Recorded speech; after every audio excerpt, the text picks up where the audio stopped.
One fateful day, Lin Chuan, along with countless others, inadvertently found himself in the ethereal realm of the spirit fantasy world. In this mystical domain, every individual possessed a unique starting territory and initial spirit beast. By relentlessly vanquishing monstrous creatures, they could enhance their strength, plunder resources, and vie for supremacy among myriad races. Lin Chuan, from the very outset, emerged as a leader, wielding an ancient mythical beast that placed him far ahead of others, establishing his dominance in the spirit fantasy world. Chapter 1. Lin Chuan arrives in the spirit fantasy world. Welcome, host, to the spirit fantasy world, where the competition for a fair racial supremacy begins. Each challenger is bestowed with their own initial spirit beast architectural territory. The host can attain formidable strength through incessant challenges and opportunities. Initiating boot sequence. As Lin Chuan heard these notifications, a look of bewilderment washed over him. Wasn't he merely playing a game centered on battling monsters? Why was he hearing such voices? Could it be that he was dreaming? Believing he might be experiencing auditory hallucinations, he instinctively pinched the flesh on his arm. Only when the pain registered did Lin Chuan reaffirm that what he had just heard was indeed real, and not a figment of his imagination. His gaze began to scan his surroundings. He found himself in a modest dwelling. Yet what captivated Lin Chuan more was a peculiar structure emanating a ghostly glow not far away. Beyond that edifice lay an expanse of impenetrable darkness. Faintly, the sound of roars echoed intermittently, which, if he was not mistaken, must be the cries of wild beasts. After a considerable time, Lin Chuan still struggled to accept this reality. He vaguely remembered immersing himself in a game centered on monster slaying. So how had he suddenly been transported to this spirit fantasy world? While he had indeed lost himself in the game, this level of immersion felt utterly surreal. Initializing spirit beast architectural territory. The system's prompt once again jolted Lin Chuan back to reality. Congratulations, host, on receiving a 7-day beginner protection period. During this limited time frame, no creature may enter the host territory without consent. Within this beginner period, the host will face the first trial of life and death.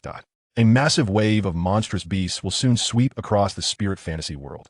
Only the fittest shall survive, and the victor shall reign supreme.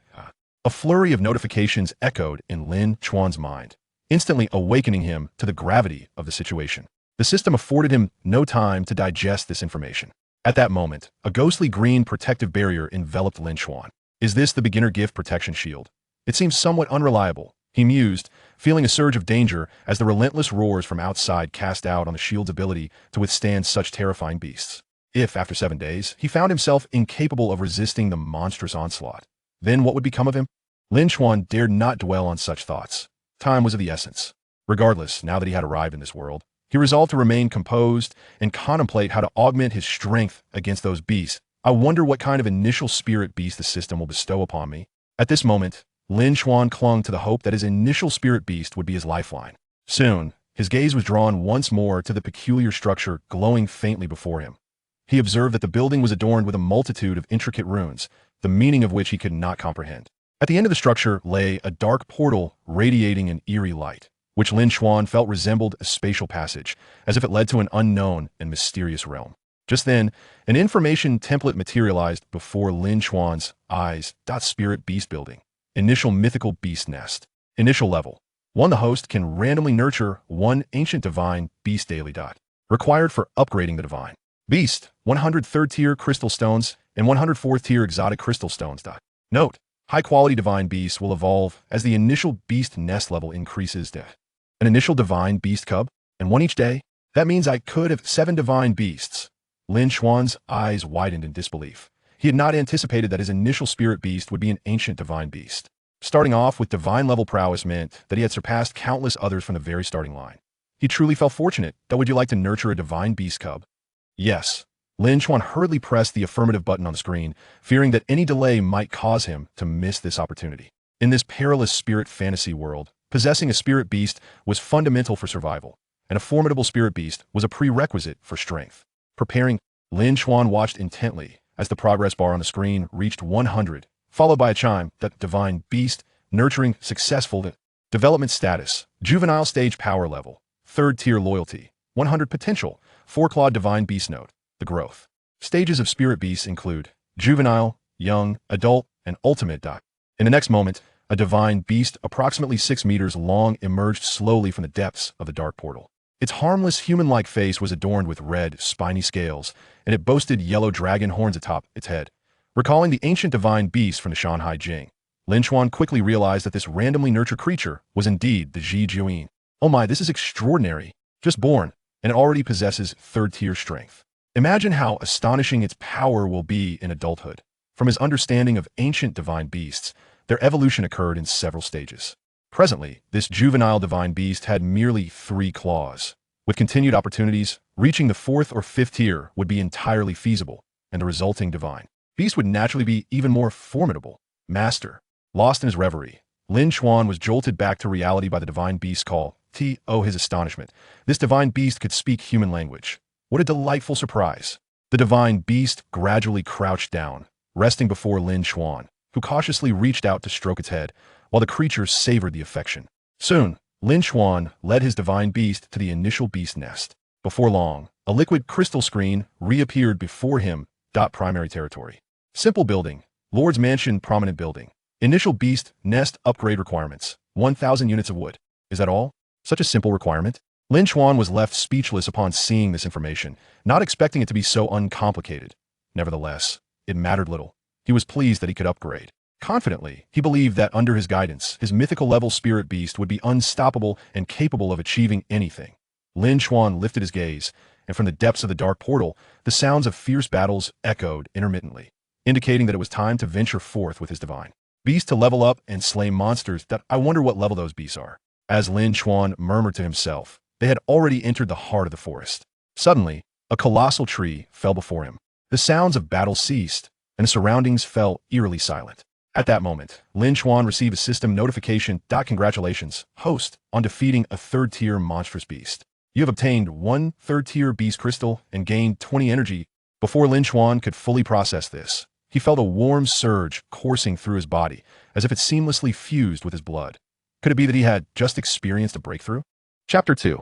The unique spiritual beast, Zhu Jiuyin. Upon witnessing the scene, Lin Chuan swiftly activated the liquid crystal panel to examine his personal information. City Lord, Lin Chuan. Strength, 1st tier.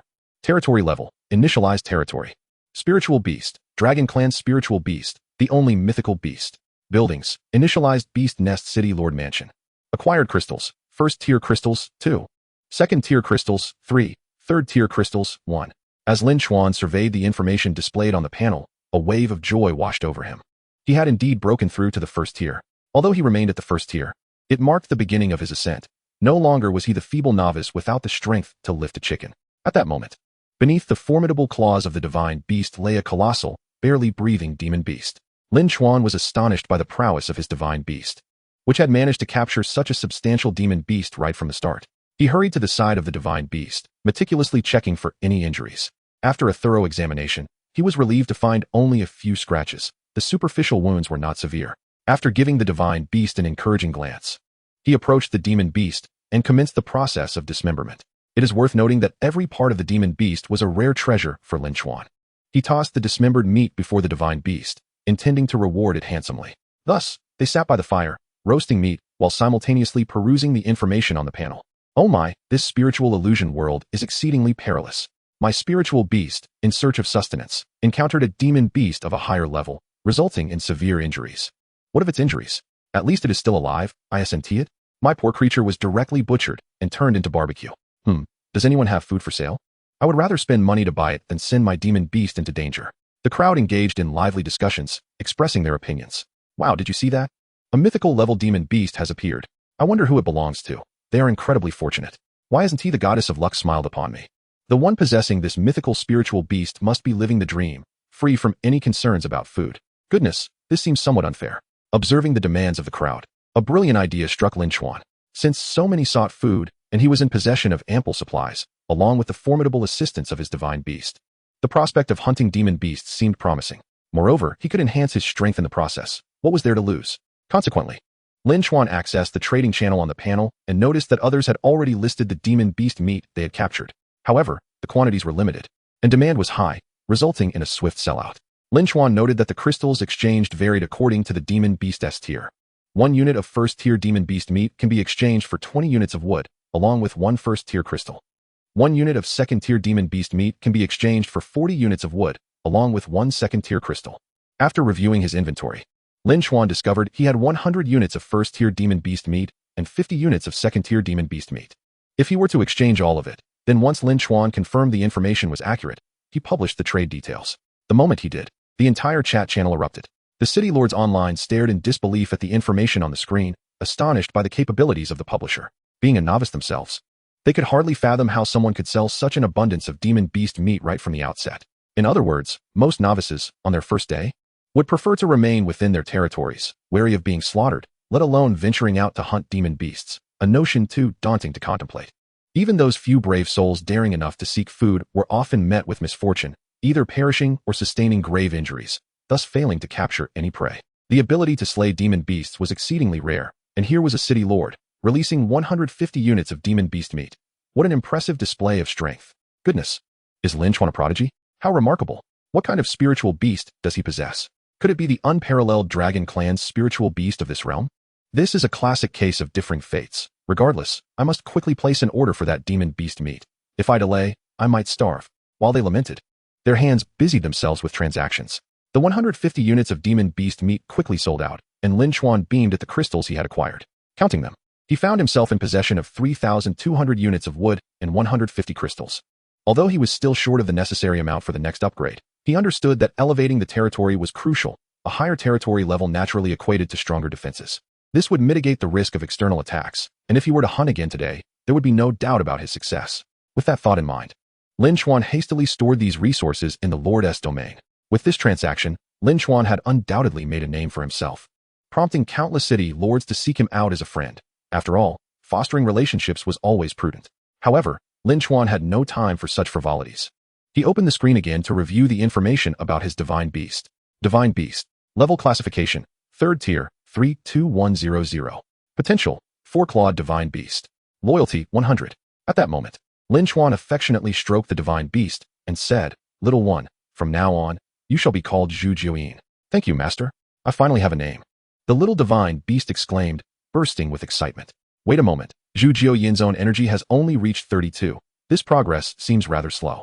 Lin Chuan murmured to himself after noticing the other aspects appeared satisfactory. After a while, it dawned on him that Zhu Jiuyin's energy was intricately linked to the tier of the demon beasts it defeated. In other words, since Zhu Jiuyin was originally of the 3rd tier, but was only slaying 1st-tier demon beasts, the energy gained would naturally be minimal. Thus, Lin Chuan quickly offered Zhu Jiuyin some 3rd-tier demon beast meat, having experienced a noticeable enhancement in his own strength after consuming it. Logically, the little divine beast should experience a similar effect. After finishing the meal, Zhu Jiuyin wasted no time and went out in search of more food. Sure enough, within just 10 minutes, the familiar sound of the system notification chimed in. Slayed a 2nd-tier demon beast, energy 3, 2nd tier, crystal 1. It appeared that Lin Chuan's hypothesis was correct. The higher the level of the demon beast slain, the greater the energy gained. Following the recent battle with the 3rd-tier demon beast, Zhu Jiuyin had significantly improved in both combat experience and hunting speed. Chapter 3, Successful Territory Upgrade. Lin Chuan heard a commotion outside. It turned out Zhu Jiuyin was returning, dragging its spoils. Without hesitation, Lin Chuan efficiently dismembered the demon beasts, categorizing the meat, hides, and scales before uploading everything to the trading channel. Barring any unforeseen circumstances, he was likely to be the frontrunner among the billions of others.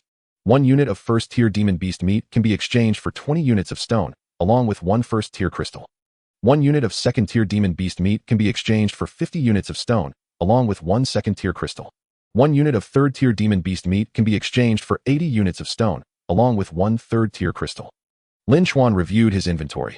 He had 15 units of 1st-tier demon beast meat, 30 units of 2nd-tier demon beast meat, and 10 units of 3rd-tier demon beast meat. Note: the level of demon beast meat can be exchanged to elevate different levels of strength. At that moment, the chat channel buzzed with activity. Who has food? Please help. My child is on the brink of collapse. Master, please come out quickly. If you don't, the child will perish. Whether I am hungry or not is of little consequence. What truly matters is that my spirit pet is nearing its end. I can see its loyalty dwindling, and I genuinely fear its allegiance may turn against me. To the one above, why don't you cast it out of your territory to forage? Are you waiting to become its next meal? I have already attempted that. There are 3rd-tier beasts blocking the way. It understands that venturing outside equates to certain death, so it refuses to go out. I'm in dire need of assistance. I am powerless to help. You must fend for yourself. As Lin Chuan observed the barrage of messages in the chat channel, he realized that whether human or spirit beast, all required sustenance to stave off hunger. Otherwise, their combat effectiveness and loyalty would gradually diminish. Lin Chuan understood that it was time to take action. After a series of operations, he quickly listed food for sale. Instantly, notifications of food listings flooded the trading channel. And the city lords, upon witnessing this, scrambled to seize the opportunity to exchange for provisions. In the blink of an eye, the food he had listed was snatched up entirely. What on earth are you all saying? What kind of speed is this? Wait, is this really third-tier beast meat? Did I actually manage to grab some? You must be incredibly lucky. Is this third-tier beast meat authentic? What a ridiculous question. Of course it is. Lin Chuan is the leader of this spirit world, and his spirit beast is the legendary dragon species. Sigh. Why is he so fortunate? The chat channel was abuzz with various comments about Lin Chuan, including plenty of city lords who, lacking food and the ability to trade, incessantly cursed and belittled Lin Chuan's actions. However, these criticisms were of no concern to Lin Chuan. After all, one cannot control what others say. Lin Chuan perused the inventory of stones in his warehouse, sufficient for upgrading his territory. He accessed his territory information. Primary territory. Simple construction of the Lord's mansion. Prominent structure. Initial beast nest. Upgrade conditions. 1,000 units of wood. 1,000 units of stone. Conditions for upgrade met. Would you like to upgrade? Yes. Without hesitation, Lin Chuan clicked yes. Instantly, a radiant light enveloped the territory, and in the blink of an eye, the territory underwent a dramatic transformation. The thatched cottage had metamorphosed into a 2-story brick structure, and a wall now encircled the territory. Lin Chuan couldn't help but marvel. An upgraded territory was indeed different. Its safety significantly enhanced. With this in mind, even with the impending beast tide in 6 days, he need not worry excessively. Congratulations. The hostess territory has been upgraded to intermediate, with the safety radius expanded to 500 meters. Congratulations. The hostess territory has increased in prestige. Congratulations. The hostess territory's defense has tripled. In the dark forest, your territory coefficient is just beginning to shine. Intermediate territory. Simple construction of the Lord's mansion. Prominent structure. Initial beast nest. Upgrade conditions. 10,000 units of wood. 10,000 units of stone. Protection time remaining, 6 days. Lin Chuan looked at the territory information, nodding in satisfaction, but he was still puzzled about what the territory coefficient truly meant. The territory coefficient refers to the strength of the territory and the manifestation of its prestige, which can be categorized as budding, emerging, or widely recognized. The higher the territory coefficient, the more it reflects the influence within the spirit world. Benefits. When the territory coefficient reaches a certain level, local powers may come seeking allegiance. Drawbacks. It may attract jealousy from local powers, leading to territorial invasion. Lin Chuan nodded. Finally comprehending the specific meaning of the territory coefficient, it seemed that possessing strength was not always advantageous, as one could easily attract the attention of formidable forces. He then began to survey the conditions within the 500 meters surrounding his territory. No beasts approached within this radius, as if a golden barrier protected it, preventing any creatures from coming near. Beyond 500 meters, however, numerous beasts were lurking, eagerly watching the territory, lest they miss out on a delectable meal. Before long, Zhu Jiuyin approached, swiftly dispatching a beast with each claw stroke, killing them all. Zhu Jiuyin's hunting prowess had grown increasingly formidable, and soon, a large pile of beasts lay before Lin Chuan. Naturally, the surrounding trees and stones did not escape unscathed, quickly being stripped bare. With each successful hunt, Zhu Jiuyin captured more beasts. By the time Zhu Jiuyin returned, a substantial heap of beasts was gathered at his feet. Lin Chuan certainly did not complain about the abundance. He meticulously sorted and cut the beast meat, reserving a few pieces of third-tier beast meat for dinner, while placing the remainder on the trading platform for those in need. As the day drew to a close, it signified that tomorrow Lin Chuan could once again apply to nurture another ancient divine beast. If he continued at this pace, it would be remarkable. As soon as Lin Chuan placed the beast meat for sale, the other city lords, having been on alert, surrounded the platform, ready to snatch it the moment it was listed. Come on, master. Could you possibly list more beast meat at once? I barely had time to react before it was all gone. Exactly. I was afraid of missing out and stayed right here, but alas, I still didn't manage to get any. This is utterly unjust. Sigh, perhaps it's best to go to bed early. At least in dreams, one can have anything. I dare not sleep. My spirit beast is so hungry it's nearly delirious. If I sleep, it may never wake again. Chapter 4. The Rebirth of the Divine Beast Tao Tai. Lin Chuan, observing the comments from the city lords, felt helpless. It was not his fault that Zhu Jiuyin caught so many beasts. Just as Lin Chuan was about to close the chat channel and retire for the night, an important announcement arrived. Important announcement. Nightfall is approaching, and under the cover of darkness, it is an opportune time for wild beasts to attack. Wild beasts and spirit beasts will experience a 2-tier increase in strength, while demon-type spirit beasts will see varying degrees of decline in their power. The moment this announcement was released, silence enveloped the chat, only to be shattered 3 seconds later by an overwhelming flood of comments. What the hell is this? Wild beasts gaining strength, while our demon-type spirit beasts weaken? What gives? We were already defenseless, and now our strength is diminished. Aren't we just lambs to the slaughter? I had planned to venture out for food at night to avoid starvation. Yet this announcement feels like a death sentence. Lin Chuan exited the bustling chat channel and gazed into the distance. A bright full moon hung high in the sky, and the tranquil forest was occasionally pierced by the eerie howls of beasts, creating an unsettling atmosphere. This was troubling.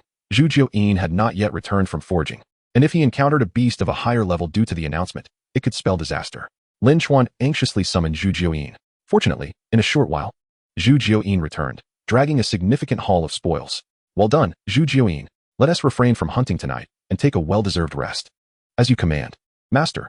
Thus, the man and the dragon gathered by the fire, savoring their spoils, indifferent to the world beyond their territory. All that mattered was their enjoyment. The following day, a beam of sunlight streamed through the window, illuminating Lin Chuan's face. He awoke from his slumber with drowsy eyes.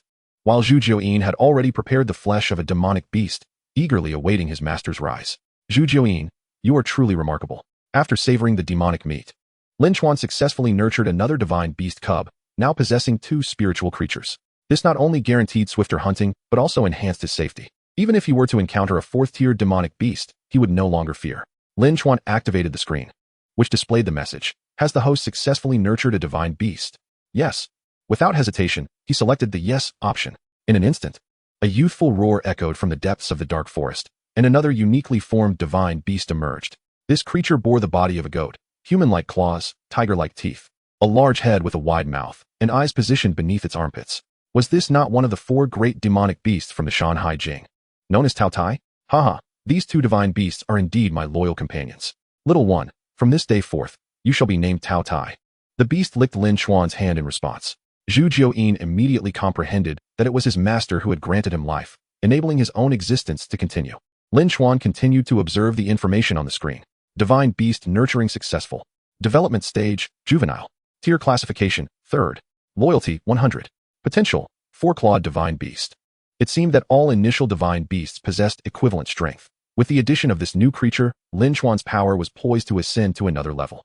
After issuing a few instructions, he sent both divine beasts out to hunt demonic beasts. He surveyed the timber and stone stored in his warehouse. If all went as expected, his territory would undergo another upgrade by tomorrow at the latest, transitioning into a higher-grade domain. He was not overly concerned about the territory aspect. His primary focus was on how to enhance the initial beast nest. The higher the level of the initial beast nest, the greater the physical prowess of the nurtured divine beasts, possibly even yielding a special bloodline. If he managed to nurture high-quality divine beasts before the initial beast nest was established, Lin Chuan believed their growth rate would surely surpass that of ordinary divine beasts. With this thought in mind, he was eager to elevate the strength of his spiritual beasts in preparation for the impending beast tide in 7 days. Lin Chuan had learned that divine beasts could progress through 9 stages, indicating that the potential of spiritual beasts was not to be underestimated. At that moment, a flurry of messages flooded the chat channel. Finally, I have tasted food. Now I realize how wonderful life is with meat. Indeed. The best part is that this food is surprisingly cheap, far less than that Lin Chuan's offerings. I've always said that Lin Chuan is monopolizing the market, truly believing that only his spiritual beasts can dominate. Who is this? Why am I unaware? The dream goddess. If it weren't for her, I might have met my end long ago. Dream goddess, I love you. Lin Chuan frowned slightly as he read the messages. It appeared someone was encroaching on his business, and the prices were shockingly low, akin to worthless refuse. Was this not pushing Lin Chuan into the eye of the storm? Who exactly was this dream goddess? A series of questions swirled in Lin Chuan's mind. Soon, he located the account of the dream goddess, and upon inspection, he was taken aback by how inexpensively she offered her demonic beast meat, questioning if it was truly so easy to hunt. Originally, he had hoped to leverage his advantages to bolster his strength, but unexpectedly, a competitor had emerged, severing his revenue stream. It seemed that the adage there are always greater forces beyond one's ken was not mere hyperbole. Caution and prudence were imperative. As time gradually passed, Zhu Jiuyin and Zhao Kalong returned, dragging a considerable number of demonic beast carcasses. The combined strength of the 2 spiritual beasts made the task significantly easier. Seeing the heap of demonic beasts before him, Lin Chuan could not contain his joy. At this rate, his territory might upgrade today. As usual, he began to dissect the demonic beasts, gradually listing the parts on the trading platform. However, he did not lower his prices due to the dream goddess's interference. He remained confident that, with so many city lords, there would be no concern regarding sales. On the contrary, in their quest for survival, they would likely create a scenario of overwhelming demand. Indeed, as Lin Chuan predicted, his offerings sold out swiftly. Yet, amidst purchasing the exorbitantly priced food. The buyers continued to grumble. That damned Lin Chuan, selling at such high prices. He's nothing but a profiteer. Shall we unite to resist Lin Chuan's exorbitant food prices and support the dream goddess? Sigh, do you think we don't want to? We lack the strength. If we don't buy, we might as well lie down and wait for our demise. Chapter 5. Slaying 4th-tier demonic beasts. Sigh, who knows when this will end? If this continues, I've decided to venture out tomorrow to confront the 2nd-tier demonic beasts lurking outside. Remaining idle is not a solution. Yes, if you don't see me bubbling here after tomorrow, remember to burn some paper money for me.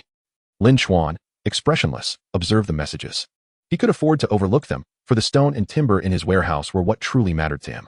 Meanwhile, in another part of the mystical world, a voluptuous woman gazed triumphantly at the screen, reveling in the flattery of the city lords. Humph, even though Lin Chuan possesses formidable divine beasts as support, he is too fixated on immediate gains, oblivious to the consequences of his actions. She knew that once the 7-day limit on the novice gift package expired and the battle for supremacy commenced, he would face a counterattack from the city lords. At that time, she would ascend the throne, becoming the queen of the mystical world. Her confidence stemmed not only from her desire to win the hearts of the city lords, but also from her own powerful divine beasts. Just then, a white figure appeared before her. Indeed, it was her divine beast, dragging a pile of demonic beast carcasses to her feet. Upon closer inspection, the creature's snowy feathers and alluring gaze were irresistible to touch. This was her divine beast, the celestial fox. Although its power was only at the 3rd tier, far from that of combat experts, it relied on its intelligence and enchanting appearance to lure prey, albeit with limited success. The dream goddess pondered deeply, recognizing that her spiritual beast secured prey through cunning, while Lin Chuan's were combat-oriented. If their strengths were to be combined, the potential for greater success would be immense. Meanwhile, Lin Chuan busied himself preparing lunch, sneezing at an opportune moment. It was likely another city lord cursing him. With his 2 divine beasts out hunting, he found himself momentarily unoccupied. After the successful hunts, his level had risen to the 2nd tier, yet he still dared not venture beyond his territory. Remaining oblivious to the dangers that lurked outside, he resolved not to burden his divine beasts further and instead stayed within the safety of his domain, dissecting and selling the demonic beast meat to diligently upgrade his territory. Additionally, he could use this time to gather more information about the mystical world. The 2 divine beasts, attuned to Lin Chuan's thoughts, ventured out once more to hunt after finishing their roasted meat. Lin Chuan continued to dissect the spoils brought back by his divine beasts, repeating his daily tasks until he converted them into timber and stone. Thus far, the warehouse holds a total of 4,800 units of stone and 5,200 units of wood, barring any unforeseen circumstances. Today the territory is poised to ascend to a higher tier. However, the majority of this achievement is attributed to the efforts of 2 divine beasts. Other lords with lower-tier divine beasts must venture out to harvest timber and collect stones, lest they face dire consequences. In contrast, I merely recline within my territory, allowing the divine beasts to hunt the monsters on my behalf. Such privileges are indeed rare among lords. At that moment, a thunderous roar emanated from outside, causing even the very ground of the territory to tremble. Startled, Lin Chuan sprang to his feet, peering in the direction of the sound. Another furious roar echoed through the air. Could this be a 4th-tier monster? Lin Tian's eyes widened as he gazed at the colossal creature outside. He had not anticipated encountering a 4th-tier beast so swiftly. The towering trees around him were felled in an instant, enveloping the area in a cloud of dust. The Taotai and Zhujiuyin soared through the sky, circling the beast, unleashing a barrage of attacks with their innate superiority. The 4th-tier monster quickly became riddled with wounds, its eyes ablaze with fury as it lost control, roaring incessantly and thrashing wildly. The once even ground was soon pockmarked with numerous enormous craters. Lin Chuan watched in trepidation, realizing that a careless strike could reduce him to mere pulp. Fortunately, the cooperation between Taotai and Zhujiuyin was flawless. They evaded the monster's assaults while deftly exploiting any openings to strike at its vital points. The battle raged on for approximately the duration of a stick of incense. Ultimately, the 4th-tier beast found itself outnumbered and outmatched, blood gushing from its wounds, staining the earth a deep crimson. In no time, the beast succumbed, collapsing to the ground. Lin Chuan's anxieties finally dissipated. Successful kill of a 4th-tier monster. Acquired 1 4th-tier monster crystal and 20 energy stones. With triumphant roars, Taotai and Zhujiuyin raised their heads to the sky, seemingly reveling in their glory. Name: Ancient Divine Beast Taotai. Development status: Juvenile. Level: Tier 3. Loyalty: 100. Potential: 4-clawed Divine Beast. Haha, Taotia's strength has undeniably reached the 4th tier. There is no doubt that the territory will experience explosive growth. A smile crept across Lin Chuan's face. An advanced territory is indeed no longer a dream. Having acquired the monster crystal, if only it had been a Yingshi, one of the conditions for upgrading the initial beast nest would have been fulfilled. Lin Chuan glanced at the screen detailing the requirements for upgrading the initial beast nest. Acquiring 100 Tier 3 crystals should be achievable within the next few days, but obtaining a fourth tincture would prove considerably more challenging. As Lin Chuan indulged in his fantasies, he continued to dissect the fourth-tier monster.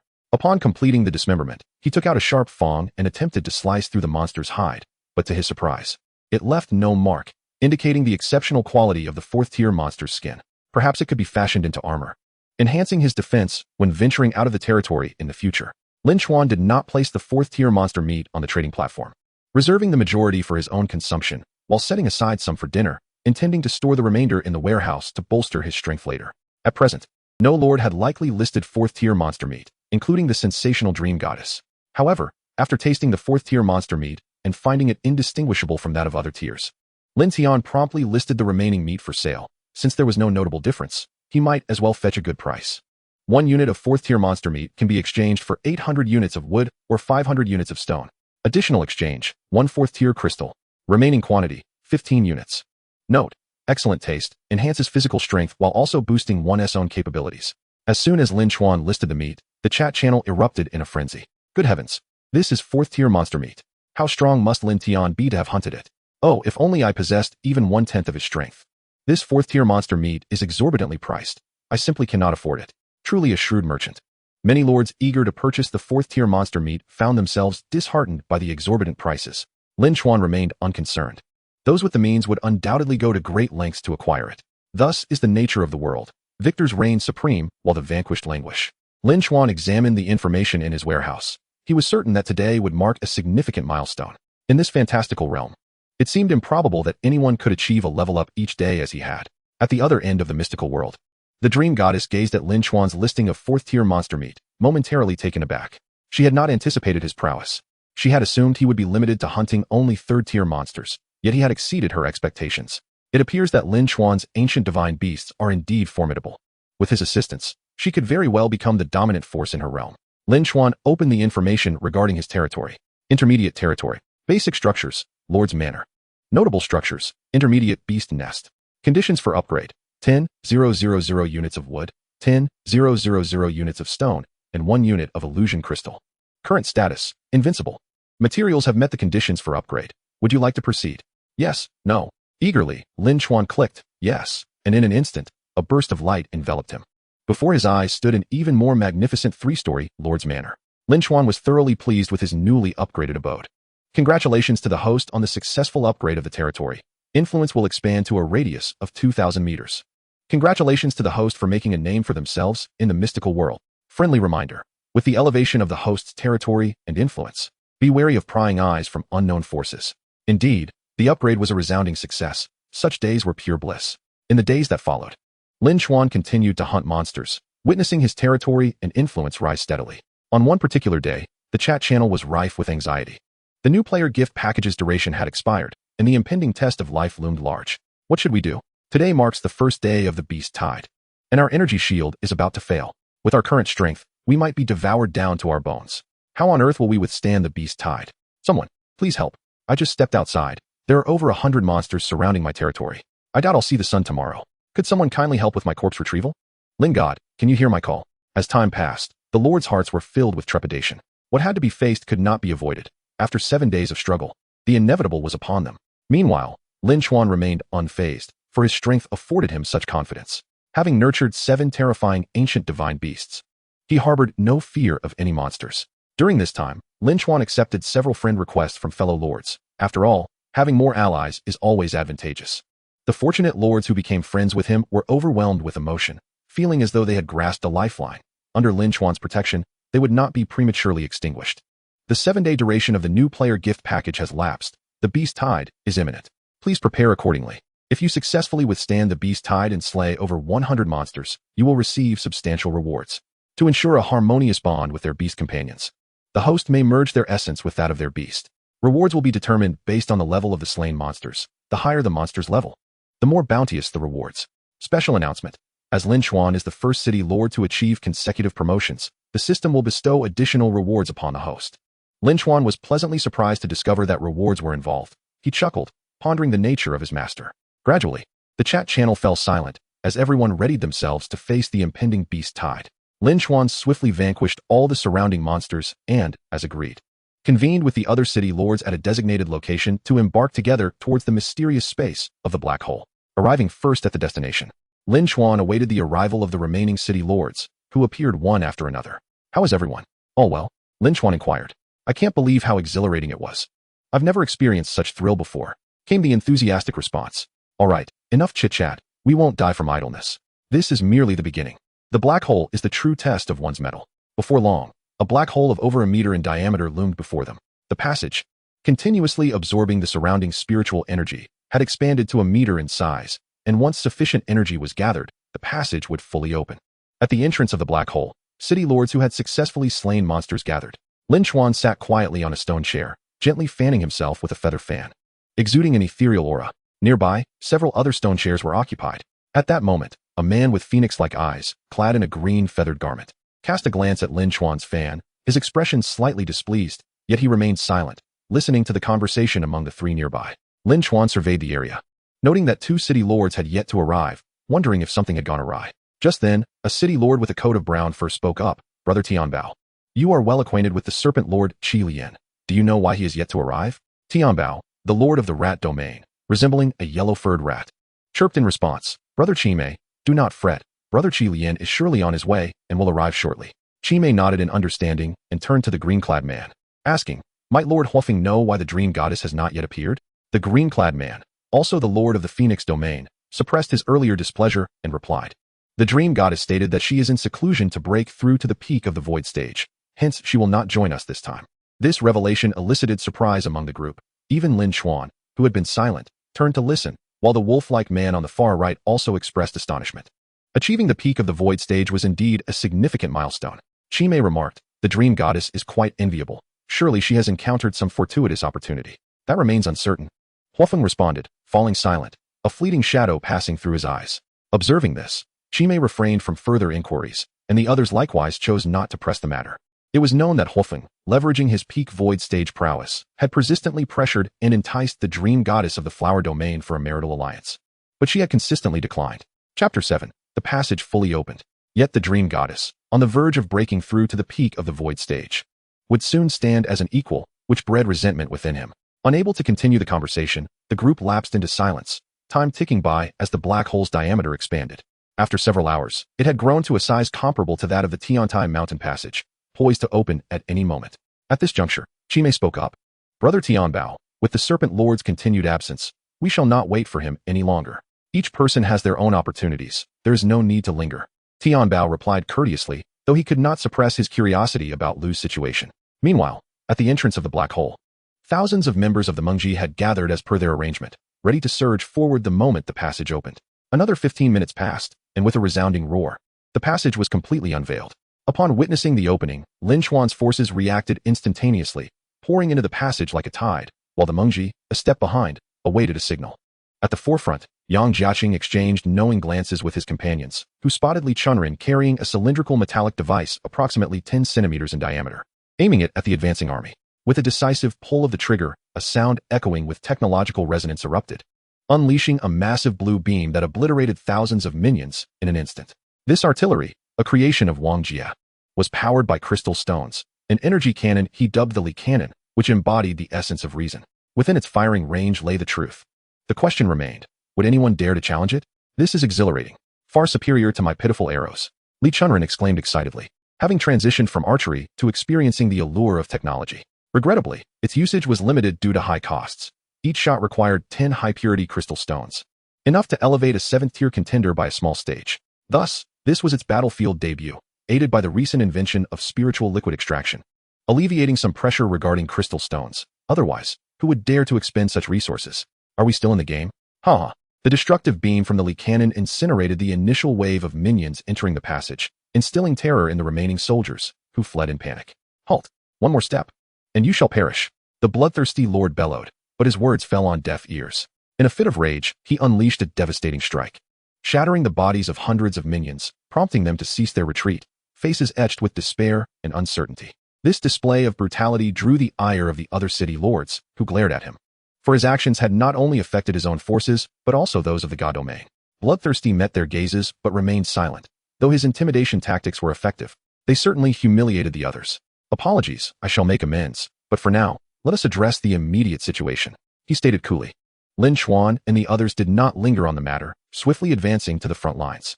However, in the next instant, they had to retreat rapidly as hundreds fell behind them. Yang Jiaqing and his team had seized the opportunity amidst the chaos, crossing through the passage and emerging on this side. Upon reaching the exit, Lin Chuan and his companions surged to the forefront of the group, unleashing their lethal skills and claiming another wave of lives. Bold monsters, how dare you trespass upon our huaxia? Yang Jiaqing shouted, swiftly advancing, spear in hand. Aiming for the nearest adversary, Qimei. Qimei did not dare to underestimate him. Despite the elder's white hair, he sensed the formidable power of the late void stage emanating from him, even feeling a fleeting pressure akin to that of the peak void stage. Without hesitation, Qimei's sharp claws sprang forth, engaging Yang Jiaqing in combat. Meanwhile, the others found their own adversaries. Wang Qinyuan faced Tianbao, exuding an icy aura that forced Tianbao to retreat step by step. Both were late void stage contenders, yet Wang Qinyuan's fierce determination overwhelmed Tianbao, leaving him struggling to keep pace. At that moment, Elderly, engaged in a duel with Bloodthirsty, glanced over and chuckled, exclaiming, Wang girl, you are impressive. Truly the finest female warrior in the army. Indeed, Wang Qinyuan, despite the physiological disadvantages that women face, had ascended to the position of one of the 6 major ministers through years of relentless struggle within the military. The fierce tenacity forged through battle. She is among the earliest awakened ones, her frosty abilities honed over years of awakening and training, allowing her to reach the late stage of the 8th rank at such a young age. Meanwhile, Bloodthirst, witnessing that Oldly still had the presence of mind to converse with others, felt utterly insulted. With a low growl, he bared his sharp fangs and lunged at Oldly. Seeing this, Oldly became anxious, chuckling as he said, Oh dear, you little wolf cub, do you still wish to bite me? As he spoke, he swiftly sidestepped, a radiant golden light enveloping him, and he delivered a punch that struck Bloodthirst squarely on the temple, sending him flying. Master Liao and Zhang Ling also succeeded in repelling the Fire Phoenix and Lin Chuan, and the 3 airborne figures exchanged astonished glances, their eyes filled with shock. Wasn't it said that their adversaries hailed from the spirit illusion world? Even if the spiritual energy had begun to revive, it was implausible for 3 pinnacle experts to appear simultaneously in such a brief span of time. Moreover, the elderly man wielding a spear over there seemed to be on the verge of breaking through to the pinnacle as well. However, before they could ponder further, the 3 elders launched another assault, with lightning flashing, swords humming, and lion roars reverberating, compelling the 3 city lords to evade. Yet, the unfortunate foot soldiers in the rear suffered severely, with over 1,000 more casualties as the 8th rank powerhouses inadvertently traversed the ranks of these 5th and 6th rank foot soldiers. The earlier success of Meng Ji in slaying that 8th rank turtle under Zhang Chuling's leadership was solely due to the mutated creature's lack of formidable prowess. Their combat strategy relied solely on physical advantages, coupled with Meng Ji's remarkable 5 elements 8 trigrams formation, which was indeed extraordinary, enabling them to slay the giant turtle. Had they confronted a genuine 8th rank expert, it is likely that the 100-man squad, including Zhang Chuling, would have faced annihilation. At this moment, as the 3 were engaged in widespread slaughter, the members of Meng Ji's team rushing through the passage began to grasp the horror of the 8th rank powerhouses. Simultaneously, they were invigorated, their morale soaring as they surged out of the passage and clashed with the minions. Chapter 8. Extraordinary Combat Prowess. In just over 3 minutes, the battlefield had devolved into utter chaos. As Lin Chuan and his companions emerged from the rear, they were greeted by a scene drenched in blood, reminiscent of a purgatory. Many individuals immediately succumbed to nausea. Despite the teacher's admonitions, they could do little but push the students behind them for protection while joining the fray. However, just as the high-tier combatants were entangled in their struggles, 3 more 8th rank experts soared from the ranks of the demonic beasts, charging directly toward Meng Ji's team. The senior leaders felt a wave of foreboding. Their fears had materialized. The spiritual energy concentration on this side of the passage was far superior to that of Earth, a fact they had sensed since their arrival. The spiritual energy here was either not depleted at all, or its revival had occurred far earlier than on Earth, suggesting a greater number of high-tier experts. This was why they had initially adopted such an aggressive strategy, hoping to swiftly conclude their battles and liberate their high-tier combatants to contend with subsequent foes. Yet, they had not anticipated the sudden appearance of 3 8th rank experts so quickly. Whoosh whoosh whoosh. Just as the 3 experts were about to breach Meng Ji's ranks, 3 arrows, imbued with formidable force, shot towards them. It was Li Chunren, unskilled in close combat. He opted to leave the melee opportunities to others, positioning himself on the periphery to assist with his bow and arrows. As the arrows soared towards the trio, they had no choice but to change course to evade them, hovering in the air while casting their intense gazes toward Li Chunren. In an instant, they launched their assault. Li Chunren remained unperturbed, deftly evading while occasionally turning to shoot arrows that hindered the enemy's advance. This spectacle filled the others with joy. Li Chuan had single-handedly drawn the fire of 3 formidable experts, and the Meng Ji team on the ground, witnessing this, felt their morale surge as they fought with renewed fervor. However, the disparity in numbers proved overwhelming on the side of the demonic beasts. The combined forces of the 5 realms numbered nearly 100,000, whereas Meng Ji's contingent had only about 40,000, as not all had mobilized. The enemy force thus outnumbered them 2 to 1, and gradually, Meng Ji soldiers began to falter, caught off guard, and losing their lives to the enemy. The toll of sacrifices continued to rise, yet no one retreated. All fought with bloodshot eyes, desperately pushing towards the enemy. Many of the men, who had been retching uncontrollably, now disregarded their nausea upon witnessing their seniors fall one after another, rallying with their weapons raised. Gradually, no one remained behind. All surged forward. After all, they were all 6th-rank prodigies, and once they adapted, they exhibited tremendous valor. Despite the heavy losses, they were undeniably growing in this moment. Lin Chuan was the second man to join the battle. Despite his exceptional talent, he was still a young man witnessing such scenes for the first time. He was momentarily stunned, but upon regaining composure, he took up his spear and stood alongside Cao Tai, fighting side by side with him and their comrades. Behind him were Yuan and the others. Ultimately, he was selfish, striving to protect those he cared for within the limits of his abilities. Meanwhile, Jiang Guowei and Yang Yongjun quickly adapted, joining the fray in earnest. To everyone's surprise, the first to enter the battle was actually Lu Rui. This calm and composed girl, having been guided by Ma Ting, exhibited a maturity surpassing many of the seasoned Meng Ji members. Upon witnessing the hellish scene, she too was momentarily taken aback, but quickly regained her composure and plunged into the fight. Utilizing the stealth techniques and assassination skills taught by Ma Ting, she darted between various skirmishes, seizing opportunities to launch surprise attacks, killing numerous enemies, and granting her comrades precious moments to breathe. Ma Ting observed all of this, pride swelling within her. She knew her choice had been vindicated. On Lin Chuan's end, thanks to the inherent powers of the Xianjin spear, the master and disciple unleashed extraordinary combat prowess, unleashing dark energy that carved a breach before them. Good lad, when did you break through to the 7th rank? Cao Tai exclaimed with excitement, astonished to find Lin Chuan had already reached the 7th rank himself. While there were disparities in combat strength within the same tier, discerning the true boundaries was challenging. So Cao Tai had not noticed Lin Chuan's breakthrough. Had it not been for the peculiarities of battle, he would have remained oblivious. He, Lin Chuan, panting, replied, I broke through just before we set off. After I secured the crystals from you, I devoted myself to intense training and finally achieved a breakthrough to the 5th segment just as we were preparing to gather. Now, I am truly at the 7th rank. You little rascal, even keeping secrets from me. Just wait until I get back, I'll deal with you. Cao Tai chided, then swiftly executed a spinning strike, cleaving an early-stage 7th rank werewolf captain in two. Enough with the scolding.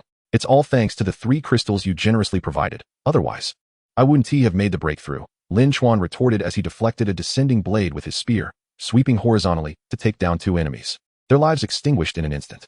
His eyes gleamed as he stunned a mid-stage 7th rank captain, unleashing a powerful thrust that shattered the opponent's skull. At the same time, blades rained down around him. Lin Chuan erupted in golden light, his spear raised overhead, crouching to block the descending blade, while Cao Tai seized the moment to sweep his spear, obliterating 4 rat-headed foes and splattering brain matter everywhere. Conserve your energy. The battle is far from over, Cao Tai admonished, irritation evident in his tone. While the conflict raged fiercely in the passage, outside in the dark forests of Kekexili, several figures stealthily approached the passageway. Suddenly, a crackling sound emanated from the headset, swiftly followed by a message. It appears the intelligence from the opposing side was accurate. All those involved in the scheme have entered the passage, and we may commence our operation. Are you certain, Ryder? Someone has returned. No, there are only a handful of 7th tier and a dozen 6th tier personnel stationed in the territory, and I have already observed the open passage. Understood, we are on our way. This group hastily advanced, having awaited this opportunity for a considerable time. Ever since the caverns of Mount Tiantai had opened, they had been seeking collaboration with the schemers to enter the passage. Yet they had been met with unwavering refusals each time. This time, however, they received word that all of the 8th tier experts from the schemers had already entered the passage, prompting them to risk infiltrating the realm of Huaxia. Chapter 9, A Fatal Blow. Minutes later, several individuals arrived near the territory of the schemers, joining forces with a man named Ryder. What is the situation, Zeus? Shall we launch an attack? Ryder inquired. Zeus, the leader of their operation, replied. Let us not be hasty. Let us observe a bit longer and confirm the situation before we proceed. Although the intelligence indicated that Li Ruin and Wang Jia were currently at Mount Tiantai, he still felt a twinge of unease. Why not come inside for a chat, gentlemen? A man's voice, dripping with disdain, echoed from behind them, startling the group into a defensive stance. Now Now, let us not act rashly. As guests who have traveled from afar, it would be exceedingly impolite to engage in combat right away. Wang Jie sneered derisively, swiftly launching a punch at Zeus's face. Bang! The sound of impact resonated as Zeus was sent staggering back several steps, the energy shield he had just conjured dissipating slowly. His gaze darkened as he glared at Wang Jie, filled with resentment. Indeed, the impoverished rely on mutations, while the affluent depend on technology, Wang Jie mused, then added. I wonder how well your energy shield can sustain itself. With that, Wang Jie renewed his assault. Altogether now, Zeus bellowed in fury, addressing Wang Jie, you stand alone. While Ryder and I are both 8th tier. If you let us leave now, you may yet escape unscathed. Huh, who told you I am alone? Can you guess where Li Ruiwen is at this moment? With this revelation, panic washed over Zeus and his companions. Li Ruiwen, the legendary figure who had ascended through the ranks of the military to become the strongest within the schemers, had never once bowed to any other organization since taking leadership. He was always ready for a challenge. If he were truly present, their chances of returning alive were slim. So Lakato truly deceived us? Damn it! Zeus cursed in frustration, realizing they had fallen into a trap. Meanwhile, Wang Jie chuckled, his laughter tinged with an eerie quality, as he regarded the group with a patronizing gaze. Zeus quickly realized he had been duped. Wang Jie was uncertain of Lakato's identity, yet he had inadvertently revealed it himself. Sniper! Eliminate him! Zeus shouted frantically into his headset, and in the next instant, the silence of the dark forest was shattered by the crack of a gunshot. Simultaneously, on the other side, as the two groups had mingled, several 8th tier experts from the schemers refrained from deliberately engaging in the battlefield, shifting the conflict to the skies, where the battle raged fiercely. As the awakener, Wang Yuan, unable to fly, could only lure Tianbao to other open areas. Fortunately, Tianbao was unaware of their true strength and followed without a second thought. Gradually, Wang Yuan, Yang Jiaqing, and the elderly had managed to subdue their opponent, Tianbao, and with the time to conclude the battle drawing near. They just needed to eliminate these three to alter the battlefield's dynamics. Meanwhile, Lin Chuan was unable to withstand the relentless pursuit of the three formidable opponents, sustaining multiple injuries, yet still entangled with them. Realizing it would be difficult to catch Lin Chuan, two of the three conferred and decided to turn back, targeting the ordinary members of the schemers once more. Lin Chuan was taken aback, firing 4 or 5 arrows in an attempt to obstruct them. But this time their aim was not him, so they easily evaded his projectiles. The two swiftly ascended above the schemers' encampment, preparing to deliver a lethal blow. But at that moment, a myriad of sword energy surged forth from within the schemers' ranks, hurtling towards them. Faced with such a fierce attack, the two had no choice but to retreat immediately. Meanwhile, Lakato, somewhat helpless, retracted his hand. He had intended to act first, but his opportunity had been preempted. What? The opposing side has a late-stage expert capable of flight. One of them exclaimed in shock, instinctively voicing his thoughts. In the next second, a sound of slicing air rang out behind him. He reacted swiftly, dodging to the side, but his left arm was caught unawares and severed in an instant. I've been waiting for you for a long time, Chen Yunqi declared coldly as he withdrew his longsword. From the very beginning, he and Lakato had concealed themselves within the ranks, waiting for this moment. In the next breath, Chen Yunqi surged forth once more, charging directly at the 8th tier expert, while Lakato ascended to confront the remaining aerial expert. Thus, the balance of high-end combat power was restored, and Yang Jiaqing's trio began to suppress their opponents. Poised to conclude the battle, Zhu Jiuyin and Huafeng sensed the peril and began contemplating a retreat, yet Liao Ran and Zhang Ling discerned their intentions, tightening their pursuit and leaving them no opportunity to escape. At this moment, beads of sweat began to form on Huafeng's brow. Who could have anticipated that within this ethereal realm, so many aerial experts would emerge, including 3 at the pinnacle of their power? She needed to devise a means to flee quickly, lest she find herself trapped here. Contemplating this, Huafeng turned to glance at Zhu Jiuyin, only to find him equally flustered. A thought crossed her mind. She could use Zhu Jiuyin to escape. Having made her decision, Huafeng began to fight while retreating, moving intentionally toward Zhu Jiuyin. Although Zhu Jiuyin noticed her movements, he pretended not to see, seemingly oblivious to her subtle maneuvers. Brother Jiuyin, let us join forces, Huafeng shouted, soaring toward him, now only 10 meters apart. At his speed, she could reach him in an instant. Liao Ran, upon hearing this, would not allow her to succeed, intensifying his assault to prevent their union. Huafeng continued to scheme, convinced that if Zhu Jiuyin could provide even a moment of cover, she could swiftly escape. As for Zhu Jiuyin, if he perished, it was of no concern to her. Self-preservation was paramount, and she could seize the opportunity to absorb the power of the black hole. However, as she approached Zhu Jiuyin with her cunning plan, he, entangled in combat with Zhang Ling, revealed a cryptic smile. Zhang Ling, noticing this expression, felt a twinge of concern but pressed on with her attack. In the next moment, Huafeng reached Zhu Jiuyin's side, while Liao Ran, sensing urgency, gathered his spirit energy and unleashed a powerful strike. Huafeng feigned a defense, only to be sent sprawling away from the force of the blow. I did it, Hua Feng exclaimed with elation, having awaited this precise moment. She concentrated her energy and aimed to push Zhu Jiuyin away to create an opening for her escape. Yet, when her palm struck, she felt no anticipated resistance. Confusion washed over her. In the next instant, a fierce pain erupted in her abdomen as Zhu Jiuyin's hand pierced through her back, grasping her dantian. You. Hua Feng gazed at Zhu Jiuyin with a mixture of disbelief and resentment, only to be thrust into the path of the combined assault from Zhang Ling and Liao Ran. Chapter 10, Replenishing Power. In her final moments, Hua Feng heard Zhu Jiuyin utter a single word, fool. Boom. The explosion reverberated, a tremendous shockwave radiating outward. Zhang Ling and Liao Ren instinctively shielded themselves, mitigating the explosive aftermath to protect the schemer's personnel below, while Zhu Jiuyin utilized the force of the blast to make a hasty retreat from the scene. The Phoenix Master has fallen. Flee. The minions below scattered in panic. As the ambush unfolded, the forces of Mengji immediately retaliated, their fervent cries of kill echoing through the air. Each individual, fueled by an adrenaline rush, disregarded their injuries and the exhausting toll on their stamina, pursuing their targets with frenzied zeal. At this moment, the two allies hurried to support Li Chunren and Chen Yunxiang. Observing this scene, Qi Mei felt a pang of dread and could not suppress her despair as she implored, Tianbao, why hasn't Ti Chilian arrived yet? Tianbao, equally despondent, had no answers. In this dire situation, both he and Qi Mei were doomed. As was the bloodthirsty foe across the way. Humans, do not push me. Should I resort to self-destruction, you shall not escape unscathed. The bloodthirsty adversary bellowed in desperation after being struck by Li Laotu's palm thunder.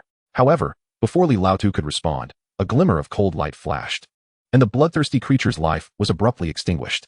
Ministerly, Li Laotu acknowledged, recognizing the long-absent Li Ruiwen, who now stood before them. Senior. Li Ruiwen bowed respectfully, then instantly appeared beside Qi Mei. Harmony, harmony. Qi Mei swallowed hard, managing to utter her last words before collapsing into the shadows.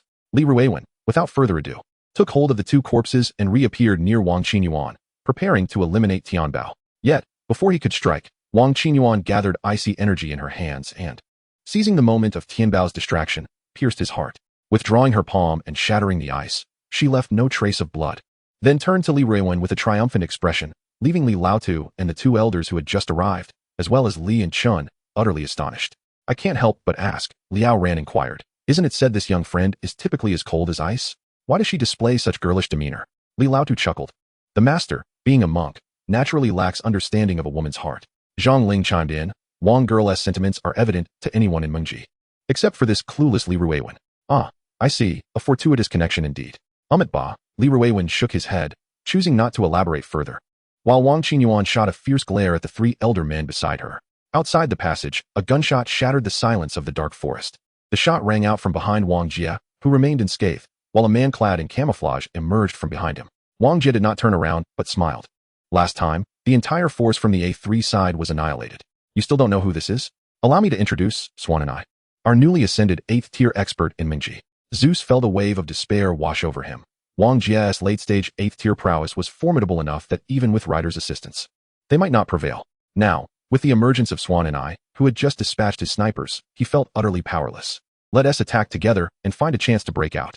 Zeus glanced at Ryder and issued commands to his subordinates. In an instant, the two sides clashed fiercely, with Wang Jie single-handedly holding off two formidable 8th tier opponents, while Swan and I brandished the dagger from their last encounter, swiftly maneuvering past the two and charging at the several 7th tier fighters behind them.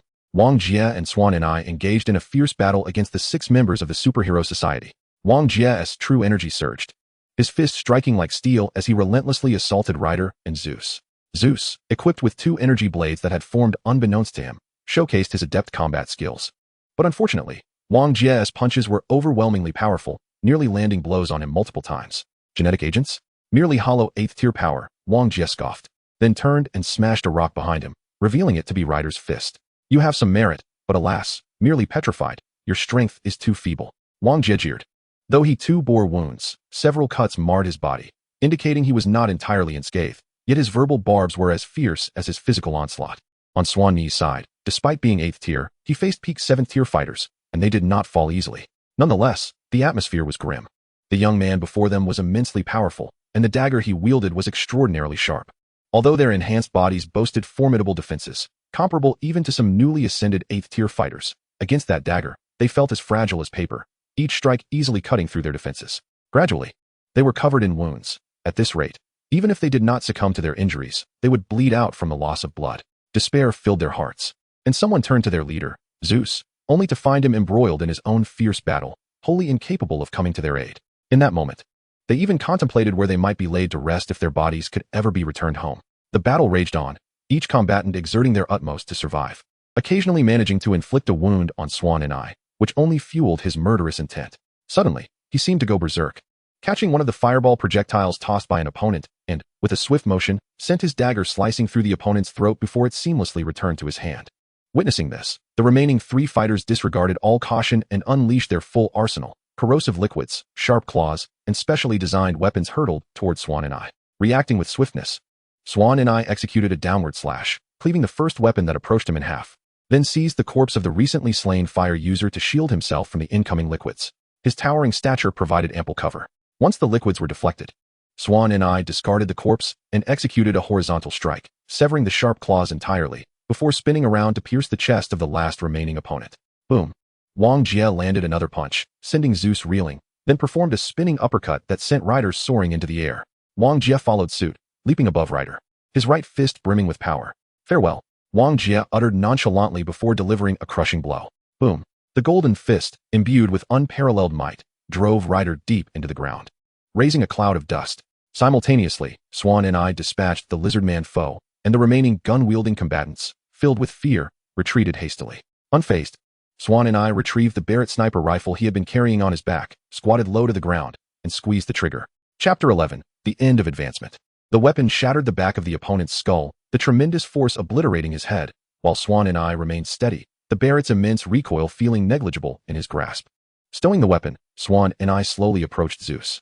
Meanwhile, as the dust settled, Wang Jie emerged from a massive crater, hoisting the incapacitated rider, now utterly devoid of vitality. As Zeus surrendered all hope of resistance. At that moment, his sole thought was to flee. He had often heard that those transformed by the superhero society's genetic enhancements would become monsters, yet compared to the 2 before him, those so-called monsters appeared as mere infants. Zeus no longer cared about any passageways. With a glance at Wang Jie's hold on rider, he activated his propulsion device and shot away. Wang Jie, prepared to pursue, noted that, like Wang Qinyuan, Swan and I, as an awakened being, was unable to fly. However, before Wang Jie could catch up to Zeus, the sky ahead suddenly darkened. Just as dawn had broken, the sudden shadow appeared particularly eerie. Observing this, Wang Jie slowed his pace, adopting a relaxed demeanor. Zeus noticed the ominous shadow as well, but before he could react, it enveloped him at lightning speed. Contrary to expectations, there was no struggle. Upon entering the shadow, Zeus fell silent, and the next moment, Lin Chuan emerged from the darkness, dragging the utterly lifeless Zeus behind him. Boss, is it all taken care of inside? Wang Jie greeted with a cheerful smile, and although he usually dabbled in mischief, he dared not act recklessly around Lin Chuan. All right, let's head in and clean up the battlefield, Lin Chuan said without further ado. A glance revealed that although both of them bore injuries, they were not severe, and he turned to lead them back into the passage. Inside the passage, the Mengji had once again gathered. The enemy before them had long since collapsed, and under the relentless pursuit of Mengji, a multitude of disordered personnel fled in sheer panic. Cease the pursuit, Yang Jiaqing commanded, prompting everyone to finally regain their composure. They looked around, and the vast expanse of the dark forest was now devoid of any intact ground. Blood had thoroughly stained the earth, with severed limbs scattered everywhere, some belonging to beasts, others to Mengji. There was neither celebration nor mourning. Only a pervasive sense of confusion and emptiness lingered among the survivors after the fierce battle. Yang Jiaqing landed solemnly, stating, "Clean up the battlefield and bring our fallen comrades back home." Even though everyone was utterly exhausted, no one paused to rest. They silently moved the bodies of their fallen allies from their original places to a designated area. Among them were their relatives and brothers, yet the majority were strangers, nevertheless. No one regarded them as such. From the moment they joined Mengji, they became brothers. At this moment, Lin Chuan and Yuan were together lifting a young man who bore the appearance of a warrior. The young man had lost his left arm below the shoulder, yet his right hand still tightly gripped a long knife. The two remained silent, with Yuan's eyes reddened, biting her lip to suppress any sound. She had been frightened during this battle. After Lu Rue and Lin Chuan had plunged into the fray, she had remained hidden at the back. Although she had made several attempts to overcome her discomfort and join in, she ultimately did not dare to step forward. As the battle progressed into its later stages, Lin Chuan and Tao Tiao had exhausted their strength. Suddenly, from their right side, a long-hidden 7th-tier expert launched a surprise attack, sending the master and apprentice sprawling to the ground. Kill! The surrounding beasts erupted in fury, charging towards the two, while the seventh-tier assailant also leaped forward. His staff raised above his head, aiming a decisive blow at them. In that moment of impending disaster, Yuan forced herself to suppress her fear and unleashed the lethal strike taught to her by Li Jingjun. The sound of the sword echoed as a surge of sword energy erupted, instantly slaying the foremost wave of enemies. However, the seventh-tier expert disregarded Yuan's sword aura and continued his assault, knowing that if he eliminated these two, the threat posed by their team would dissipate. Void break slash. A voice suddenly emerged, and a young figure appeared before Lin Chuan and the others, wielding a knife with all his might, delivering his strongest strike towards the seventh-tier beast. Yet, he was ultimately just a low-tier fighter. Even though he was a genius who had reached the sixth tier, he could not withstand the full force of the seventh-tier master. With a resounding clash, the long knife shattered, and the immense impact caused the broken blade to slice into the young man's left arm. The agony of a severed arm erupted from his lips, only to be followed by a staff striking him atop his head. Mirage, Lingshu slash. Yuan roared, charging towards the seventh-tier foe with unrestrained fury. Her anger was not solely directed at the seventh-tier expert for injuring Lin Chuan, but also at her own weakness. She had fought alongside them countless times. Why was she still paralyzed by fear as she witnessed the sacrifice made by the young man to save Lin Chuan and herself? Screaming in rage, she reached the side of the seventh-tier expert in an instant, swinging her sword to clash against the staff, resulting in a shower of sparks. Yuan did not lament the fact that her strike failed to inflict significant damage. Instead, she continued to unleash a flurry of rapid thrusts towards the seventh-tier master. At that moment, Tao Qiao and Lin Chuan had cleared the remaining foes, and the master and apprentice swiftly joined Yuan's battle. United, the three soon overwhelmed the seventh-tier expert, who ultimately fell victim to Yuan's ultimate killing move, leaving him as lifeless as a sewer cover. After dispatching the enemy, Yuan did not pause. She surged into the fray, joining her comrades in battle. The two exchanged a glance and shared a bitter smile. Tao Qiao tossed Lin Chuan a crystal stone, and the two quickly absorbed it, replenishing their energy before diving back into the chaos. Indeed, the young man they were now bearing was the one who had bought Lin Chuan and his master precious moments to breathe. At this point, neither Yuan nor Lin Chuan was even aware of his name. Meanwhile, Lu Rui, Jiang Yanwei, and Chun Ru were also engaged in clearing the battlefield, each bearing numerous wounds. Lu Rui had altered the tide of battle in several instances with her peculiar assassination techniques, yet the toll had been severe. She was now adorned with bandages. Chun Ru and Jiang Yanwei were no better off, busy tending to the remains of fallen comrades, merely performing cursory treatment on their own injuries. While the Mengji worked to clear the battlefield, the fleeing beasts were left with unspoken grievances, having merely followed their leader to witness the world, only to find themselves facing death. Chapter 12. The Declaration of Combat Orders. At this moment, in a corner of the black hole, several injured beasts cautiously surveyed their surroundings. Confirming that there were indeed no pursuers, they relaxed slightly and slumped to the ground. Phew. Brother Tiger, what are our plans now? One of them inquired. I do not know. When I looked back, while fleeing earlier, I saw that several city lords had not escaped. Currently, in this dark forest, only Lord Zhu Jiuyin and the Dream Goddess, along with the city Lord Qi Lian, remain, another replied. Then perhaps we should submit ourselves to Lord Zhu Jiuyin, since our own lords have fallen. What does it matter with whom we ally? One beast suggested. Go if you wish, came a voice from a previously silent beast. What do you mean, General Qingqiu? Brother Tiger asked. Humph. Do you think that the enemy, having breached the passage and eliminated 5 city lords, will simply guard their territory in peace? Do not forget that Zhu Jiuyin was forced to flee, not by choice, Qingqiu scoffed, having seen through their intentions. The Mengji would not let this go lightly. Is it inappropriate for you, as a scout under Lord Zhu Jiuyin, to say such things? Another beast questioned. I have come to realize that these lords care little for the lives of their subordinates. The law of the jungle prevails in this world, Qingqiu declared with disdain, proceeding to analyze further. Moreover, while the Flower Domain Lord has yet to arrive, the Snake Domain Lord Qi Lian has also been delayed. I fear she may have been the first to fall to the last appearing harmonization expert. The strange death of Xiongzhan now made sense. The harmonization expert could easily execute a Skyward Master without a sound. Qingqiu continued to piece together the clues, revealing that the first passage had opened, allowing the harmonization expert to infiltrate quietly. After assessing the situation, he had swiftly eliminated Xiongzhan and then hidden, biding his time for an opportunity. Finally, when the second passage opened, the expert saw his chance and orchestrated this operation, having first eliminated the Snake Lord Qi Lian before the battle commenced. Qingqiu speculated that this individual had likely maintained contact with the outside world during his period of concealment, perhaps even masterminding this entire endeavor. In truth, Qingqiu's deductions were largely accurate. The reason Lin Chuan had not appeared during this time was precisely that he had been on the other side of the passage, thus absent from the external realm. However, Qingqiu remained unaware that Lin Chuan had simultaneously dealt a significant blow to the superhero society. inflicting losses of 2 8th-tier and 4 late 7th-tier fighters, sufficient devastation to trouble the society for some time. What are your plans, General Qingxiu? Another beast inquired once more. Let us depart from the dark forest and venture towards other realms of the spirit illusion. Remaining here will inevitably lead to our demise, remarked Qingxiu Xiaosa, fully aware that the dark forest had become untenable. The only path to survival lay in seeking refuge with the formidable beings beyond. Meanwhile, Zhu Jiuyin had returned to the black hole, and his first order of business was to consolidate the remaining factions, bending them to his will. He commanded his subordinates to disseminate news far and wide, summoning the remnants from various domains, proclaiming his intention to unite their residual strength and retaliate against the human invaders, avenging the fallen lords of the cities. 3 days later, at the entrance of the Kekexili Passage, the assembled group, led by several ministers, conducted a modest memorial ceremony for their sacrificed comrades. They would have preferred a more elaborate tribute. But recent disturbances from the passage compelled Meng Ji to postpone formalities until the immediate threats were addressed. Lin Chuan had shared the intelligence he had gathered, revealing a world known as Spirit Illusion, which was divided into 8 major regions based on cardinal directions. The previous 2 regions lay within the confines of the Dark Forest, and Lin Chuan had previously established contact with the outside world through the guards stationed at Tiantai Mountain. However, despite having secured a foothold in the Dark Forest, they could not afford to celebrate prematurely, for it ranked as the weakest among the 8 regions. In terms of strength, it hardly constituted a significant domain. Its remote location and scarcity of resources rendered it unattractive to the powerful, which allowed the 8 city lords to divide it among themselves. Today, I have summoned you not only to honor our fallen comrades, but also to discuss a pressing matter. Lin Chuan, shedding his previous robe for a fitted black combat suit, addressed the assembly with conviction. As you have likely observed, we have gathered additional allies over the past 3 days.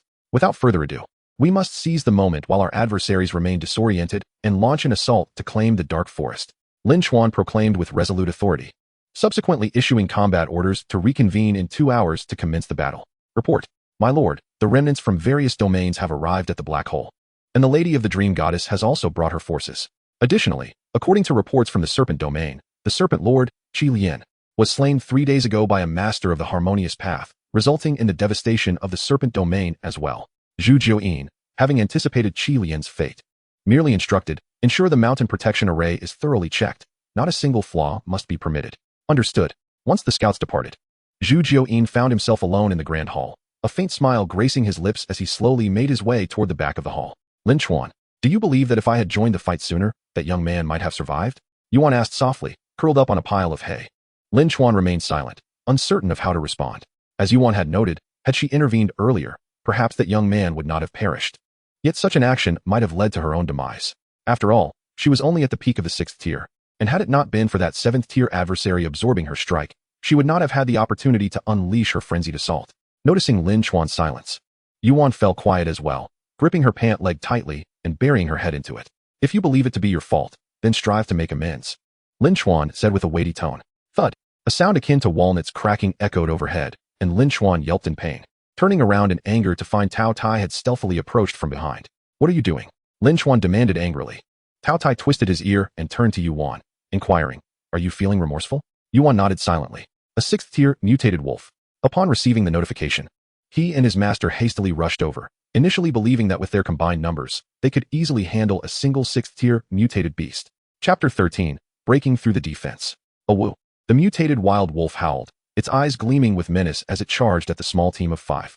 With a surge of determination, a middle-aged man in his 40s brandished his weapon, lunging forward to confront the beast. The weapon met the wolf's skull with a resounding clash, sparks flying as it failed to breach the creature's defenses. Damn it. The intel was erroneous. This wolf is already at the 7th tier, the middle-aged man cursed. Yet he remained composed, being a practitioner of the early 7th tier himself. Facing a newly ascended 7th tier wolf, he felt little alarm. A woo. The wolf howled once more, and a chilling sight emerged as several wolf heads peeked over the hillside, followed by a horde of mutated wild wolves surging towards them. Indeed, wolves are inherently pack animals, and such solitary wolves are seldom seen in nature, but the sight of dozens of mutated wild wolves charging forth sent shivers down their spines. Retreat, the middle-aged man commanded, swiftly leading his team to escape. However, despite being practitioners above the 6th tier, they could not outrun the significantly enhanced physical prowess of the wolves. Among the throng of 5th tier wolves, 3 were at the mid-6th tier as well. Their expressions grew grim, yet their pace did not falter. Master, this intel is absurdly inaccurate. Weren't we told there was only one? Tao Tai exclaimed. Shut it. If you ask me, who should I ask? Run faster, if you fall behind, I won't be able to save you. They fled at full speed for about 10 minutes. Though they were cultivators, the exertion was exhausting. Captain, if we continue like this, we're doomed. We must confront them. One team member, weary of the relentless escape, shouted defiantly. Exactly. Captain, let's fight them. The other two members echoed. Damn it. If that's what you want, then let us counterattack. The middle-aged man spat, abruptly halting and charging back. You all hold back those 3 elite ones. I will take on their lead wolf, and Xiao Linzi, go eliminate those minions. He commanded with urgency. Huh, master, are you serious? With so many minions, I might well perish under the sheer numbers. Tao Tai lamented. Stop your whining. You've been stuck at the peak of the 6th tier for nearly 2 months now. This is the perfect opportunity to push yourself and break through. Tao Tai was left speechless. It was easier said than done. The others had already engaged the elite mutated beasts, clashing with the 4 fastest and nearest. Seeing Tao Tai trembling, the middle-aged man shouted, You fool. What are you afraid of? They're only 5th tier. You can take one down with each shot. It's like killing dogs. Get moving. Upon hearing this, Tao Tai steeled himself, gritting his teeth as he charged forth. The Xianjin gun was unleashed, slicing through the air with ferocity, and he quickly began to reap the wolves, dispatching 10 or more in a brief span. Ha ha ha, this is nothing. Tao Tai exclaimed in exhilaration. Watch out. The Master's voice called from behind. Startled, Tao Tai turned to see the lead wolf had somehow broken free from his Master's grasp and was lunging toward him. Quick dodge, the Master shouted. But Tao Tai stood frozen in place, paralyzed by the fierce aura of the wolf. As he saw the creature's sharp claws growing larger in his vision, he instinctively shut his eyes. Swish. The sound of slicing air filled his ears, and despair flooded his heart. Was his life truly ending this way? Yet, in the next moment, the anticipated pain did not arrive. He opened his eyes to find his master standing protectively before him, his weapon piercing through the lead wolf's eye. Well done, master. The gluttonous beast let out an exuberant shout, spinning around to re-engage in battle, swiftly dispatching the minions trailing behind him. Yet, he remained oblivious to the trembling figure of his master, who, after drawing his weapon, collapsed to the ground. It was only after I had vanquished the last of the wolves that I noticed my comrades surrounding my master. A sense of dread washed over me, for I understood that I might have caused this calamity. The gluttonous beast spoke in a nonchalant tone. But both Lin Chuan and Yuan could sense the profound sorrow concealed beneath his seemingly casual demeanor. The weight of having lost his master, who perished to save him due to his own blunder, was surely monumental, and it was beyond comprehension how he managed to endure. Teacher Yuan hesitated, words caught in her throat. Yet, the gluttonous beast waved his hand dismissively and said, I share this story merely to convey that even an experienced soldier like myself felt trepidation during my inaugural battle. There is nothing shameful about it. We need not dwell on guilt. However, we must learn from our mistakes to ensure that such errors are not repeated in our future encounters. After delivering this earnest message, he fixed his gaze upon Yuan, hoping to impart the wisdom of his experience, that everyone has their first time, and everyone makes mistakes. But it is imperative to acknowledge one's faults and amend them. I understand, teacher, Yuan replied with a solemn nod. Indeed, you have all performed admirably. I have been observing your efforts in hunting those mutated creatures, and I assure you, there is no need to undermine yourselves due to a singular misstep. Lin Chuan has already ascended to the 7th tier.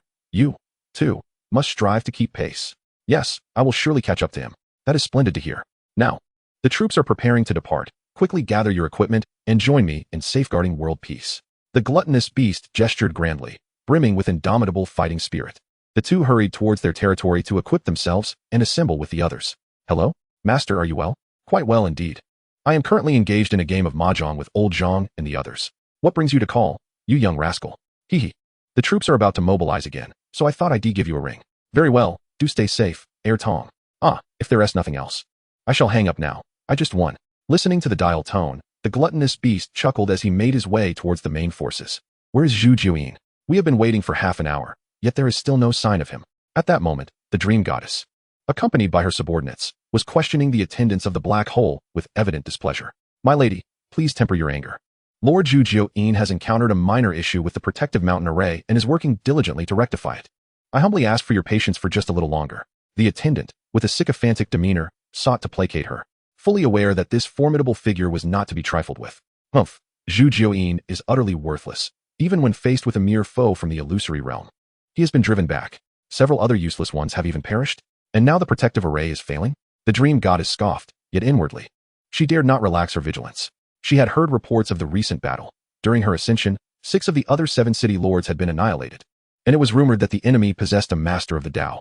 Though she had promised to ally with Zhu Jiuyin, her anxiety grew as he continued to delay his appearance, fearing he might be plotting something, prompting her to provoke him into showing himself. The attendant, mindful of his place, refrained from responding and continued to offer ingratiating smiles. "There is no need to trouble yourself with a mere servant, for I have arrived," Zhu Jiuyin declared, entering with a fan in hand. "Humph, you only ever show up when it suits you," the dream goddess retorted coldly. Zhu Jiuyin remained unfazed, responding with a cheerful demeanor. "There's no need for haste. I mentioned that the protective array was experiencing some difficulties, but it has now been repaired. We should have no trouble confronting that Dao master. Is there truly an enemy of that caliber? Indeed, otherwise several city lords would not have met their demise. Their prior overconfidence led to a surprise attack and subsequent defeat. However, this time we have devised a comprehensive strategy, and with the remaining forces at our disposal, we shall be more than capable of vanquishing the enemy," Zhu Jiuyin clarified. The dream goddess again mocked him. "Let us hope that is indeed the case. In any event, I have brought all my forces along. I do not wish for any complications to arise. Rest assured, Miss Dream Goddess. I suspect the enemy will launch a large-scale offensive in the coming days to eradicate any remaining factions. We need only to wait patiently for them to approach." Over the course of 3 days, Meng Ji convened nearly 50,000 troops. In truth, the assembly had begun well before this, during the last gathering. However, they had to transport heavy weaponry, necessitating a delay. Plans to seize the Dark Forest had long been set in motion, and they had to ensure every preparation was in place. This circumstance also highlighted the vast population of Huaxia as an advantage, with a larger base. The numbers of awakened individuals and those capable of cultivation surged. Such a phenomenon was unparalleled by overseas organizations.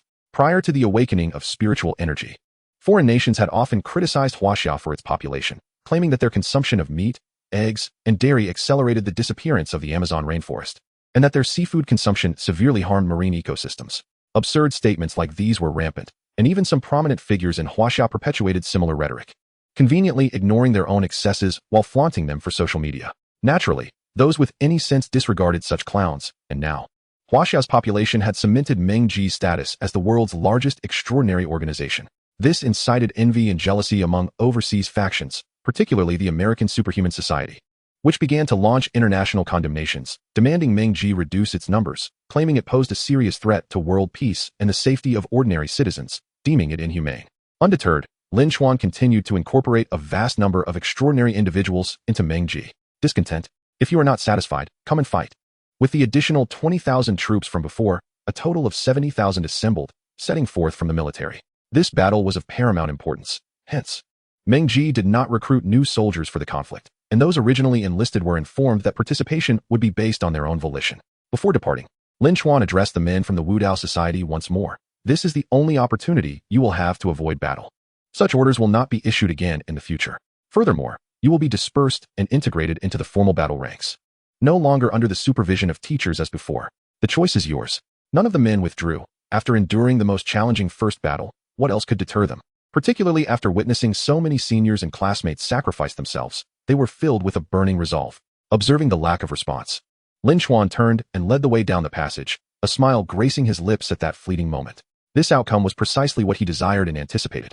Although hundreds of men would inevitably perish, he believed this approach was justified.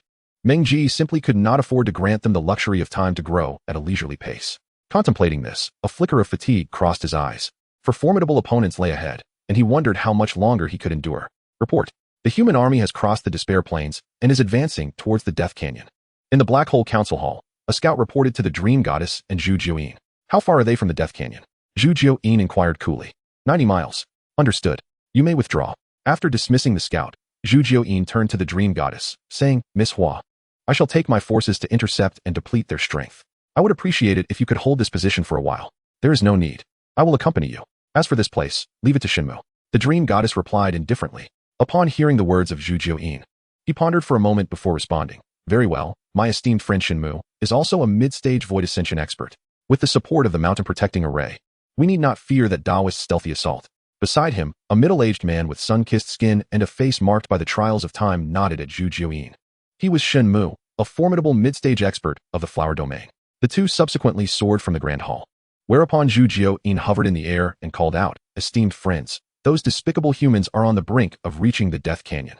Who among you is willing to join me and the Lady of the Dream Goddess City to thwart their advance?" "Willing. We vow to annihilate the humans. We vow to annihilate the humans." Below, a multitude of beastly creatures roared in fervent response to Zhu Jiuyin's rallying cry, including several 7th-tier experts, and even a few newly ascended to the Void Ascension realm, joining in the uproar.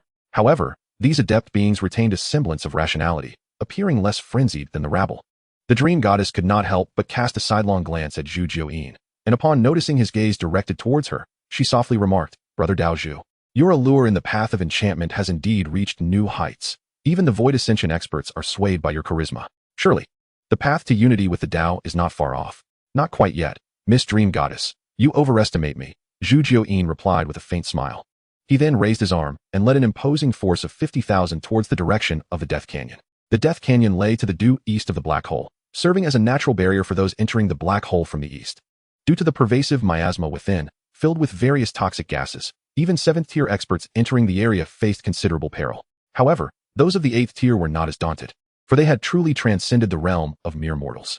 It was common knowledge that most 8th-tier experts could seal their senses, and even awakened extraordinary beings could hold their breath for several hours without consequence. With a mere 40 miles separating the Black Hole Palace from the Death Canyon, half the distance from Meng Ji's side, the Black Hole Army arrived at the canyon's entrance after a mere half hour. Lying in wait, another half hour passed before Meng Ji's forces reached the opposite side of the canyon. Lin Chuan ordered a halt, for they had entered another world where satellite signals could not reach. Thus, they resorted to using signal flags, a common practice in ancient military maneuvers, to convey commands. Lin Chuan had previously scouted this treacherous terrain, recognizing that if a conflict arose, Meng Ji's forces approaching from the east would inevitably traverse this perilous pathway, making it a prime location for ambush. During his month-long stay in Linghuan, he had not merely slain 2 city lords. He had thoroughly familiarized himself with the treacherous terrains across various domains. Therefore, when planning the assault on the black hole, he had specifically gathered a substantial stockpile of gas masks. His investigations revealed that the lethal miasma within the Death Canyon was not of an extraordinary nature. It was merely the result of long-term stagnation and the accumulation of decaying biological matter, easily filtered by ordinary masks. As a seasoned soldier who had risen through the ranks, awakened his powers, and become an extraordinary being, terrain reconnaissance was a fundamental skill for Lin Chuan.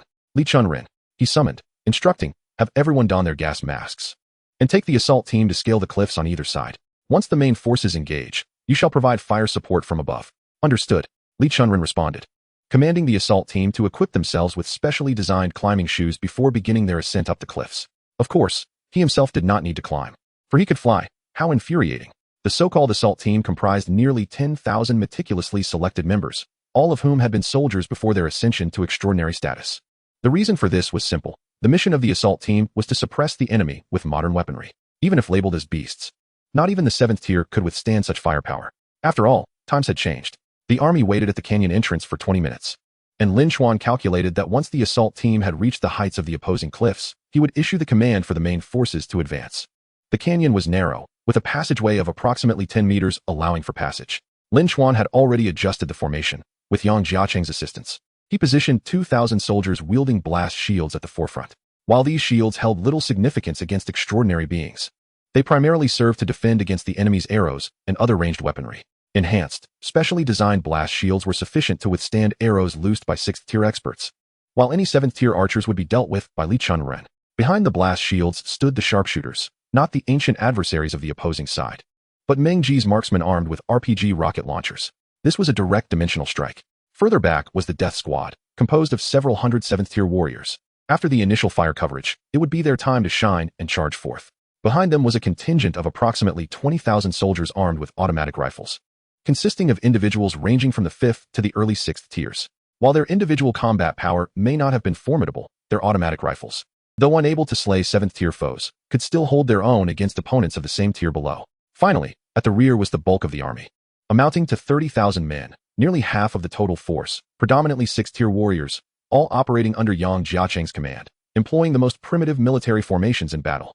Yang Jiacheng, a descendant of the Yang family renowned for their martial prowess since the Song dynasty, excelled not only in martial might, but also in military strategy.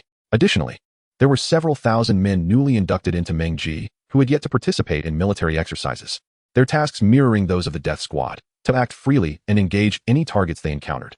Lin Chuan ultimately refrained from dispersing the men among other units. While this decision stemmed partly from their lack of combat experience, it was also rooted in a desire to protect them. He wished for them to grow rapidly while affording them as much protection as possible. Of course, once battle commenced, he would have to set aside such concerns. Their placement at the rear meant their fates were left to chance.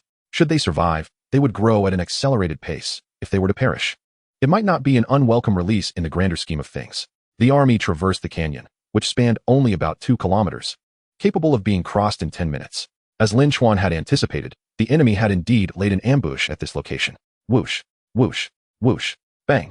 As the army neared the exit, the sound of projectiles slicing through the air erupted. The forces from the black hole initiated an assault, hurling thousands of weapons that struck violently against the foremost blast shields. As Lin Chuan had foreseen, although the shield-bearing soldiers endured tremendous impact, no significant casualties were inflicted. Open fire, Lin Chuan bellowed, leaping forth as shadows enveloped hundreds of foes beneath him. Behind the blast shields, the valiant rocket team, champions of love and justice, unleashed a barrage of rockets, hundreds of projectiles soaring forth, trailing long smoke tails as they hurtled towards the beastly adversaries. On the cliffs above, 2,000 assault team members wielded their artillery, obliterating over 10,000 foes at the cost of 2,000 premium crystal stones. Subsequently, they discarded their artillery in favor of rocket launchers. What extravagance! Are we truly throwing caution to the wind? The usually genteel Li Chuan could not suppress his exclamations.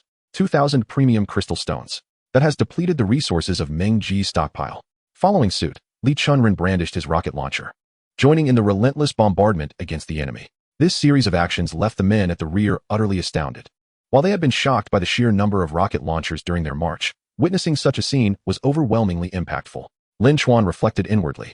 With such firepower on display, it seemed the fear of insufficient firepower had not plagued them for many years. This time, each rocket launcher was issued with 2 shells. And although they were designed for individual soldiers to carry, the burden was not physically taxing. Rather, it was the lack of attachment points that posed a challenge. With a total of 3,000 RPG launchers and 6,000 shells, even if a single shell only claimed 2 lives, that would amount to over 10,000 casualties. Coupled with the previous success of the assault team in persuading over 10,000 to retreat, the first round of relentless bombardment had effectively equalized the numbers on both sides. Chapter 16, Recklessly Accepting Missions. Damn it, Zhu Jiuyin exclaimed in fury. What are these humans using? They clearly didn't have this last time. And what about those 2,000 energy bursts on the cliff? Wasn't it only activated once before? I thought you could only use it once. Yet here you are with 2,000 rounds? This was also his own fault. He thought that aside from a handful of experts, it would be exceedingly difficult for ordinary people to ascend that chasm. Thus, he assumed there wouldn't be a large force above. And coupled with his fear of Li Ruiwen's formidable power, he never considered sending scouts. As a result, 2,000 rounds of artillery instantly obliterated 1/10 of the elite fighters. The rocket launcher, a weapon far surpassing the technological level of countless eras, was something he had not anticipated. In the previous battle, both sides had resorted to primitive combat methods, and he truly did not expect that Meng Ji would possess such a scale of devastating weaponry. Beside him, the dream goddess was equally taken aback. Having not participated in the last battle, she was unaware of the existence of artillery. Now, witnessing such destructive power, she comprehended why the 6 city lords had been nearly annihilated, leaving only Zhu Jiuyin to escape. With such weaponry, the numerical disparity between the 2 sides could be effectively neutralized. Retreat. Quickly retreat. Zhu Jiuyin bellowed, sprinting backward at an astonishing speed. He dared not take to the skies. For the moment the battle commenced, he had noticed Li Ruiwen's silhouette, along with several other aerial experts nearby. He knew that to attempt flight would be tantamount to a death sentence. Upon hearing Zhu Jiuyin call for a retreat, Dream Goddess instinctively thought of flying away. But upon seeing Zhu Jiuyin fleeing on the ground, she quickly realized and joined him, weaving through the panicked crowd with remarkable speed. Kill. After 2 rounds of firepower suppression, the rear army surged forward with ferocity. Meanwhile, Wang Jie and 3 elderly warriors swiftly took to the air, searching for hidden aerial experts on the battlefield. Naturally, those capable of flight were no fools. Upon witnessing Meng Ji's experts ascend, they all shrank back, unwilling to reveal themselves. The battle raged on, both sides consumed by bloodlust. On the black hole side, they remained oblivious to the fact that their leader had already fled, even though the fear instilled by the 2 rounds of artillery weighed heavily upon them. Nevertheless, they understood that such powerful weaponry could not be used indefinitely. Thus they did not immediately disband. In the center of the battlefield, Yang Jiaqing hovered in the air, commanding an army of tens of thousands below. Various formations were employed in succession, either splitting into 2 fronts to engage separately or consolidating their strength for a powerful charge. Under his leadership, the army operated like a relentless war machine, ruthlessly harvesting lives. Of course, traditional military formations typically do not accommodate such large numbers, as increased size often restricts coordination, mobility, and flexibility. However, this was different. This was a formation composed of extraordinary individuals, whose superior physical capabilities allowed them to respond swiftly to their commander's orders. Coupled with Meng Ji's long-standing emphasis on unity and obedience in training, the devastation wrought by tens of thousands of extraordinary beings working in concert was unimaginable. With a formation of 30,000 soldiers, 1/3 would always be at the forefront, striking before rapidly withdrawing, allowing the second line to take their place. After the second volley, the third line would move up, creating a seamless cycle of attack that maximized the effectiveness of each soldier while maintaining their optimum state for subsequent strikes. In such coordinated efforts, the army advanced as if through uncharted territory, akin to a relentless mowing machine, with every pass claiming numerous souls. The men at the rear, along with Mengji's new recruits, were equally unwilling to be outdone. They did not scatter but instead followed closely behind the formation, waiting for an opportunity to strike survivors after each wave of assault. Any fortunate soul who managed to remain unscathed amidst the onslaught would still face the frenzied assault from the rear. This was inevitable. Killing enemies would yield military merit. Yet with the formation's crushing advance ahead and the fierce fight of the 7th-tier suicide squad on the flanks, Li Ruiwen had placed them at the back, leaving them with little opportunity to showcase their prowess. Thus, they could only linger behind the formation to claim the spoils. Consequently, when they spotted a solitary survivor, each of them surged forward like ravenous wolves. Lin Chuan was no different. Having just advanced to the 7th tier, he required a significant amount of military merit to exchange for resources to maintain his current pace of cultivation. Upon reaching the 7th tier, most cultivators would complete their physical refinement and begin to focus inward, studying aspects such as spiritual energy and spells. In simpler terms, they would transition to mental and magical research. However, Lin Chuan was unique. The golden light body refinement method bestowed upon him by Zhang Chuling had been enhanced by the black sphere and elevated to a 9th-tier refinement. Lin Chuan had only just completed 5 refinements and was aware that as one progressed, the difficulty of body refinement increased, necessitating even greater resources. Thus, to expedite his ascension in this regard, he would require more resources in the future. He planned to embark on a frenzy of missions once this battle concluded. However, this moment presented the perfect opportunity to accumulate military merit, and he couldn't help but feel envious. Yet he found himself relegated to trailing behind, only able to pick up the remnants, which only intensified his urgency. This situation was untenable. He needed to break free from the constraints of the formation and seek opportunities independently. While contemplating these thoughts, Lin Chuan's hands remained swift as he thrust his spear into a 6th-tier fox demon, inciting dissatisfaction from those nearby, who had clearly been eyeing the same target. Lin Chuan, what do you mean? Are you stealing my crystal? Yuan exclaimed in indignation. Lin Chuan was equally unyielding, retorting, what do you mean by yours and mine? Whoever strikes first claims it. You scoundrel. All right, stop acting like a shrew. Come with me. I'll take you to feast. Lin Chuan suddenly declared, having already devised a plan in his mind. What are you up to? Yuan inquired, annoyed. It's time to showcase some real skills. Let us call the squad leader and go grab some loot. Lin Chuan proclaimed triumphantly. Upon hearing this, Yuan's eyes lit up. Great. As they continued to engage in battle, they occasionally shifted positions, trying to avoid drawing attention from those around them. Minutes later, they reached Jiang Yanwei's side, exchanged a few words, and the 4 of them stealthily moved closer to Lu Rui's location. 8 extremes burst. Jiang Yanwei delivered a punch that dispatched a creature before Chenru, earning him an angry glare from her. After a brief moment of friendly interaction, the 4 of them quietly advanced towards Lu Rui's direction. Wait, where's Lu Rui? Jiang Yanwei suddenly whispered. The other 3 fell silent. Obviously, if she could be found so easily, she wouldn't be called Lu Rui. What the hell? How can we play if we can't even gather the team? Jiang Yanwei grumbled. Lin Chuan replied, let us be serious. We're in the middle of a fight. Why are we even discussing the team? I'm right here. At that moment, a soft voice came from behind. Oh no. Yuan was the first to exclaim, followed closely by Lin Chuan and Jiang Yanwei. Chenru, realizing she was about to utter a curse, quickly caught herself. Let's move. I've noticed that you 2 have been acting suspiciously and have been following you. Lu Rui said nonchalantly, as an observer of the battlefield. She had recognized Lin Chuan and Yuan's furtive behavior early on and had been tailing them all along. Sai Gao. Yuan gave a thumbs up, playfully expressing her approval. Lin Chuan explained to Lu Rui, let us head to the wild zone and develop stealthily. Come on, let us go? Jiang Yanwei, who could hardly contain his eagerness, was also in dire need of military merit to exchange for resources. Among the 5, Lin Chuan had already reached the 7th tier, and Yuan was close behind. It was likely that she would advance after this battle. Although the other 2 girls were still in the late 6th tier, he was the physical education committee member, and logically, this should be his forte. Yet, he found himself lagging significantly. Moreover, despite Lu Rui also being in the late 6th tier, her peculiar prowess made him uncertain of victory in a direct confrontation, intensifying his desire to improve himself. With the group assembled, the 5 immediately commenced their actions, 4 of them stealthily edging towards the outskirts of the main formation, while Lu Rui strode confidently, occasionally assisting passing comrades with a few swift strikes. Lin Chuan, Yuan, Chenru, Jiang Yanwei. Goodness, such extraordinary prowess. Are all assassins like this? Killing without a trace. Count me in. As they marveled at Lu Rui's remarkable abilities, a voice suddenly emerged nearby, laced with a hint of seduction, startling Lin Chuan into alertness. He turned, taken aback. Yao Bin, what are you doing here? Lin Chuan exclaimed. Indeed, the voice belonged to Yao Bin, the Soundwave-type awakener who had previously helped deal with the 8th-tier old turtle. What do you mean? I'm also a member of the Mengji team. Why shouldn't I be here? Plus, I'm at a higher level than you. I'm an official member, Yao Bin proclaimed proudly. He was an awakener recruited by Mengji in its recent outreach, and upon joining, he became an official member. Indeed, ranking above Lin Chuan, whose affiliation with the Tao Society made him a mere reserve member. All right, enough of your boasting. What do you want? Lin Chuan rolled his eyes. Hee, I can tell you're destined for great things. Take me along. I've just hit the peak of the 6th tier and am on the verge of reaching the 7th.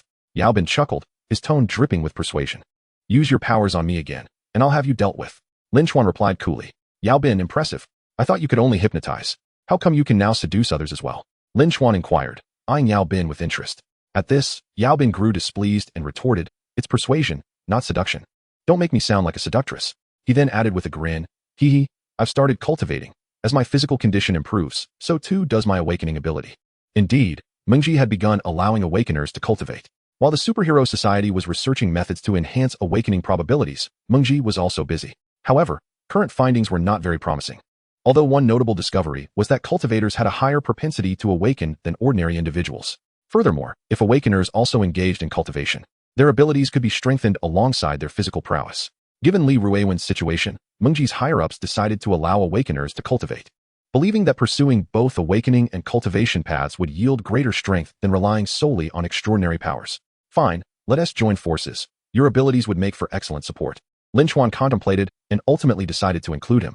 Setting aside all else, Yao Bin's skills, whether to empower allies or hypnotize foes, were indeed valuable assets. Does adding a 6th person constitute an illegal team-up? Are we going to get our accounts banned? Jiang Yanwei suddenly interjected. Lin Chuan, Yao Bin, Yuan, Lu Rui, shut up and forget about your game. Chen Ru glared at Jiang Yanwei, scolding him. The 6 of them reassembled and advanced towards the outer edges of the main formation, where a group of 7th-tier elites was engaged in a frenzied extermination. Although Ling Huan had a higher concentration of spiritual energy, the lower-tier minions did not seem to have gained much strength, mostly comprising 5th and 6th tiers. 5th-tier beasts, though termed as such, bore little resemblance to any creature with human-like features. They were merely upright walking animals. Their physical strength was only slightly superior to that of an average person on Earth, yet their intelligence was significantly higher than that of the mutated creatures outside, behaving almost like ordinary beings. The 6th-tier beasts were considerably stronger, yet still insufficient to contend with the 7th-tier elite squad, resulting in a one-sided massacre. Of course, there were quite a few 7th-tier beasts, but unlike the concentrated forces of Mengji, these were scattered and thus could not match Mengji's might. Coupled with the protection of the main formation and the elite squad, the opposing 7th-tier beasts could not engage in the same systematic extermination of lower-tier opponents as Mengji did. If this continued, the opposing forces would soon be depleted. It was merely a matter of time before defeat ensued. We must act swiftly. If we miss this wave, we'll suffer greatly. Lin Chuan grew increasingly anxious, genuinely concerned that if the battle concluded too quickly, he would miss out on the opportunity to accrue resources. Go. The small group of 6 finally reached the battlefield's periphery, and with a command from Lin Chuan, they charged forward. 8 extremes collapse. A furious roar erupted as a punch of tremendous force was unleashed, obliterating a 7th-tier leopard-headed beast. Teacher, you're here too? Jiang Yanwei exclaimed in surprise, truly not expecting to encounter Wang Rui amidst such a vast battlefield filled with so many people. What are you doing here, you little rascals? Retreat. It's too dangerous here. Wang Rui scolded angrily, genuinely astonished by the audacity of these boys to venture to the front lines. Hey, don't worry, Teacher Wang. We want to earn some military merit too. Lin Chuan laughed and, without waiting for Wang Rui to respond, led the charge once more. Fusion strength, explode. Lin Chuan shouted, unleashing a blast as he aimed his weapon like a dragon towards a late 6th-tier beast, the recently mastered dual fusion strength erupting forth and piercing through the creature's skull. Remarkable. Lin Chuan exclaimed excitedly. This was his first time employing the fusion technique. Previously, he had hesitated to use it due to lack of confidence. But now that he tried it, the dual fusion strength proved comparably powerful to the previously mastered quadruple dark strength. Well done, young man. Wang Rui could not help but commend him. Ladies, what are you waiting for? It's time to reap the rewards. Lin Chuan exclaimed, kicking aside the 6th-tier beast and enthusiastically beckoning his comrades. Yuan, Lu Rui, and Chen Ru wasted no time, unleashing their respective skills and entering battle mode. Yao Bin, Jiang Yanwei, what about us? Do we charge in or not? The two exchanged glances and, disregarding caution, charged forward. However, Yao Bin, with his limited training time and having just reached the 6th tier, chose to remain behind as support. Twinkle, twinkle. Little star the Mengji team members still engaged in battle were momentarily distracted by the sudden song, nearly losing their focus. What the hell? Who suddenly started singing? This is a battlefield. Are you here to cause chaos? Seriously? Are you trying to charm these beasts with love? Jiang Yanwei, how flamboyant Lin Chuan. Are you certain this guy isn't causing trouble? Yuan, just about to unleash a spirit void slash, was interrupted by the unexpected singing, causing her strike to veer off course. Fortunately, she reacted quickly and swiftly dispatched the enemy, avoiding injury. Focus on the battle. Although he is a bit flamboyant, his hypnotic abilities are genuinely formidable. Otherwise, you'd have been done for just now, Lin Chuan reassured her, despite sharing her sentiment regarding the flamboyance of Yao Bin's singing. Yet, it was undeniable that his hypnotic prowess was impressive. He had nearly managed to hypnotize even the 8th-tier old turtle last time, and he had only been at the initial 6th tier then. Realizing this, Yuan calmed down, reflecting that despite her earlier miscalculation, the 6th-tier mid-level enemy had indeed moved much slower, allowing her to strike decisively. Coming to this understanding, she ceased to dwell on her earlier mistake and re-engaged in the battle. Yao Bin's voice resonated across the battlefield, and the surrounding members of the Mengji team distinctly felt the enemy's attention begin to waver. Hey, this lad possesses quite the talent. Although some members from other regions were previously unaware of Yao Bin, they were now astounded by his remarkable ability. The power of his singing could diminish the focus of their adversaries, while it may seem that no tangible harm was inflicted in the theater of war. Even the slightest misstep could lead to fatal consequences. Undoubtedly, this ability, serving as a support, could be deemed a divine skill. Alas, Yao Bin's current strength was insufficient, as the range of his influence remained limited. Given his present capabilities, he could affect an area within a radius of 150 meters within this domain. Those of a lower rank found themselves virtually powerless against him. At that moment, the beast on the opposing side also sensed something amiss. Beneath the seemingly innocent melody lay a capacity that could induce slumber. Although one could resist falling asleep, the state of drowsiness was the most excruciating. If one struggled to comprehend this, they need only reflect on their own state during a mathematics lesson to grasp the sentiment. However, a few individuals of steadfast will, realizing the threat, noticed a beast with a face full of hair and a long tail fixate on Yao Bin, preparing to seize the opportunity to eliminate him. Take down that monkey first, Yao Bin suddenly shouted. It was no jest during his time here. He had participated in numerous battles and remained acutely aware of the unfolding situation from his position in the rear. Upon hearing Yao Bin's call, Jiang Yanwei immediately understood the beast's intentions. Being closest to the creature, he swiftly repelled 2 6th-tier beasts with a single punch, then advanced with a horse stance, unleashing the explosive force of the 8 Extremes fist, which pierced through the beast's chest in an instant. You think you can sneak up on the back line while playing with monkeys? Jiang Yanwei scoffed, waving his hand as he rejoined the fray. In summary, with Yao Bin's assistance, the battle on their side appeared remarkably effortless. Adversaries that would typically require their utmost effort to vanquish could now be dealt with using merely 80% of their strength. Some foes, who were already easily overpowered, now faced defeat with a single strike. The sun is slowly setting. Hey, what are you doing? Yao Bin suddenly ceased singing, calling out loudly to Lin Chuan. Without turning back, Lin Chuan inquired, "What's the matter? Don't interfere if you're of a lower rank. Leave it to me to put him to sleep, and I'll finish him off for military merit." Yao Bin exclaimed urgently. "Stop the chatter. We'll split the resources evenly later," Lin Chuan promised, as he shattered a nearby unawakened ape-like creature with a single shot. Although 2 tenths may not seem substantial, when divided among 5 individuals, it amounted to a considerable sum. Right. We will also give you 1/10, shouted nearby members of the Mengji team, their enthusiasm palpable. With Yao Bin's support, they could earn far more than that meager fraction. Yao Bin's eyes sparkled with excitement. This was indeed a promising venture, and by the end of it, he might even leap into the late stages of the 7th tier. All right, I am ready to adopt my capitalist mode and extract your productive value, Yao Bin shouted with glee, preparing to change his song, as the current pace felt too sluggish. If this continued, when would he ever develop? Lin Chuan, Yujun, everyone, what the heck? Is that man back? All were astonished. Even Lin Chuan had never known that Yao Bin's repertoire contained such a refreshing and elegant song.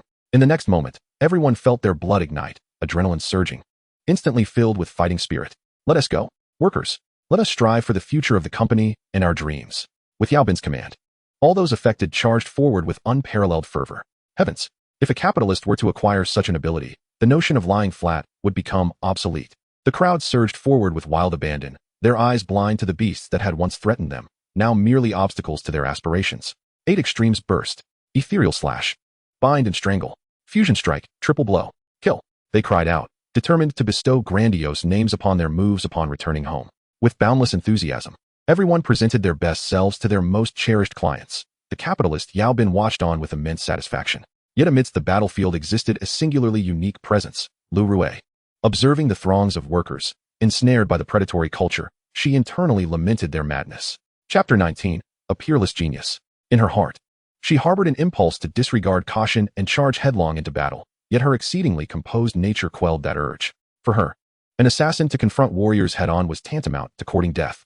Nevertheless, her regard for Yao Bin had undeniably risen. His prowess was indeed astonishing, particularly his capacity to influence so many individuals simultaneously.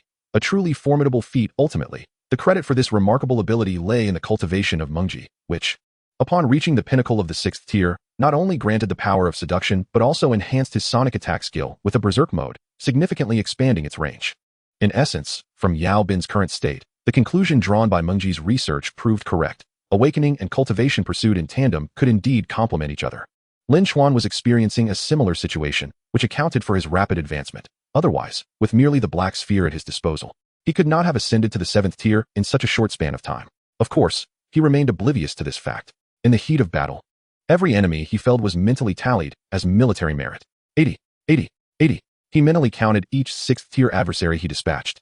With a sweeping shot, a horde of 5th tier minions was obliterated. Lin Chuan hammered away at a glorious future, and years later, as an elderly man, he would return to his village to share the secret of his success with his fellow villagers. Hard work.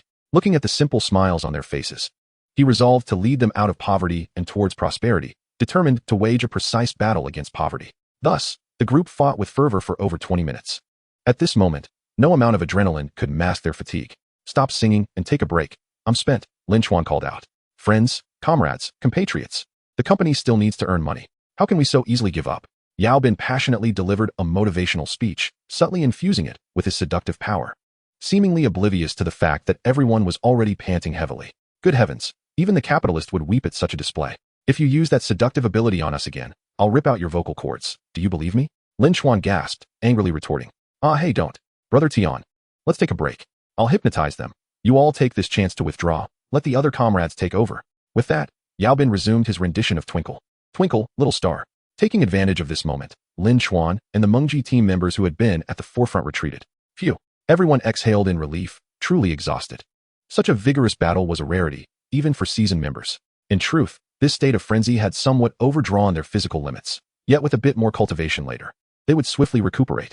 Wow, your advancement has led to some peculiar enhancements. Berserk and seduction were both acquired later on?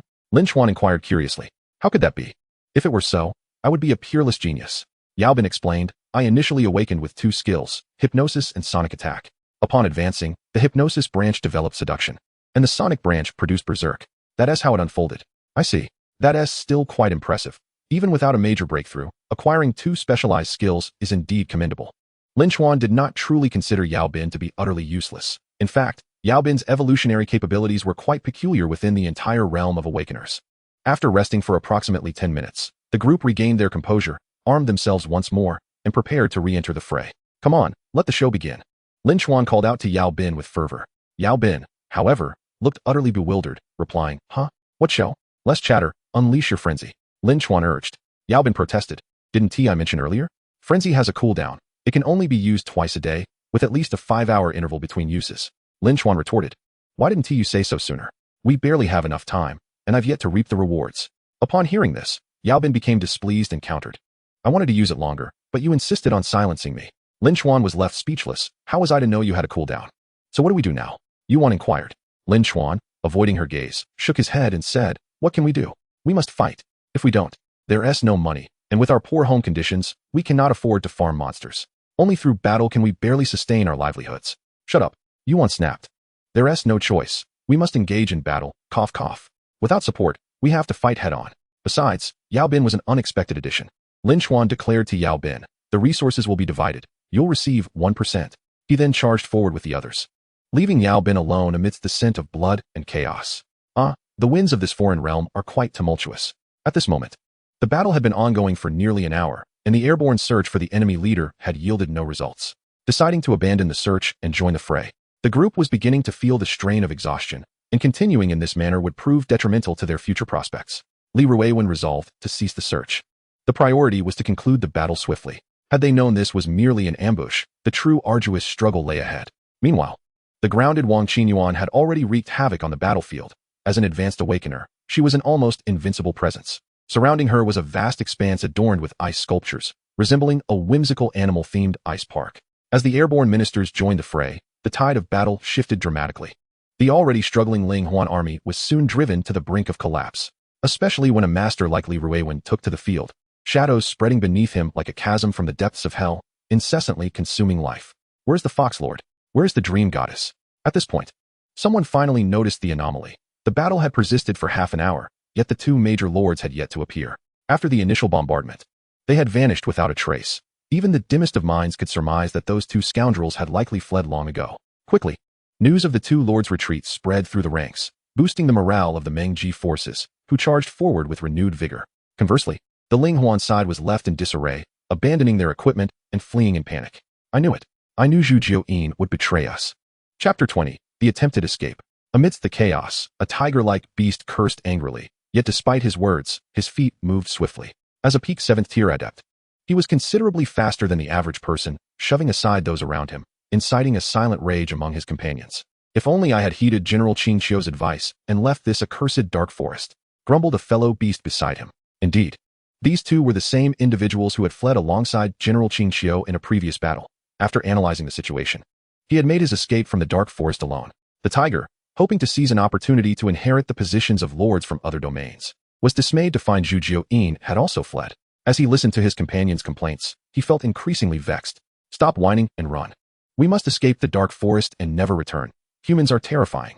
However, before they could escape, Li Chunren swiftly ended their lives with 2 arrows. The pig beast, even in death, could not comprehend why he had followed the foolish tiger's lead. Had he listened to General Qin Qiu, he would not have lost his life here. 2 7th tiers, and they dared to attempt an escape under my watch. Li Chunren remarked disdainfully, clearly displeased with their actions. The enemy not only refused to surrender, but also dared to flee. Meanwhile, under Yang Jiaqing's command, the 30,000 Mengji troops began to disperse, splitting into smaller units to strike. Given the circumstances, the formation was no longer suitable for pursuit due to numerical limitations. A dispersed attack would yield greater gains. At this juncture, some desperate minions, realizing escape was impossible, knelt in surrender, hoping to save their lives. However, in the blink of an eye, a knife slashed across their throats. Li Ruiwen, hovering above, retracted the small blade that had claimed dozens of lives, coldly declaring, "No surrender will be accepted. Kill without mercy." The others were momentarily taken aback, but soon resumed their assault on the enemy, relieved that their leader did not accept surrenders. In this battle, Mengji could not afford to lose even a single soldier. They had already lost comrades to these beasts, and surrendering without retribution would leave them with a bitter taste. Li Ruiwen understood this well. Accepting so many captives was impractical. The future situation was grim. If they allowed surrenders now, it would surely lead to chaos later. Therefore, it was most prudent to decisively eliminate these beasts. As for his reputation as a villain, so be it. He had never claimed to be a paragon of virtue. Let those who defy him come and fight. After the battlefield was cleared, Li Ruiwen ordered a moment of rest to recuperate before the next battle. They were still about 20 kilometers from the Black Hole Hall. Logically, after driving the enemy back, they should pursue relentlessly.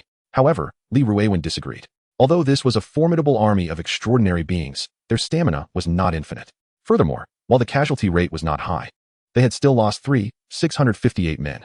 Li Ruiwen knew they had to wait until the fallen were honored before advancing. This wait prolonged for 3 hours. Everyone had adjusted their conditions, but seeing Li Ruiwen hesitate to issue orders, they could only wait silently. Meanwhile, the 5-member team sat in quiet meditation. Yuan was seated a few meters away, her aura surging, causing her Mengji uniform to tremble slightly. Lin Chuan and the others stood vigil beside her, ostensibly to protect her, though in reality, it was merely a formality, given the tens of thousands of Mengji troops surrounding them, ensuring no one would intrude upon her focus. After a tedious wait, Lin Chuan delved into his consciousness world. At this moment, dozens of small spheres surrounded the black orb, resembling the previous baby eel. Among these small spheres, some were deep as ink, while others were pale as paper, fragile to the touch. Observing these spheres thoughtfully, Lin Chuan realized they contained souls he had harvested during the 2 battles. Most were 6th tier, with 12 being 7th tier. His valiant performance was attributed to utilizing his ocular technique to daze opponents, achieving near certain kills. Presently, the majority of the 6th tier souls were dense, while of the 7th tier, only 3 were notably darker in hue. The rest were quite faint. Based on the battles of the past 2 days, Lin Chuan surmised that the darker ones were those from which he had extracted more substantial portions of soul energy, while the lighter ones represented mere fragments. After all, on the battlefield, circumstances change in the blink of an eye, leaving no room for him to leisurely extract the soul of each adversary. It was only upon comparing with other smaller orbs that Lin Chuan realized that the soul of the mudfish had consistently appeared gray, a manifestation of its inherent weakness. Lin Chuan mused, "So you've kept this wretched mudfish out of disdain, not wanting to consume it?" What's this nonsense about its exquisite flavor? Why not just dispose of it? It's been hanging around here like a persistent red notification on a mobile app, and it's truly bothersome. Lin Chuan vented his frustration at the black orb, which had been lingering there since his awakening, nearly for half a year. Each time he entered his consciousness space and caught sight of it, it was a source of discomfort, a veritable torment for his obsessive-compulsive tendencies. As all these orbs coalesced around the black sphere, Lin Chuan wondered if perhaps their abundance had overwhelmed the black orb, hindering its ability to absorb them. Not dwelling too much on it, he settled into a meditative posture, hoping to expedite the absorption process, wishing that the black orb could comprehend his intentions. Soon enough, as if attuned to Lin Chuan's thoughts, the black orb began to devour the souls. What a relief! Lin Chuan was elated. He had already ascended to the 7th tier of martial prowess, yet these past few days, he had been feeling unusually fatigued, often succumbing to drowsiness. He speculated that the progress of his soul power had not kept pace, leading to an imbalance as he advanced on two fronts. A weakened soul meant greater exhaustion in sustaining his body. His conjectures were confirmed. Unlike ordinary practitioners who advanced steadily, harmonizing the elevation of both body and soul, Lin Chuan's ascent had been rather unorthodox. He had primarily relied on crystal stones as fuel, propelling himself forward with fervor. However, upon breaking through to the 7th tier, he had taken a significant leap, skipping 2 phases of body refinement, which left his soul strength lagging behind. Fortunately, having just broken through, he encountered 2 fierce battles, granting him ample opportunity to absorb a plethora of souls, albeit the sheer volume was too much for the black orb to manage efficiently. In this moment, Lin Chuan seized the opportunity while others rested, entering the realm of consciousness to hasten his absorption. Yuan had already been here for 2 hours, sharing Lin Chuan's 9th tier cultivation talent. After such an extended period of accumulation and following the 2 recent battles, she finally sensed signs of impending advancement. At this moment, she was diligently refining the sinews of her left arm, employing the body refinement technique imparted to her by Li Jingjun, which was the most commonly practiced limb refinement method among the Mengji faction. The limb refinement method entails segmenting the human body into 5 primary areas for sequential refinement, typically commencing with the torso, followed by the limbs based on the practitioner's available resources. However, traditional Chinese martial arts emphasize a stable foundation, leading most practitioners to refine their lower body only after completing the torso. Yuan adhered to this principle, as her Lingshu swordplay demanded agility, making lower body strength particularly crucial. Consequently, as her sword hand, her right arm was prioritized, leaving only her left arm slightly deficient. If she could complete the refinement of her left arm, she would ascend to the 7th tier. She proceeded with meticulous care, and in the final minutes of the 2-hour session, she entered the last stage, only to encounter a minor setback. Her crystals had run out. With merely 15 crystals initially, her recent training had depleted them significantly, and even with the addition of the 7th tier Eagle's spiritual essence, it was insufficient. This left her in a rather awkward predicament. One option was to continue the refinement, albeit at a much slower pace. But time was of the essence on the battlefield. The army could mobilize at any moment, and it was unreasonable to expect thousands of troops to halt for her sake. The alternative was to temporarily cease the refinement and seek another opportunity to break through later. But that would significantly diminish the efficacy of her efforts, especially since she was at such a critical juncture. Consequently, she felt a surge of anxiety, nearly losing her composure. But she quickly steadied herself, reminding herself that halting was preferable to succumbing to reckless fervor. It's best to stop now, no matter the loss.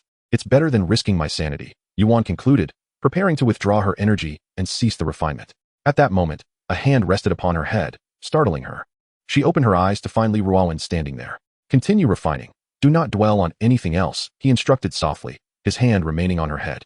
At that instant, Yuan felt a torrent of pure spiritual energy surge from the Baihui point at the crown of her head, coursing through her meridians toward her dantian.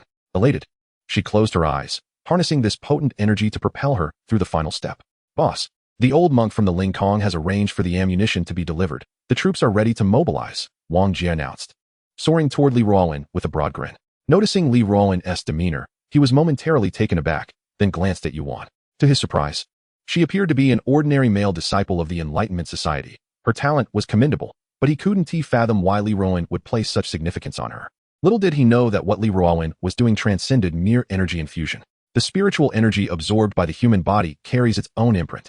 If transferred to someone directly, it could lead to assimilation. This could be harmless if the amount were minimal, but in excess could result in the recipient losing their self-awareness entirely, becoming nothing more than a soulless entity. Li Ruowen, however, was engaging in a far more sophisticated process. He was extracting and condensing the surrounding spiritual energy and meticulously directing it into Yuan's body. In essence, he was constructing a miniature gathering array atop her head, allowing her to absorb the energy autonomously, thus preventing any contamination with his own essence and averting the risk of her assimilation. Such precision requires absolute mastery over spiritual energy, a feat that even Wang Jie would hesitate to claim he could achieve. Of course, the Tianshi Mansion and the elders of Wudong would likely possess the capability. Having cultivated long before the revival of spiritual energy and now standing at the pinnacle of their power, merely a step away from achieving Tao integration. Had it not been for the earlier depletion of spiritual energy, which compromised their foundations after forced cultivation, they would have reached that stage 2 decades ago. Thus, for a newcomer like Wang Jie, they were vastly more formidable, with a far superior grasp of spiritual energy. Even in terms of mastery, Li Ruowen might not match them. In any case, Li Ruowen's actions, though taxing on his own spirit, puzzled Wang Jie, who couldn't fathom why Yuan warranted such attention from Li Ruowen just before battle. Yet, regardless of how he scrutinized her, she appeared to be merely an ordinary young woman. Enough staring. I happened to pass by, saw her energy depleted at a critical moment, and lent a hand. Li Ruowen remarked casually, though inwardly he was astonished. This girl was extraordinary. During his inspection, he sensed her nearing a breakthrough, faintly resonating with the very essence of heaven and earth. Though this resonance was subtle, almost negligible, to elicit such a response at the threshold of the 7th tier marked her as a true prodigy. It is worth noting that such celestial resonance typically manifests only during the ascension to Tao integration. In summary, in the eyes of Li Ruowen, Yuan's future accomplishments are boundless. Even in the event of his demise, she would serve as the pillar of Mengji. At this moment, bolstered by the immense spiritual energy provided by Li Ruowen, Yuan successfully ascended to the 7th tier. As soon as she achieved this breakthrough, the surrounding spiritual energy began to stir. Li Ruowen's gaze sharpened, and with a mere thought, he swiftly quelled the resonance. It was not the right time for such a prodigy to emerge in Mengji. He must ensure Yuan's presence remained concealed. Thank you, Minister. Yuan saluted with military precision, expressing her gratitude. Very well, adjust yourselves and prepare to depart, he instructed. Just then, Lin Chuan had finally absorbed all the small black orbs, although the mudfish was still met with disdain. With a resounding boom, the instant he completed the absorption, Lin Chuan's mind experienced a sudden clarity akin to surfacing from deep water. The world around him became remarkably lucid. Chapter 22. The right choice.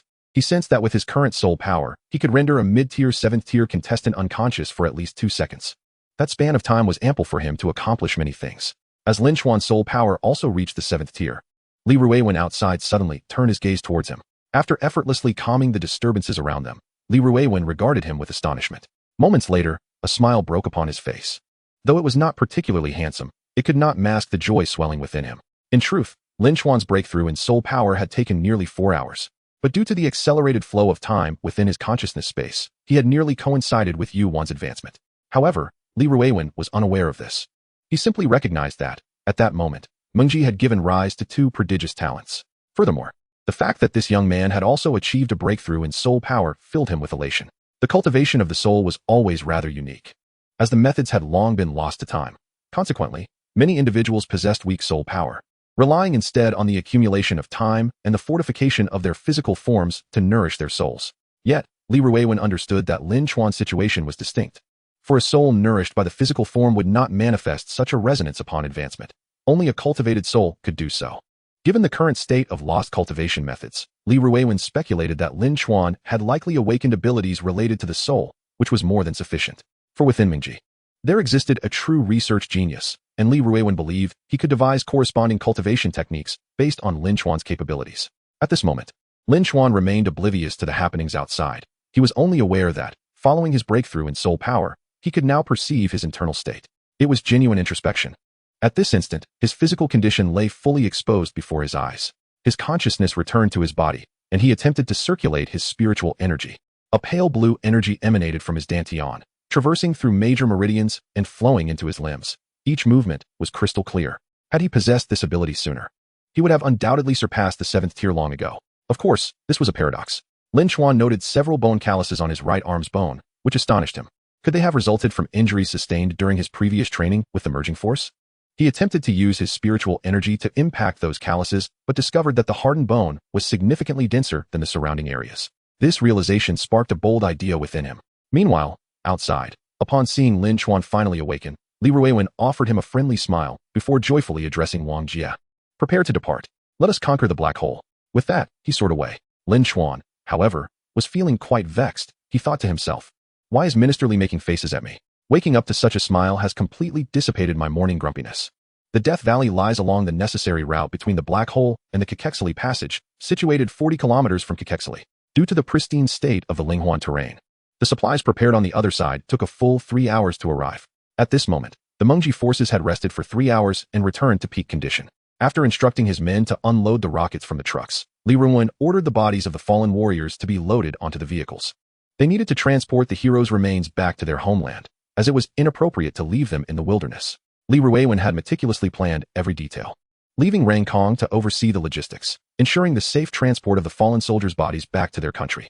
At 3 p.m., the Mengji army regrouped and set off towards the Black Hole, with a remaining distance of 20 kilometers to the Black Hole Palace.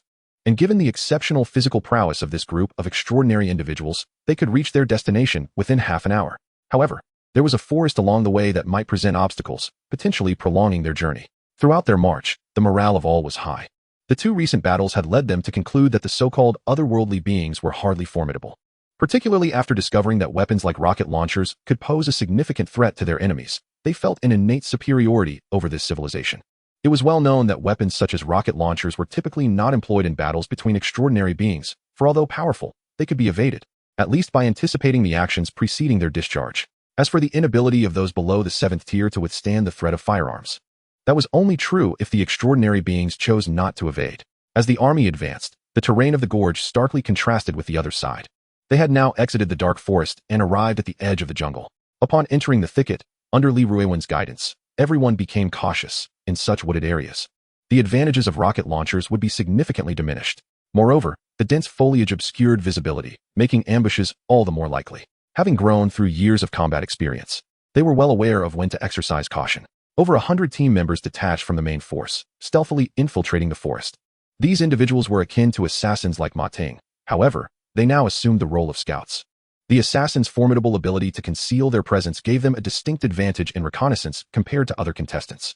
At the same time, Ma Ting too had separated from the main group, cautiously probing the depths of the jungle, moving swiftly without leaving a trace. Even as she brushed past the thicket, no air currents were stirred. The leaves remained still, as if nothing had transpired. Only after she had moved on did a nameless flower by the thicket subtly sway, as though it had been observing Ma Ting. Once it confirmed she had departed, the flower suddenly uprooted itself, its tendrils writhing like tentacles, swiftly darting in the opposite direction of Ma Ting. Just after its departure, a shadowy figure emerged beside the recently vacated thicket. Meanwhile, the main force of Mengji trailed behind at a distance. Li Ruiwen had divided the team into 3 squads, maintaining the necessary composition of each unit according to their prior arrangements. In such terrain, a large number of personnel would hinder agility and make them susceptible to concentrated attacks. Thus, separation was the prudent choice. Of course, even divided, each squad still boasted over 20,000 members, which was far safer than marching as a collective of 60,000. However, as one squad ventured deeper into the woods, a colossal tree suddenly launched an assault. The thick roots surged towards a 7th-tier Mengji soldier. Chapter 23, Breaking Through the Great Defensive Formation. Clang. The sound of metal clashing resonated, and the Tiao Tiao was forced back several steps, shaking his sore arm in disbelief. The tree possessed an astonishing power at the pinnacle of the 7th tier. Just moments ago, upon hearing the sound of air being sliced behind him, he instinctively thrust his spear backward, resulting in a direct collision with the roots of the tree. The 2 forces met, and the creature known as Tao Tai was immediately forced back several steps, while the colossal tree suddenly unleashed multiple roots to strike at the others. Cries of agony and muffled groans echoed through the forest as several early-stage 6th-tier members were struck down, meeting their demise on the spot. Enraged, Tao Tai unleashed 10 streams of dark energy that fused together, erupting with tremendous force and creating a large hole in the trunk of the tree. However, the vitality of plants far surpasses that of animals. The massive wound caused the tree to tremble violently, yet it also provoked a frenzy within it. Thick roots shot up from the ground, and the towering giant began to move like a behemoth. The fallen members were carried by their comrades as they pressed onward. This forest was peculiar. Leaving their fallen behind would surely lead to their complete annihilation. Thus, for the sake of their friends returning home, they had no choice but to carry the bodies forward. On another front, Zhang Chuling raised her hand, casting a lightning spell upon a carnivorous flower, which instantly charred and lost all semblance of life. Indeed, the lightning, imbued with intense heat, exhibited a greater elemental restraint against these plants, proving to be exceptionally effective. After effortlessly dispatching the flower, the group continued their advance. Meanwhile, Li Ruiwen stood before an even larger tree, a cold smile gracing his lips as he hurled a dagger straight at a scar on the trunk. The giant tree struggled violently for a moment before being reduced to charred remnants, while in the Black Hole Hall, a weathered middle-aged man with brownish-yellow skin spat blood as a result. It was that fusion entity. He has slain one of my avatars. The divine would lamented bitterly. Originally, he had merely attached a fragment of his consciousness to the giant tree, but he never anticipated being discovered and swiftly dispatched by Li Ruiwen, resulting in a backlash. Where are we now? The dream goddess inquired.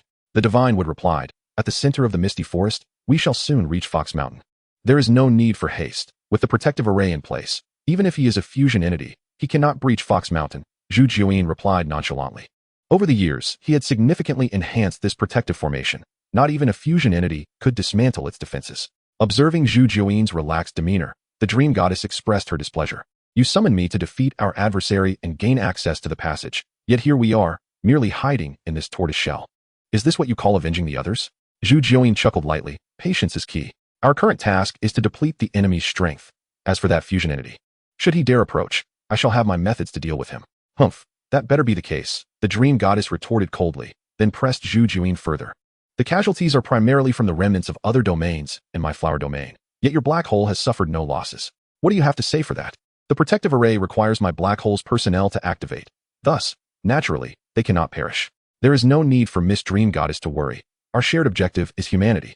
And I am not foolish enough to jeopardize my allies. Zhu Jiuyin maintained his casual demeanor, seemingly unperturbed by his earlier hasty retreat upon encountering Li Ruiwen. The Dream Goddess, observing his demeanor, chose not to press further, though a sense of unease lingered in her heart. At that moment, Ma Ting followed a small flower to an open area, where thousands of monstrous beasts had already gathered, silently awaiting intelligence from ahead to ambush the humans. Concealing her presence, Ma Ting hid behind a tree, observing quietly for a moment before deciding to return with a warning. However, the large tree beside her suddenly began to move, alerting Ma Ting to the unusual situation. She swiftly distanced herself from the tree, only to find herself surrounded by hundreds of enemies. It turned out that the flower was merely a decoy. Ma Ting assessed the situation. The enemies in the open area had also converged, and even with her unique abilities, escaping undetected from such a multitude was impossible. Yet, she remained calm, gripping her Ame dagger, lowering her center of gravity, and preparing for an imminent attack. Just as the vast army prepared to annihilate the human before them, a figure descended from the sky. Li Ruiwen, clad in his black combat attire, let his shadow spread beneath him. Surrounding him, a squad of covert operatives armed with rocket launchers quickly enveloped the monstrous beasts. 10 minutes prior, Ma Ting had swept past some underbrush when a peculiar flower caught her eye. Typically, such bushes, being low in height, serve as favored parasitic habitats for various vine-like plants, often becoming entangled in a mass of vines. The dense foliage would completely obscure sunlight, rendering it impossible for flowering plants to thrive in such conditions. Yet, beneath this particular bush lay a vividly colored flower, prompting Ma Ting to exercise caution. After feigning departure, she circled back and indeed witnessed the flower darting deeper into the forest. Unwilling to pursue alone, she promptly alerted Li Ruiwen.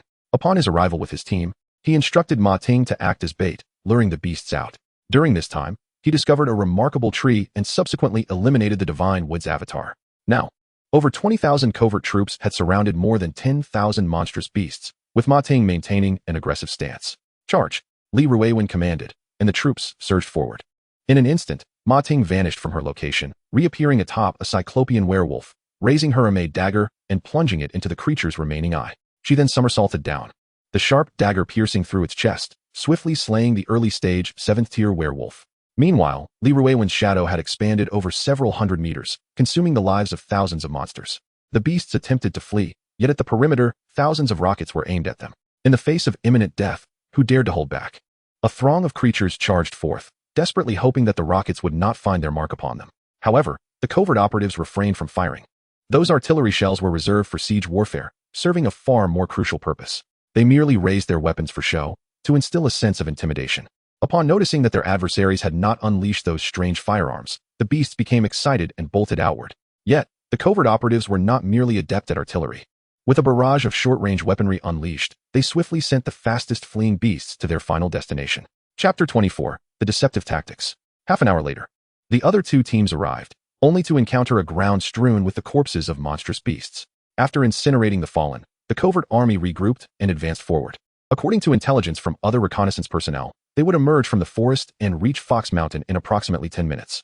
In the Black Hole Hall, over 120,000 remaining beasts awaited anxiously, too fearful to approach Fox Mountain even a step further. Every domain's stronghold boasted the Fox Mountain Formation, which served as the foundation for the City Lord's dominance. Though the Dark Forest was not particularly formidable, it was not simply a matter of an empty-handed expert claiming authority. Otherwise, there would not be other experts existing beneath the city lords. The lords' ability to suppress other experts and ascend to their positions relied heavily on the protective formations. Generally, these formations were derived from ancient texts, making luck as significant as personal strength for those who aspired to become lords. If one were fortunate enough to acquire a formation while possessing sufficient strength, they could indeed dominate a region. However, while strength could be cultivated, formations were not easily obtainable. This is why, for millennia, the vast dark forest has only seen the rise of 8 major domains. Among the 8 realms, the Black Hole stands out as particularly unique, for Zhu Jiuyin has held the title of City Lord for merely a century, having seized it from his predecessor. A century ago, Zhu Jiuyin suddenly emerged, and by some unknown means, he assassinated the former City Lord, acquiring the knowledge to manipulate the protective array of the mountain, thereby usurping the position of leadership. The name Black Hole was even altered after Zhu Jiuyin's ascension. Previously, this realm was known as the Tiger Domain.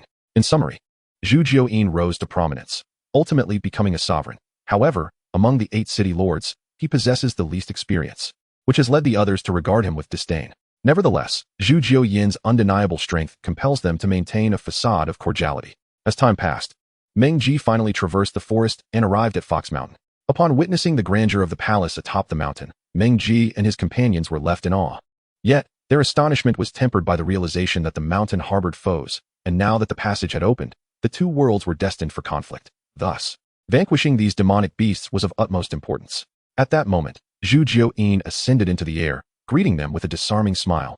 Brothers below, we are not of the same world and share no grievances. Why must we force each other into bloodshed? Why not join me in my palace for a cup of tea and a discussion, transforming our enmity into harmony? Li Ruiwen, however, disregarded his overtures, promptly ordering the setup of rocket launchers, preparing for an assault. Zhu Jiuyin's smile faltered, becoming somewhat awkward as his demeanor darkened with frustration. Yet, he quickly masked his ire, maintaining a congenial tone. Although my protective array may not rival that of the flower domain, it can withstand assaults from mid-stage harmonization experts. While your firearms are indeed remarkable, they are ultimately mundane and may prove ineffective. Regardless, Li Ruiwen remained indifferent, soaring into the air alongside Yang Jiaqing. As a descendant of the Yang family, Yang Jiaqing excelled in warfare and array studies. Apart from Li Ruiwen, he was the strongest in the entire heavenly department. His strength lay not solely in individual combat prowess, but also in his holistic capabilities, though he was no slouch in direct confrontation either. After a prolonged observation, he finally spoke. This array is quite ingenious, utilizing the entirety of Fox Mountain as its foundation, seemingly drawing upon the forces of nature. Is there a way to dismantle it? Not at the moment, but given more time, we might uncover its weaknesses. Time is of the essence. Any delay could lead to unforeseen changes. I shall attempt to forcefully breach it, Li Ruiwen replied, casting a worried glance towards the east. He sensed an unusual aura approaching rapidly from that direction, necessitating a swift resolution to the conflict.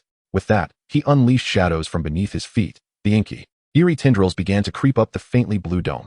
The protective array, sensing the threat, trembled violently, unleashing a barrage of energy arrows in a futile attempt to repel Li Ruiwen's encroaching shadows.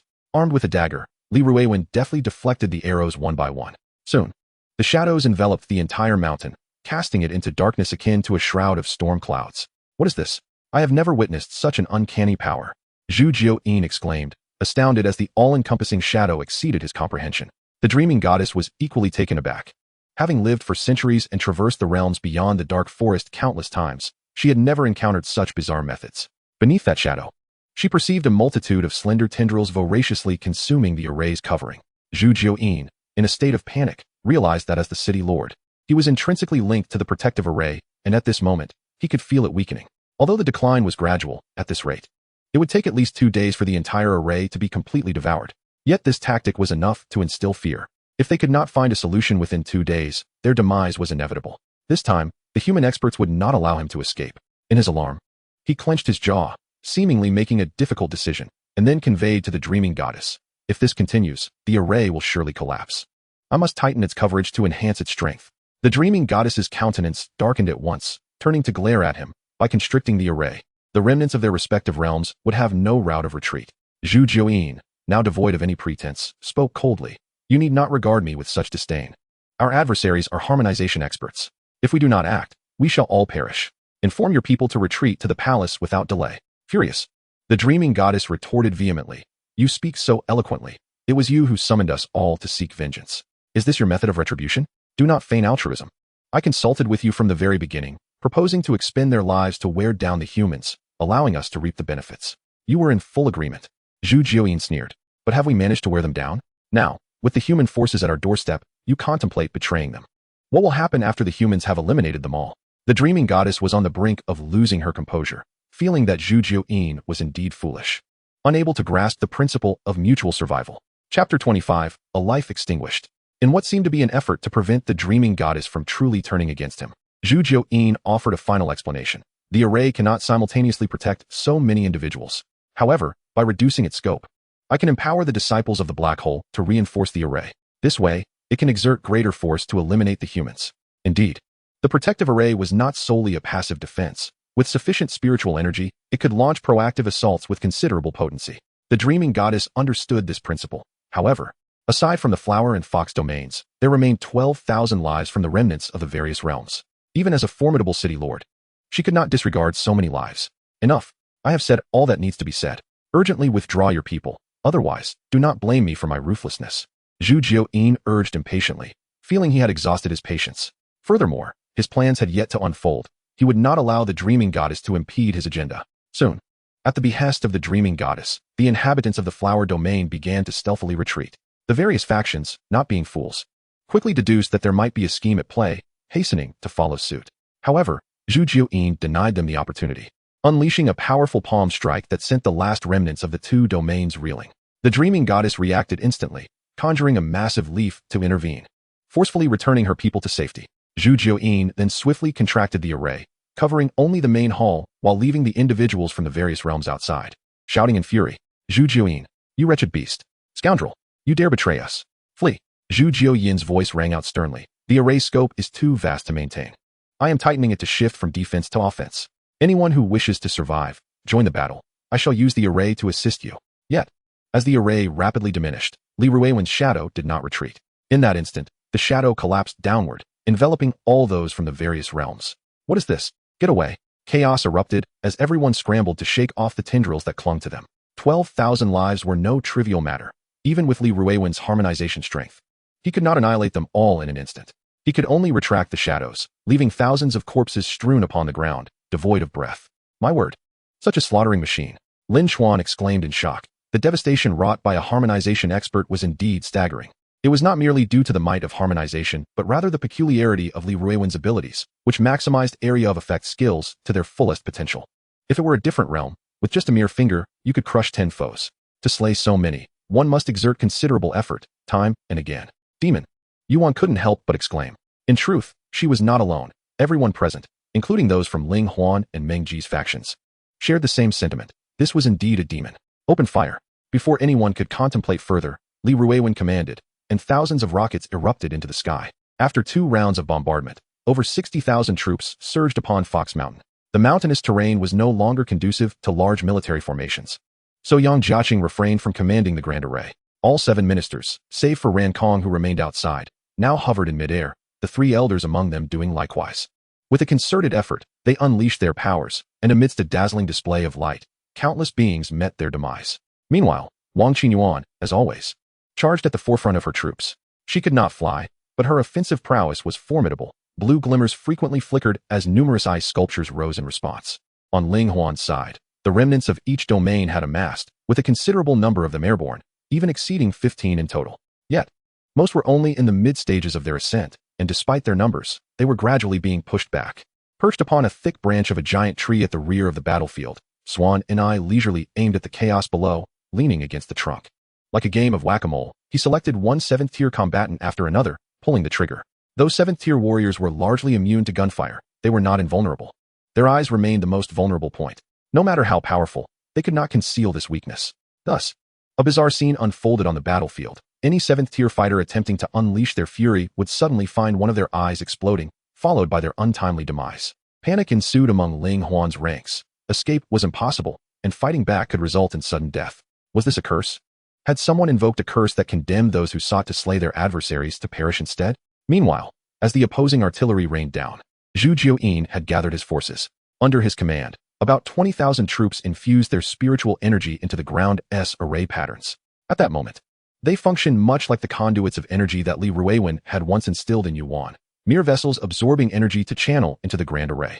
Their infusion of energy was untainted by the risk of contamination, allowing for swift efficiency. Combined, their output surpassed that of Li Ruiwen significantly, with an energy source now fueling it.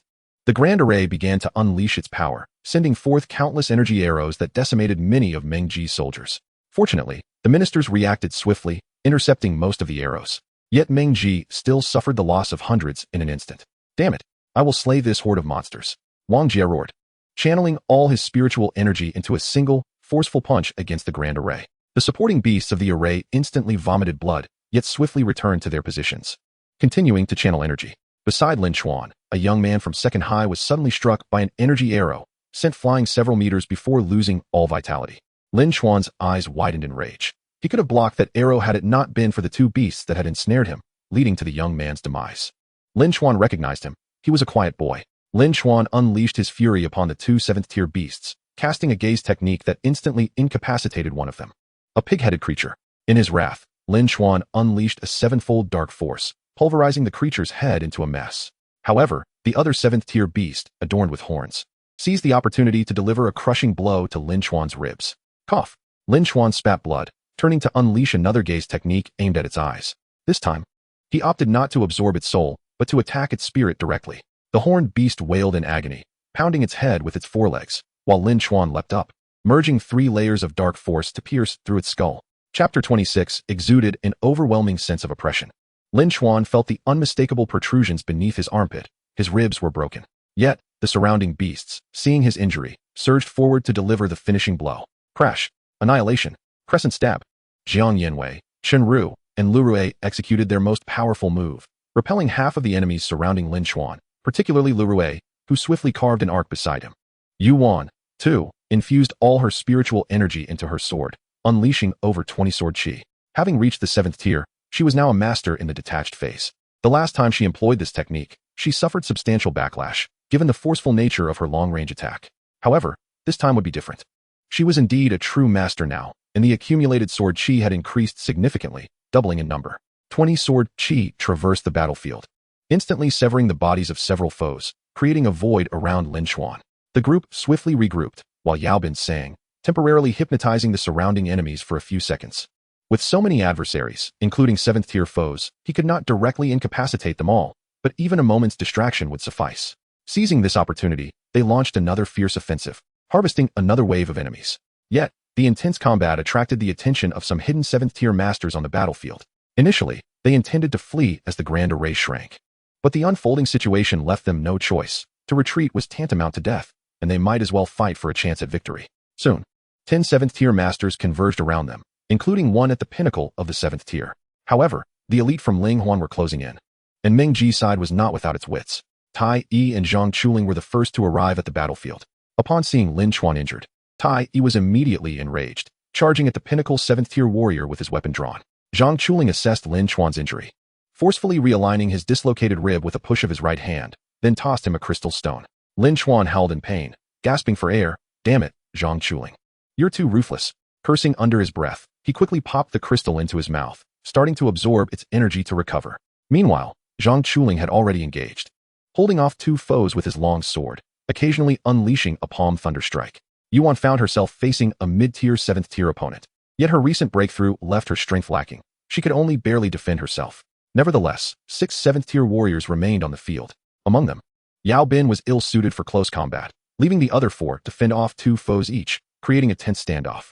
Seeing this, Lin Chuan, unwilling to wait for complete recovery, rushed forth with the crystal still in his mouth. The remaining Jiang Yanwei and the others exchanged wry smiles, facing a 5-against-4 scenario. However, Lin Chuan swiftly repelled a 7th-tier initial stage beast before suddenly turning back, delivering a powerful strike to another mid-tier opponent's head. Lin Chuan teased, his voice laced with provocation, as he still held the crystal in his mouth. The mid-tier warrior seethed with rage, brandishing a large blade as he charged forward. Lin Chuan found himself in a 2-on-1 situation, but the pressure on Jiang Yanwei's side was significantly alleviated. Lin Chuan's taunts ignited the fury of his 2 adversaries, who lunged at him, intent on eliminating the young human before them. Yet, Lin Chuan stood his ground, deftly maneuvering his weapon to precisely deflect each incoming strike with impeccable timing. What is happening? This kid is astonishingly swift. He seems to block just in time to intercept every hit. The 7th-tier master was profoundly shaken. Lin Chuan's performance was undeniably peculiar. Unbeknownst to him, Lin Chuan had already opened his domain, and after his soul ascended to the 7th tier, his domain skill expanded to a radius of 2.5 meters.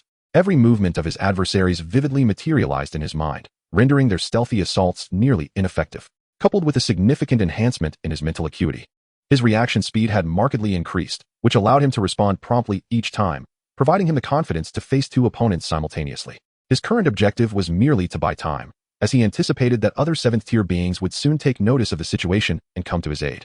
At that moment, the crystal stone in his mouth was finally absorbed, and Lin Chuan's energy was nearly replenished, though the broken ribs would require a longer period to heal post-battle. Once again, he struck the leg of another 7th tier expert with his weapon, then leaped into the air, raising his weapon high as he shouted, "Thunderous Crescent Slash." As his voice echoed, bolts of electricity flickered ominously from his weapon, exuding an aura of intimidation. The 2 7th tier masters, witnessing this, hesitated and immediately ceased their offensive, bracing themselves to defend against or evade this grand strike. Tao Tai, observing from the sidelines, was momentarily bewildered. Did the Xianjin gun possess such a technique? How was he unaware of this? Zhang Chuling, on the other hand, recognized the lightning and felt a sense of familiarity, but with the 2 7th tier experts entangled before him, he could not afford the luxury of thorough contemplation. In the next instant, as Lin Chuan's weapon appeared poised to descend, the anticipated thunderous strike did not materialize.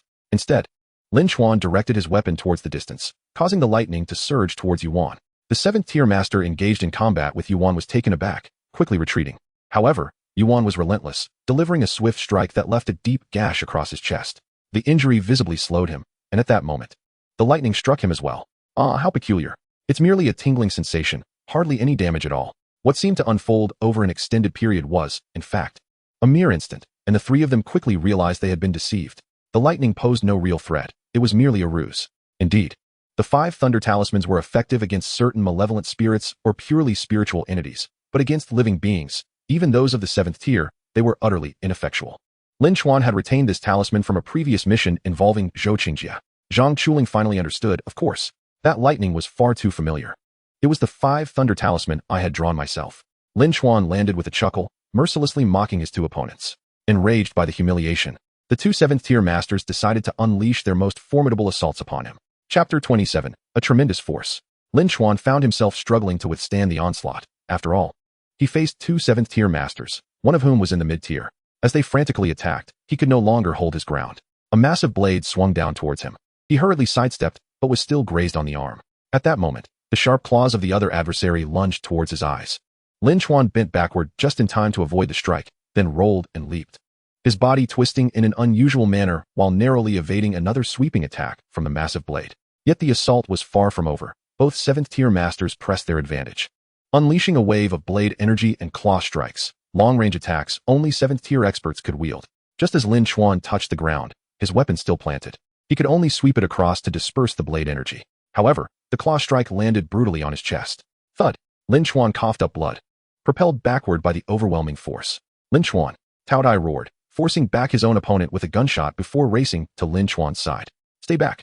Focus on your own opponent. Lin Chuan shouted, gritting his teeth against the pain as he stood. You force my hand, he declared fiercely, gathering a sphere of spiritual energy in his palm as electricity crackled above it. Is that palm thunder? Zhang Chuling wondered, taken aback. Wait, this better not be another reckless stunt. He cursed internally, feeling the urgency of the moment as he could not afford to alert their adversaries. Lin Chuan feigned exertion, abandoning his weapon, which he had lodged in the ground, and controlled the lightning in his palm. Palm thunder. As he unleashed his attack, the 2 masters instinctively dodged, but the lightning struck a nearby 6th tier beast, which, confused, scratched its recently hit arm before rejoining the fray. You wretched brat. The 2 masters seethed in fury, having been toyed with twice by the same trick. Lin Chuan reveled in their frustration, knowing that to provoke them was the key to finding an opportunity to triumph. With a swift motion, he withdrew and raised his weapon, golden light emanating from his feet as he executed his leg techniques, creating a distance from the 2. Ensuring he retreated to an unoccupied area to prevent injury to his allies from his opponent's reckless pursuit. Arriving at an open space, Lin Chuan summoned all his spiritual energy, feverishly compressing it into his arms. Seeing Lin Chuan's actions, the 2 adversaries were enraged. You truly take us for fools. Ignoring their taunts, Lin Chuan drained nearly all his energy, funneling it into his arms. 8th layer strength.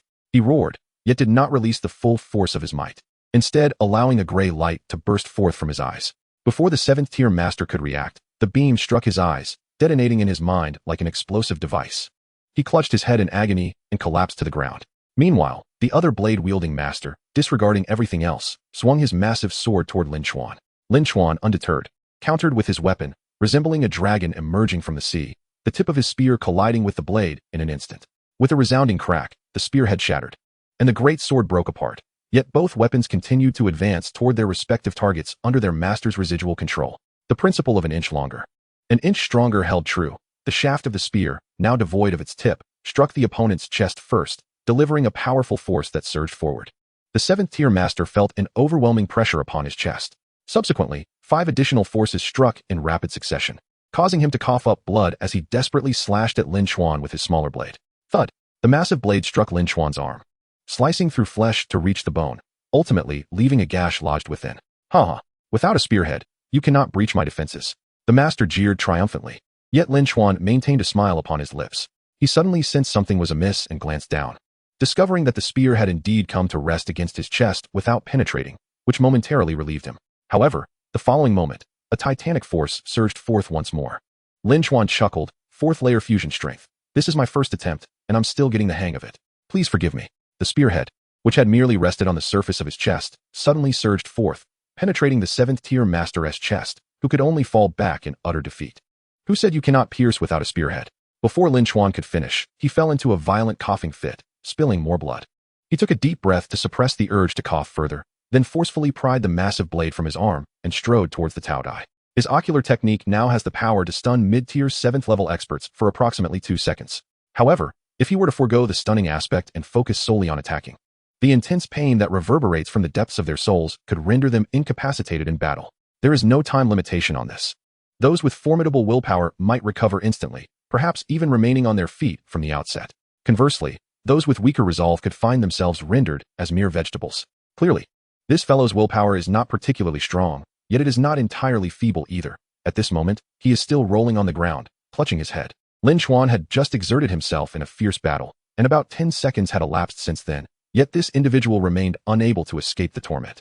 Lin Chuan wasted no words and unleashed another burst of his ocular technique, effectively extracting his soul with brutal precision. Damn it, what a nuisance. Even if you die, I shan't collect your remains. Tao Tai cursed vehemently, though inwardly, he felt a swell of pride. Lin Chuan's rate of growth was astounding, now resembling a true soldier forged in the crucible of battle. Indeed, in just a few short months, he had reached this remarkable level. On Zhang Chuling's end, upon witnessing Lin Chuan's victory, her concerns dissipated. After repelling the 2 attackers, she began to gather lightning in her left hand. The 2 adversaries, upon seeing this, were instantly incensed. Damn it, not this trick again. Do you humans truly enjoy scaring others? With this thought in mind, they charged forward once more. Zhang Chuling was taken aback by their audacity. The lightning palm was a genuine high-level spell. Hadn't she seen Old Li utilizing it even at the pinnacle of his aerial prowess?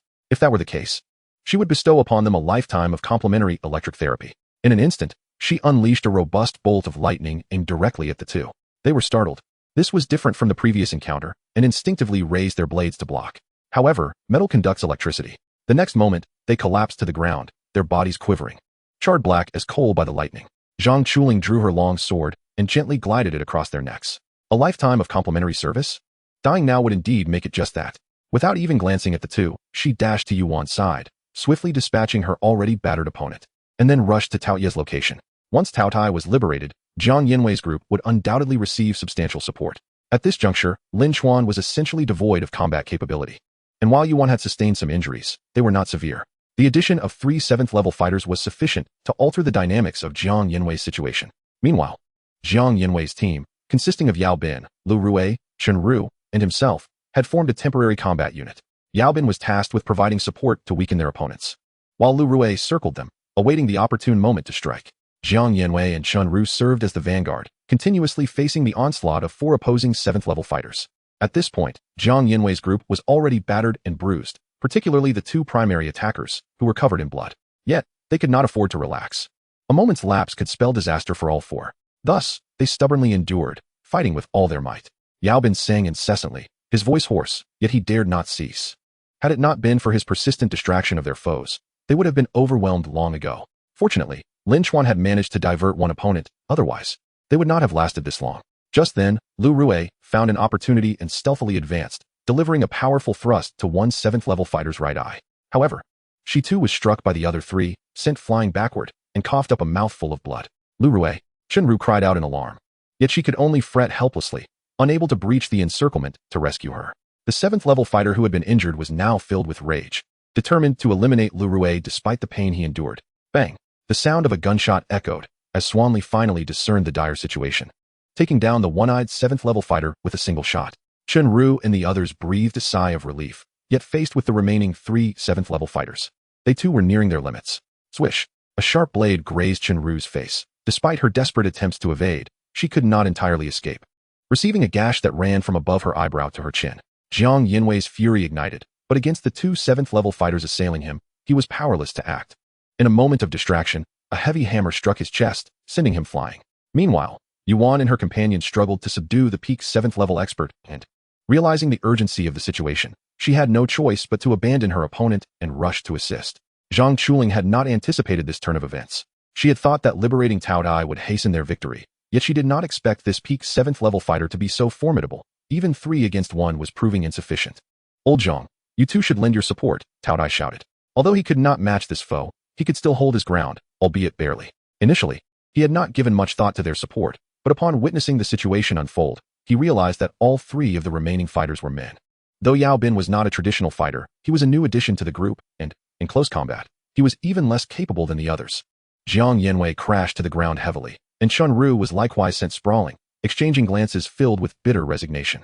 Who would have thought their very first venture into the portal would result in their demise? Meanwhile, Yao Bin found himself utterly powerless, his lack of combat prowess rendering him a mere support character, and now that the 3 damage dealers had lost their fighting ability, he would surely be the first to fall. At this moment, he perceived the 3 adversaries before him as harbingers of death, ready to claim his life at any moment. Overcome by fear, his legs began to tremble, threatening to buckle beneath him. Indeed, the 3 7th level fighters had been incensed by his earlier song, and now they charged toward him with lethal intent. Swish! The long blade sliced through the air with a whoosh, and all that filled Yao Bin's vision was the glint of a blade, a grim symbol of death. Mirror Flower, Water Moon. At the critical juncture, Yuan finally arrived, teleporting in front of Yao Bin and deflecting the lethal strike with her long sword. Though she was sent staggering back by the force, Yao Bin had been bracing himself for death, when suddenly he felt a softness against his face. Unable to resist, he opened his eyes and saw Yuan standing before him, sword in hand. The object that had just struck him was, "What are you standing there for?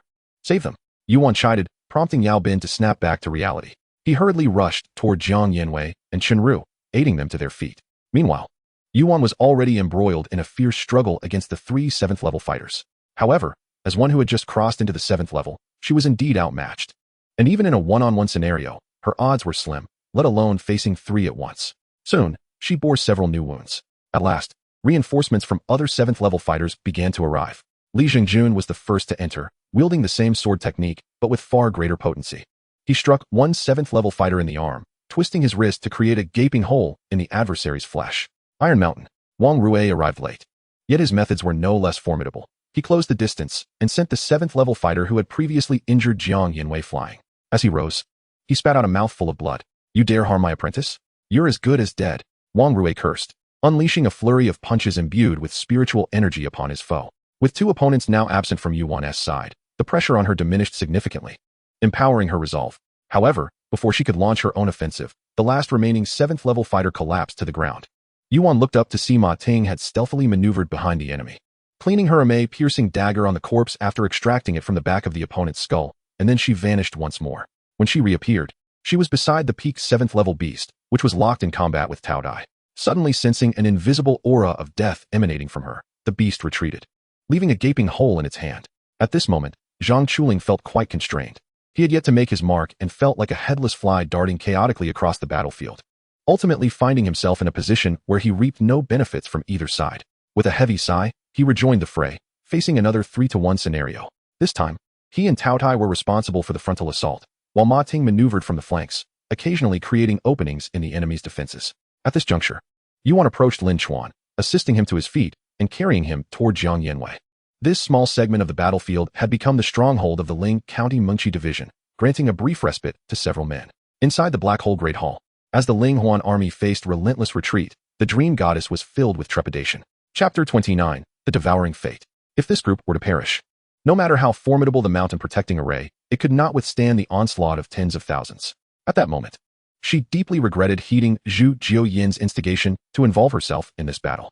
Not only had her flower domain suffered significant losses, but even the divine would had sustained damage to one of its avatars, reducing its power. The sight of Zhu Jiuyin continuously launching ineffective energy arrows further fueled her fury. Zhu Jiuyin, if this continues, we are doomed. Zhu Jiuyin merely cast her a fleeting glance, silently calculating his next move. On the battlefield ahead, both sides had sustained considerable losses in the ongoing melee, and Hushan had transformed into a colossal meat grinder. Lin Chuan swung his dagger, claiming the lives of two more 7th-tier foes, then glanced toward the east, sensing an ominous energy drawing near. The formation must be breached swiftly. Old Yang, Lin Chuan called, and Yang Jiaqing promptly appeared. Is there a way to identify a weak point? I need to launch a strong assault. Lin Chuan articulated his thoughts succinctly, but Yang Jiaqing immediately opposed him. No, that approach is far too risky. It could easily backfire. Attempting to forcefully break the formation is rather hasty. Unless we can truly overwhelm them, the shockwave from a sudden breach could injure us. Time is of the essence. I sense a powerful aura approaching from the east, likely no weaker than mine, at least 9th tier. Delaying further would be detrimental. Yang Jiaqing fell silent, realizing that if this were true, the battlefield's dynamics could shift instantaneously. They could not afford to wait any longer. Meanwhile, the Yao Jun seemed to have finally found his opportunity. He shouted to those at the formation's base, "The time has come. Everyone, channel your spirit energy with full force." Upon hearing this, the dream goddess exhaled in relief, finally recognizing the seriousness of the situation. Any further delay would have led her to suspect that Yao Jun was an infiltrator for the opposing side. At the formation's base, the instant Yao Jun issued the order, everyone felt a surge of focus, involuntarily beginning to infuse all their spirit energy into the formation. Despite a rational voice warning against such actions, Yao Jun's persuasive power, amplified by the formation, was far beyond their capacity to resist. Soon, every individual had poured their entire spirit energy into the formation. Yao Jun, witnessing this, wore a more pronounced smile. He had awaited this day for far too long. Indeed, the dream goddess quickly sensed something amiss. She distinctly felt Yao Jun's aura rising. Yet a mere formation could not possibly grant him such formidable strength. Does his formation possess such power?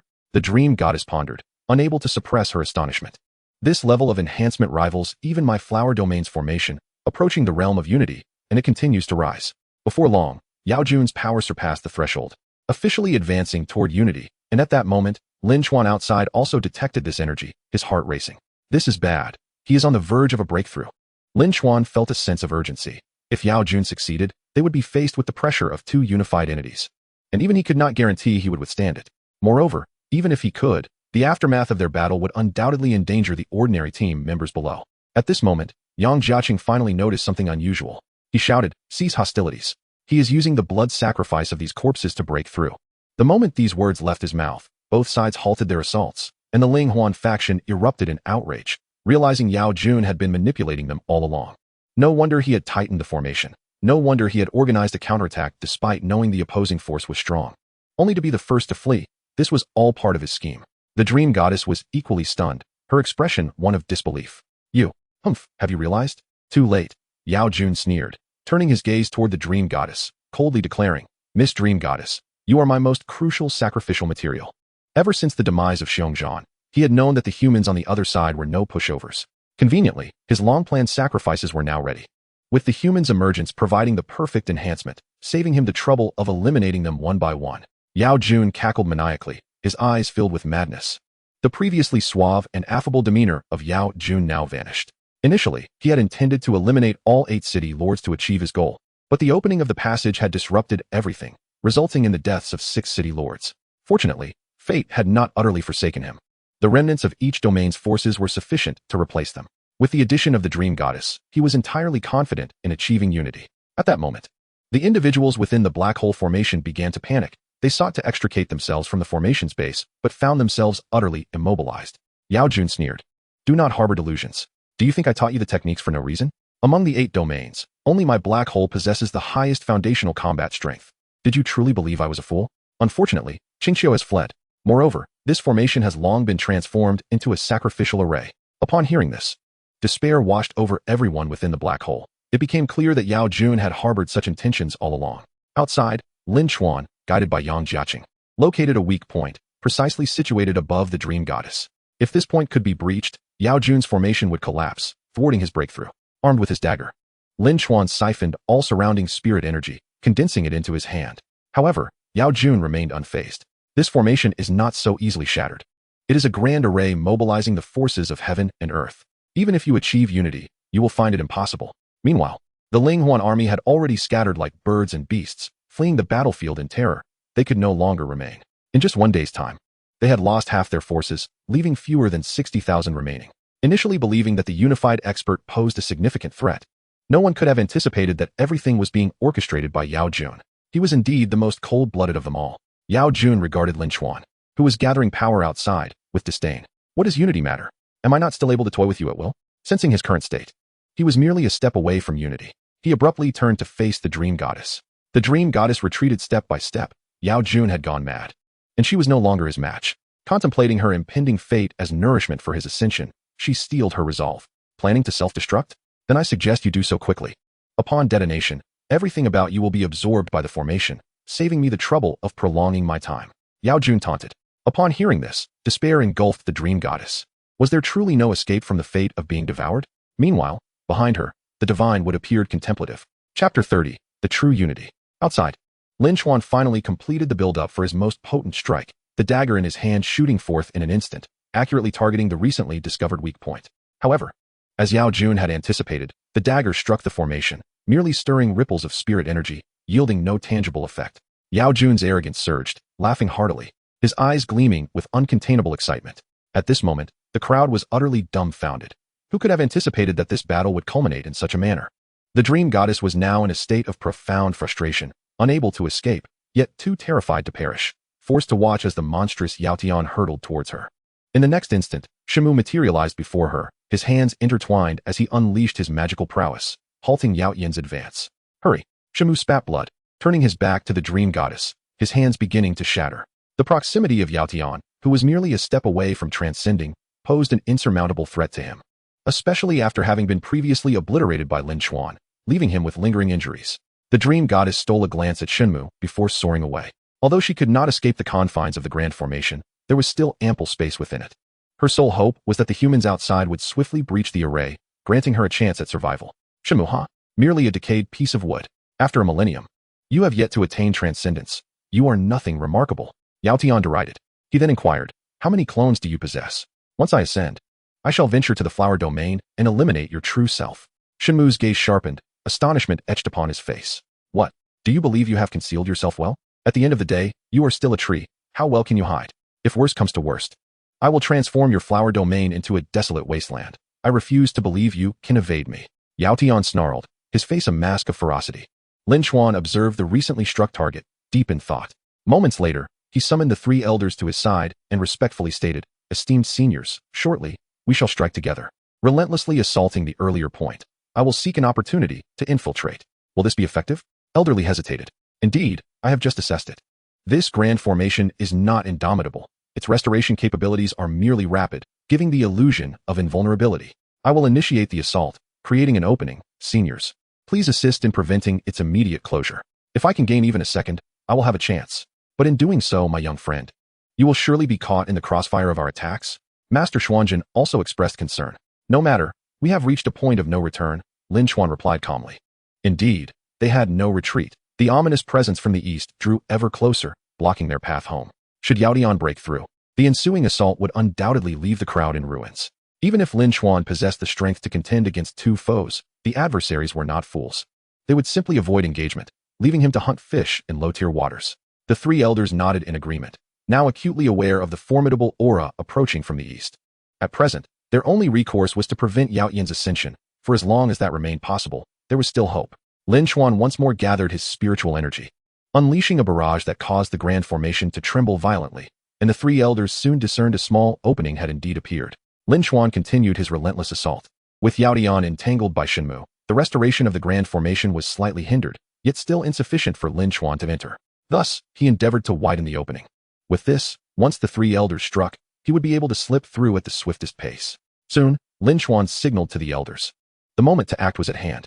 Sensing the tremors above, Yao Tian looked up, only to find Lin Chuan persistently assaulting the formation. Initially, he bore a look of disdain. But as he witnessed Lin Chuan enlarging the opening, unease crept into his heart. The gap had now swelled to the size of a basin. With steely resolve, Yao Tian unleashed a powerful strike that sent Shenmu reeling, intent on seizing the dream goddess. However, in the next moment, the three elders struck. and Lin Chuan seamlessly melded into the shadows, slipping through the basin-sized opening. Yao Tian was taken aback, swiftly adjusting his strategy. He was but a step away from transcendence, and even if he did ascend, defeating Lin Chuan would not be guaranteed.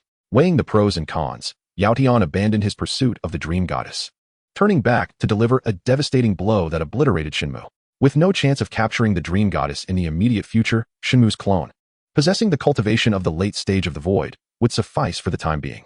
After Shenmue was shattered, Yao Tian immediately redirected the grand formation, neglecting to repair the opening. It was futile, and he resolved to absorb Shenmue's essence as completely as possible. Behind him, the 2,000 troops at the formation's base had all been reduced to dried corpses, including a recently ascended master. They remained frozen in their dying postures, kneeling with their hands pressed against the array's runes, as though paying homage to Yao Tian. The scene was eerily macabre, yet Yao Tian remained indifferent, consumed with the absorption of Shenmue. As Lin Chuan transformed into shadow and slipped through the opening, he chanced upon Yao Tian devouring Shenmue. With each moment, Yao Tian's strength surged as this late-stage void clone was gradually consumed. In the next instant, Lin Chuan hurled a dagger, aimed directly at the back of Yao Tian's head. But he evaded with a swift motion.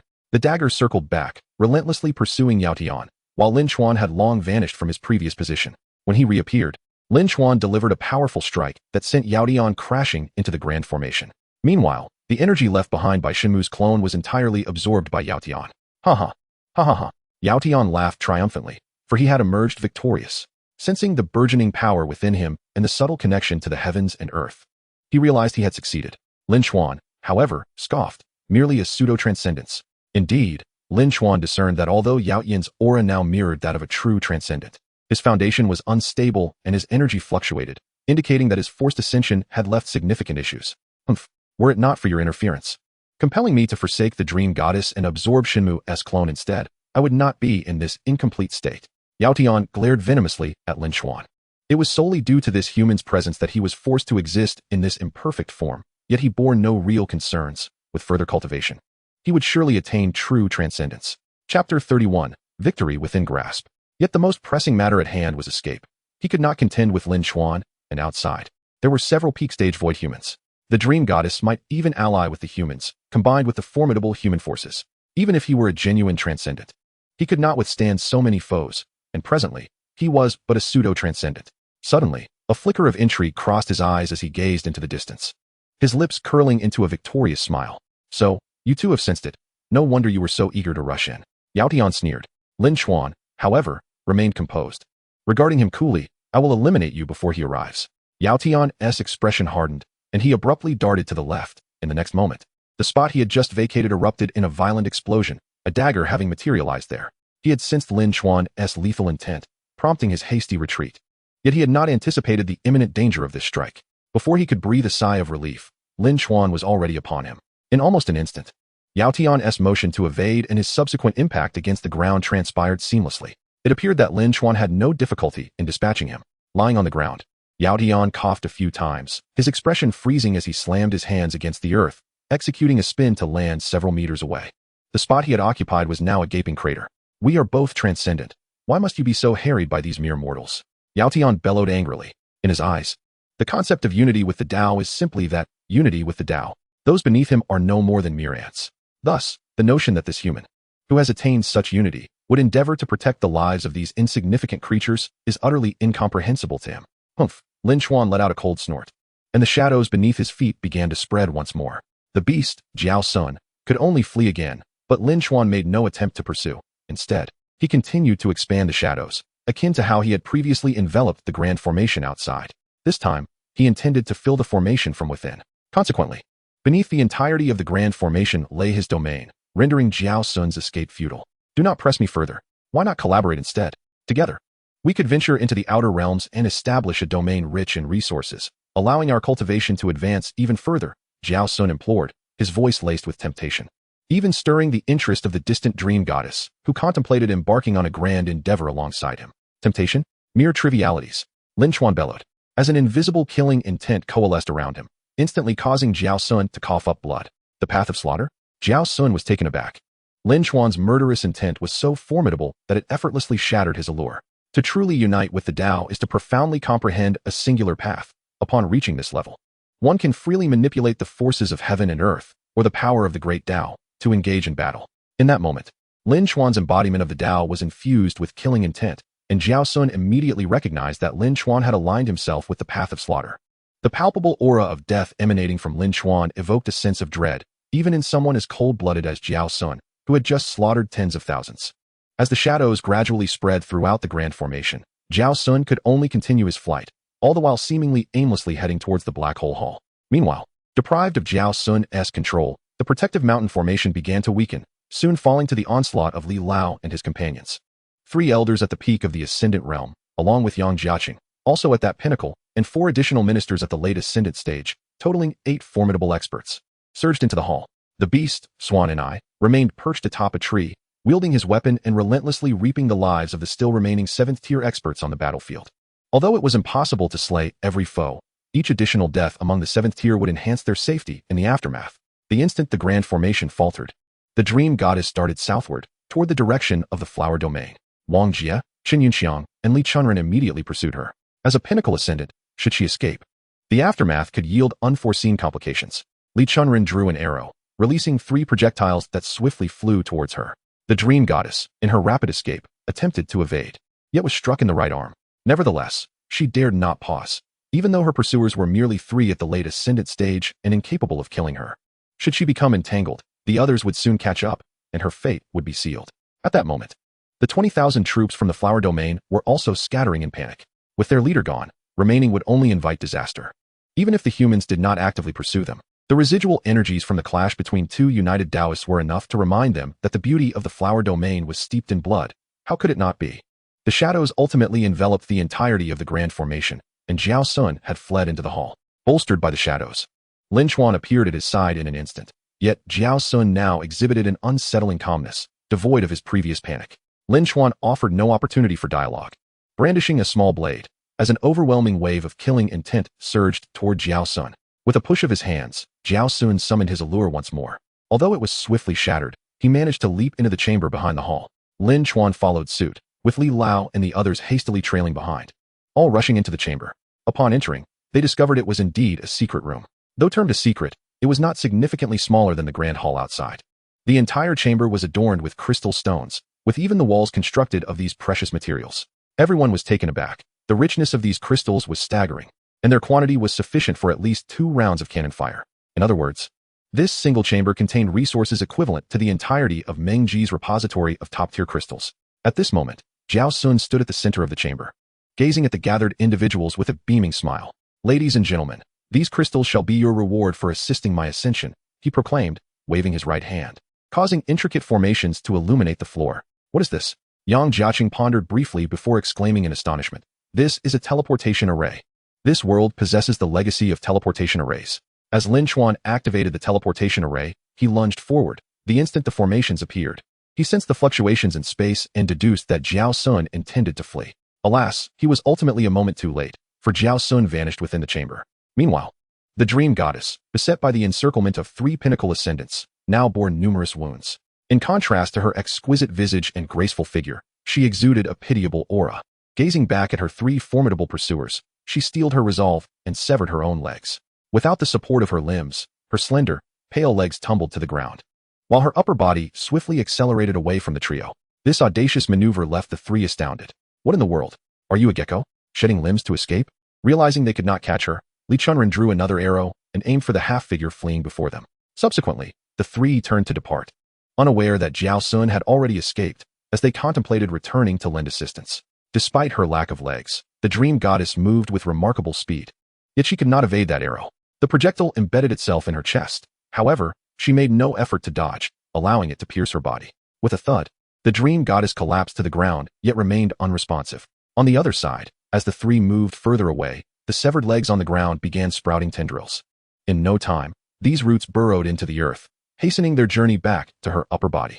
A pair of long, hair-covered, pale legs emerged from the soil, extending tendrils that extracted the arrows lodged in her body.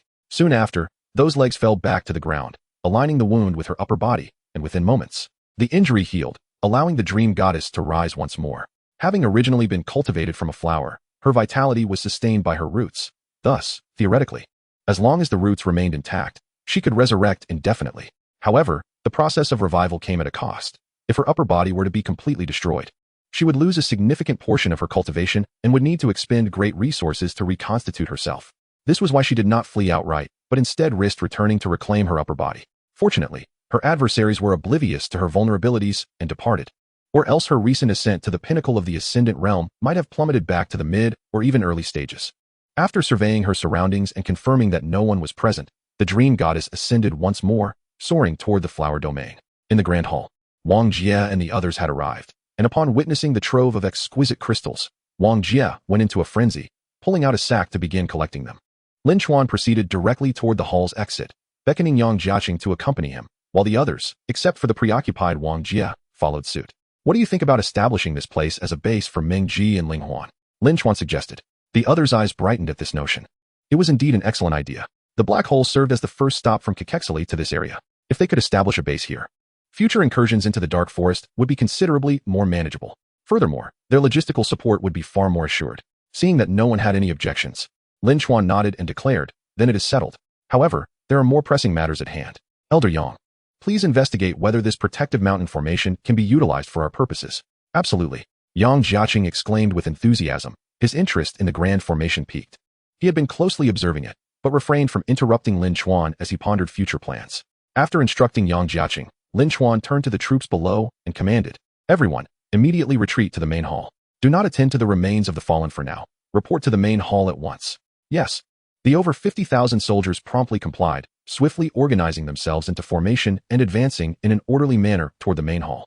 Meanwhile, on the side of Lin County, apart from Ma Ting, Wang Rui, and Li Jingjun, the others were gravely injured. When the scheme of the Tengu was unveiled, the formidable opponent facing Zhang Chuling, who was at the peak of the 7th tier, attempted to flee in an instant. Yet, Zhang Chuling was unwilling to let him escape easily. With a fierce resolve, she unleashed her power, driving her sword through his skull. However, the backlash left her completely drained, collapsing to the ground, only to be lifted once more by Wang Rui and Li Jingjun. "Old Zhang, you can't be doing this on purpose, can you? I can't shake the feeling that you enjoy being carried. Last time, after facing that old turtle, it was us who had to carry you back." Tao Dai teased. At that moment, Zhang Chuling could barely move, her right hand trembling slightly, as if she wished to express something. Noticing this, Tao Tai bent down, curious to discern her intent. At this juncture, apart from Wang Qinyuan, they all sensed a fierce aura emanating from the east, a pressure that rivaled even Lin Chuan's.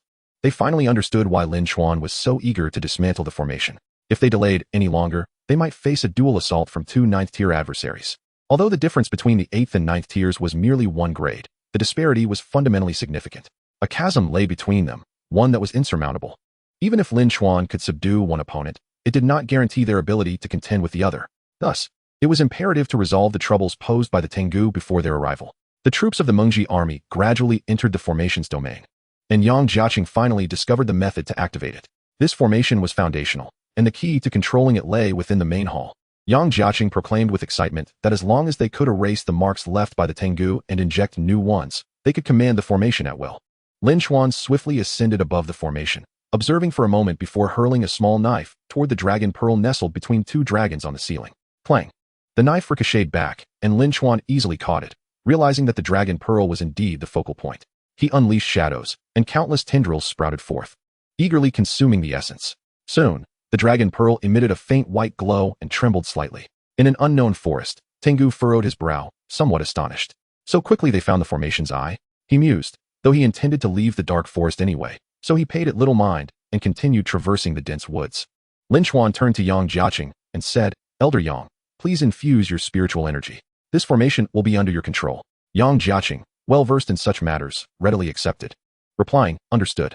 He then ascended to the rooftop and infused his spiritual energy into the formation's eye. Soon, the formation's patterns illuminated once more, and the grand array reactivated.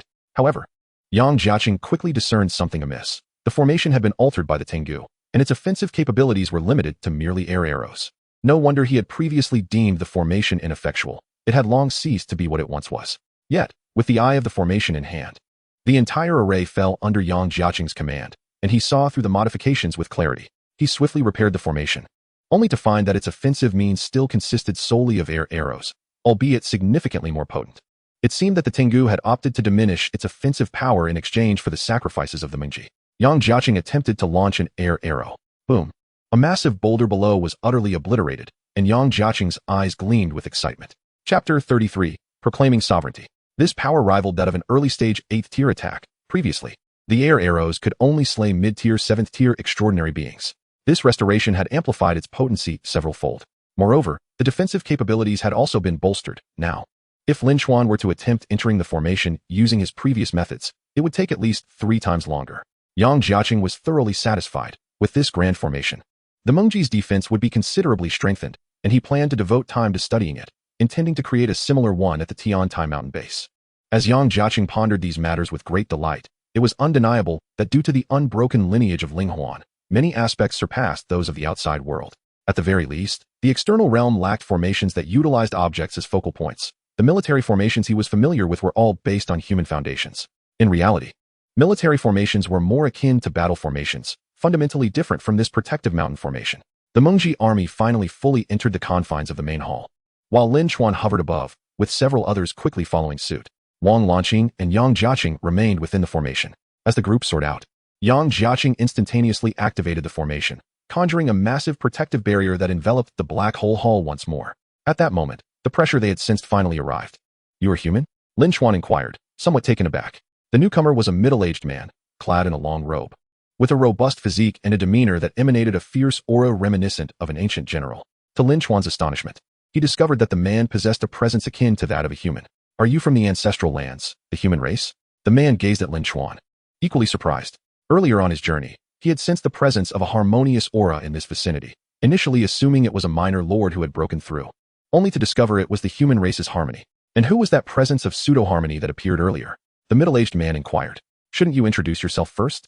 Asking all these questions, how are we to know your intentions?"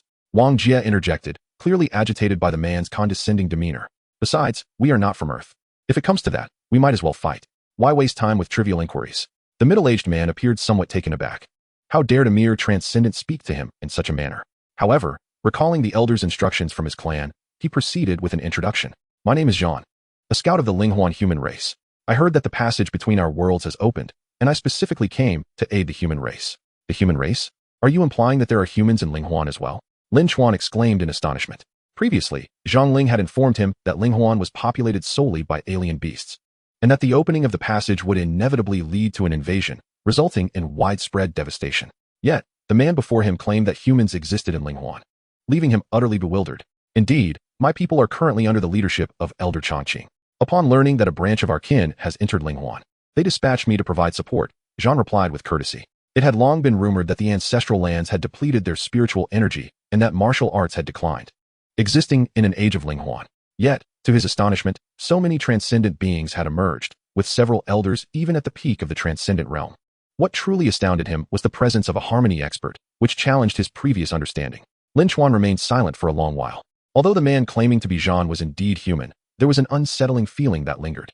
However, since he asserted he was there to provide assistance, Lin Chuan refrained from expressing any further doubts.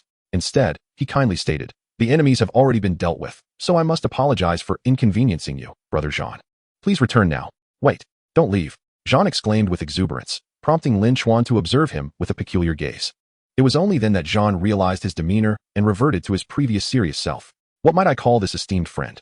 Jean inquired gravely. "Lin Chuan," came the reply. "Ah, Lin Daoyu, I kindly request that you share the circumstances of this place with me, so I may return and report accordingly," Jean continued, maintaining an air of formality that suggested he was quite courteous. "Military secrets I cannot divulge," Lin Chuan replied coolly. "All I can inform you, Brother Jean, is that the dark forest has been subdued by my stratagem, and I hope that in the future, we may coexist peacefully, looking out for one another." A faint smile graced Lin Chuan's lips. Jean, however, was not oblivious. He noted Lin Chuan's use of your clan, and could discern that the notion of peaceful coexistence was, in essence, a declaration of sovereignty. Momentarily at a loss for words, Jean felt a sense of exclusion from these ancestral lands, questioning why, despite their shared lineage, he felt such disdain. "Lin Daoyu," Jean wished to say more, but Lin Chuan interrupted him. "Farewell, Daoyu, I shall not see you off," he stated, turning away with several companions to enter the grand formation, where he began tending to some injured teammates. Jean, feeling somewhat helpless, recognized that he had overstayed his welcome. He nonetheless tossed a gourd, declaring, "Inside this gourd lies the sacred healing elixir of my clan's Shinong department, procured just before my departure. Consider it a token of goodwill from my people." "Thank you." Lin Chuan accepted the gourd with a nod of gratitude. Jean, with a slight grimace, flew back the way he had come. Once Jean was out of sight, Wang Jie, curious, asked, "Boss, what is this Linghuan human clan and the Shinong department he mentioned?" Lin Chuan remained silent, as it was also his first encounter with this information. Wang Jie, sensing the mood, refrained from further inquiries and turned to assist the injured. Upon removing the gourd stopper, Lin Chuan discovered that it contained spatial energy. In other words, this gourd was a piece of spatial equipment. Even with Lin Chuan's composure, he was somewhat astonished. He had long encouraged his subordinates to research spatial equipment, yet progress had been scant due to the intricate spatial forces involved, which required a high level of cultivation to master. Even now, having attained the harmonious Tao, Lin Chuan understood only superficially, lacking in-depth comprehension. He attempted to pour out the contents, and a multitude of medicinal substances surged forth, leaving him in contemplation of the sheer volume scattered across the ground. Oldly picked up a vial, scrutinizing it closely, and was astonished to find many of the remedies had been chronicled in ancient texts, long lost to time. He extracted a small amount of ointment, inhaled deeply, and affirmed its authenticity. Subsequently, he levitated 10 or so vials, consisting of powder, paste, and liquid forms. Inspecting each before declaring, "All are excellent medicines, most of which are revered healing elixirs documented in ancient scriptures." Wang Qinyuan and the others promptly began distributing the remedies. And soon, astonished voices filled the air. On Lin Chuan's side, Yuan retrieved a vial of powder and gently poured it onto the deep gash on his shoulder. The medicine took effect swiftly, and the wound began to heal at a visibly accelerated pace, new flesh sprouting and scabs forming. Minutes later, the blood crust fell away, revealing skin that appeared notably more vibrant. Yuan then produced a vial of liquid, the bottle adorned with peculiar characters resembling hieroglyphs. The last symbol distinctly resembling a blade of grass. The bottom bore a character that suggested it was for oral consumption. Indeed, Wang Qinyuan had mentioned that the powder was for external use, while the liquid was to be ingested. Looking at the unconscious Lin Chuan, Yuan felt a wave of anxiety wash over her, recalling scenes from dramas where characters administered medicine to the unconscious by mouth. Her face flushed with embarrassment. Was her first kiss destined to vanish in such a manner? Yet upon gazing at Lin Chuan's clean and handsome visage, she thought perhaps it wasn't such a loss after all. Resolutely, Yuan tilted her head back and drank the potion, hesitantly leaning towards Lin Chuan. "Have you finished?" "Hand it over." Lin Chuan's weak voice suddenly pierced the air as her lips neared his face. Yuan's eyes widened, her complexion reddening. Lin Chuan accepted the remaining liquid from her hand and drank it in one gulp. Instantly, a refreshing wave coursed through him, invigorating his internal organs as if they had quenched a long-standing thirst.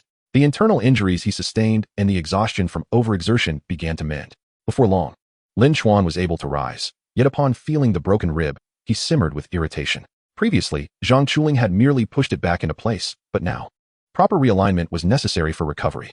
Scanning the area for Zhang Chuling, Lin Chuan spotted Yuan kneeling on the ground, her face flushed, her cheeks puffed, as if she were harboring something in her mouth. "What are you doing? Hurry and take your medicine," Lin Chuan urged. Yuan slowly lifted her head, her eyes glistening with unshed tears, the stars in her gaze dimmed. "Enough, enough, stop with the theatrics, it's shameful. You're grown now, act your age," Lin Chuan chastised, turning away as he finally caught sight of Zhang Chuling. Yuan swallowed the medicine in her mouth, muttering, "That insufferable Lin Chuan. He must be doing this on purpose. May he perish." At that moment, a barely audible voice wafted from nearby. "Want to kiss me? Dream on. You, Lin Chuan, go to hell." Yuan shouted in frustration, lunging toward him. Tao Tiao, noticing Lin Chuan approaching, teased, "What brings you here? Don't you see your little girlfriend is in a frenzy?" "Shoo shoo." Lin Chuan waved him off impatiently. "What?" Tao Tiao chuckled incredulously, reaching out to twist Lin Chuan's ear. Lin Chuan winced at the sudden sharp pain, quickly pleading for mercy while rubbing his reddened ear. "Enough with the jokes. I'm seeking Zhang Chuling to help realign my rib. It wasn't set properly earlier." Lin Chuan stated seriously. "Realign? I can do that. Where's the injury? Let me take a look." Tao Tiao replied, feigning concern, his face unable to hide his excitement at the prospect of causing Lin Chuan further pain. "No need. I'll find Zhang Chuling," Lin Chuan insisted. "Zhang Chuling? She's barely holding it together." Tao Tiao scoffed, as he observed Zhang Chuling sitting with a look of resignation. Although the medicine had improved her condition, she lacked the strength to stand. "Wow, Zhang Chuling, have you been drained again? They didn't carry you here, did they?" Lin Chuan jabbed, eliciting a silent middle finger from Zhang Chuling. All right, let me take a look," Tao Tiao responded with a smirk. "Then I'll seek out Teacher Li," Lin Chuan declared, preparing to bolt, aware that Tao Tiao was always looking for an opportunity to torment him. "Let me take a look," Tao Tiao shouted. Lin Chuan, feeling aggrieved, replied, "Why are you yelling so loudly?" Ultimately, Lin Chuan could not escape the clutches of Tao Tiao's mischief, and the realignment process, essentially forcing the broken bones back together, was made easier with the medicinal aid Jean had provided. Although Jean had been dismissed, the remedies he left behind proved invaluable, and soon, everyone was revitalized. Those who had recovered spontaneously made their way down the mountain to arrange the remains of their fallen comrades. Lin Chuan approached the site of the recent battle, where a young man from the second high school lay quietly on the ground, his body devoid of completeness. Liu Yongjun and the others soon arrived. Recognizing this as the first casualty from Lin County, a fellow student from their school, the group lowered their heads in silent tribute, observing 3 minutes of mourning before they solemnly moved his body aside. In the evening, vehicles from the outside world rolled in. Due to the absence of signal here, electronic devices were rendered useless. Thus, Lin Chuan chose to depart early, with the car that he had arranged to be driven in. The emergence of Jean instilled a subtle unease within Lin Chuan.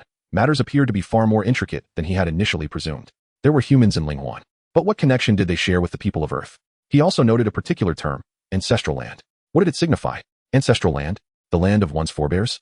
Did this imply that the humans of Linghuan were, in fact, migrants from Earth? And if so, for what reason? What ties existed between Earth and Linghuan? These questions troubled Lin Chuan. He had initially thought it a mere struggle against invasion, but now, with the appearance of humans from Linghuan, the situation had grown increasingly complex. Moreover, from Jean's remarks, it seemed that the humans of Linghuan bore goodwill toward their Earth counterparts. After much contemplation, Lin Chuan found himself unable to unravel the intricacies of the situation. Nevertheless, he resolved to take one step at a time. As long as Meng Ji was sufficiently powerful, he would not fear any conspiracy. Having conquered the dark forest, Meng Ji was poised to enter a phase of temporary stability, during which Lin Chuan aimed to devise means for everyone to achieve rapid advancement. In a certain region of Linghuan, an ancient city thrived, adorned with architectural marvels of antiquity, bustling with life. Healing elixir. A drop works wonders, resurrecting the dead and mending bones. Available for merely 20 crystal stones. Xuanwu turtle shell. Crafted from the carapace of a soaring Xuanwu beast, capable of withstanding the full force of a peak-level attack. Yours for just 200 crystal stones. Come and take a look. Top-tier cultivation techniques seeking worthy individuals. Merely 5,000 crystal stones will lead you to the path of enlightenment. Hurry and buy, don't miss out. The streets were alive with beings of peculiar forms, mingling amidst various stalls and vendors. Alas, the absence of city management meant that business was thriving, and prosperity was within reach. A scholar-like figure traversed the thoroughfare, dismissing the vendors' cries with a flick of his hand, for he could discern the authenticity of their wares with a mere flicker of perception. Chapter 35, Certain Defeat. Zhu Jiuyin strolled down the street, soon arriving at a pavilion. Raising his gaze, he beheld an ornate sign inscribed with the characters by Xian Ge. This was the destination of his journey. He smiled as he stepped inside, where a young attendant promptly approached him, inquiring, "What may I assist you with, esteemed sir? Our establishment offers divine weapons, holy medicines, and intelligence of all sorts." With a faint smile, Zhu Jiuyin replied, "I seek information regarding the 10,000 Beasts Mountain. Do you possess any?" "Indeed. Please have a seat for a moment, and I shall procure the relevant information for you."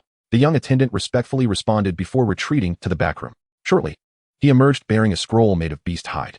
Zhu Jiuyin accepted the scroll, and, after paying 2 crystal stones, settled quietly to peruse its contents. The 10,000 Beasts Mountain was a sect in Zhongzhou, and Linghuan was a world divided by clans. However, the 10,000 Beasts Mountain was an exception. This sect did not discriminate by race or history. Anyone wishing to join was welcomed, albeit after undergoing their trials. The trials were not overly complicated, merely requiring one to accept a task they issued and complete it, akin to a pledge of allegiance. Should you wish to join the 10,000 Beasts Mountain, there are tasks posted in our establishment that you may undertake directly, the attendant elucidated. Bai Xiangu was the largest intelligence organization in Zhongzhou, primarily engaged in the sale of information and collection of task commissions. Understanding the unique nature of the 10,000 Beasts Mountain, the attendant recognized that the scholar before him likely sought to join, and thus timely recommended the task system of his establishment. Zhu Jiuyin did not decline, casually selecting a task before taking his leave. Meanwhile, Jean, having been left in a cold state by Meng Ji, felt somewhat displeased. However, he could somewhat empathize. Were he in the same position, confronted by someone claiming to be from the ancestral land offering assistance, he too might deem them deranged. At least Li Ruiwen had treated him with courtesy. Nevertheless, understanding or not, displeasure lingered. Just then, a figure with rhinoceros horns, presumably at the initial stage of soaring, passed below. Jean swiftly unleashed a punch, obliterating the creature. "Ah, that feels much better." He exhaled, retrieving the rhinoceros horn before vanishing from sight. The poor creature, oblivious to the calamity, had merely stepped out for a leisurely stroll. 3 days had elapsed since the war, and Lin Chuan and his companions had returned to Ling County. This outing had spanned a week, witnessing an abundance of death. Suddenly, Lin Chuan found himself yearning for Sister Xiaoli and the others. Thus, upon returning to Ling County, he made his way to the restaurant. Upon seeing Sister Xiaoli again, an unexpected urge to cry welled up within him. Despite maintaining a carefree facade, the The sight of thousands of fallen comrades laid before him was unbearable. Particularly haunting was the memory of a man from the second high school who had perished beside him. While he had been powerless to intervene, that feeling was truly dreadful. Upon noticing his unusual demeanor, Sister Xiaoli said nothing but promptly instructed Old Wu to prepare several dishes. "Brother, what troubles you?" Dudu grasped Lin Chuan's hand with her little fingers. He managed a smile and lifted her into his arms. "Nothing, dear. Brother just missed you." "What about you? Have you missed your brother?" he gently inquired. "I have. It's been so many days since I last saw brother Lin Chuan. And I also miss Sister Xiao Ruo," Dudu replied with an endearing voice, lifting Lin Chuan's spirits considerably. This further solidified his resolve to protect them. During this battle, he had discerned a troubling truth. The overall strength of Ling Huan was superior to that of Meng Ji.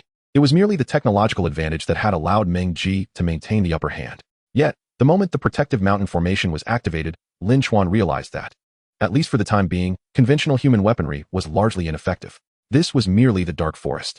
If one were to account for the myriad beasts from other regions of Ling Huan, he feared that Meng Ji would inevitably face defeat. Relying on external forces was ultimately unsustainable.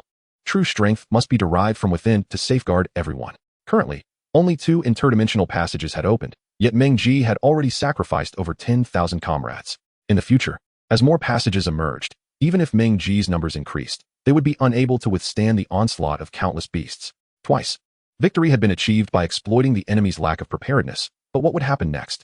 Moreover, Meng Ji had received news that the Lord of Huayu had not perished, but had instead fled back to Huayu, presenting an ongoing challenge to Meng Ji's foothold in the dark forest. "Lin Chuan, are you unhurt?" Sister Xiaoli inquired with concern. "I sustained some injuries, but they have healed. The medicine over there is rather miraculous. My wounds have completely vanished, and one would not even discern that I had been injured," Lin Chuan replied, initially contemplating withholding the truth but deciding against it, knowing that such a tactic would only raise suspicion. Sister Xiaoli seemed poised to say something, but ultimately held her tongue. She wished to advise Lin Chuan not to take things too seriously, to exercise caution in battle, yet she understood that in warfare, some must inevitably charge to the front lines. "Just be careful, you are still a man," she remarked. Lin Chuan nodded, setting Dudu down before heading to the kitchen. It was now just past 10 in the morning. Guests had yet to arrive, and the restaurant was relatively quiet. He opted to assist Uncle Wu in the back kitchen. Watching him depart, Sister Xiaoli shook her head. After their meal, with time on his hands, Lin Chuan decided to visit the Welfare Institute. Since the last time, he had not visited the orphanage for over 6 months. On this occasion, he brought along the prize money from the previous competition. Although he still had no significant income, he was fortunate enough to have minimal expenses. Sister Xiaoli, being exceedingly busy, rarely offered her assistance anymore, and he had ceased to accept any salary from her. Each time she transferred money to him, he declined it. Fortunately, Meng Ji had considered his involvement in their official tasks and granted him special treatment, which resulted in a stipend considerably higher than that of other men. Therefore, at present, he was not lacking in financial resources. In the past 2 years, the orphanage had seen a decline in abandoned infants due to economic development and changes in societal attitudes. Consequently, the number of children in the orphanage was not as high as it once was. Moreover, with the resurgence of spiritual energy, many children had begun to receive its cleansing early on, displaying considerable cultivation talents, with some even exhibiting awakened abilities. As a result, many childless families opted for adoption, and the government introduced specialized policies to incorporate exceptionally gifted children into special educational institutions. These children represented the future of Mengji, and they were assured not to suffer any neglect.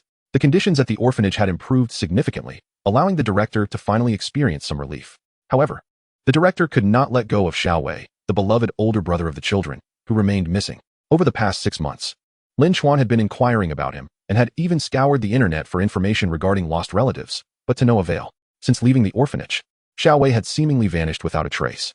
After conversing with the director for a while, Lin Chuan made his way to the yard, where a dozen children were playing joyfully. "Little ones, would you like some candy?" Lin Chuan exclaimed warmly. "Brother Lin Chuan." A swarm of children gathered around him, regarding him with the same fondness that they had for Xiao Wei. Following Xiao Wei's departure, Lin Chuan had naturally assumed the role of the eldest child in the orphanage. Nevertheless, he felt somewhat awkward. He had specifically purchased candy for them on his way, only to discover that these little ones were not interested. Upon inquiry, he learned that they had recently indulged in too much candy, as many people from Mengji had generously donated funds to the orphanage, enabling the purchase of ample sweets. While the children were delighted, Lin Chuan felt a sense of frustration regarding how to dispose of the surplus candy. As the time approached for his departure, he bid farewell to the director and the children, leaving the prize money from the competition with the director. During this period, supplemented by various small tasks assigned by the system, his cultivation had surged, reaching an advanced stage. This rapid progression placed him in a position to surpass 99% of the city lords. Congratulations, host, for becoming a senior beast tamer, meeting the conditions to save humanity. Would you like to activate this? Yes. Very well, please stay vigilant, as you will be notified when the time comes. Subsequently, Lin Chuan received a task from Zhang Chuling, stating that the moment was ripe, and thus requested that they secure a senior beast tamer certificate. As the title implies, a beast tamer lord is responsible for hunting demons and participating in city patrols, serving as a significant force in safeguarding citizen safety. While obtaining a beast tamer certificate was relatively straightforward, Zhang Chuling's requirements extended beyond that. He demanded that Lin Chuan and his companions secure the title of the best. Each year, the most outstanding beast tamers are selected, with 10 slots available at the city level and 20 at the provincial level.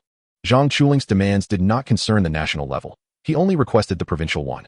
Lin Chuan had come here specifically for one of the assessment tasks, one that was reputed to be the most challenging. This task, not typically assigned to novice city lords, had somehow found its way into the beast tamer assessment. It was a daunting task that no one wished to undertake, yet Zhang Chuling believed it was meant for them. Consequently, he took it upon himself to accept it for both of them.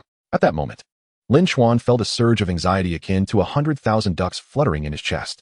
He had only one semester left before the Spiritual Energy College entrance examination, with the Dragon Spring competition occurring just a month prior.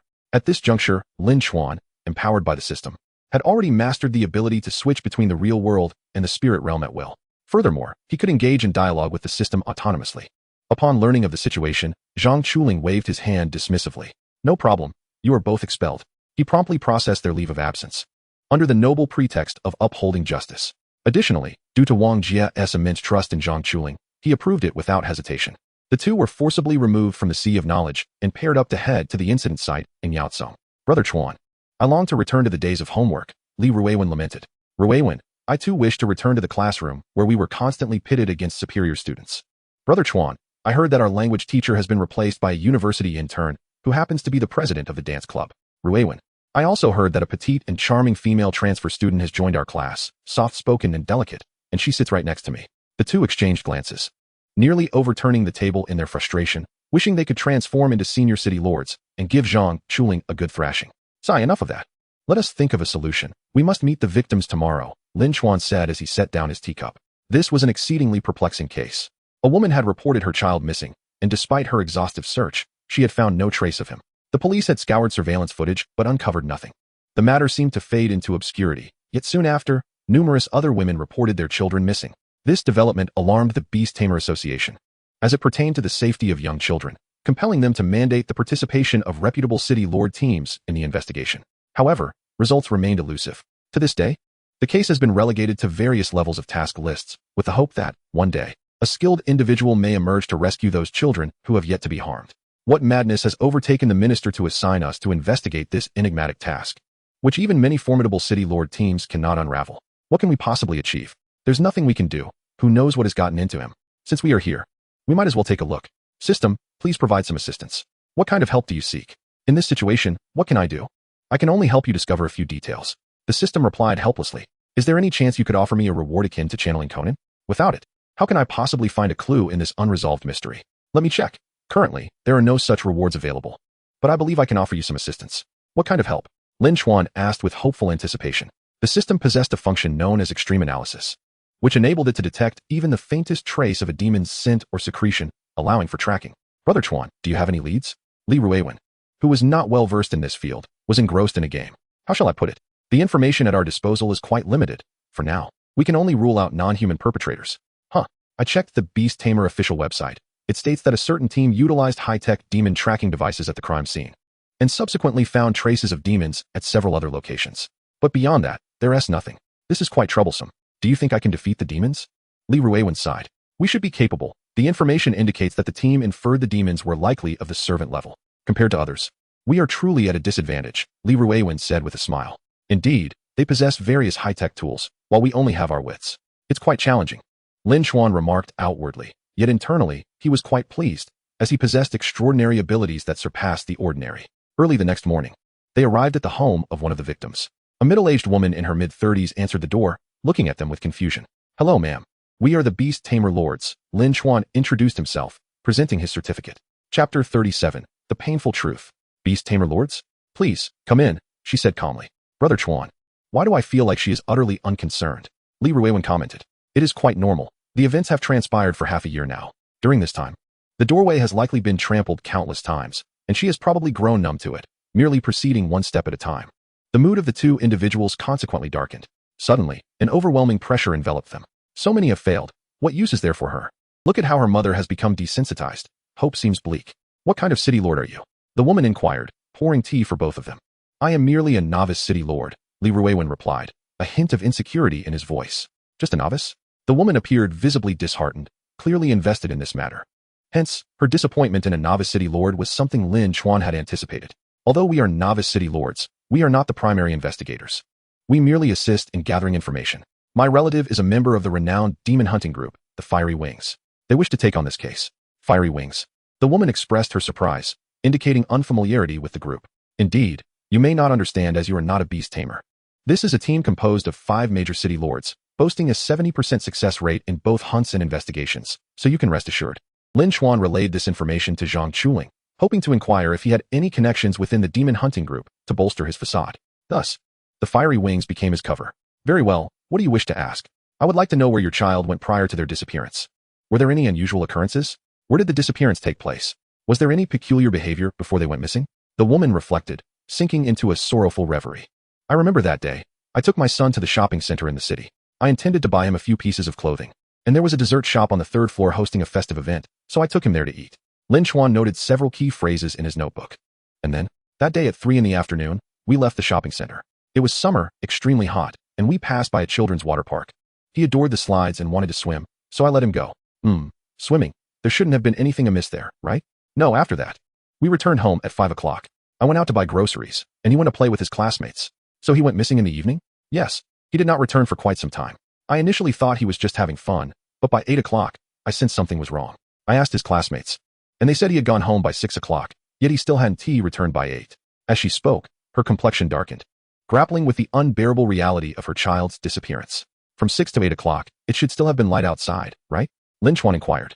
In the southern summer, it often remains light until 7 or even 8 o'clock. Yes, I later checked the surveillance footage and discovered that there was a blind spot on the route. After he passed that blind spot, he never appeared on the next camera. It was merely a matter of 10 meters. How could he just vanish? The woman's emotions surged. That's rather suspicious. It seems the issue lies on that road, but it cannot be, Lin Chuan quickly countered. If it were merely a problem with that road, then it would be implausible that so many teams failed to uncover any clues. Were there any other demon hunting teams that examined that road with instruments? Lin Chuan asked. Yes. Many teams meticulously inspected that road, but found no trace of any demons. That is indeed puzzling, Lin Chuan frowned. Xiaoji. The woman's voice quivered. If he has not been found in 6 months, what does that imply? Is he dead? She was not alone. Many families face this painful truth. Lin Chuan and Li Ruiwen remained silent, unsure of how to comfort her. After posing a few more questions, they took their leave. Brother Chuan, have you gleaned anything? Li Ruiwen asked, agitated. Not everyone is suited for solving cases. Lin Chuan pondered for a moment, lightly tapping his fingers on the paper. After a while, he said, we must focus on these points. First, this is a case of serial abductions, and the perpetrator is highly likely to be targeting the same group. Secondly, they specifically prey on children. Based on this, we can dismiss the notion of them being targeted during the itinerary that day. It was the Dragon Boat Festival. The shopping center was bustling with activity, and he was not the only child present. The foot traffic was considerable. If he were being targeted at that time, he must have had something distinctly different about him. Let's remember that. Next, regarding the dessert shop, we can likely rule that out as well. The shop would have been scrutinized for potential poisoning or other foul play, but it is a legitimate establishment without any blemishes. What shall we do then? We lack sufficient information. We must continue to inquire. Since it is the same beast committing these acts, there may be a pattern. There could be something unusual about the children, or perhaps they inadvertently wandered into the creature's territory. In any case, we must identify a common thread. My greatest fear is the element of randomness. If those beasts are truly acting on a whim, it will be exceedingly difficult. Very well, we can only continue to ask. Li Ruiwen sighed. The most frustrating part is that there is no surveillance footage capturing the moment of disappearance. How are we to search for them? That demon may have already fled. We have no choice but to proceed one by one, asking each family, Lin Chuan resolved. Over the course of a week, the two traversed dozens of households, questioning each one, documenting crucial information, and subsequently organizing and analyzing their findings. My child was perfectly fine that day. Nothing unusual occurred. It was only when he was home alone waiting for me to return that he vanished. The surveillance footage did not capture him leaving. Even if he had jumped out of a window, it would have been recorded. How could he simply disappear? That day, I took her to the park for half the day, and she vanished while I was in the restroom. That day, we went on a trip. Wow. Li Ruiwen's frustration escalated. They spent the entire night compiling their information, and Lin Chuan believed they should first identify locations with similar itineraries from that day and correspond them. However, to their growing despair, they discovered there were no overlaps. This is incredibly vexing. It is too difficult. Brother Chuan, should we perhaps call the boss and request a different assignment? Hunting demons sounds far more appealing. Lin Chuan sighed, pulling out his phone to show Li Ruiwen a message from Zhang Chuling. Remember, this task must be accomplished, it read. Let him come if he has the capability. Li Ruiwen slumped over the table, resembling a weary Labrador. How can we achieve what a professional team has failed to do? Oh, I am at a loss regarding his thoughts, Lin Chuan replied helplessly. Chapter 38. The Unsolved Case. It is now established that the peculiarities did not arise on the day of the disappearance, but rather much earlier when the demon began to target them. It is exceedingly disheartening. Many of the missing children vanished from ostensibly secure areas, some even inexplicably disappearing from their own homes, and others right before their parents' eyes, merely slipping away in the blink of an eye. What is the meaning of this? Suddenly, a phone call came through, and Lin Chuan answered casually. Hello? Who is this? A sweet voice echoed from the other end. Hello, are you the beast tamer assigned to the case of the missing children in Yaoshan? Indeed, that is me. Please come to the local Beast Tamer Association at your earliest convenience. Is there a problem? Just 2 hours ago, a child went missing. The two men were taken aback, their breaths quickening. Finally, a living example had emerged before them. Very well, I will head over immediately. Brother Chuan, I have everything prepared. Let us go. Lin Chuan roused the slumbering Tao Tai, offering a piece of beef jerky to invigorate it. Tao Tai had grown significantly, now roughly the size of an adult large dog, capable of temporarily transforming into a beast the size of a sedan using its bloodline powers. Over the years, Lin Chuan had coaxed it into learning from its parents through culinary offerings, resulting in immense benefits. It had now reached the pinnacle of the mid-stage servant level and was on the cusp of advancing to the later stage. As soon as Lin Chuan secured a minor reward, he could facilitate Tao Ye's evolution into a late-stage beast. Tao Tai, quickly, take us away. On a dimly lit street illuminated solely by street lamps, a white figure darted past, leaving luxury cars like Mercedes and BMWs in its wake. What on earth was that? I have no idea. Goodness. Who rides such a ferocious beast? Lin Chuan hastened to the Beast Taming Association, where a considerable crowd had already gathered. Upon closer inspection, he realized that there were few beast tamers present. Many were unrelated individuals, and some were law enforcement personnel. After all, this nationally renowned unsolved mystery had deterred many, primarily because numerous elite teams had failed, instilling fear in others to attempt. If those accomplished individuals couldn't succeed, why should I add to the commotion? Fewer than 10 had accepted the case. Hello, what is going on? Lin Chuan inquired. A middle-aged man in a Zhongshan suit and black-rimmed glasses turned to him, saying, Are you a beast tamer? Yes, I represent the Firewing Guild, here to assist in gathering information, Lin Chuan replied, preemptively disclosing his affiliation to avert suspicion. The Firewing Guild? I didn't expect such a renowned demon hunting group to be involved. The man expressed his surprise. May I ask whose child is missing? It's this gentleman right in front of you. An elderly beast tamer gestured with his chin. Hello, please elaborate on the situation, the schedule for today, meals, and the location of the disappearance, Lin Chuan urged, a hint of urgency in his voice. I was occupied with work today and didn't attend to my child. I was waiting for my wife to return, the man replied. Do you have any idea of the circumstances? Lin Chuan maintained his calm demeanor. The child vanished from the bedroom, and astonishingly, it occurred in the presence of surveillance cameras, the man said gravely, causing those nearby to feel a weight in their hearts. They were dealing with an unsolved case, and every child's disappearance bore a similar pattern, vanishing into thin air. Before long, his wife arrived, and upon seeing her husband, she burst into tears. The man rushed to console her. What happened? The woman cried, I don't know. I just put him to bed. And when I checked on him at midnight to see if he was sneaking a play on his phone, I found no one there. The bathroom light was on. So I thought he was in there. I was going to scold him, but there was no one in the bathroom either. I panicked and hurried to check the surveillance. Lin Chuan's spirits lifted. There's surveillance? The man nodded. Yes, the recent disappearance case in Yao City has made many families exceedingly anxious. So numerous homes are equipped with cameras. This case hadn't occurred for 3 months, and I never imagined it would happen to my child. May we look at the footage? When they were shown the surveillance, everything appeared normal. Li Ruiwen was puzzled. Indeed, nothing seems amiss, another beast tamer echoed. I don't understand what happened either. When I entered, the bathroom light was on, and the water heater was still running, but the child was nowhere to be found. The man lamented, deeply regretting that he had overlooked the absence of surveillance in the bathroom. The cameras only covered the bedroom. Let me speculate on what transpired after he entered, Lin Chuan said, slowing his pace. First, the child likely needed to relieve himself, accidentally splashing water on his feet, and turned on the water heater to wash his feet. Lin Chuan paused. Now, we hear the sound of the water heater being activated. This surveillance has an audio recording function that captured the sounds. Indeed, it was during these few seconds that he fell victim, Lin Chuan fast-forwarded. Wait, are you sure? The man appeared bewildered. Absolutely certain. Watch closely, take your time. Lin Chuan's gaze turned steely as he focused intently on the footage. The group leaned in closer, scrutinizing the screen, but the visuals revealed nothing unusual. Nothing at all. The other beast tamers looked bewildered, unaware that this young man, working for the Firewing Guild, had already emerged as a sharp intellect. Nothing, simply because none present possessed the skills to solve this case. Each individual is adept at slaying monsters. Zoom in.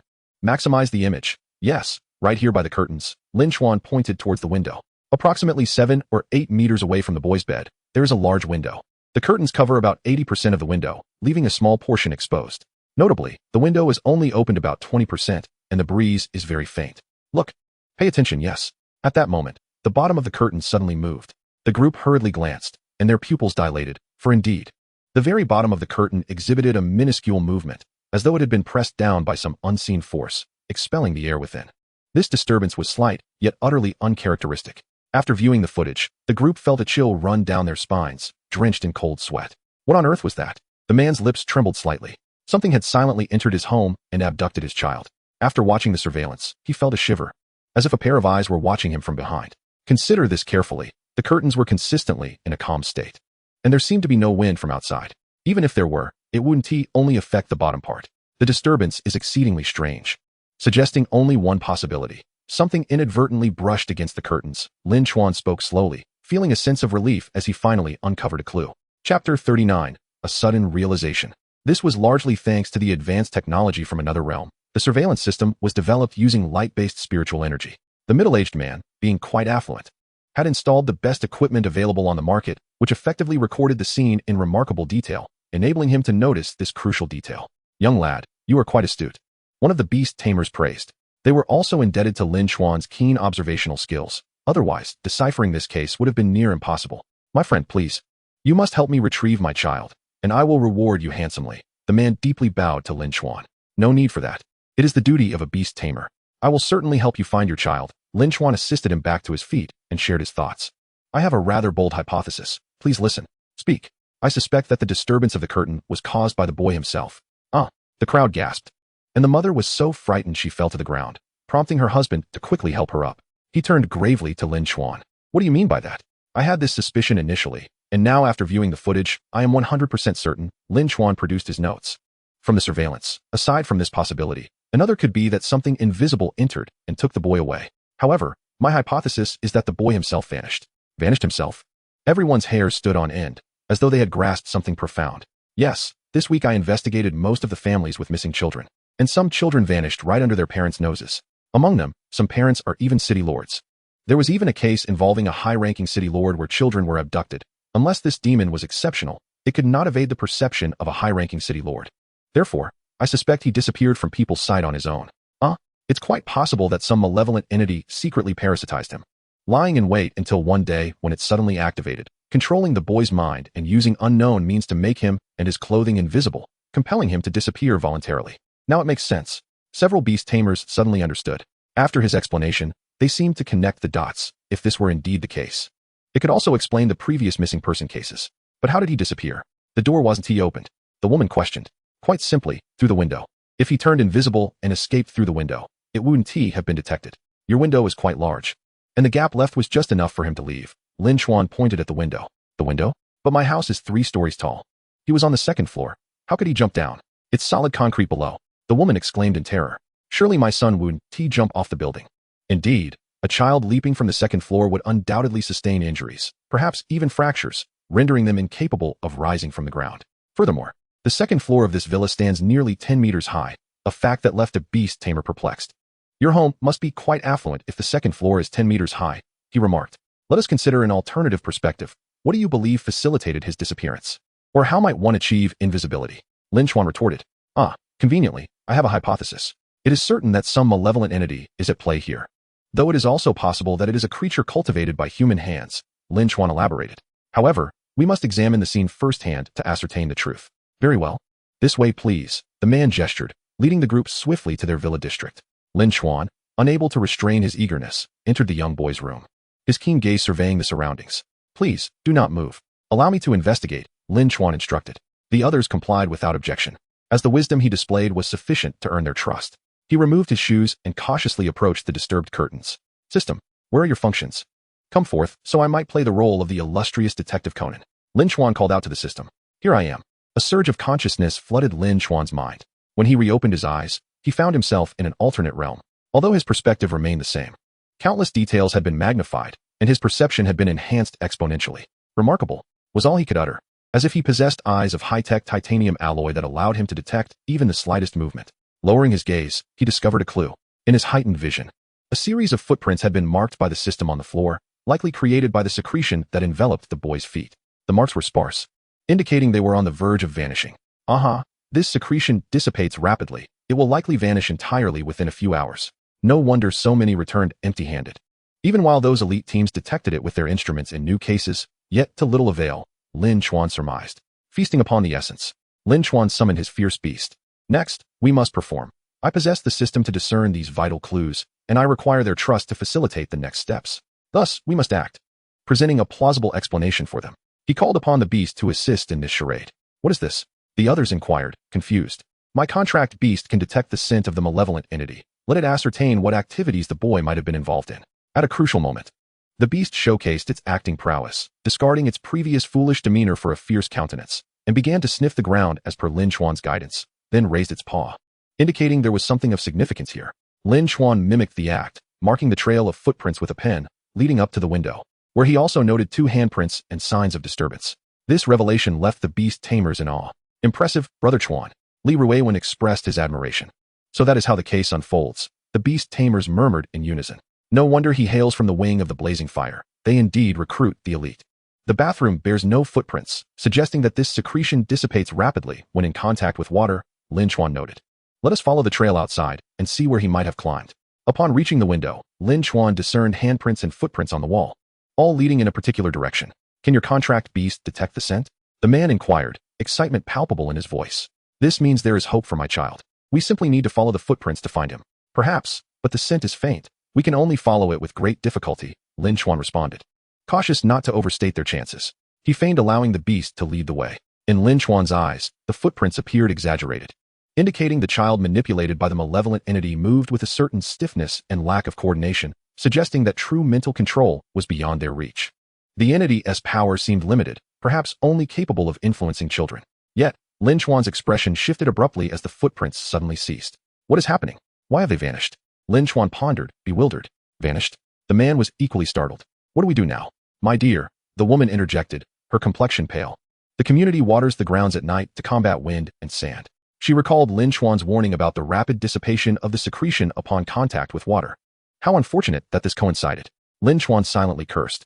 The woman collapsed into her husband's arms, weeping uncontrollably. Observing this, Lin Chuan forced a smile, saying, I have a thought. The lead has not been severed. In truth, he felt the lead had indeed been lost. There was but a single clue, and once it was gone, how could they continue the search? Do not fret, host. The system has marked it. The system consoled at a critical moment, alleviating Lin Chuan's distress somewhat. Thank you for your efforts. The man, astute and aware of the situation, recognized that the lead had indeed vanished, but also understood Lin Chuan's goodwill, obligingly supporting his wife in her despair. The loss of their only clue left the group of beast tamers disheartened, reluctant to further embarrass themselves. They resolved to relinquish the case to Lin Chuan and withdraw from the task. After all, they were not equipped for cerebral endeavors. What could they do in such circumstances? Brother Chuan, what shall we do? Li Ruiwen inquired. It is difficult to say. While the beast can remember the scent, how might we locate it in the vast sea of humanity? They could be hiding anywhere, Lin Chuan lamented, feeling the weight of the situation. Should we inquire further about the couple's details? You mentioned a latent period, did you not? This could not have occurred today. Perhaps the seeds were sown long ago. Merely resurfacing after 3 months, someone suggested. Agreed. Upon returning to the villa, Lin Chuan and his companions took a symbolic sip of tea before presenting their conclusions. Were there any places you visited today? Lin Chuan asked. No, I only took him to his tutoring class. Most of the time we were at home or in the classroom, the woman explained. I see. I suspect your child may have been targeted long ago. What do you mean? The man queried. I have investigated numerous families of missing children, and they all recounted their activities that day. The accounts bore little resemblance to one another, suggesting that your child may have been observed long before, Lin Chuan elucidated. Previously?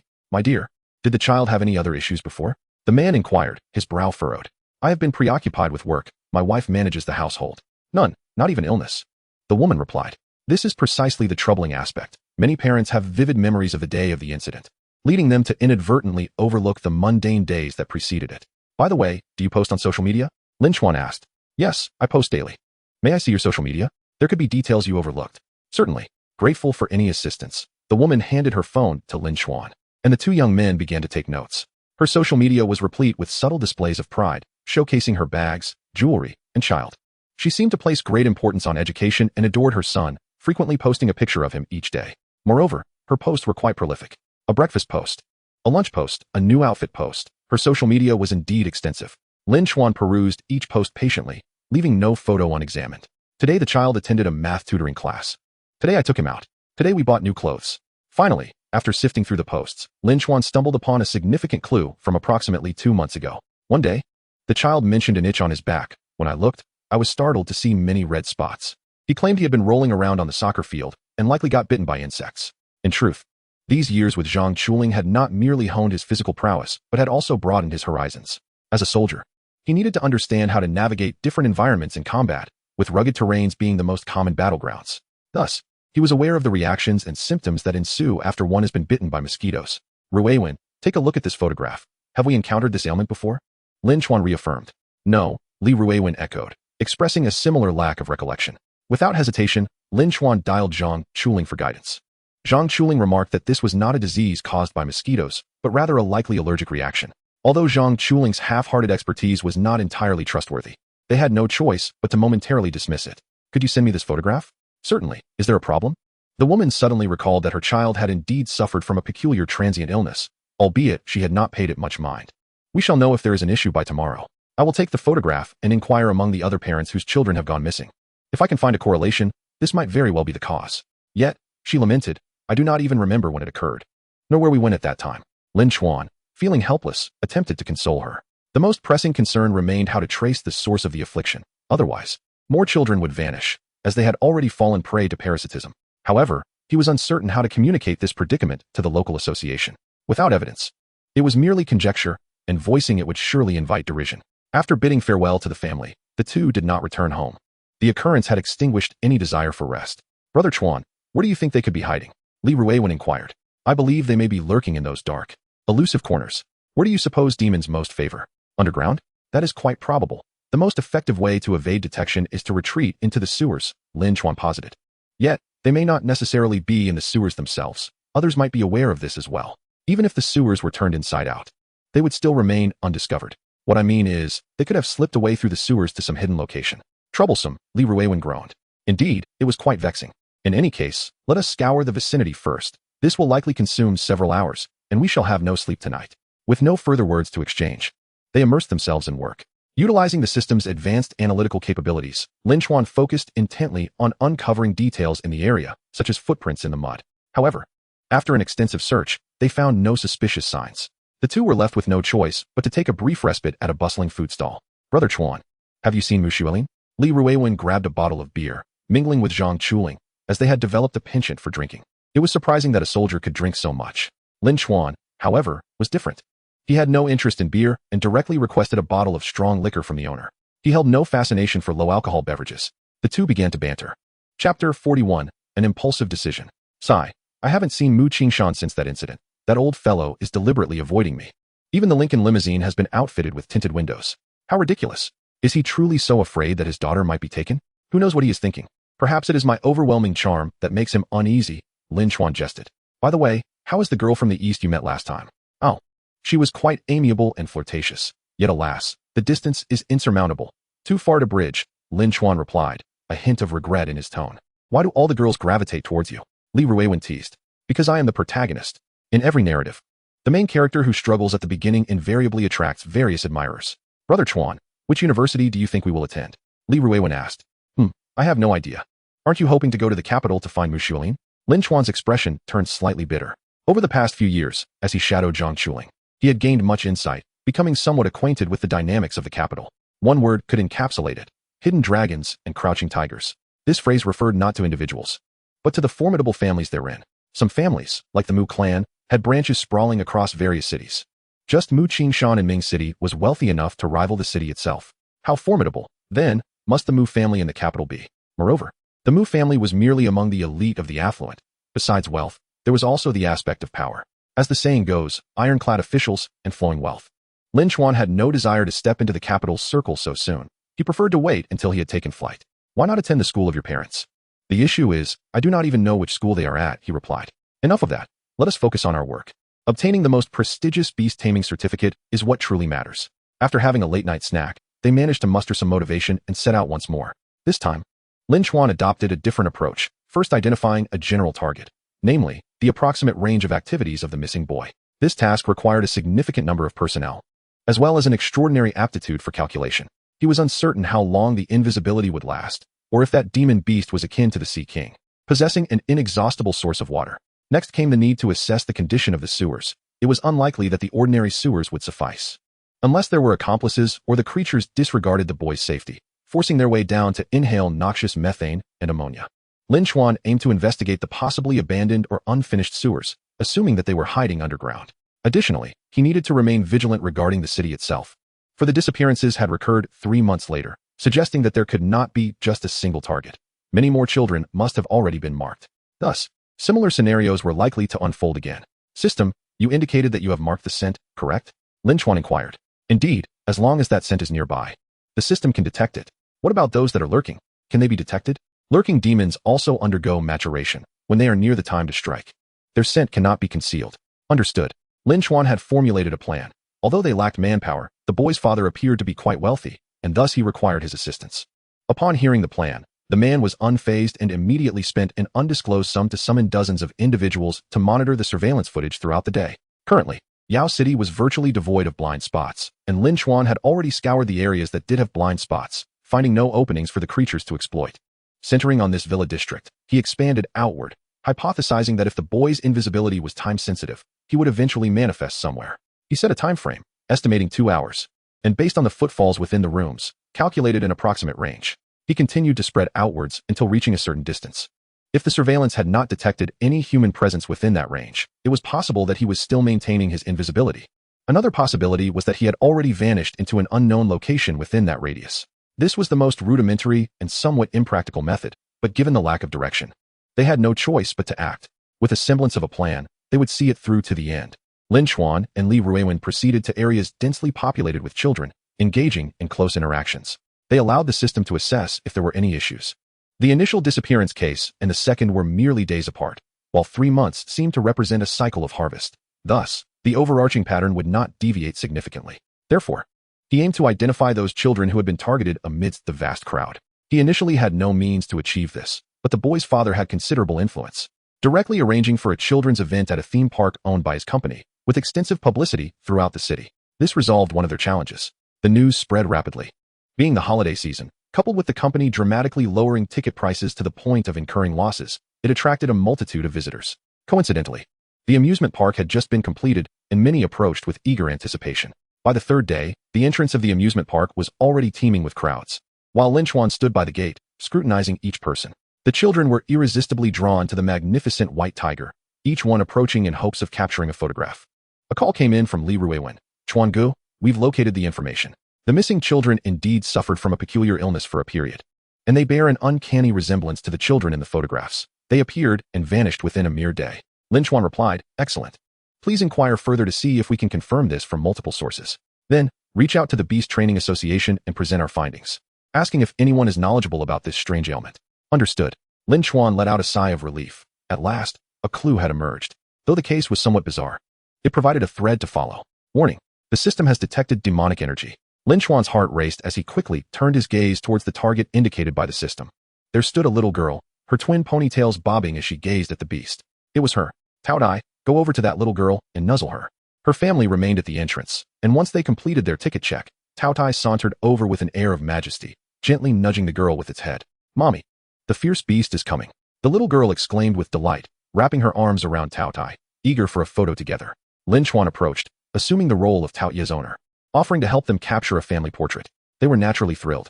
Lin Chuan discreetly marked the little girl to avoid losing track of her, ensuring Tao Tai would remember her scent, along with her parents. This was the sole lead. Watching them depart, Lin Chuan stealthily followed, making a rather reckless decision in his heart. Chapter 42, A Test of Resolve. He did not wish to alert the parents. He desired to uncover the truth. If he chose to inform them, as concerned parents, they would undoubtedly ensure their child's safety, thereby obstructing Lin Chuan's investigation into their whereabouts. Thus, he faced a choice. Lin Chuan opted for the latter. This was a gamble, and he had no intention of seeking assistance, for the Beast Training Association would never allow a little girl to serve as a guide into danger. This task could only be accomplished by the two of them. Silently, he trailed behind while dialing Li Ruiwen. Ruiwen, I found the target. Hurry over. Found it. Great. I've already contacted the Beast Training Association. We should have results from the specialists within a day or two. All right, we're at the amusement park. We must not miss this opportunity. Lin Chuan pondered how to ensure they remained undetected. Chuan Gu, didn't they win a prize at the amusement park? The grand prize. Lin Chuan suddenly realized that the amusement park held a lottery, with the first prize being a valuable gift. Coincidentally, they had won something. Thus, the two could seamlessly enter their home under the pretext of inquiries about the prize. Though uncertain if the illness would manifest today, they needed to devise a plan to infiltrate this family. They donned work uniforms and approached the door with friendly smiles. Oh, who's at the door? The little girl exclaimed in surprise upon seeing Lin Chuan. Hello, little one. I'm here for an interview. Her father appeared, equally astonished. Why are the staff here? Indeed. I am a staff member. You've won the grand prize, and I'm here to ask about your preferences regarding the prize. Oh, he understood, inviting them inside with a smile. The amusement park is quite thoughtful. Certainly. We have several prizes for the first place, each worth over 10,000, but they haven't been customized yet. We wanted to ask what you desire. Lin Chuan purposely revealed Tao Tai from his arms, its fluffy white fur instantly captivating the little girl. Big brother. Is this the fierce beast? She asked curiously. Yes, Lin Chuan replied with a slight smile. Why has it shrunk? It remains a small, fierce beast. It simply enlarged using spiritual energy this morning, Lin Chuan explained. Spiritual energy? Are you a spiritual master? Indeed, I am a spiritual master. Her father was astonished. Aren't you supposed to be in school? Ah, yes. Our school has strict requirements for outstanding students, mandating us to obtain a beast training certificate. I came to Yaoqing to hunt a demon beast, but my relative is the owner of the amusement park, and I wanted my summoned beast to attract children. Lin Chuan had prepared his story well. I see. The little girl's eyes remained fixed on Tao Tai. She was evidently enamored with the fluffy creature. Lin Chuan smiled again, placing Tao Tai on the ground and instructing it to charm the little girl. Tao Tai understood, trotting over to nuzzle her leg, eliciting joyous laughter as she bent down to pet Tao Ye's head. Meanwhile, Li Ruiwen produced a stack of questionnaires, querying her father's thoughts. When Lin Chuan felt the time was right, he directed Tao Tai to waddle towards the rooms. He needed to locate the little girl's room and stealthily install a miniature camera. Seeing Tao Tai slip away, the little girl giggled and chased after it. Everything was proceeding according to plan. Li Ruiwen, ever articulate, began engaging the father in casual conversation. Lin Chuan remarked, I'll check on my contracted beast. It hasn't eaten yet. He then naturally entered one of the rooms. He proceeded cautiously, first to the master bedroom, quietly installing a camera in several locations. He then moved to the bathroom and other places, ensuring comprehensive surveillance. Otherwise, it would be troublesome if something went missing. Finally, he reached the little girl's room, where Tao Tai was being cuddled on the bed. Lin Chuan approached with a piece of meat, exchanging a few casual words with the girl while discreetly affixing a camera to a corner. The illness could very well manifest during sleep, after all, as it often lasted 7 to 8 hours. Lin Chuan installed cameras in several more locations. She really enjoys eating ham sausage, but is not fond of beef jerky. Yet I only brought beef jerky, he strongly implied.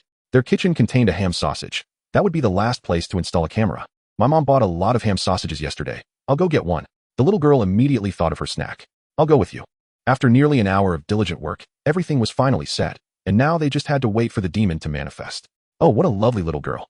Soon to fall victim to a cruel fate, Lin Chuan's expression darkened. Li Ruiwen was equally troubled, as this task truly tested their resolve. Their daring endeavor was a gamble, wagering on the correctness of their assumptions.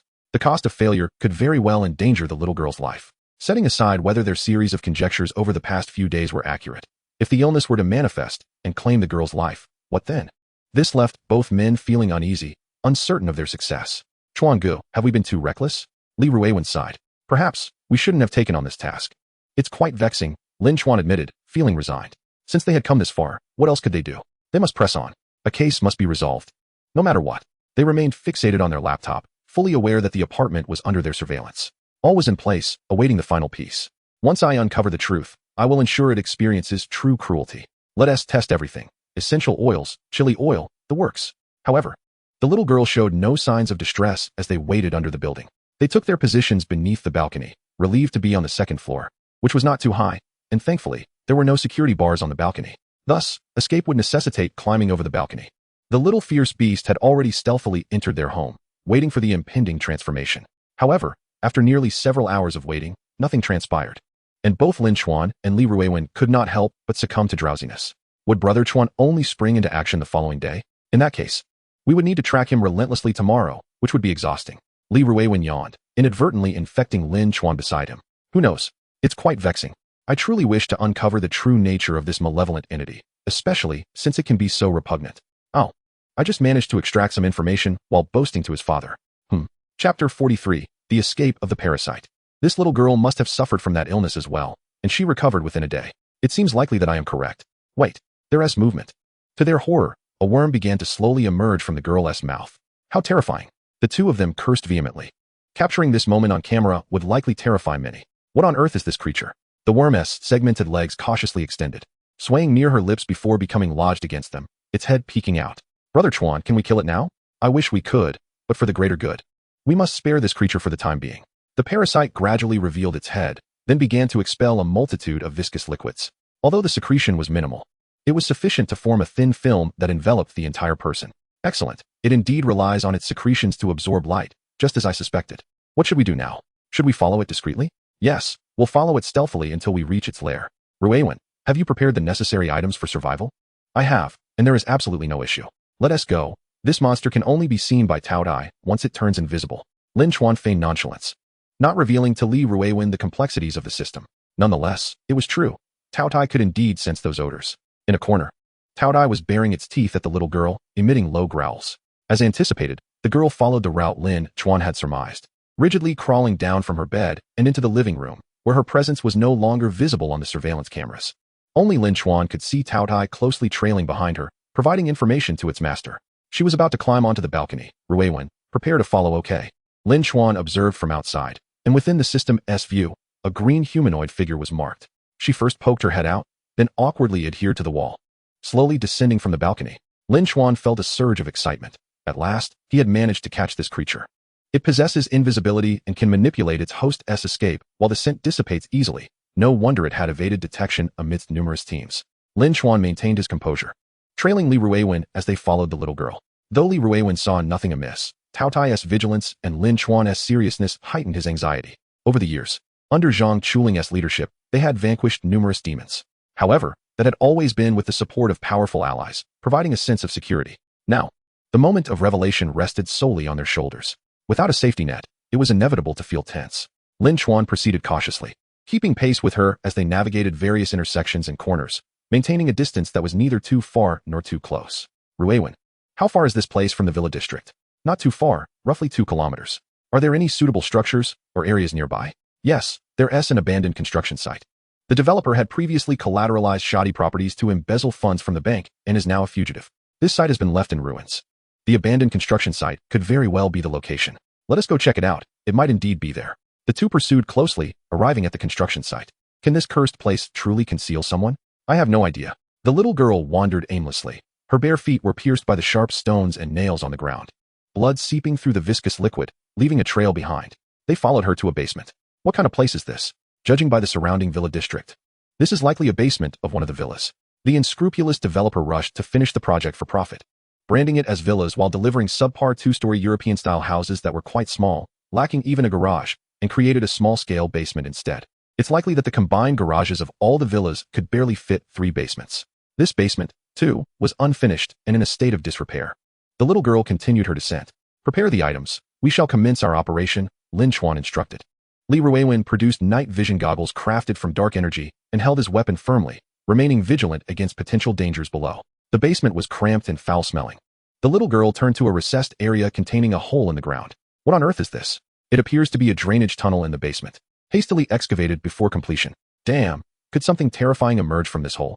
I suspect their lair is likely just below. Let us prepare ourselves and descend. To be honest, both were quite bold. After formulating a plan, they swiftly donned specialized gear and masks, ready to embark on their descent. The hole provided no means of climbing, only a dark, small opening. The little girl could slide down thanks to her secretion, while the two could only use equipment to descend step by step. Lin Chuan went first, his heart racing. Who knew what kind of monsters awaited them below? After climbing approximately 5 or 6 meters, they finally reached the ground, only to find themselves in another tunnel. This was beyond their expectations. It turned out these demons had opened another tunnel here. There was no other choice but to venture inside. Tao Dai, you lead the charge. Tao Dai reluctantly squeezed in. It was the only one capable of maneuvering through such a narrow passage. Is the call set up? The boss is already on the line. There's still a little signal here, and Li Ruiwen dialed Zhang Chuling's number. They both donned their headsets. What are you calling for in the middle of the night? Don't I have a nightlife to enjoy? Zhang Chuling's boisterous voice came through. Boss, we might be on the verge of solving this unsolved mystery, Lin Chuan stated. Zhang Chuling was taken aback. Really solving it for them? I'm about to track them to their lair. I have a locator on me, so you'd better bring a few capable people to witness my act. If things go south, come and collect my body. Remember, for the people, I want the finest coffin, the latest two-dimensional posters at my grave, and a few alluring ladies to dance for me, with firecrackers going off for 7 days and nights. Understood. Having concluded the call, Lin Chuan and Li Ruiwen resumed their cautious crawl into the cave.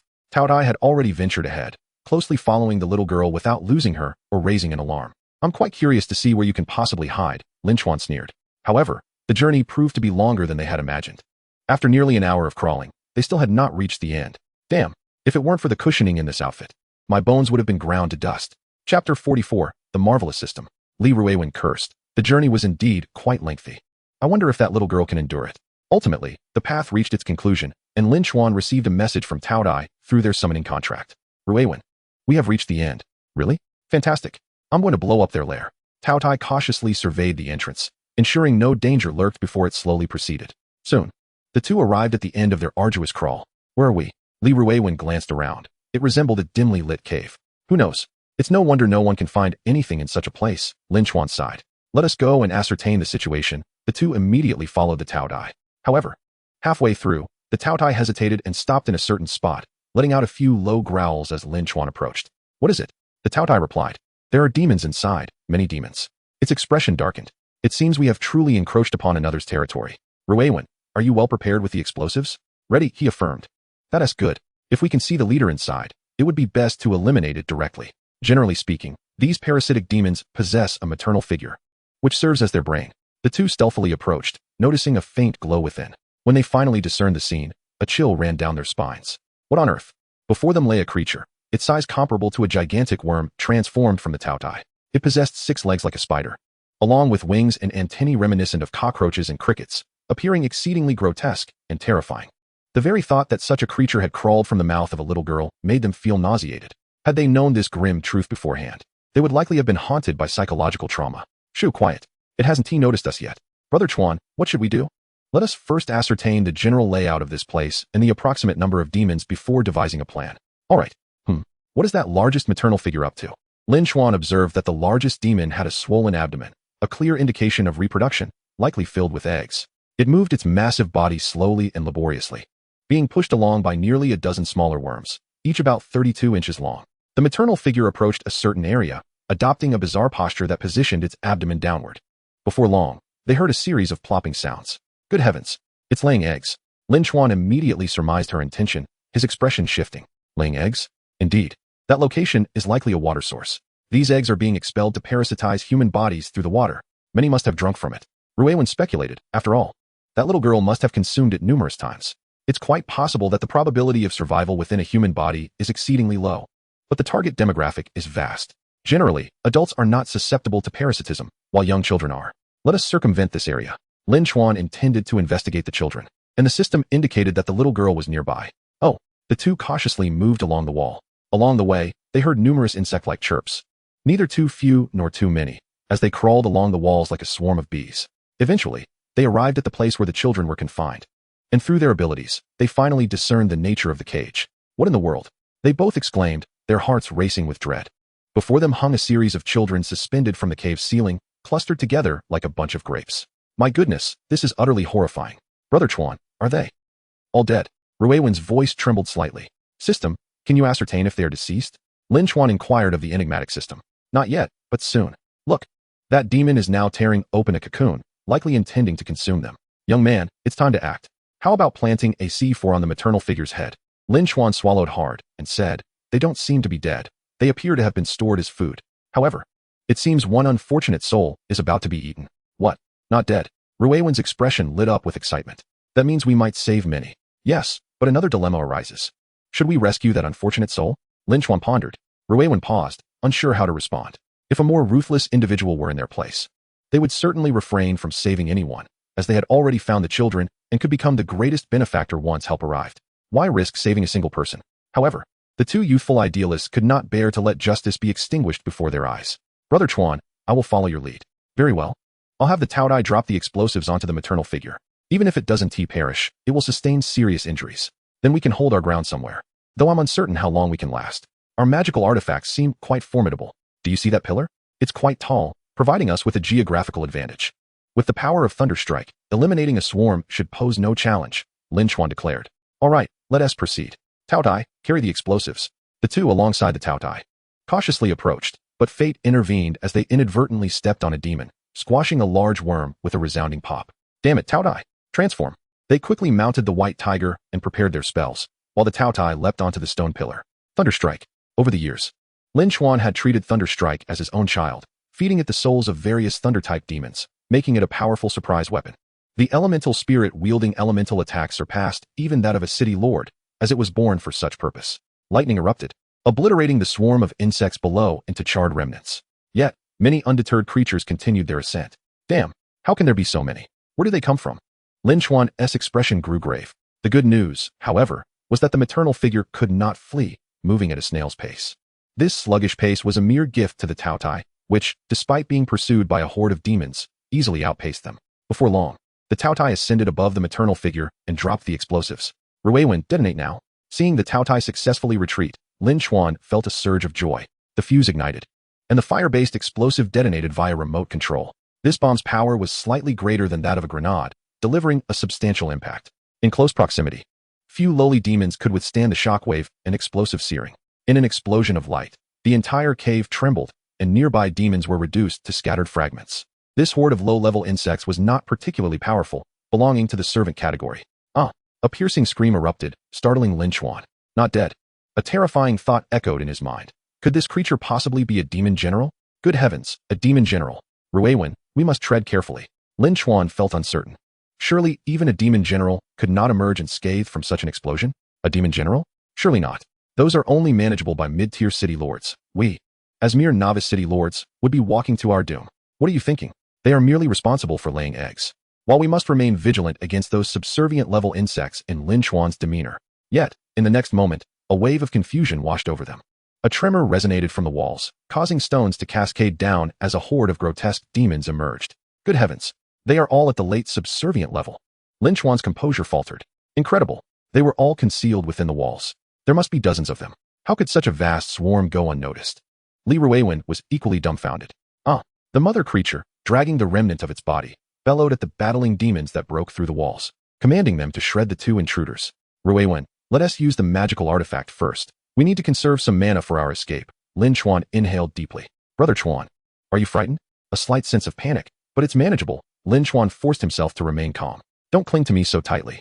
I'm ready to make a hasty retreat at any moment.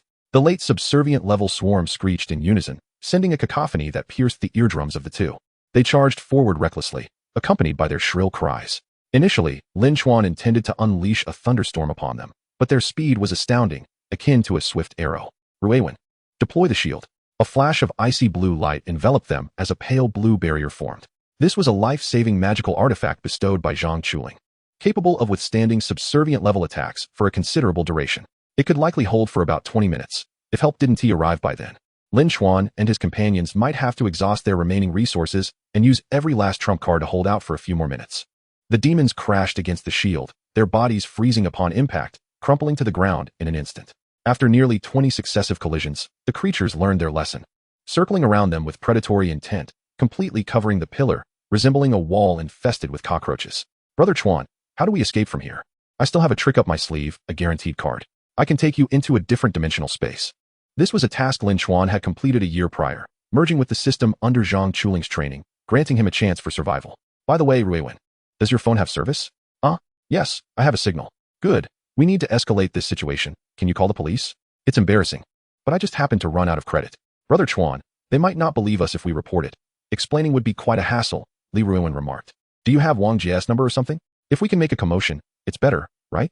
If we draw attention, our chances of survival will increase. Killing two birds with one stone, wouldn't you agree? All right, I'll call Wang Jie to see if he has any solutions. Then, less than 10 seconds later, Li Ruiwen sheepishly said, Brother Chuan, I'm also out of credit. I think I have an app that could work. Oh, is it Kuaibo? No, it's a platform for live streaming anytime, anywhere. Although it's still in testing, they recruited several prominent streamers for traction, making it quite popular. And the entry barrier is low, requiring only smart verification. Good plan. And then, coincidentally, I've even added some funds converted into virtual currency, allowing us to place our live stream on the homepage for a small fee. Why don't we? Do you have enough money? Absolutely, absolutely. Once we trend, we'll be famous, right? Who knows? Perhaps viewers might include relatives of the missing children. They could report it and give us a chance. Wow, low entry barrier? Ruewen, are you often watching some outrageous content? No way. Hurry, hurry, look at the size of that bug. If someone brings a rocket, we can roast it on the spot. All right. Li Ruewen swiftly took out his phone, promptly completed the procedures, and passed the review. He poured all the small fortune he had earned from slaying demons into this venture, transforming himself into a vibrant homepage streamer. Just as he began streaming, homepage streamers undergo manual review to prevent any inappropriate content from luring viewers. When the screening officer opened the screen to monitor Li Ruewen, he was taken aback to see Lin Chuan. Ahem, ladies and gentlemen, do you see the insects before us? Indeed, I am currently in a nest. The officer was momentarily stunned but not surprised, as many beast tamers or city lords often live stream in the wild, showcasing their prowess while attracting followers and earning money. Isn't that the trend now? Suddenly, the officer recollected a case he had heard of, one that had stirred significant commotion. Without hesitation, he reported to his superiors, succinctly detailing the situation. The superior, upon hearing this, hurried over, eyes alight with fervor. Chapter 46, Premeditated. For this represents a surge in viewership. Manager, what should we do now? What are you still dawdling for? Can't you see the insects have them cornered? 2 novice city lords are merely children. If we don't report this to the Beast Tamer Association, there will be fatalities. Even if they're false alarms, it's still a matter of viewership. Whether it's praise or criticism remains to be seen. The staff immediately sprang into action, some calling the police, others notifying the military, and some reporting to the Beast Tamer Association. However, that female streamer guild had invested heavily to secure the top spot. Are we still contemplating this? Watching a woman flaunt herself is not as thrilling as witnessing a nationwide shocking case unfold. All right. In an instant, a streamer surged to the top, dominating the homepage of the entire streaming platform, with the screen displaying only this one live room, pushing all other streamers aside. Thanks to the company's successful traffic generation, this small platform was bustling with activity, and the emergence of this new streamer left many astounded. However, what was even more shocking was the title. Novice City Lord unraveling the mystery of the disappearance case in Yao City Live. Whether it was entirely accurate was secondary. The main point was the Yao City disappearance case. How could it be that 2 novice city lords cracked this case that shocked the nation? Wasn't this a resounding slap in the face to the Beast Tamer Association? What would the top teams think? With such thoughts in mind, viewers clicked into the live stream. Lin Chuan was equally astonished as he observed the viewer count skyrocketing. Goodness. The barrage of comments flooded the entire live room. What the heck? What disgusting insects? This is what I see upon entering? What is happening? So many bugs flying. Did the streamer really find the source of the Yao City disappearance case? Impressive. To be surrounded by so many insects and still have the heart to stream. I'll send a gift. Wow, Brother Chuan, so many people.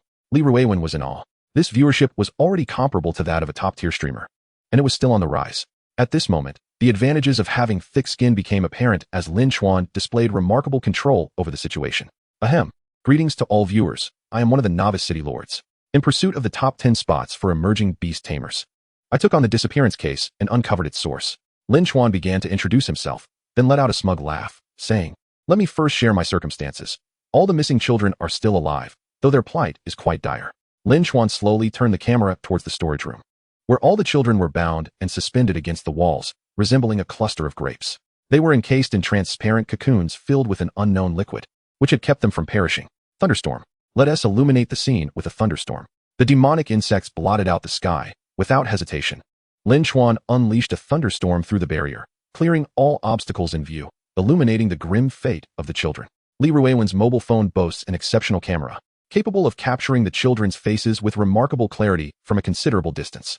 This scene sent shivers down the spines of viewers across the internet. A group of children dangled from above, grotesquely treated as mere food. A horrifying thought that was terrifying to even contemplate. Oh my goodness, how cruel. Streamer, hurry and save them. I'll send rockets. I spotted my cousin. Streamer, please. Go rescue him. My grandmother is on the verge of a heart attack. The streamer is incredible. Oh my heavens, I can hardly believe my eyes. Does anyone have contact information for the upper echelons of the Beast Tamer Association? Quickly, we need them to come and assist. He slowly lowered his phone, directing the camera towards the stone pillar below. Cockroaches swarmed the entire structure, their crimson eyes fixated on Lin Chuan and the others. Oh no, I'm going to die. Don't let go. I have a phobia of clusters. Oh my goodness, I detest those creatures. They quickly realized that the streamer was merely a pitiful novice city lord, utterly insignificant in the face of such a terrifying swarm of insects.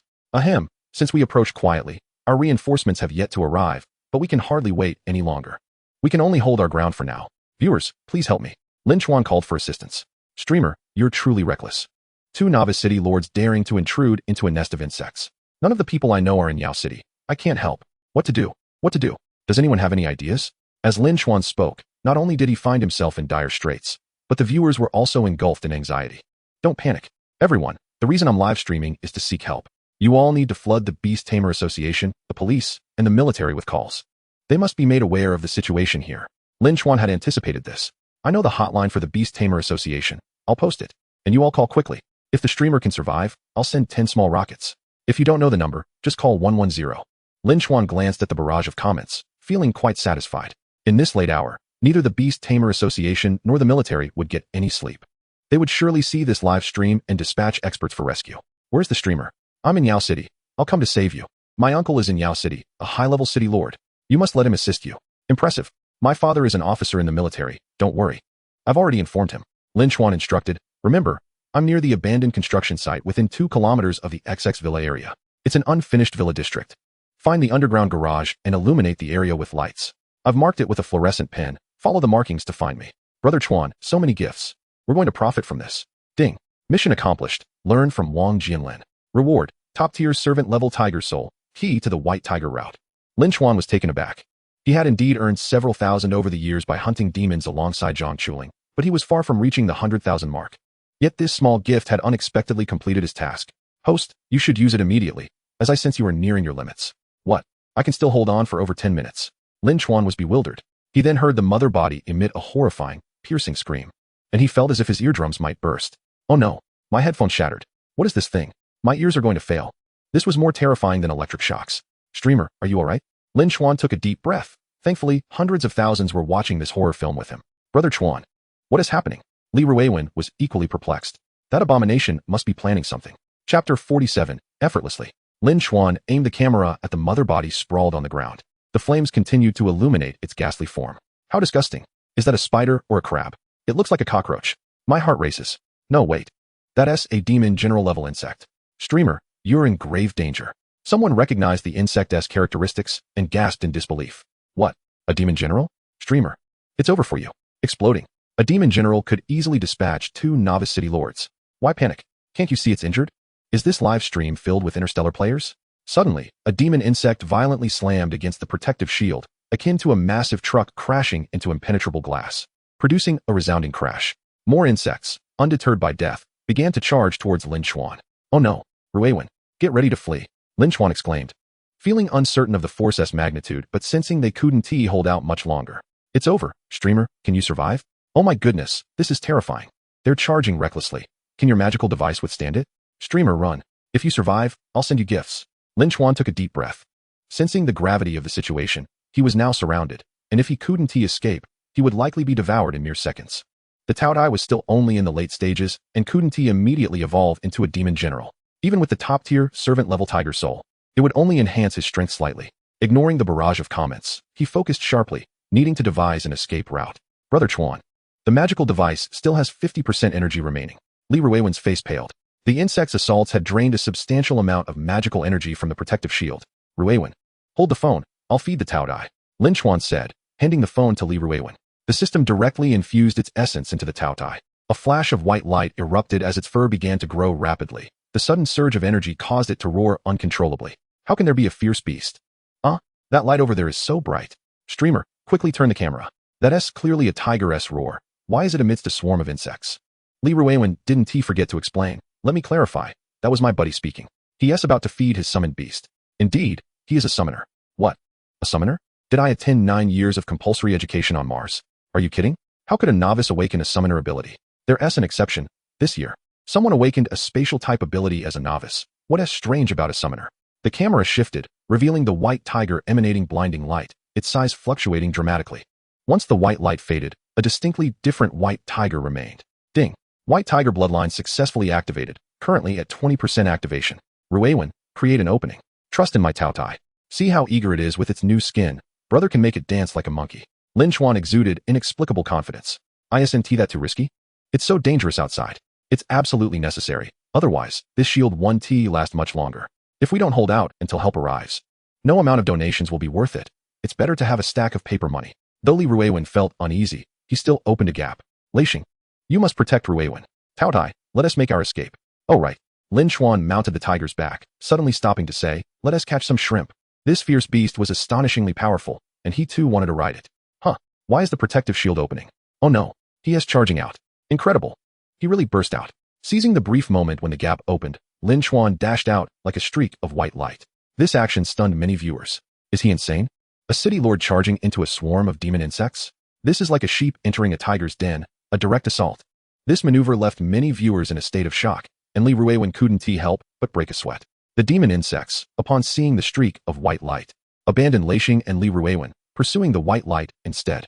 They soon realized they could only chase after shadows, while the white tiger danced around them. Why is it?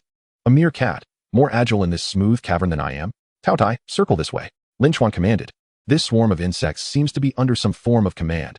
After realizing they couldn't catch up, they have surprisingly learned to encircle their prey. A colossal elder cockroach, with its grotesque body and dual wings, is hurtling directly towards Lin Chuan, its mandibles seemingly poised to tear him apart. However, the Taotai reacts with swiftness, dispatching the creature with a single, resounding slap, reducing it to a pulpy mess. It then darts straight towards the maternal entity. Incredible. What astonishing speed. Goodness. It rivals my mid-level wind abilities. What kind of ferocious beast is this? So ferocious? Cough, cough. That is a white tiger. Haven't you noticed its striking whiteness? Li Ruiwen, observing an amusing comment in the barrage, interjected. White tiger. Shouldn't he be pink? Wait, that summoning brother seems to be heading towards the demon general level. What is he up to? Li Ruiwen's camera follows the white light, but it moves too swiftly. Accompanied by the music of the shrimp catching, it appears invincible, as if it were challenging the pinnacle of supercars. Indeed, Lin Chuan aims to eliminate that maternal entity on the spot. Although there exists a vast chasm between the demon general and the servitor levels, it remains a mere reptile. The servitor level beasts possess only physical advantages, while the demon general can utilize racial abilities, akin to an alternative psychic master. The maternal entity's probable advantage at this stage lies in its capacity to summon more minions. Insects are perpetually the most rudimentary of demons, thriving only in sheer numbers. In a one-on-one confrontation, the Taotai could likely dominate effortlessly. Now, the interplay of black and white continues as the demon insects attempt to intercept. Yet, against the Taoyu's several-fold faster reflexes, they amount to little. One slap. One explosion of guts. The white light speeds towards the maternal entity. It is grievously wounded, its abdomen ruptured, leaving only the upper half to crawl feebly. How could it possibly outrun the Taotai? The white tiger leaps before it, despite its own considerable size. It appears as a mere toy in the presence of the formidable white tiger. Taotai, take it down. The white tiger swiftly raises its paw, delivering a forceful blow. The immense power fractures the ground beneath. Yet, the maternal entity remains alive, merely flattened and internally damaged. Quite resilient, Lin Chuan muses. Taotai, slam it against the wall and unleash a series of king turtle fists. Chapter 48, Counterproductive. Those who have owned cats may have witnessed a martial art known as king turtle fist. The Taotai strikes the wall, executing a series of aerial blows with tremendous flair, akin to a shadowless palm, turning the creature into a mushy paste. How delightful. The Taotai revels in the pride of a level-up kill. It is indeed a marvelous feeling. Lin Chuan ponders the fate of these lowly insects if their matriarch meets its demise. Would they collectively perish? He soon learns a vital lesson. Never strike a mother in front of her offspring. The anguished, furious screams of the maternal entity signal the end of its race. Now, the insects transform into a reckless death squad, surging towards Lin Chuan like a tidal wave. What? The demon general is gone? I barely glimpsed it before it became a puddle of goo. Broadcaster, run. Those insects will go berserk. Taotai, flee. Lin Chuan is startled, suddenly finding himself cornered. They disregard Li Ruiwen, charging towards him with abandon. Breath of wind. At this critical moment, his own brother provides some support with a beginner-level wind ability. A gust howls through, sweeping the demon insects away like leaves in a storm. In the late stages, the three primary elemental forces, wind, water, and light, are formidable, with the light element being slightly inferior to the others, excelling instead in its diverse attack forms. The wind and water elements are the true harbingers of destruction. Currently, Li Ruiwen's contribution is minimal. He serves merely as a human fan, but the breath of wind proves potent enough to scatter the airborne insects like confetti, creating a significant gap in the encirclement. Seizing the opportunity, Lin Chuan makes his escape. Yet, the swarm relentlessly pursues, intent on eliminating him at all costs. He wishes to retaliate with thunder punishment, but the numbers are overwhelming. Why are there so many insects? He has yet to understand their origin. Logically, a handful of children should not suffice to sustain them for long. Impressive, that breath of wind was utterly flawless. Excellent, he can break free. Keep going. The Beast Taming Association's phone lines have been overwhelmed. Hang in there, buddy. Yao City Military District. You say 2 novice city lords have investigated? And they've even breached the demon lair? Indeed, they are now resorting to live streaming for help. Absurd. There are countless demon lairs. Even the demon hunters must tread carefully. What audacity do these 2 novice city lords possess? The old commander is infuriated, while identifying the culprits behind the disappearances is commendable. The loss of life is a tragic consequence. Youthful exuberance often leads them to overestimate their capabilities, a classic case of Chinibu. Another officer sighs, having witnessed such folly numerous times. Commander, we must act swiftly. From the live stream, it appears those children are still alive. We cannot delay any longer. Very well, I shall take action personally, bringing along our elite forces to the reported location. This news spreads rapidly, with tens of thousands simultaneously dialing the police and Beast Taming Association hotlines. And the live stream quickly shifts to other platforms, igniting Yao City even in the dead of night. Anyone with a modicum of influence receives messages from friends and family, alerting them that a grave situation is unfolding in Yao City, prompting many to rush towards the unfinished Villa District. Within mere minutes, the area becomes a hive of activity. As the Beast Taming Association and military forces, having received the platform's news promptly, cordon off the vicinity, a significant number of security personnel surrounding the area. What is going on? Why the blockade? Rescue the victims. My nephew is still inside. You can't just stop me from saving him. One city lord exclaims in agitation. Exactly. Lives are at stake. Why are you obstructing us? If we delay any longer, we may lose those 2 young men as well. The arriving city lords are motivated by various reasons, some for family, some for justice, others for reputation or wealth. The military in charge of the area can only intervene. The high-ranking city lords have already mobilized, and a detailed plan is in place. Your entry would only disrupt our strategy, proving counterproductive. Please remain calm. We are aware of the address and will ensure their rescue. Lin Chuan manages to evade the encirclement, like a shooting star streaking through the night, leaving a trail of white light. Brother Chuan, run. The swarm of insects quickly regains its composure, rising to pursue Lin Chuan once more. He acts swiftly, diving back into the protective barrier. Phew, that was close. Decapitating the enemy amidst a host of foes. I managed to escape with finesse. Lin Chuan exhales deeply. Brother Chuan, they're coming again. Waves of demon insects crash against the barrier, causing anxiety in both men. The magical device's energy levels are dwindling. If this continues, it will inevitably be breached. At this moment, they recall the childhood terror of disturbing a wasp nest. Now fully realized, the tactic of overwhelming numbers is indeed one of the most odious strategies. The crux is that while they can handle a small group, this multitude is simply excessive. So many, it feels endless. Broadcaster, do you still have a way out? Broadcaster, can my uncle retrieve a whole corpse? Lin Chuan's expression darkens. These individuals truly speak without consideration. He had hoped that his decisive strike would throw the insects into disarray, only to find them more frenzied than before. There's no choice. I must venture out once more to let thunder punishment thin their ranks. Go out again. Are you seeking death? What other options do we have? We still have a bit of explosives and some for self-preservation, yet there is no retreat. If we drill out through that hole, we might be pursued and bitten from behind. How vexing. Just as the 2 were wearing frowns of despair, a sudden tremor emanated from the wall. They looked on in astonishment as the earth upon the stone wall began to shift, and a colossal rock beast gradually took shape. It resembled an ape, striking the ground with tremendous force, causing the very earth to quake and the entire cave to tremble incessantly. Lin Chuan immediately understood. Reinforcements were on the way. No, absolutely not. There are still some children inside. Your attack might endanger them as well. Lin Chuan's anxiety spiked. He was unaware of the situation within. Launching such a powerful move could very well affect the children, presumably Zhang Chuling's people. Otherwise, even the city lord watching the live broadcast would know not to unleash such devastation when children were present. Brother Chuan, this is bad. The wall over there is about to collapse. He didn't comprehend why this particular move was so formidable, shaking the very walls inside, causing a cluster of grapes to sway perilously, some of which had already dropped, bursting open like translucent cocoons. My goodness, there are still sharp stones above. Lin Chuan's expression changed dramatically. Without hesitation, he shouted, "Quick, come up. We need to rescue them." Chapter 49, Greater Pain. The urgency of the situation left no room for the 2 adolescent boys to ponder. Li Ruiwen immediately released the protective shield, riding atop the Taotai as they sped toward the storeroom. Thunderstrike. Drive them away. He knew as soon as the shield was lifted that those reckless insects would swarm toward them, and he was prepared. First, he opened a fissure, and the 2 dashed out swiftly. By the time the vile insects realized what was happening, it was too late. Thunderstrike exploded with a thunderous roar, scorching the nearest swarm to a crisp. What just happened? Why did the ground shake? Has reinforcements arrived? A university student recognized the move as the earth-shaking stone ape, a technique once demonstrated by their professor. Are they going to save those children? I think I saw a few of them fall. Will they be all right from such a height? The sheer number of vile insects in the nest exceeded their wildest imaginations. They had no idea where so many had emerged from. How could there be so many? Didn't we check when we first arrived?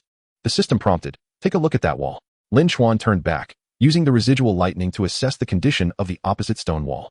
A multitude of insects was surging forth from numerous caverns. These creatures were emerging from that very location. What on earth is happening? Lin Chuan was taken aback. Perhaps they were always there, merely dormant until you awakened them. Brother Chuan, step aside. You go gather them behind. Li Ruiwen stood resolutely in front of him. The wind elemental energy possessed tremendous lethality against flying insects. Although it wouldn't slay them outright, it would certainly incapacitate them. A fierce gale swept through, sending all the vile creatures in that area tumbling, clearing a space at the dark entrance. Indeed, the wind element proved to be an excellent weapon against insects. Seizing the opportunity, the Taotai transformed into a streak of white light, darting through the insect barrier toward the black torrent's mouth. It deftly avoided the oncoming insects. Yet several still clung to its form. They opened their mandibles, gnawing at its white fur. Arg! It howled in agony. A few of the vile creatures surrounded it, tearing into it with savage ferocity. Although their attacks were not fatal, they were excruciating, akin to dull knives slicing through flesh for the Taotai. However, as a fierce beast, it possessed an indomitable spirit and resilience. It endured the pain and charged toward the torrent. With a sweep of its claws, it cleared a path ahead and forcefully hurled a bomb. Roar! The sound echoed with immense pride, mocking the opponents. 100 against 1. And you can't take me down? Can't you do better? Nice. Explode. Upon hearing this, Lin Chuan hastily pressed the detonation button. With a thunderous boom, flames erupted, collapsing the wall riddled with caverns. Their path was obstructed, leaving only the swarming insects, though their numbers remained staggering. Brother Chuan, how do we fight? Li Ruiwen was clever but, in moments of peril, still relied on Lin Chuan. The vile insects, shrieking, rushed towards them. He had only one remaining chance to unleash the wind breath, which he could not waste just yet. That precious opportunity for survival must be conserved for the final stand. The Taotai remained outside, with only one thunderstrike left, but it was insufficient to fend off the endless swarm of insects. Come quickly and save me. Lin Chuan roared toward the stone ape giant, his voice echoing through the cavern, drawing even more insects' attention. Damn it! Thunderstrike, unleash a thunderstorm. Lin Chuan felt a surge of discomfort.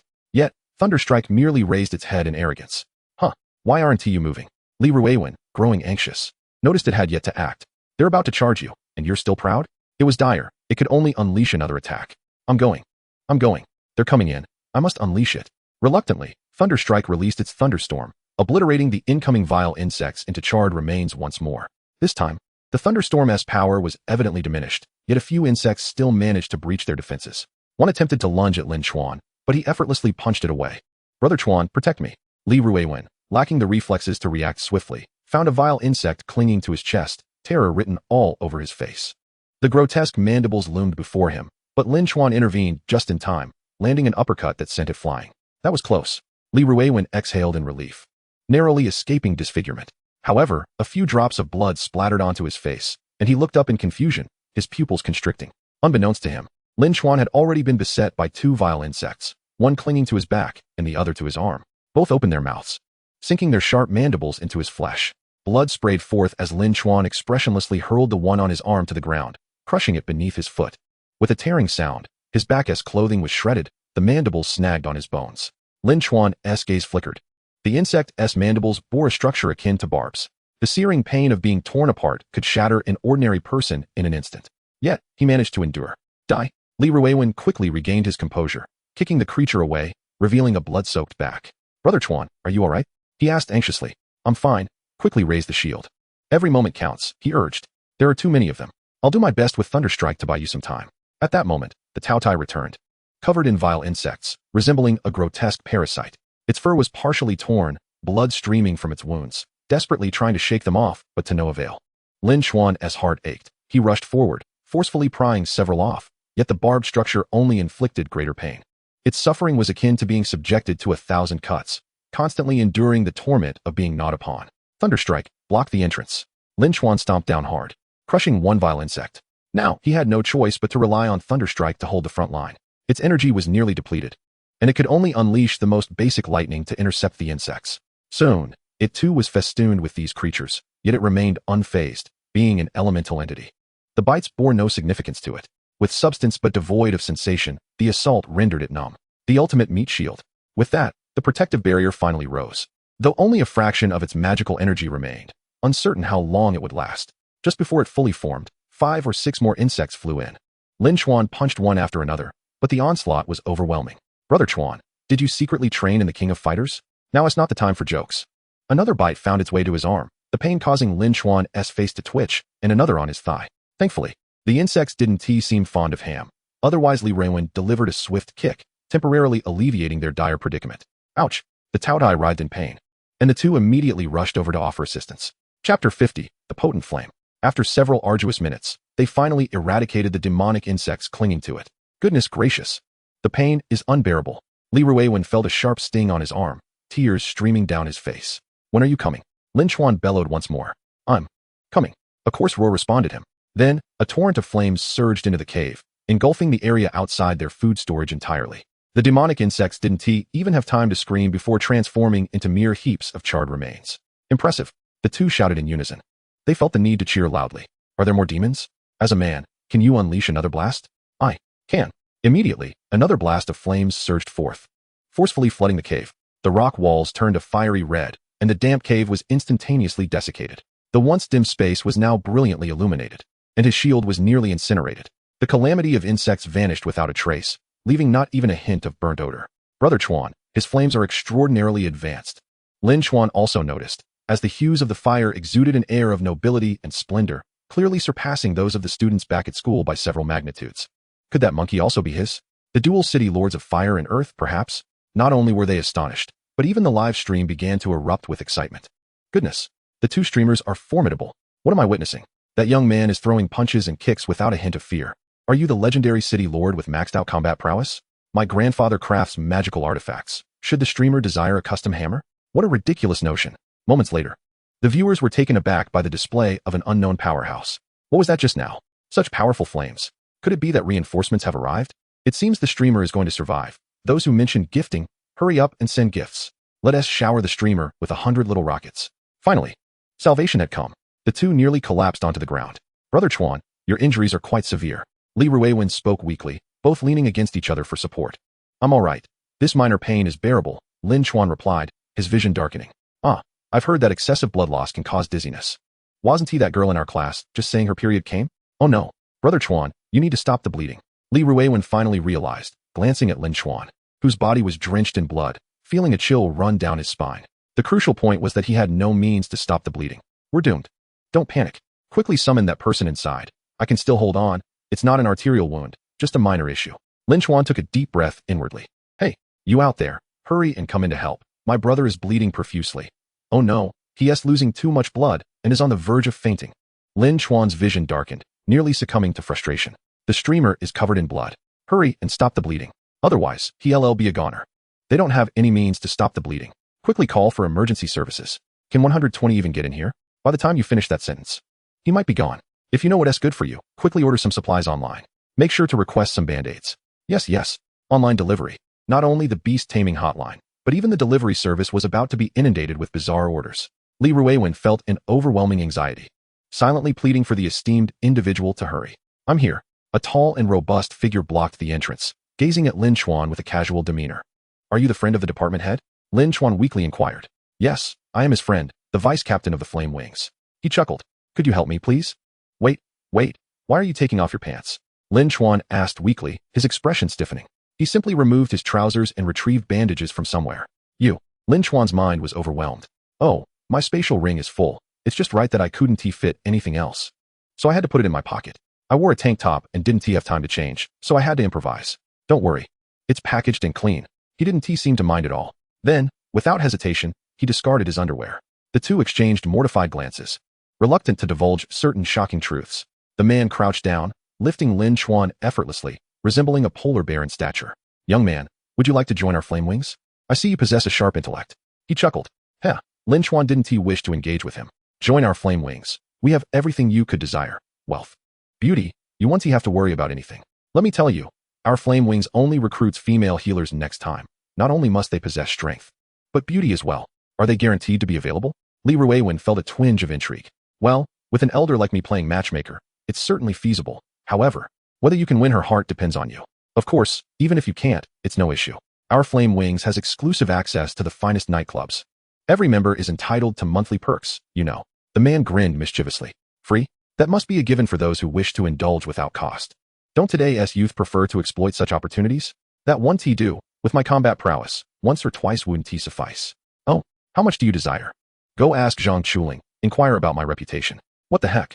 I am Yi Chitsong, known as the Sun God. He paused, then with skepticism said, incurable? That one tea do, your tastes are a bit alarming. Hey, I'm live streaming right now. Lin Chuan's expression shifted. He desperately signaled to Li Ruiwen with his face. I'm doomed. Li Ruiwen's expression froze, fear creeping in as he recalled certain terrifying possibilities. Haha. You truly know how to have fun. You're live streaming while becoming the dinner of demonic insects? What is this? Are you live streaming your own demise? The young man initially erupted with laughter, then his expression stiffened, his face frozen, and his pupils dilated. My stream must be gone. Li Ruiwen grimaced in dismay. I'm not live streaming my demise. It's an 18 stream, forbidden for Lin Chuan. The older man ceased his remarks, but for some reason, his grip tightened slightly. Can you ease up a bit? Oh, this is my family's traditional technique. Don't worry, it'll heal quickly. What is your family's traditional technique for? Kneading dough. My father can casually knead a large batch that turns out delicious. I'll let you try it sometime. What began as a joyous occasion devolved into an awkward situation. In a moment of distraction, he found himself in a compromising position. In mere seconds, someone managed to eliminate them. And in the haze of confusion, the notions of nightclubs, female-only recruitment, member benefits, and Yi Chitsong repeated like an incantation in his mind. He first pondered, why doesn't our company offer such benefits? Why can't I be Yi Chitsong? I have lost all prospects for promotion and salary increase. Chapter 51, The Only Two Legendary Newcomers. Li Ruiwen silently shut down the live stream. Even though he knew gifts would soon flood in, he no longer desired them. The atmosphere grew increasingly awkward. Ahem, uncle, what is your relationship with the department head? Don't call me uncle. I'm not yet 30, still quite young. He glared at Lin Chuan. The Flame Wings will soon see a surge of male city lords eager to join. All right, bro, what is your relationship with Zhang Chuling? I am his college classmate. We've competed in world championships together. We're like brothers. Oh, the two suddenly realized. Huh, he inquired, puzzled. So you are one of the so-called liabilities he mentioned? Lin Chuan remarked. The man's expression froze, then reddened with embarrassment. You've got to be kidding. He is clearly the biggest liability here. Oh, the two were intrigued, eager to hear more. Our strategy back then was to focus on him. I understand. A 4-protect-1 strategy. Essentially, he floated during the semifinals, and they seized the opportunity to take him out. The man vehemently denied any blame. Oh, the two exclaimed once more. What about you? We have heard an alternative version, which claims that if you all exert yourselves a bit more, he would not be sent out of the game. Nonsense. The man fumed, thinking to himself, how dare this rascal shift the blame onto everyone else? I questioned why the old fortune teller said my eyebrows were dark, presuming it was a sign of impending misfortune, only to have a colossal pot dumped on my head. Forget the eyebrows, my entire face is blackened. This valiant warrior. Have mercy, do not seek personal revenge. Lin Chuan winced in pain. Can't you just properly bandage a wound? As if changing the subject, he added. You two have truly accomplished something grand this time. Would you care to join our Flaming Wings? He asked directly. Are there really benefits? The two inquired timidly, making sure to mask any hint of their inner desires. Certainly. In terms of beast taming, there are indeed some rather unique services in the wild. Otherwise, after earning a fortune, one would be reduced to laboring like Zhang Chuling, honing traditional skills. Isn't he already in a relationship? The man's expression suddenly darkened, and he fell silent for a moment. There's a story there. The two were taken aback and ceased their inquiries, the atmosphere falling into a heavy silence. I believe I could consider joining the Flaming Wings. As for him, he aspires to enlist in the military, Lin Chuan stated after half a minute. A wise choice. The man praised. What is your name, brother? Xiongba, he replied. Why didn't your father add Tianxia at the end? What? Oh, nothing. What position do you hold in the Flaming Wings? I am the vice commander of the Flaming Wings, the Great City Lord. Really? The Great City Lord? Lin Chuan and Li Ruiwen exclaimed in astonishment, their eyes widening at the revelation. Of course, it's true. Why would I deceive you? The Great City Lord. Above the high-level city lords, masters 4 types of spiritual energy and can be regarded as one of the pinnacle forces in the world. Becoming a Great City Lord allows one to completely break free from the shackles of class, no matter how impoverished one was before, upon reaching a super level. They are no longer associated with poverty. No way. Aren't you still under 30? Lin Chuan was bewildered, astonished at how young he appeared. This is not the peak. Zhang Chuling could still surpass me by a margin. As for true geniuses, this age is merely the threshold for super level, perhaps even a bit younger. Around 24 or 25 could potentially reach super level. Are you implying that you are a genius? More or less. I have indeed encountered super-level city lords as young as 24 or 25. Who? So formidable. Your minister's girlfriend. A cacophony of shattering sounds emerged from outside the shield. It seems the people you called for have arrived. Indeed, several military personnel clad in uniforms entered the cave, quickly surveying the area before rushing to Lin Chuan's side. Greetings, Elder, Lin Chuan said respectfully, sensing the Elder's unfathomable strength. Greetings to you. Congratulations on your remarkable achievement. The old commander nodded with gratitude, expressing his deep appreciation. Thanks to you, we were able to unravel this unsolved mystery, delivering justice to the entire city and saving countless families. As the commander of the Yaoxing military district, I extend my heartfelt thanks on behalf of all of Yaoxing. With that, he performed a deep bow. The two were taken aback and hurriedly assisted him to stand. No need for that. As a model youth, it is my duty. By the way, you should check where that water is flowing to. Lin Chuan pointed towards the water, stating, just now, the mother of the demon insects laid eggs there, and it is highly likely that the larvae are being transmitted through this water source, and the quantity could be substantial. Additionally, you must ascertain what kind of demon insects these are. Then, he pointed at the wall, saying, I suspect there are many still alive in the holes within the wall. Very well, this will never happen again. You should go rescue the others. They have been trapped for 3 months and are inexplicably still alive. The sight of that massive cluster of grapes made even the soldiers gasp in astonishment. A blend of horror and disbelief. You are indeed fortunate. Had it not been for my ability to wield Earth-type spiritual energy, excavating a tunnel of several kilometers would have been exceedingly difficult.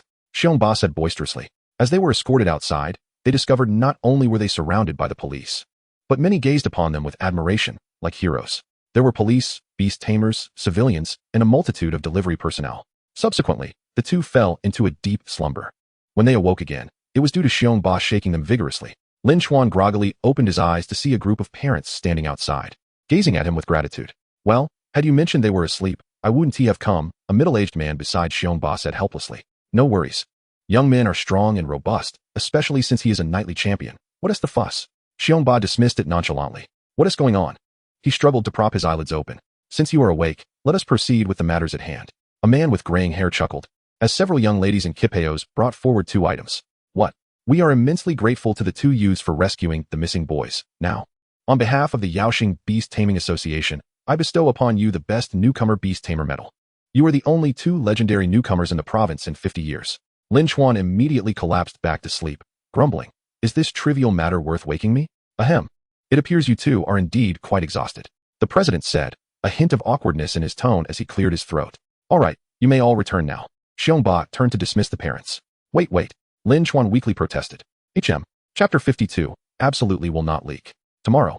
Do ensure that no reporters are allowed in, and keep my identity confidential. He murmured, resembling a man on the brink of death. Rest assured, your identity will remain absolutely confidential, the president assured. The following day, a wave of sensational news swept across the nation. Almost every major platform was trending with the story of 2 youths who had cracked a missing persons case that had left the nation's top demon hunting team stumped, safely returning dozens of children who had been missing for months.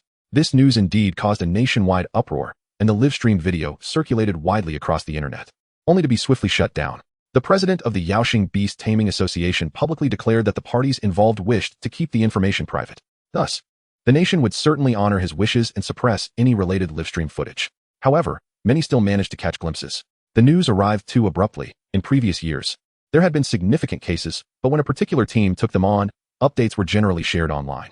This allowed netizens to experience a gradual sense of involvement. Yet this time, it occurred so suddenly, quietly landing on the livestream homepage, captivating those who had stayed up late watching, allowing them to witness a rescue operation that could be deemed thrilling. Lin Chuan's act of punching the demon insects and stomping on their remains elicited exclamations of admiration from many, praising his audacity.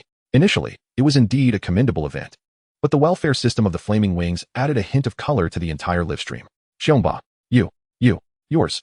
At the headquarters of the Flaming Wings in the imperial capital, the entire team joyfully watched the livestream video, as today, their Flaming Wings suddenly gained fame, thrilling the entire team. The commander, in high spirits, hurriedly urged the members to watch the video, but what happened? A good deed turned chaotic when Xiongba made his entrance. The commander was left stunned, and as he regained his composure, his expression shifted from red to white, then to a shade of green. He lifted the table and slammed it down with great force. Each motion carried an insurmountable sense of despair. The ups and downs of life are nothing more than this. Now, the Flaming Wings are renowned across the land, while their reputation has been overshadowed by their welfare system. Countless young male city lords aspire to this paradise-like place. President, please calm down. How should I put it? This could still be considered a good thing, right? One man attempted to persuade. Yes, indeed. Although our team may lose some female members in the future, it matters not. Just don't disclose that you are from the Flaming Wings once you leave. Shut your mouth. After a considerable interval, the leader finally quelled the fury within and indignantly inquired, "What about those 2 young beast tamers? Can we summon them?" The vice leader responded, revealing that one of them was enlisting in the military, while the most astute among them harbored ambitions of his own. "That's good." The leader's expression softened slightly. "That puts my mind at ease. After all, we are the sanctuary of beast tamers." The leader's countenance darkened at this remark. Meanwhile, on the other side of the imperial city, at the prestigious Imperial University, a century-old institution, there existed a special district dedicated to nurturing students who had been admitted through exceptional circumstances, akin to a secondary school. This district was the epitome of luxury, with student accommodations resembling a villa community. In one of these villas, 3 young women were engrossed in a discussion about the recent events. "Wow, that guy is so reckless. Goodness, he sent that monstrous insect flying with a single punch. Doesn't he that hurt?" Another chimed in, "And his white tiger is so handsome. I've never seen such a powerful beast in the university's summoning department. Shuelin, why don't you come take a look?" Inside the villa's living room, the trio watched the live broadcast from the previous day, snacks in one hand and beverages in the other, chattering animatedly. However, the sight of the monstrous insects on screen dampened their appetite. Ultimately, they were sheltered flowers, possessing formidable skills but lacking the experience of confronting true terror. Only one among them remained detached, Mu Shuelin, who sat quietly, gazing out the window. She already knew who it was. The voices of those 2, Li Ruiwen's Chuan Gu, Tao Tai, and Thunder, were unmistakable. How could she not guess their identities? The realization left her astonished. How could it possibly be them? Yet, she soon calmed, pondering. What concern is it of mine? Nevertheless, she couldn't shake a bittersweet feeling. Reflecting on how Lin Chuan, whom she had always dismissed, had managed to unravel the unsolved mysteries of Yao City. What trials had he endured? Had she misjudged him? With these thoughts swirling in her mind, she lifted her gaze to the moonlit sky. Coincidentally, at that very moment, Lin Chuan was also looking up at the full moon. "Ruiwen, have they identified what kind of demon this is?" "Yes, they have. It's reportedly called a parasitic cockroach spider, a type of sea demon." "A sea demon?" "Indeed. It's quite peculiar. This kind of demon should have been extinct long ago, yet it has resurfaced in Yao City for some unknown reason. Perhaps due to the turmoil surrounding sea demons. Chuan Gu, we become internet sensations. Didn't the Beast Taming Association mention there would be rewards?" "Oh right. They did say something about rewards. What's the total compensation?" "The task didn't specify the reward, but the president just informed us that for novice city lords, the reward guarantees a 100 awakening of a certain type in our next awakening." "Really? Any type we desire?" Lin Chuan exclaimed with excitement. "Yes. This reward seemed somewhat disproportionate to the task's difficulty, yet for novice city lords, it was an unparalleled boon. A guaranteed awakening. Space type, chaos type. They could potentially awaken the 2 most formidable and enigmatic types. It's worth noting that the probability of awakening any of the 3-dimensional energies is merely 1 in 10,000, while the chances for space type and chaos type plummet to 1 in 100,000. This probability refers to each individual, not the nation as a whole. An entire nation could be space type or none at all. The prospect of such a precious type guaranteeing their 100 awakening was exhilarating. "Chuan Gu. He also promised me a high-level elemental seed," Li Ruiwen exclaimed, brimming with enthusiasm. Lin Chuan shared in his joy. An elemental seed could transform one's elemental energy, akin to the soul fire of his role model, Xiao Yan. A single spiritual seed could be worth millions, and those of higher quality even more. Though it was merely a spiritual seed, it was still quite valuable. Moreover, he mentioned that he would guarantee resources for upgrading your contracted beast, and even a customized set of magical gear. Wow, are we suddenly becoming wealthy? Indeed, this is fantastic. Lin Chuan could hardly fathom the prospect of overnight wealth. From that moment on, ascending to the pinnacle of life and winning Mu Shuelin's heart seemed entirely within reach. At last, there's a glimmer of hope. He sighed heavily. Ding. Task completed, Detective Lin Chuan. Lin Chuan paused, suddenly recalling that when he initially accepted the task, the system had issued it without mentioning any rewards or penalties. System, what's the reward? Host, would you like to wield double hammers? What nonsense. Do you wish to become a melee city lord? Lin Chuan was left utterly dumbfounded. He never anticipated the system would respond in such a manner. What do you mean? I will commence the next series of tasks, transforming you into a true warrior of the night. Lin Chuan fell silent, pondering for a moment before inquiring. What kind of enhancement does this confer upon my abilities? Yes, a significant enhancement. What I offer is not merely a physical boost, but the creation of a new system for you. A system? Indeed, one that will transform you into a true brute. Very well, I accept. Immediately, an image appeared before his eyes, revealing 3 distinct paths. Path 1, blocky Lin Chuan. Transforming into a blocky figure wielding iron fists to obliterate everything in his path. Regardless of hardness, Lin Chuan swiftly passed on this option, unwilling to become like Steve. Path 2. Master of Martial Arts, learning various combat techniques, such as the 5 lightning whips, transformation techniques, Tai Chi, and more. Lin Chuan again declined, disinterested in employing martial arts in the realm of spiritual energy. Path 3. The body of the divine, aligning his physical prowess with his spiritual energy level, causing onlookers to question, are you a deity or a demon? Without hesitation, Lin Chuan selected Path 3. This option perfectly suited his current situation, allowing for both magical bombardment at a distance and the ability to wield a massive iron hammer up close. System, how formidable will I be if I choose Path 3? Wrestling with those demon beasts will pose no challenge. Satisfied with this prospect, Lin Chuan nodded approvingly. This is quintessentially City Lord material. It's immensely powerful. I shall lead the charge. And so it shall be. A bright light flashed, while Li Ruiwen remained oblivious, engrossed in his own activities. Lin Chuan felt warmth envelop him, as if a surge of energy coursed through him, instigating profound changes within, though externally, it appeared nothing had transpired. Chuangu, here is your drink. Li Ruiwen handed him 2 bottles of soda, tossing one to Lin Chuan. Chuangu, I think you seem a bit different. Lin Chuan mused, I seem taller. Perhaps a bit more muscular. He speculated, maybe it's because I've been burning the midnight oil and indulging in late-night snacks, causing me to gain weight. Lin Chuan fabricated an excuse while reaching for the Sprite. With a pop, the soda bottle exploded. Li Ruiwen looked on in confusion. Oh, it's nothing. I just accidentally applied too much force. Lin Chuan chuckled awkwardly, feeling embarrassed as he adjusted to his newly transformed physique. When did you become so strong? Li Ruiwen marveled at his newfound strength. How could a warrior of the night lack physical prowess? Lin Chuan eagerly sought an excuse to take a shower. Upon removing his shirt, he was pleasantly surprised to discover 8-pack abs and 2 well-defined pectorals, truly perfect. It seemed he had not only enhanced his appearance, but also strengthened his abilities. What a remarkable bargain. Suddenly, his phone buzzed. Upon checking, he found a message from a young girl from the east. Lin Chuan, is this you?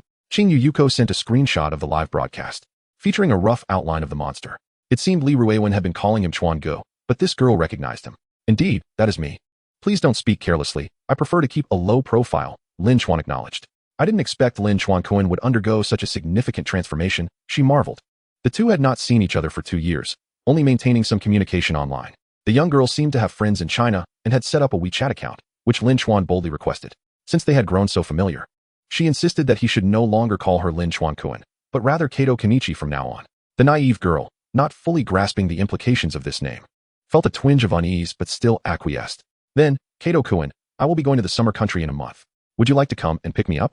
So soon? It seemed these two were indeed the renowned young heroes. An elderly man rose and shook their hands. This is old Zhao, the foremost master of magical artifacts in Yaoqing, the president introduced. No need for such flattery. I must thank you for saving my granddaughter, old Zhao said, firmly patting their shoulders. They exchanged pleasantries for a while, after which old Zhao inquired, what kind of magical artifacts do you desire? This question left them both momentarily speechless. Upon hearing about the complimentary set of magical artifacts, they were both quite exhilarated, albeit without a clear notion of what they actually wanted. It appears you are not fully informed. Allow me to elucidate, said old Zhao. A set of magical artifacts does not refer to a single item. Rather, it is a cohesive ensemble, interrelated in nature. When these are combined, they exhibit enhanced efficacy and functionality. I understand. It's akin to a bond. Lin Chuan interjected. There are various types of effects involved. Typically, there are offensive artifacts and defensive artifacts, with the latter being most suitable for novice city lords. Is there a set for cultivation artifacts? Li Ruiwen asked. The most valuable are indeed the cultivation artifacts. However, they cannot be included in the magical artifact set as they cannot be tailored to an individual. Given the opportunity for something complementary, it is best to avoid choosing cultivation artifacts, old Zhao advised. Now, tell me, do you prefer offense or defense? Although there are some functional magical artifact sets, they are not recommended for novice city lords. After contemplating for a while, Lin Chuan chose defensive artifacts. Following the recent tribulations, they both realized how crucial Xiao Ming was.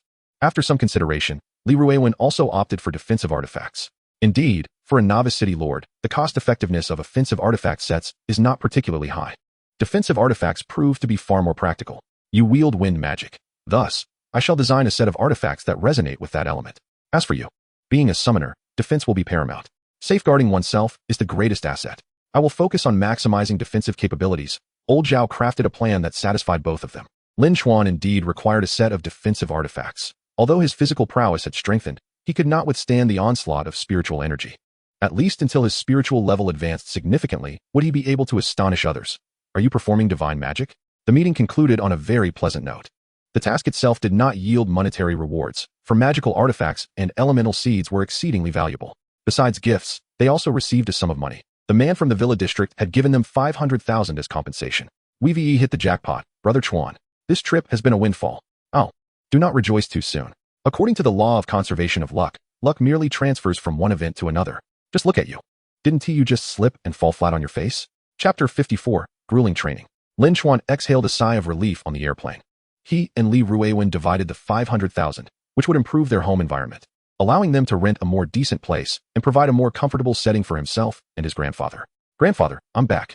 Lin Chuan pushed open the old iron gate and saw his grandfather watering the flowers. Oh, Chuan, you've returned from Yaoqing? So soon? Lin Dingtian exclaimed, surprised. Yes, this task nearly exhausted me, but thankfully, I managed to obtain the certificate from the Beast Taming Association, Lin Chuan replied with a smile. Really? It seems we have a beast tamer in the family now. We can earn some money. Chuan, you've grown up, his grandfather expressed with pride. Grandfather, let us tidy up and move, Lin Chuan stated, causing Lin Dingtian to pause in astonishment and ask, why on earth would we need to move? Grandfather, look how far we are from the city, and being so close to the mountains isn't convenient when I go to college. I worry about you being home alone. We should move to the city instead, Lin Chuan gently persuaded. To the city? No, renting there is too expensive. I'd rather stay here in peace. Lin Dingtian replied. It's all right. I've earned over 100,000. It will last for a while, Lin Chuan reassured him. At that moment, the watering can slipped from Lin Dingtian's hands, falling to the ground with a loud thud as he trembled and grasped Lin Chuan's arm. Chuan, tell me honestly. Have you done something illicit to acquire such a large sum of money? Lin Chuan's face twitched. Fearing his grandfather would next suggest he turn himself in or take the money and run, leaving him behind. I've heard that wealthy women in the city fancy young men. Chuan, you must not engage in such disgraceful activities for money. Lin Dingtian's expression grew somber. Please don't jump to conclusions. This money is legitimate. The Beast Taming Association awarded me for helping a wealthy individual during a task. I saved his child. And he offered this as gratitude. Please don't think otherwise, Lin Chuan explained. Thank goodness, Lin Dingtian sighed in relief. Grandfather, just trust me. Let us find a place to rent in the city. Ruiwen's family is also moving there. You could keep him company, and when I'm not around, you'll have someone to look after you. After a moment of hesitation, Lin Dingtian still declined. No, I'm fine staying here. My old bones can still manage. You should save your money for college. I'll be all right. Lin Dingtian's persistent refusal made Lin Chuan sigh. This old man was as stubborn as ever, fearing he would impede Lin Chuan's future. However, Lin Chuan did not want him to remain in such an unsafe and uncomfortable environment. He wished for him to live in the city center for a time until he could bring him to another city once he was capable. Ultimately, Lin Dingtian relented and agreed to his request to move to the city. As he watched Lin Chuan's departing figure, he took out an old photograph. Gazing at the family of four with a heavy sigh. I too have a dream of internet fame. What of it? You must understand that for a novice city lord without connections, becoming an online sensation can be a double-edged sword. Moreover, you have unveiled the deep secrets of the Flame Force. That has nothing to do with me. It was Xiongba's loose lips. You can't blame me. Indeed. It seems you possess a bit of cunning. I concede I underestimated you, Zhang Chuling acknowledged. That's the spirit. Lin Chuan beamed with pride once more. Prepare yourself over the next few days. If there's nothing pressing, you needn't attend school. Your foundational courses are solid enough. Instead, you should train with me to enhance your strength. More training? Surely not. Even the people's heroes need rest. Can't I have a few days of leisure? Li Ruiwen lamented, feeling disheartened at the prospect of returning to grueling training after their recent life-and-death ordeal. What are you fretting about? You're aiming to enlist, after all. See, by training with me, your chest and abs will surely develop. Lin Chuan remarked with confidence. Why do your muscles appear to be more developed than mine? Initially intending to use Lin Chuan as an example, he found something amiss. As a grand city lord, his instincts were sharp, detecting a subtle shift in Lin Chuan. Yet, he could not pinpoint the change, feeling an odd sensation. Have you somehow grown taller, and your physique has become more robust? Your posture is notably straighter, exuding a commanding presence. Lin Chuan, have you been secretly doing 1,000 push-ups? Not at all. You must be mistaken, Lin Chuan deflected casually. Zhang Chuling smacked his forehead and exclaimed, Oh, I just remembered. Your old flame doesn't plan to participate in the finals of the Longquan competition. Mushuelin? Yes, she has withdrawn. Why? Why else could it be? Having reached the intermediate stage, it is only natural that one would no longer require the Dragon Spring, nor feel compelled to participate in any contests. Lin Chuan's gaze wavered momentarily. He pondered whether he could stand shoulder to shoulder with Mushuelin at this point.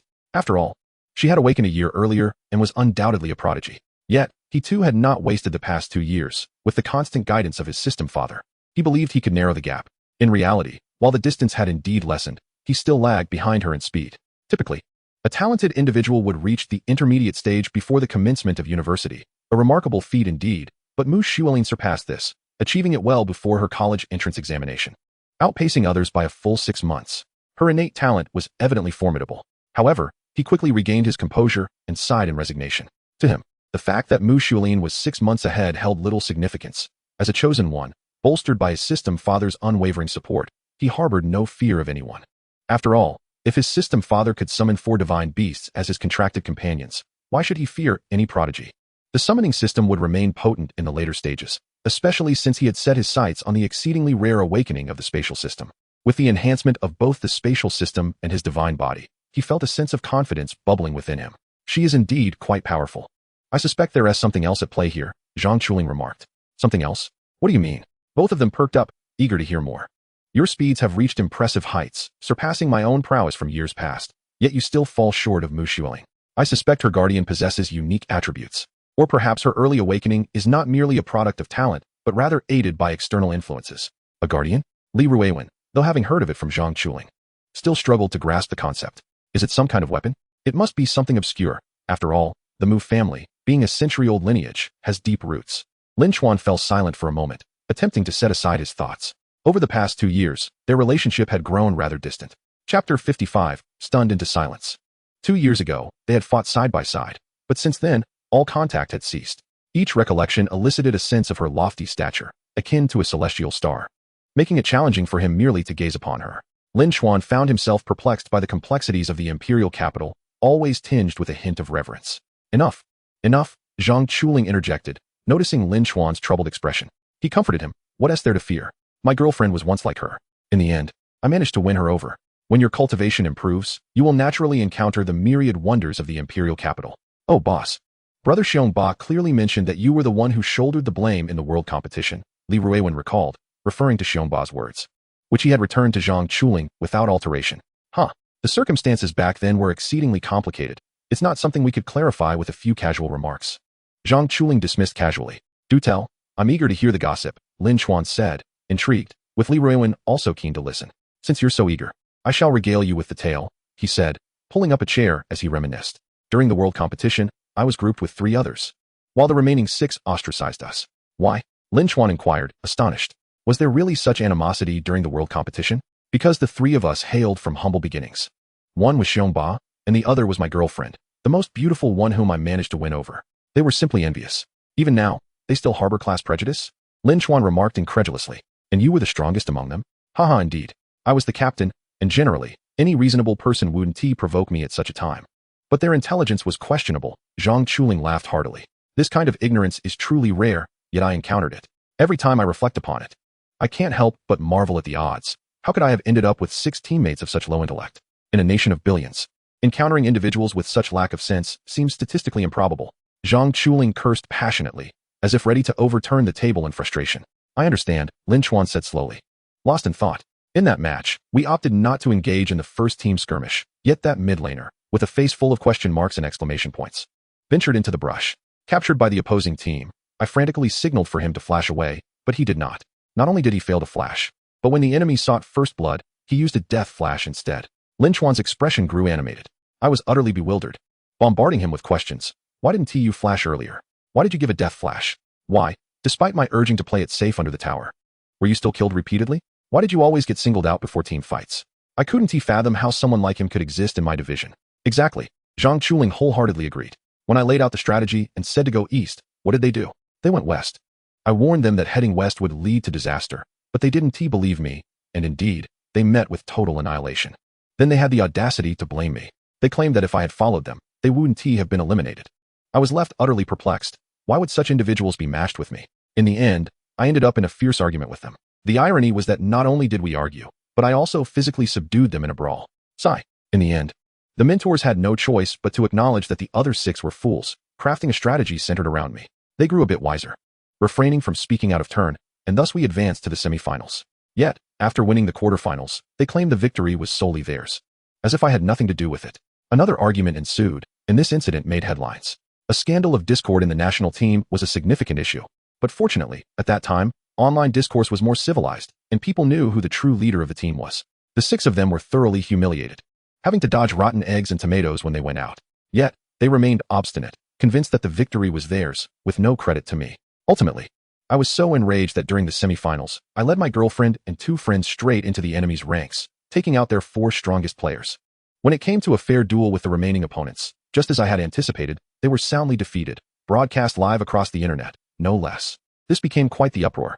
Although we pretended it was a mistake, this little secret remained tucked away in our hearts, while externally, we spun a different narrative, attributing the error to me. Each time I recalled the mortified expressions of those fools, it brought me immense satisfaction. How was that? Enjoyable to listen to? Quite so. Both of them responded, utterly enthralled. Boss, your situation is indeed quite challenging, they remarked. That's about all there is to it. Further elaboration would be futile. My circumstances are exceedingly difficult, Zhang Chuling lamented. By the way, what about your girlfriend? Li Ruiwen inquired. Lin Chuan internally cursed his misfortune. Why did you have to ask that? His girlfriend came from an extraordinary family, yet Zhang Chuling was not in a position to divulge more. Continuing to probe might lead to painful revelations. Her? One could say she is currently missing, Zhang Chuling replied nonchalantly, causing discomfort for both listeners. Have you found any information about my parents? Lin Chuan asked. Zhang Chuling's expression gradually turned grave as he shook his head. Lin Chuan felt as though he had been struck heavily, nearly reeling from the shock. Despair washed over him. He had hoped that Zhang Chuling could uncover the whereabouts of his parents, only to find that even he was in the dark. Your parents are exceedingly mysterious. Let me explain the situation. I consulted my mentor, who has led teams in the world competition for nearly 40 years, and he told me. There's nothing. Lin Chuan nearly choked, overwhelmed by disbelief. Impossible. He pondered for a moment before immediately dismissing the thought. My parents have undoubtedly participated in the World Championship. My father even showed me the trophy. Lin Chuan nearly shouted, unable to accept this revelation. He had seen that trophy, truly seen it, and it could not possibly be a forgery. However, Zhang Chuling's expression shifted to calmness as he delivered a stunning remark. Lin Chuan, do you realize that the Xia country has not won a championship in nearly 50 years? It struck him like a bolt from the blue, leaving him in a state of shock.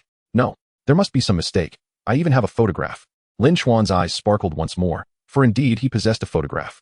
It was a family portrait of the 4 of them, taken on the day his father joyfully returned home with the trophy, affectionately lifting the young Lin Chuan into his arms. Chapter 56, Self-Doubt. He had asked someone to capture that moment with a professional camera. The trophy could also be a fake. You still haven't told me your parents' names, Zhang Chuling added. Indeed. He had only inquired if his mentor had a student with the surname Guan. Lin Chuan hesitated, opening his mouth to speak, yet found himself unable to articulate anything. He painfully realized that he could not even recall. Yes, even the faces of his parents in his memory appeared exceedingly vague. Don't rush. I will take it upon myself to investigate. Please provide me with any photographs of your parents. Just a single one will suffice. Zhang Chuling sensed that this matter was far from simple. He had long recognized the complexity of the situation, as he was unable to find any information on Lin Chuan's parents. If they were figures of national significance, their family would surely be concealed and protected. Yet, the 2 of them had not been. Therefore, his parents must have left traces in society, traces that would be difficult to erase. Their schooling, friends, and undertakings. All of these could not possibly yield no information if diligently pursued. Investigating Lin Chuan's background, where he was born, which household he belonged to, consulting his teachers, should yield some insight in this modern society. Yet, the complete absence of information only deepened Zhang Chuling's suspicions. Why had they suddenly vanished without a trace? Why had their existence seemingly been obliterated? If they truly existed and had indeed won the world championship, the implications would be utterly terrifying. Indeed, our family was once immensely honored. Newspapers were filled with reports about it. My parents really did win the world championship.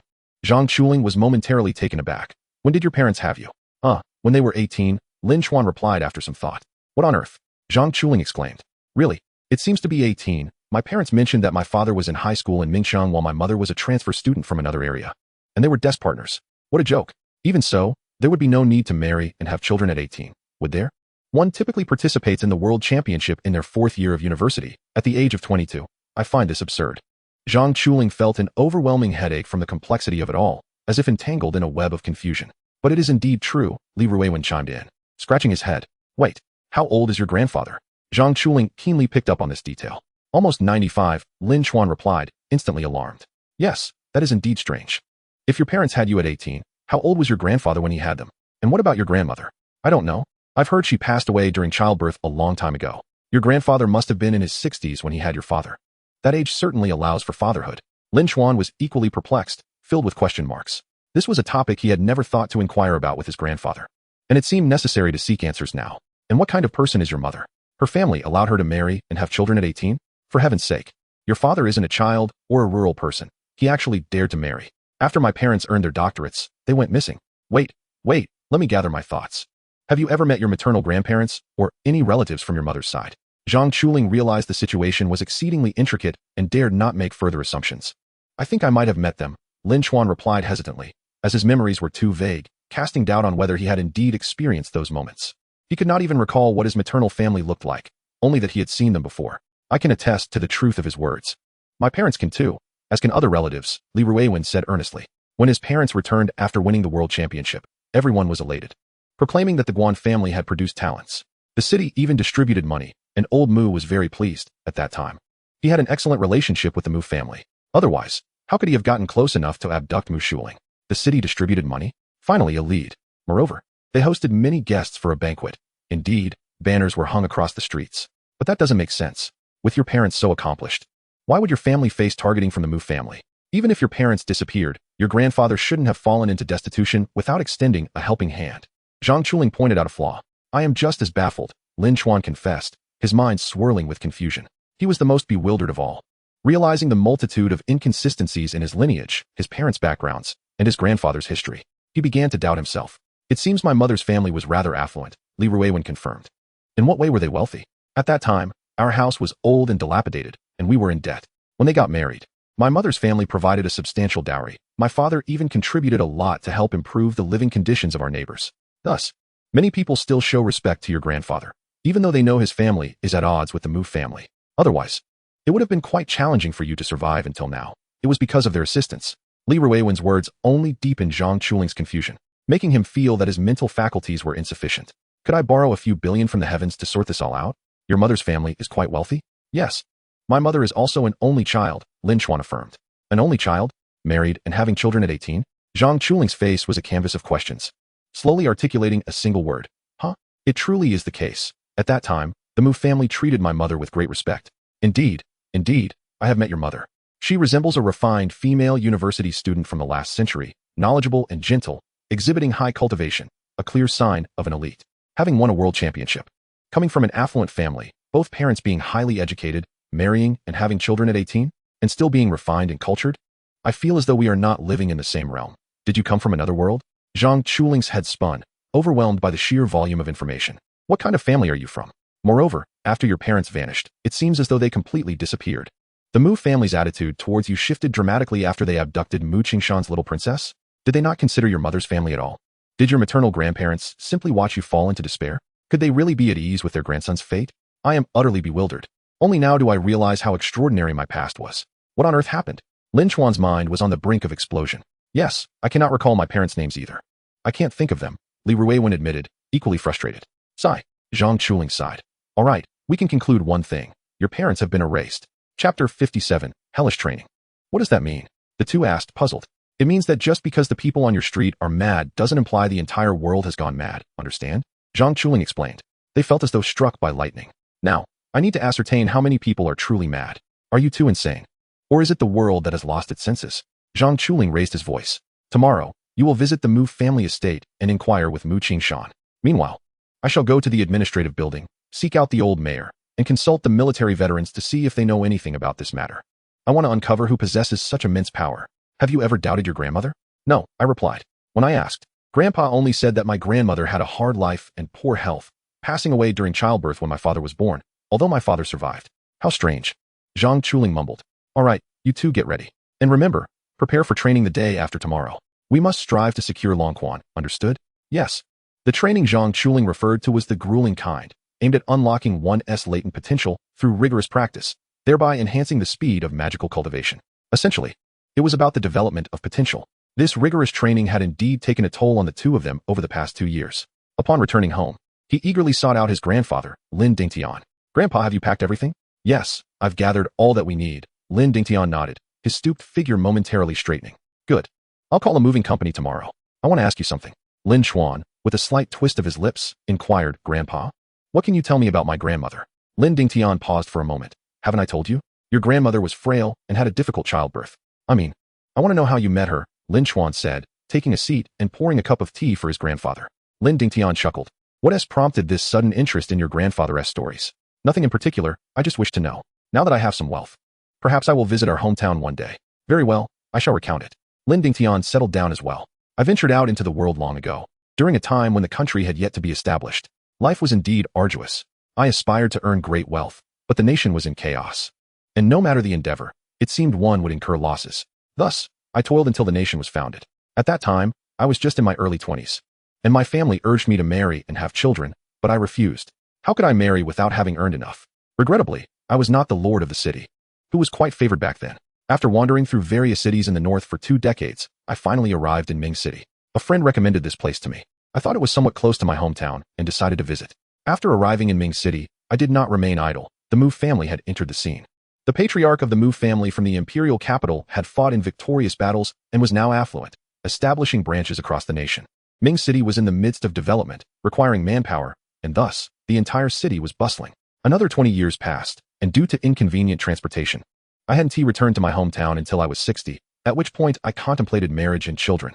Upon returning, I discovered my parents had already passed, leaving behind only a similarly impoverished neighbor with a daughter in her 30s who was rumored to be a harbinger of misfortune, having caused the deaths of both her parents. She claimed to have also brought about the death of her grandfather, leaving her a lonely elder raising her. She expressed that she was nearing her end and wondered if I would consider her, a 30-year-old unmarried woman. I thought to myself, at my advanced age, I was also undesirable. Having encountered another who was unwanted, I decided to settle for it, especially since I had a bit of money.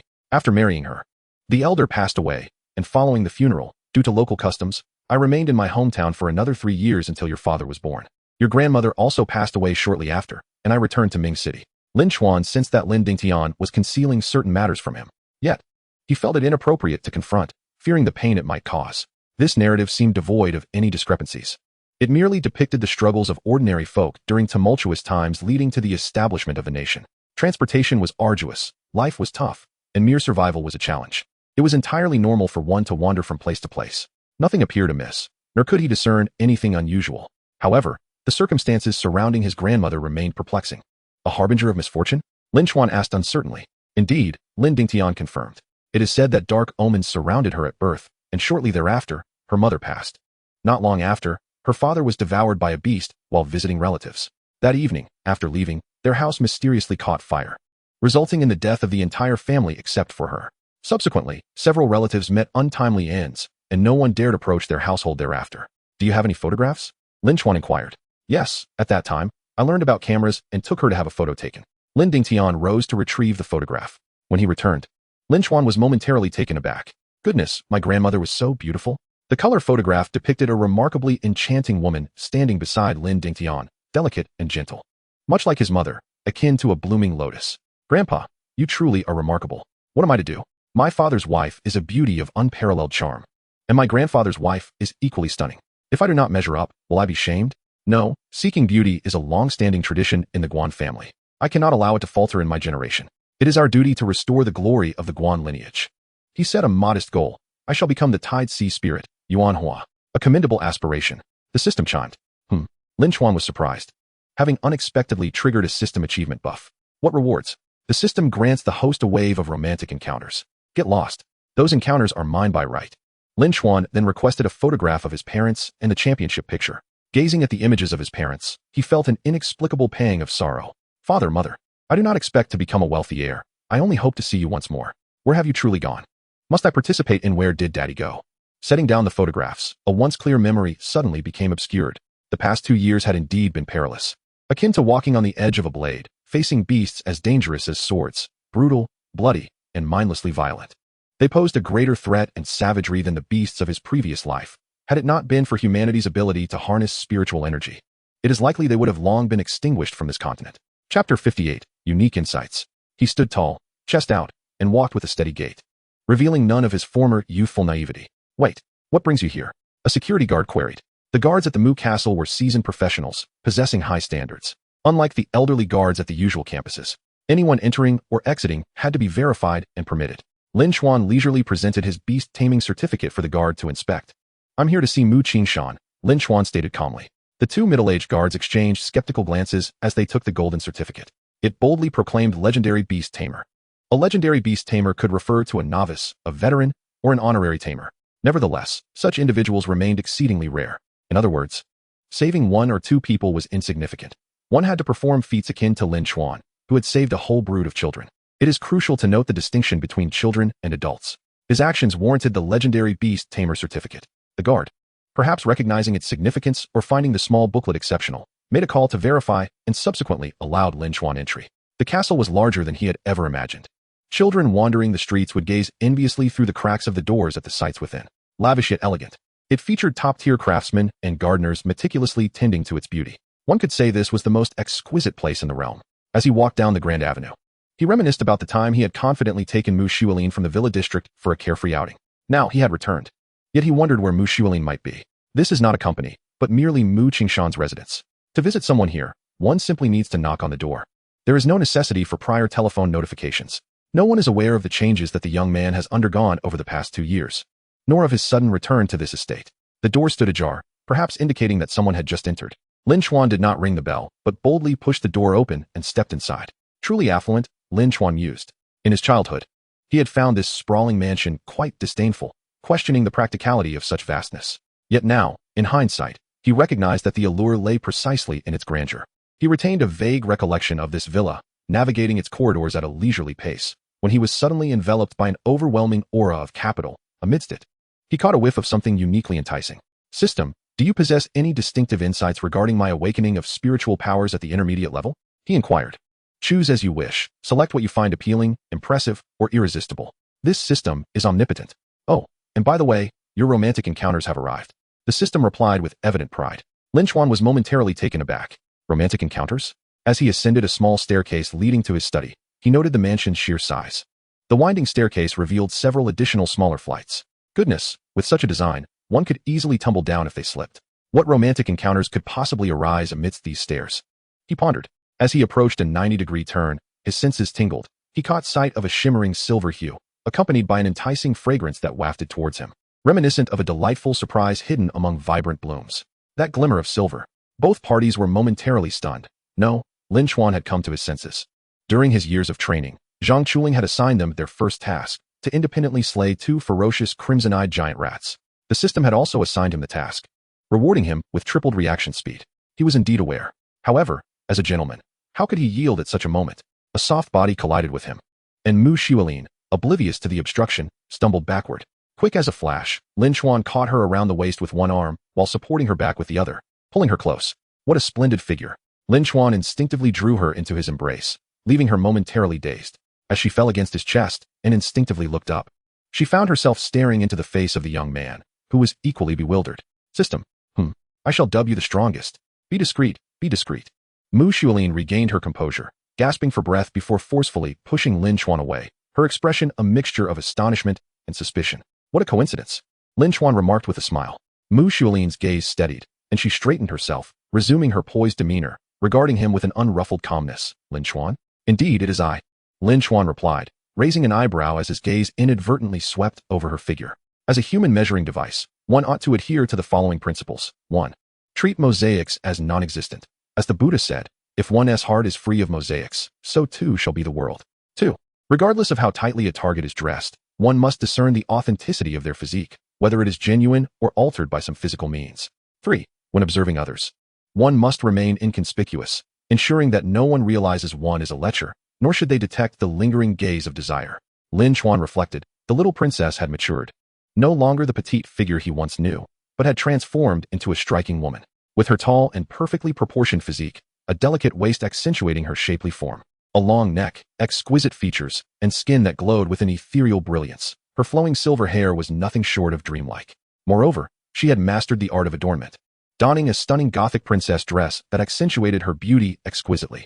In stark contrast to the Mu Xuelin of his previous life in the small villa, she was now a goddess of ice. What brings you here?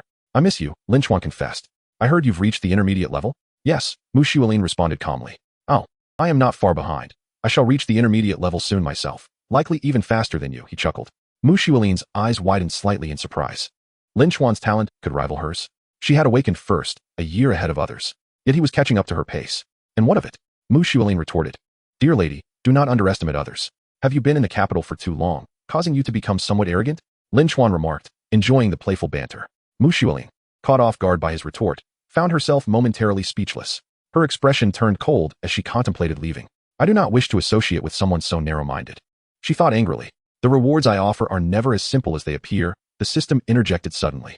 Mu Xiaolin brushed past him, intent on descending the stairs without acknowledging him. Chapter 59. The title of Legendary Beast Tamer. Yet her foot landed squarely on Lin Chuan's shoe, and she stumbled. With the prompt from the system, Lin Chuan focused intently, swiftly reaching out to steady her waist. This positioning was rather peculiar.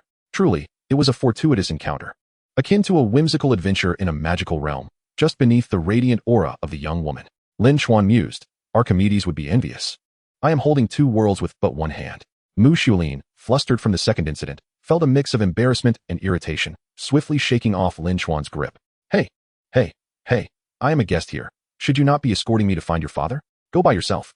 Apologies, but your residence is quite expansive, and I seem to have lost my way. Mu Xiaolin ignored him. I have important matters to discuss with your father. Lin Chuan exaggerated, attempting to deceive her. Why should I care? She replied dismissively. With a sigh, the young man softened his tone. I merely wish to seek your father's assistance in locating my parents. At this, Mu Xiaolin paused and cast him a sidelong glance. Do you still remember my parents? A bit. She hesitated before responding. Do you know their names? You do not even know your parents' names? Mu Xiaolin frowned, suddenly struck by her own confusion. Their faces from memory were alarmingly vague, as if they were mere phantoms that faded with time. Forget it. Just ask your father. Lin Chuan shook his head, realizing the situation was becoming increasingly perplexing. It was truly akin to a scenario from a reality show about absent fathers. Mu Xiaolin regarded him with a penetrating gaze before leading the way to a retro-styled study. This was not only his study but also his collection room, filled with various antiques and famous paintings, with the sound of conversation echoing within. It seems your father is rather occupied. Let us wait a moment. Lin Chuan affected a polite demeanor, though his true intention was to linger in the presence of the enchanting young lady.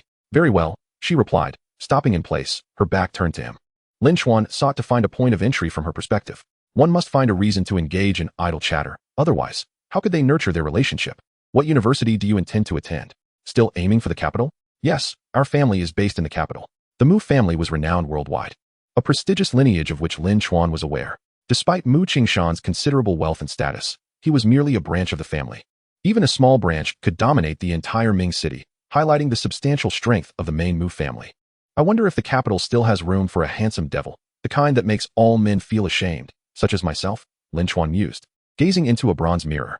Mu Xiaolin's expression turned frosty. She had long since grown accustomed to Lin Chuan's unabashed demeanor and tone, opting to ignore him. Laughter rang out from within, perhaps indicating a successful negotiation or an amusing tale being shared. Then someone stepped out, and he was taken aback to see Mu Xiaolin standing at the door. Is that not Miss Mu? Why aren't you coming in? The guest inquired, puzzled. Inside, Mu Qingshan, hearing this, amiably remarked, Daughter, did you not go out? Why have you returned? Why are you lingering at the door? Come in. Go inside. Mu Xiaolin coldly said, turning her back to Lin Chuan. Dressed in a Gothic skirt, Mu Xiaolin was undeniably captivating, leading the way in front of them. Mu Qingshan, proud of his daughter and cherishing her like a treasure, felt immense pride every time he witnessed her excellence. Who is that following behind? Mu Qingshan paused, squinting to take a closer look, and his composure faltered. Lin Chuan, why is this brat here? How dare he come to the Mu family? How dare he seek out Mu Xiaolin? He immediately straightened his posture, glaring at Lin Chuan, attempting to intimidate the impoverished youth with his authoritative presence. However, Lin Chuan merely met his gaze with an indifferent expression, thinking, little did you know, I fear no one after battling in the insect's nest. As the destined child, should I fear you? I acknowledge your wealth, but do you possess a system? I do. Lin Chuan, what brings you here? Mu Qingshan noticed his calm demeanor, a hint of mockery in his tranquil eyes, and felt somewhat astonished. Nevertheless, his tone remained aloof and slightly haughty, as if to convey, do you still dare to harbor intentions towards my daughter? Have you not recognized the gap between us? Who is this? Someone inquired. Lin Chuan surveyed the surroundings, noting two seated individuals and two standing. Among them was Mu Bingfan, observing him with a gleeful expression, anticipating his embarrassment. How dare you show your face here? Seated was a middle-aged bald man, clad in a colorful shirt, with a large head and thick ears. His deep-set eyes made his nose appear particularly prominent, exuding an air of menace and a robed demeanor. He sported a beer belly and wore an excessively thick gold chain around his neck. Aren't you worried about choking yourself? He clearly bore the marks of a nouveau riche, and it was likely he had some connections with the underworld. Beside him stood a young man, presumably his son, slightly older than Lin Chuan. Nothing much. Just a child of a gardener, Mu Bingfan declared first, sourly exposing Lin Chuan's background, intending to humiliate him in front of the prominent figures. Wrong. Standing before you is a legendary beast tamer, Lin Chuan grinned. What? Mu Bingfan's expression soured further, as he was about to berate Lin Chuan for his audacity, questioning how he dared to occupy such a position. Lin Chuan, what brings you here? Mu Qingshan shifted from his initial disdain, as Mu Xuelin had already informed him. The two prominent heroes who had recently gained fame were indeed Lin Chuan and Li Ruan, who had saved many and earned the title of legendary beast tamer, which was quite reasonable. I have come to inquire about something. Lin Chuan leaned back against the sofa, exuding a nonchalant demeanor. His air of superiority rivaled that of Mu Qingshan, as if he were a super-rich mogul. Mu Bingfan felt as if he were about to burst. He could not fathom why Lin Chuan possessed such confidence. Where did he acquire his resources? Despite his own relentless efforts over the past 2 years, he found himself overshadowed by Lin Chuan. Even with his own cultivation of magical artifacts and various resources, why was he lagging behind? Was the summoning class truly that exceptional? Oh, what is it? Mu Qingshan began. The Mu family has allocated a batch of resources, including those pertaining to summoning contract beasts. If you join the Mu family, I can provide you with all the resources designated for summoners. What do you say? Mu Qingshan, eager for talent, could not resist recruiting anyone with potential. Lin Chuan's transformation surprised him. He had not anticipated that this young man would rise to fame as a renowned beast tamer. If he were to be welcomed into the Mu family and his identity publicly acknowledged, it would bring immense prestige to the Mu family. Though aware that Lin Chuan still harbored feelings for Mu Xuelin, he was unconcerned, dismissing the events of years past. Chapter 60, A Sense of Caution. Who was he? The top figure in Ming City. Though lacking actual power, even the mayor of Ming City would not dare to defy his wishes. It could be said that the Mu family was bound to Ming City, with real estate, mining, and service industries all under his control, making it impossible for him to hold a grudge against Lin Chuan's family. Mu Xuelin, residing in the imperial capital, had encountered countless talented youths. How could a person of Lin Chuan's impoverished background possibly compare?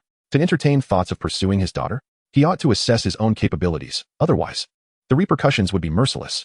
I have no interest in your resources, Lin Chuan grinned, outright rejecting the offer. He had witnessed Mu Qingshan's true colors and could not forget how he had treated his grandfather.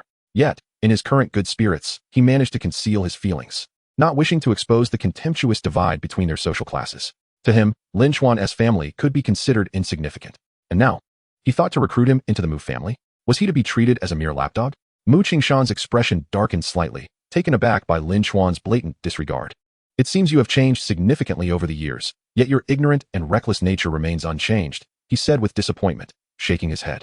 Mu Xuelin remained silent, while Mu Bingfan relished the moment. How does it feel to be scolded? Apologies, but your resources are of no use to me, and I do not believe you can offer me anything worthwhile. I know you have good connections with the military, yet your perspective remains so narrow. Ming City is merely a small place. What I can offer you is a path to greatness. I hope you do not fail to recognize this opportunity. Once I obtain the Dragon Spring, I will likely reach mid-tier. In my eyes, only the Dragon Spring and what the Beast Tamer Association provides hold any significance. Lin Chuan adopted a nonchalant tone, implying that the Mu family's offerings barely registered on his scale of value. Mu Qingshan's beard trembled with indignation. How arrogant. Truly audacious. He remained silent, his initial eagerness for talent discarded due to Lin Chuan's attitude, impatiently saying, "If you have inquiries, ask quickly. If not, do not bother me. Leave at once. I wish to know some information about my parents," Lin Chuan stated. Mu Qingshan frowned, slowly lifting his gaze. Your parents? He could not help but recall the faces of those individuals, only to realize he had forgotten. Your parents disappeared rather abruptly. I did attempt to search for them, but to no avail. My wife was your mother's classmate, and I came to know your mother through her. Lin Chuan acknowledged this as accurate. It was indeed his mother who had taken him to the Mu family castle, where he had first encountered Mu Xuelin, the silver-haired little elf he had grown fond of. I wish to know their names, information, and which university they attended.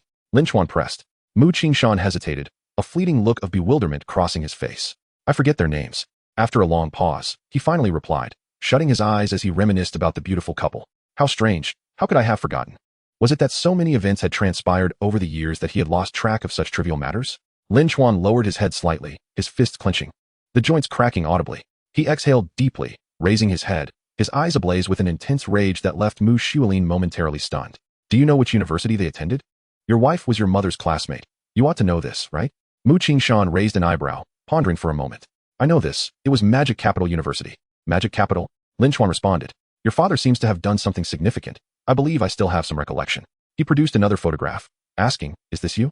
In that photograph, his father cradles the championship trophy, posing alongside Mu Qingshan and several family members. Indeed, oh right. It seems your father once held the title of world champion.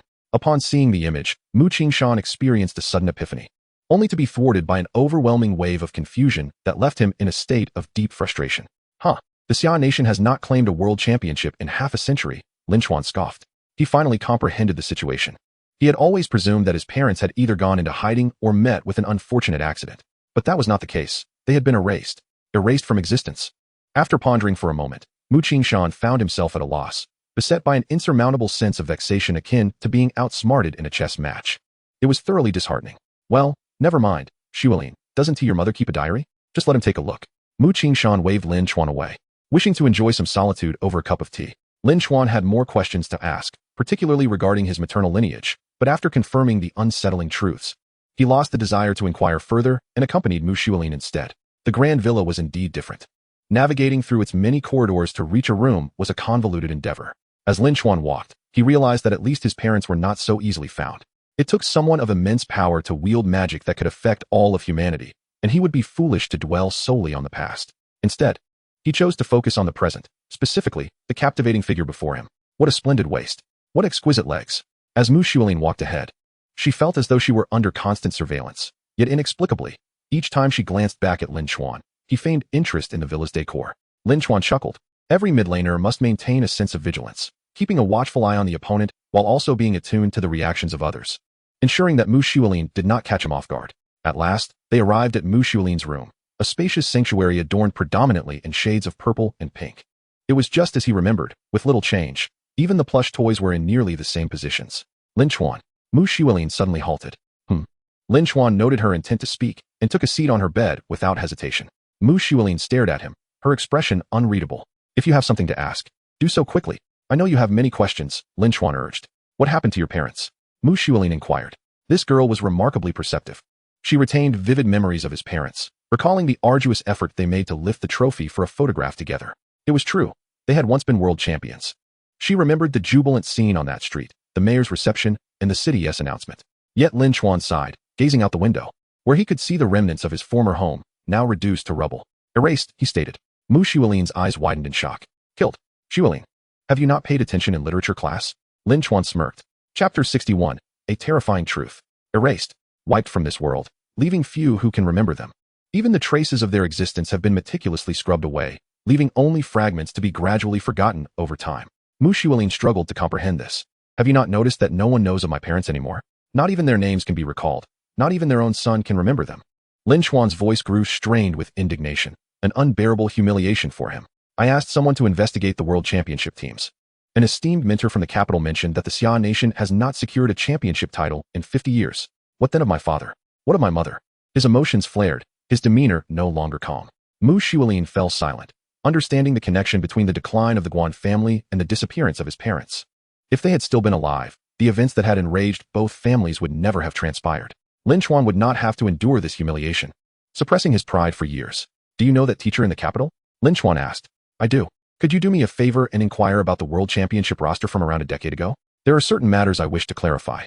Lin Chuan's gaze was sincere. Mu Xuelin hesitated only briefly before nodding. All right. He broke into a radiant smile. In that case, let us exchange WeChat. Otherwise, you might have the information but not be able to find me. Lin Chuan had been awaiting this moment. Mu Xuelin hesitated, reluctant to deepen her ties with him or become embroiled in the complexities of the capital. She felt Lin Chuan truly did not understand the gravity of the situation. Yet, a flicker of compassion swayed her, and she ultimately agreed. They exchanged contact details, with Lin Chuan promptly adding a note beside her name. How could one engage in a long-distance relationship without means of communication? Mu Xuelin retrieved a diary from her drawer. This notebook has been with me since my mother passed away. She leafed through its pages, her heart heavy with memories, for when her mother had died. Lin Chuan's parents had already vanished. It bore the words "be kind." Yet her father had failed in this regard. A lingering sense of guilt gnawed at Mu Xuelin. The entries chronicled the joys of her youth. Her mother had been her roommate and close friend, and they often spent time together. Logically, there should have been entries about their experiences, but as she continued to flip through the pages, she was stunned to discover there were none. What's wrong? Lin Chuan felt a chill creep in. Mu Xuelin struggled to articulate her thoughts. Let me see the diary, he requested, taking it from her hands and reading intently from the first page. Then he too unearthed a horrifying truth. There is nothing? No, it has been erased. He cursed. What does this mean? Upon careful examination, you will find that your mother often recorded her thoughts in a cheerful and light-hearted tone. This line, which should have continued from the previous writing to include a name, has a small gap instead, replaced by a different handwriting that is slightly altered. As you read further, you will notice that many entries contain this she, which closely resembles the name that has been obliterated, coupled with the recollections of our childhood. This confirms my suspicion. It refers to Lin Chuan's mother. Yet, even the documentation of her existence has been expunged. Mu Xiaolin recalled that day when Lin Chuan first burst into her room, shortly after his parents had won the world championship, a perfectly reasonable occurrence. The following day, her mother returned to Ming City, bringing gifts for the two children. Lin Chuan drifted into a memory of a photograph of Mu Xiaolin with her mother. Hers was older by 7 or 8 years. Otherwise, the two children would not have played together so easily. Given that his mother had been a formidable woman who married and bore children at 18, Mu Xiaolin fell silent, realizing the intricacies of the situation were exceedingly complex and, indeed, terrifying. Observing her expression, Lin Chuan chuckled. "What are you laughing at?" Mu Xiaolin glared at him. "Are you amused by my search for my parents?" "I'm laughing at you." "What?" Lin Chuan rose and waved dismissively. "Do you think I am unworthy of venturing into the capital? Do you believe my knowledge is insufficient? Do you think my presence in the capital would be suicidal? Look, a significant event is unfolding right before your eyes. I wish to ask, in your perception of the capital, is there anyone capable of executing such a feat? Erasing 2 world champions? Even your father fell victim." Lin Chuan concluded with a hearty laugh. Mu Xiaolin's face flushed, embarrassment washing over her in waves. For the first time, she truly grasped the sensation of being metaphorically slapped in the face. Lin Chuan candidly expressed her thoughts, harboring a belief that he was inadequate. However, unbeknownst to her, he had already seen through her pretense and was entangled in a situation far more tumultuous than her own. At that moment, Lin Chuan felt a pang of social embarrassment. Yet what of it? She still yearned to retort, her flushed face engaging in a battle of wits with him, exuding an irresistible charm. Lin Chuan remained silent, merely smiling, an incessant grin upon his face. "In that case, I shall take my leave," he declared, departing contentedly. The blindness of the situation was beyond his resolution. It was up to Zhang Chuling, an initiate, utterly powerless. "No farewell," Mu Xiaolin exclaimed, incensed, and promptly slammed the door behind him. "Huh, women," Lin Chuan mused, unfazed. And after leaving the Mu estate, he sought out Zhang Chuling. "Boss, how is the investigation progressing?" "Nada," Zhang Chuling waved his hand dismissively. "What is the matter?" The boss mentioned he has a faint impression, but it eludes him, akin to the fleeting nature of a dream, forgotten within days, not a whisper remaining. Lin Chuan thought to himself, "No, for me, there is but one person or countless versions of her. Is there nothing else? Your parents may have been completely erased. Yet the method is too potent and widespread, resulting in numerous UG individuals whose memories persist, albeit in a hazy state. What then?" Lin Chuan felt a sense of confusion. Were his parents truly destined to vanish? What can be done? Let it be. You cannot intervene. So why not contemplate how to grow stronger? Zhang Chuling replied tersely. "I refuse to accept this. Refusal changes nothing. Such a technique can only be wielded by a top-tier elemental city lord. Cease your futile speculations and focus on self-improvement." Chapter 62, A Powerless Predicament. "Very well." Lin Chuan sighed in resignation. Nevertheless, today had yielded considerable gains. At the very least, he had secured WeChat. "I have a task for you. Elevate your beast taming rank to 7 stars as soon as possible. Each level of beast taming comprises 7 stars. Only with 7 stars can one advance to the next tier. Completing tasks will gradually increase your points, and once sufficient, you will naturally level up." Lin Chuan had only completed an introductory task, yet it did not qualify him for a star rating. He remained at 0 stars. Beast taming is your tool for earning. Utilize it wisely. Achieving a higher rank will grant you economic independence, sparing you from a state of financial helplessness. Remember, for this star elevation task, do not team up with anyone. You are different. You aim to enter society, unlike Li Ruiwen, who is joining the military and lacks for nothing. You cannot rely on him each time, so complete it solo. Lin Chuan paused, recognizing the logic in this. Ding. Task triggered. Master of Demon Hunting 1. Regardless of gender. All who encounter you shall tremble in fear, and all who cross your path shall submit to your overwhelming presence. Reward. 1 star. Reward. Pure Thunder Seed. Spirit level incomplete.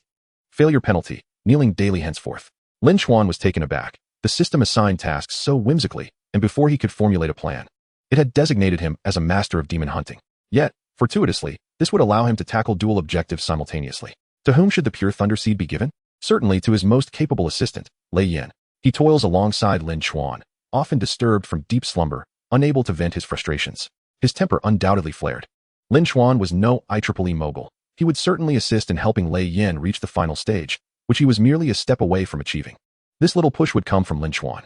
In the underworld, resources were scarce, and Lei Yan's cultivation depended on the meager elements available. At times, when Lin Chuan summoned him during thunderstorms, he would let Lei Yan flaunt his prowess on the streets, hoping for a stroke of luck to be struck by lightning. All right, I shall embark on a task now. Lin Chuan took out his phone, checking the app. His current star rating was indeed dismal. Essentially, he was left with menial tasks involving street vermin awaiting his intervention. Incidents involving snakes, rats, or slightly larger demons invading homes were the sort of tasks meant for them. Reflecting on it, taking on the case of the missing people in Yao City was quite a feat. Others merely dispatched a few demon beasts, testing their mettle with low-level tasks. But he was different. He stormed into the lair of demon insects, fists and feet flying. He examined the task rewards. They were meager, primarily a few hundred, occasionally reaching 1,000. Yet, there was no need to toil excessively. Better to forego the 1,000 and save the brainpower. Tasks involving puzzles or ghost hunting were generally passed over by most demon hunters. I'm here to brawl, not to think. Such vague and troublesome descriptions seldom attracted interest. However, Lin Chuan sensed something amiss. The 1,000 yuan job came with numerous stipulations, and he could feel the female client's anticipation. She hoped the incoming city lord would be formidable.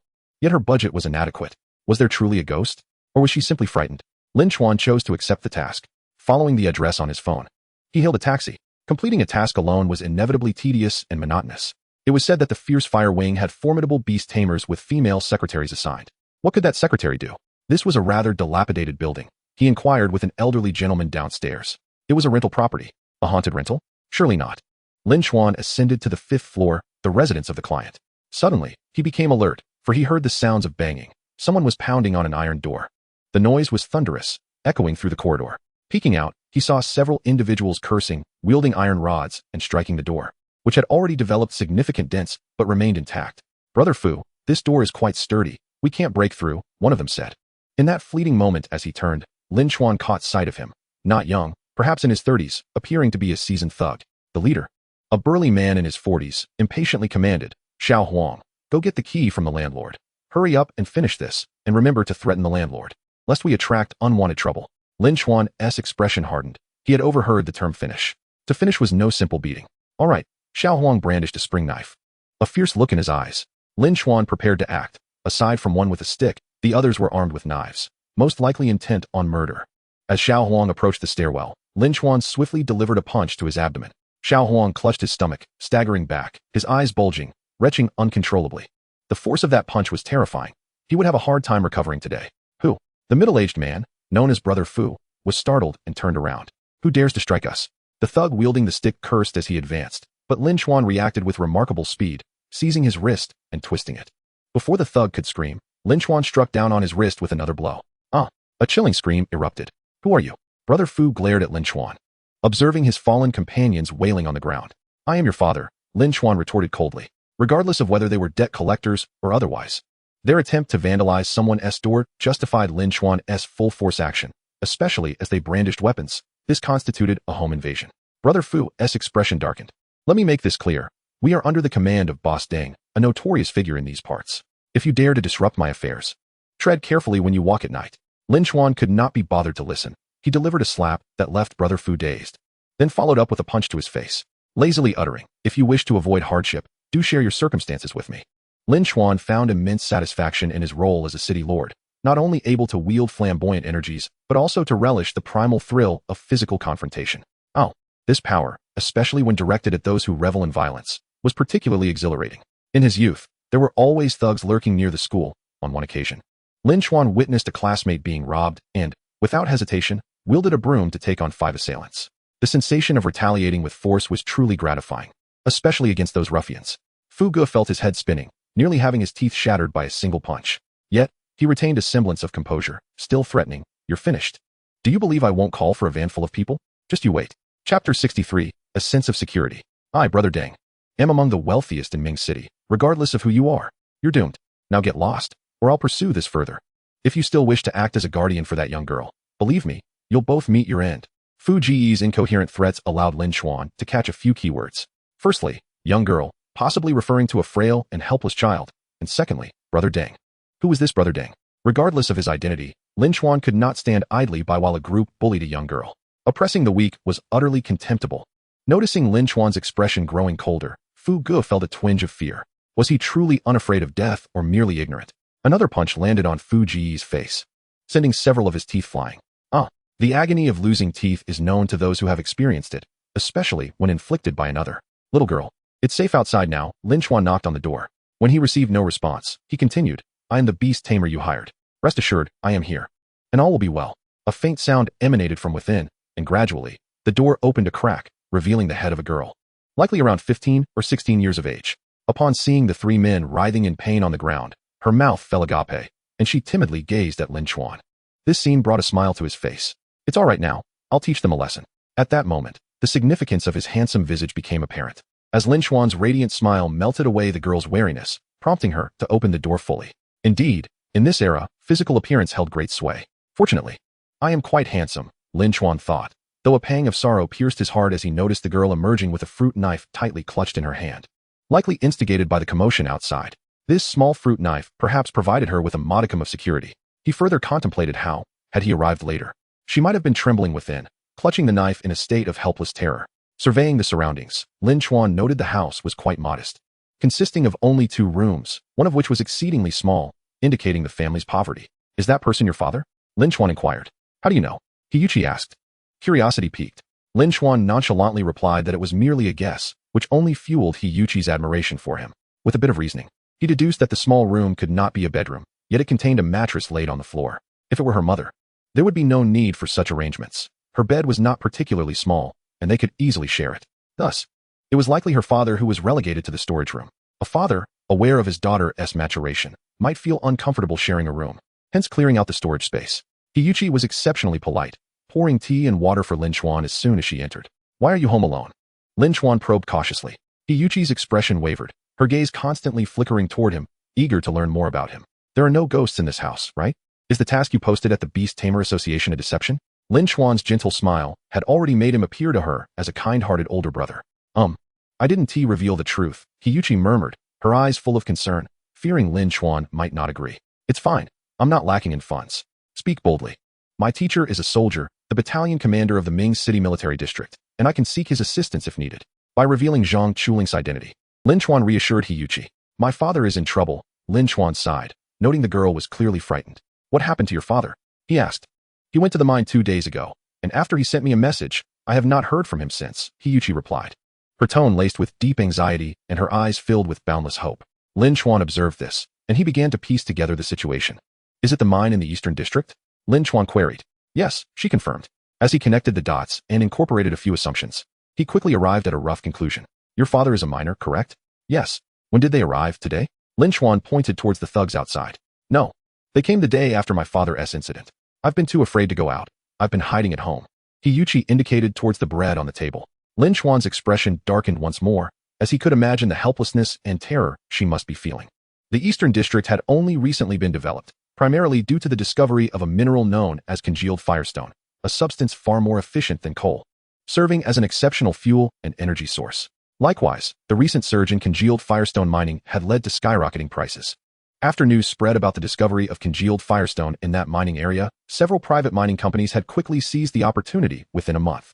Private mining. Lin Chuan recalled the bleak period of mining in his past life. Akin to the present situation, the government's oversight was lacking in this regard. This meant that as long as they appeared compliant, workers could be sent underground. In this world, the city lords held the ultimate authority, and the lower-tier workers were subjected to exploitation within the mines, deprived of even basic safety. Without comprehensive regulations and laws, the wealthy could act with impunity. A mining disaster was entirely plausible. In state-owned enterprises, miners were accompanied by local lords to ensure their safety, with a series of safety protocols in place. However, private enterprises operated differently. Implementing such measures required substantial funds, millions, in fact. The salaries of mid-tier lords were considerable, and yearly maintenance costs were hefty. When considering the cost of compensating for an accident merely as hush money, it was evident that they would hardly invest in rescue efforts. Lin Chuan understood this all too well, though he felt powerless to intervene. Days had passed, and logically, there should still be hope. The mine contained emergency safety zones and backup supplies. They could endure for a while. What worried him was whether Boss Deng had managed to corrupt officials, neglecting all safety measures and directly sending people into the mine. In such a scenario, not only would the chances of survival be slim, but even rescuing them would prove exceedingly difficult, as there would be no clear course of action. Big brother, what should I do?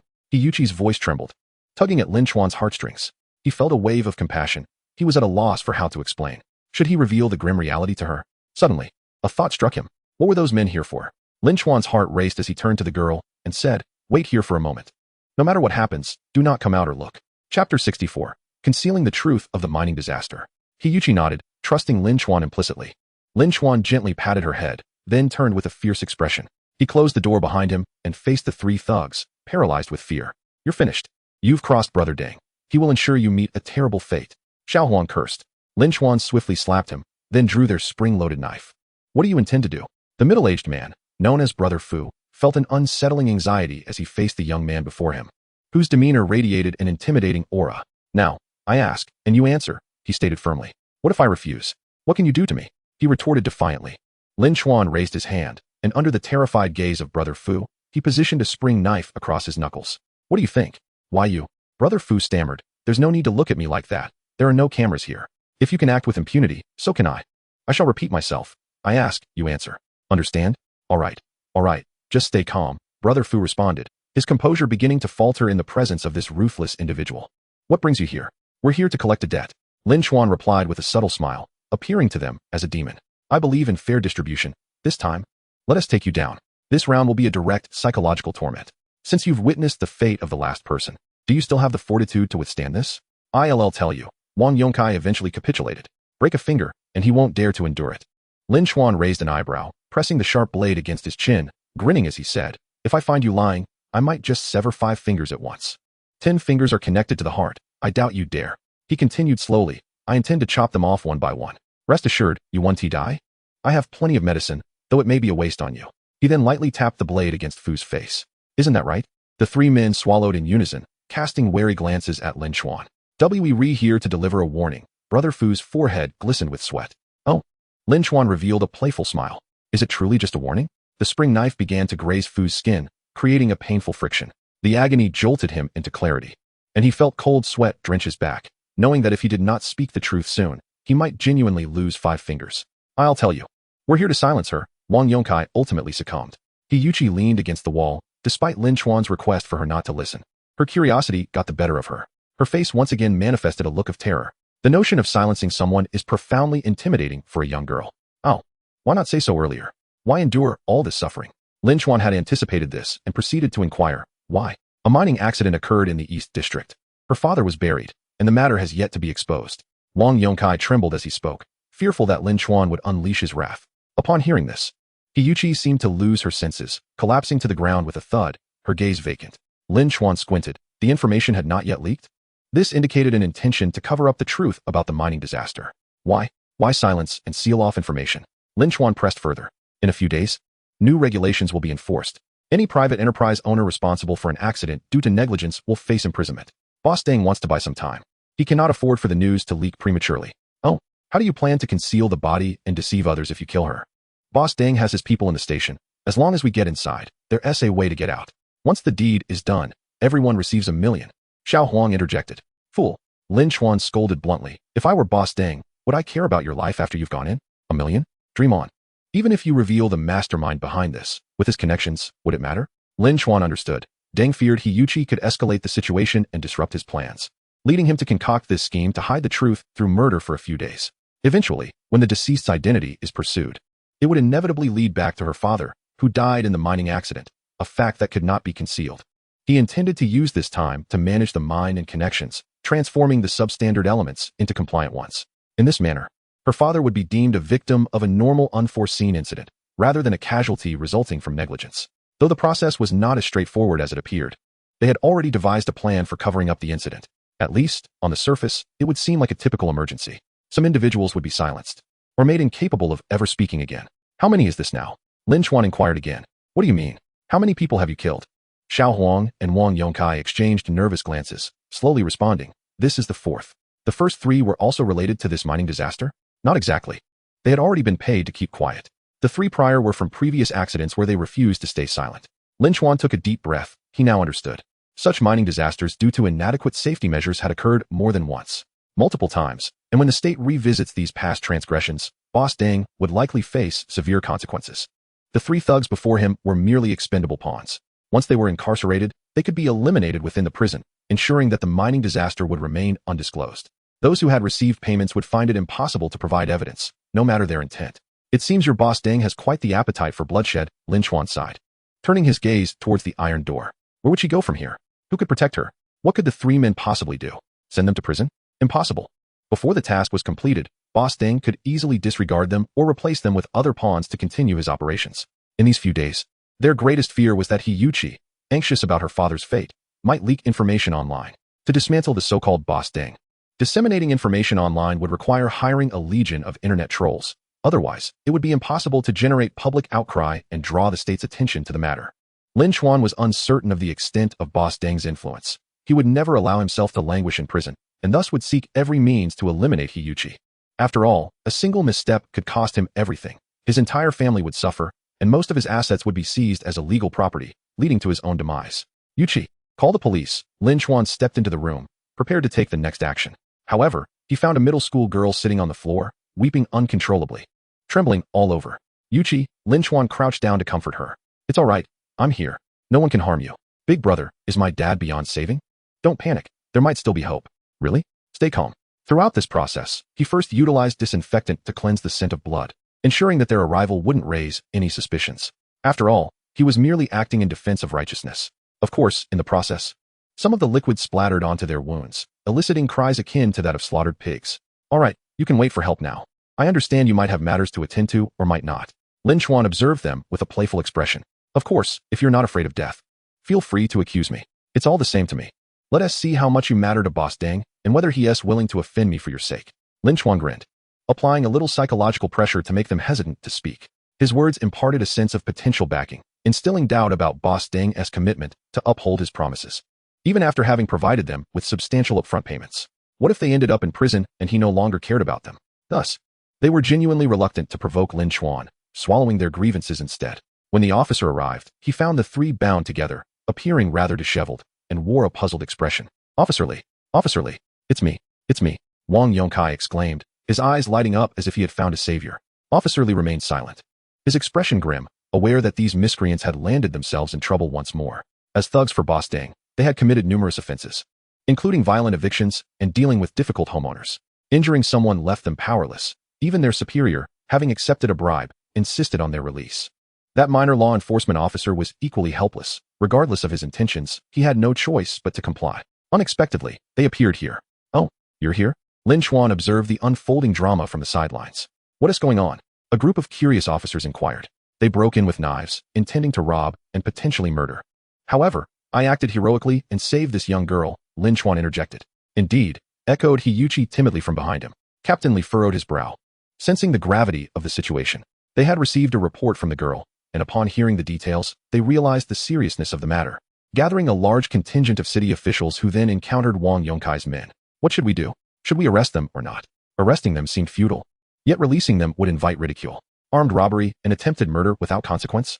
In this era, if matters escalated and caught the attention of higher authorities, a significant purge could ensue, and responsibility would fall upon them.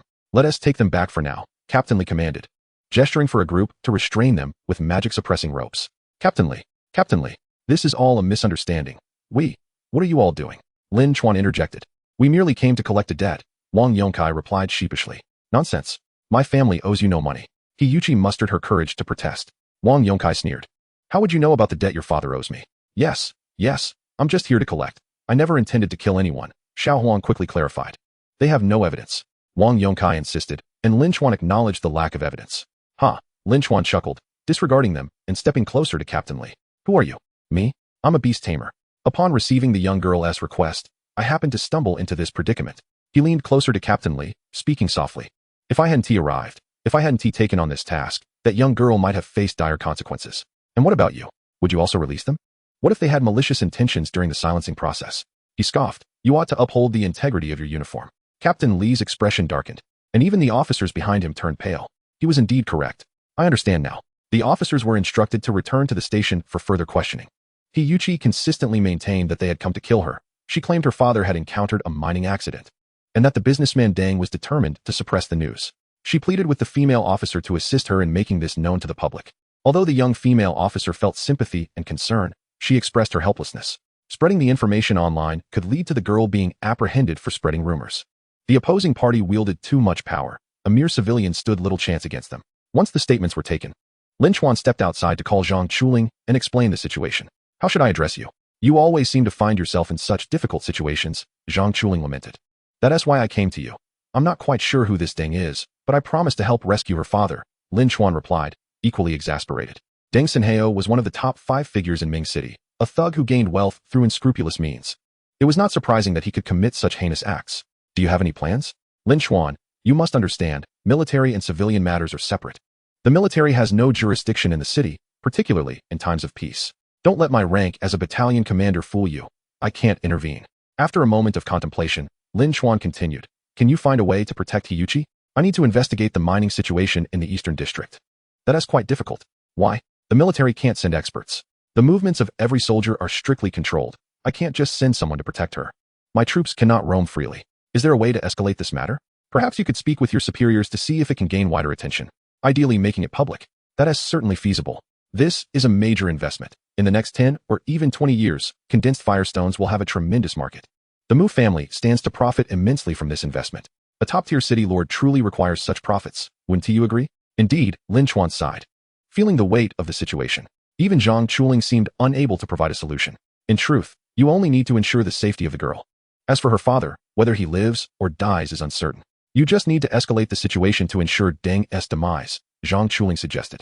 This proposal, however, was met with Lin Chuan's silence. He gazed quietly at the bustling street, lost in thought. His mind drifted back to his childhood. During those days, when his parents were still alive, they had little time to spend with him due to university commitments. Their visits were infrequent, calculated by the month. Despite this, he never blamed them. Each reunion filled the young boy with joy, until that fateful day when someone informed his grandfather that his parents had gone missing.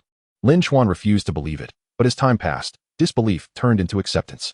Although he did not become an orphan overnight, he could not escape feelings of helplessness and loneliness. The loss of his parents was a profound blow for a child. He wished for a renowned detective or a great city lord to appear, smiling and offering to help him find his parents, to be his beacon of hope. Nevertheless, he grew up smoothly, maintaining a positive outlook and cheerful demeanor. Perhaps his father's loss represented a dark chapter in Hiyuchi's life, a setback that everyone must confront. Who knows, it might even inspire her to become a great city lord one day. Yet he had already provided her with a glimmer of hope. Was she not a reflection of his past self, merely lacking a city lord to champion her cause? Having made a promise, there was no thought of retreat. He gazed at the sky, whispering softly. Zhang Chuling fell silent as well, eventually sighing. All right, I'll help you find a soil-type city lord. You ensure her safety while also seeking a way into the mine. Understood. Lin Chuan hung up the phone, lowering his head in contemplation. How could he effectively resolve this matter? Entering the mine was something he could only undertake alone. Where should Hiyuchi be placed? With the Mu family? Just then, Hiyuchi ran out, panic etched on her face, and upon spotting Lin Chuan outside, she felt a wave of relief. She feared he might leave abruptly. Are you ready? Yes. Lin Chuan smiled. Let us grab a bite. Eating nothing but bread for days isn't good. Okay. Hiyuchi nodded, her eyes sparkling with excitement. So this is what it feels like to have a little admirer. Is that 1,000 yuan your pocket money? Lin Chuan inquired. It's my allowance from my father. He only returns every 2 weeks. I see. Lin Chuan nodded, having refrained from asking about her mother's whereabouts. There was no point in asking. He treated her to a meal at a larger restaurant, specifically ordering several meat dishes. Dig in.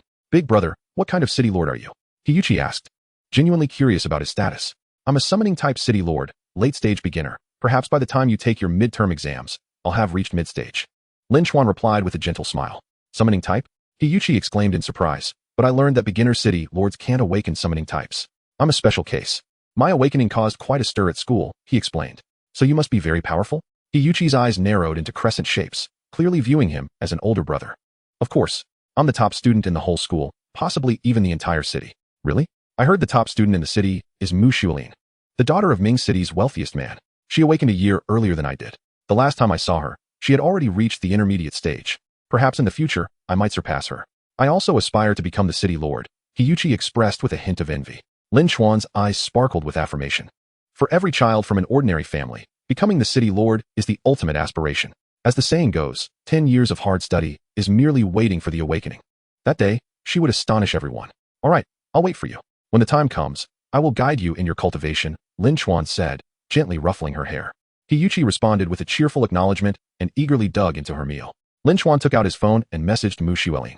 Among the people he knew, few could adequately protect Hiyuchi. However, Mu Xuelin was his best ally. He hoped she would lend her assistance. I need to talk to you, Lin Chuan sent, not bothering to add any unnecessary pleasantries, as such flattery felt insipid. Yet, Mu Xuelin did not reply, perhaps not wishing to respond at all. With little time to spare, he sent a few more messages, hoping this young lady wouldn't maintain her aloofness. Fortunately, just as Hiyuchi finished her meal, Mu Xuelin replied, "What is up? Can you come out?" It was yet another request for her help, a matter of life and death, and one that concerned her family. What? The situation is complicated. I'll explain when you come out. I'll be waiting at our usual spot. The so-called usual spot referred to that small hill where Lin Chuan often took Mu Xuelin for strolls during their childhood. Yuchi, let us go. I'll take you to meet Mu Xuelin. Mu Xuelin? Yuchi was taken aback. Indeed, she is the legendary prodigy of Ming City. Mu Xuelin did not respond further, leaving Lin Chuan uncertain if she had agreed. If it came to that, he would lead Yuchi to storm the Mu residence. After all, Deng Zihao's mining operation had ties to the Mu family, and as a shareholder, Mu Qingshan would undoubtedly have to take some action. Regardless of whether he could actively assist, at the very least, ensuring Yuchi's safety should be feasible. Meanwhile, as expected, the three ruffians were released. Swaggering out of the police station, courtesy of the county's law enforcement head, Captain Li was deeply dissatisfied. Yang Wai? Perhaps Lin Chuan's words had struck a nerve, leaving him feeling quite disgruntled. But there is no evidence. Yang, the section chief, observed him with a sardonic smile. That was still attempted murder. That was still home invasion. He protested vehemently. Old Li, they were released at Deng Zihao's personal request. What can I do? Yang feigned helplessness, wearing a bitter smile. I can't take down Deng Zihao, let alone a few petty thugs. Some matters are better left untouched. Why bring trouble upon yourself? Yang adopted a tone of counsel. This is merely a job to make ends meet, Old Li. You've been in this position for quite some time. I hear the section chief from the neighboring county is about to be reassigned, and this deputy position could be yours. With that, he sauntered away, leaving Captain Li gasping for breath. What is Deng Zihao's relationship with your family? Lin Chuan inquired. I don't know. I only know he is a friend of my father's. Mu Xuelin replied, shaking her head. A friend? He scoffed. You can't even differentiate between a partner and a friend? Your father probably looks down on him. Mu Xuelin frowned, sensing a hint of mockery in his words. I need to rescue someone, and I have no one to protect this young girl. How about leaving her at your place? Lin Chuan suggested. Mu Xuelin glanced at Yuchi and nodded. Her heart's not in the wrong place, Lin Chuan silently commended. It's best not to mention her identity to your father, he advised. Why? Mu Xuelin asked, perplexed. Lin Chuan shot her a glance. Do you wish for someone like Deng Zihao to perish? Mu Xuelin remained silent, nodding in agreement. And do you wish for your father to lose a significant portion of his wealth? Lin Chuan jested. Mu Xuelin shook her head. Then perhaps it's best to keep this from your father. He might just cast her out, you never know. After all, who can say if his thoughts align with Deng Zihao's? Lin Chuan remarked with a hint of irony. Don't speak of my father like that, Mu Xuelin exclaimed, her anger flaring at the comparison between her father and the despicable Deng Zihao. I say, Miss Mu, you don't actually comprehend your family's situation, do you? Or perhaps you are oblivious to the dynamics in Ming City. Mu Xuelin looked bewildered. Your father has invested heavily in the Eastern District, collaborating with Deng Zihao, all tied to the mining operation. Should Deng Zihao face any repercussions, the secrets of that mine will come to light. Do you think the mine can continue operating then? Of course, it would be confiscated, and your father's money will go down the drain. Mu Xuelin's eyes revealed her confusion and lack of understanding. Though she maintained a calm facade, Lin Chuan, however, discerned her inner turmoil.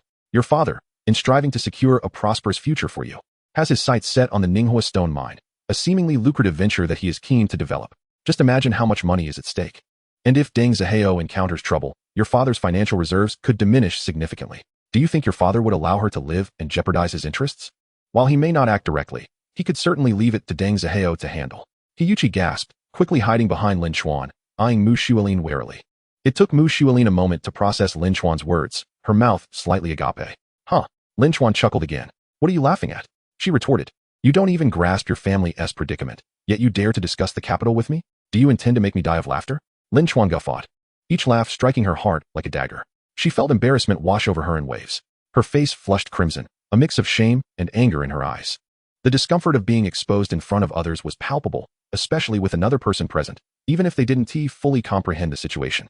Mind your own business, she snapped, turning on her heel in a huff. Wait, you have to take the young girl with you. Lin Chuan grasped her hand, only to have her shake him off vehemently. I don't want to go, Yuchi managed to stammer. Lin Chuan was taken aback.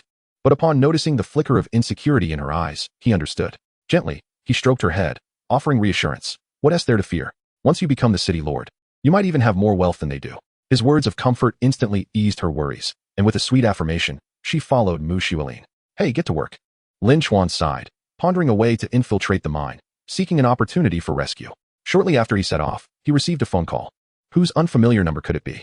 Hello, is this Mr. Lin Chuan? The voice on the other end was that of a middle-aged man. Son, is that you? After a moment of silence, Lin Chuan abruptly hung up, assuming it was a wrong number. He nearly laughed aloud, thinking, what a novice, trying to play games with dad? However, moments later, the call came through again. Son, hurry back for dinner. Your mother has made your favorite Zizalong jelly. Lin Chuan. This time, the voice was deeper, as if exhausted by his mockery. It's me. What is up, son? I wish you could show some respect. I want to meet you. Deng Zihao? No, I'm one of his subordinates. Oh, so you're a dog, then. I'm not joking with you. Fine, I know what you want. It's just that trivial matter, right? Make sure to bring plenty of cash. Meet me at the XXX diner in Xiqing. Lin Chuan cut to the chase, not wishing to waste time. The person on the other end's expression twitched. Discussing matters in a diner? What? You don't like it? Or do you look down on diners? How about a Shaw County snack then? My patience is limited. All right, I have a safe place at the military district. We can meet there. Do you think this is a joke? The man exploded in anger. Very well, where shall we meet? Just remember, don't alert anyone. Though, calling for backup wouldn't be an issue. Let's see who can summon the stronger force. I could easily muster a battalion at my whim, so tread carefully. Lin Chuan dropped this ominous remark, provoking considerable ire in his opponent, who nonetheless provided an address. Lin Chuan smirked. You see, what is meant to happen will indeed happen. Hey boss, hurry and come to my aid.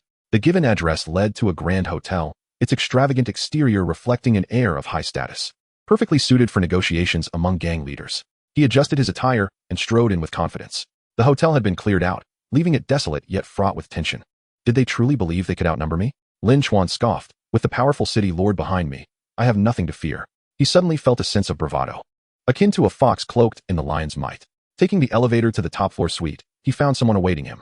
A long negotiation table was occupied by a solitary figure, flanked by two disheveled thugs. It was none other than Wang Yongkai and Xiao Huang, who should have been incarcerated.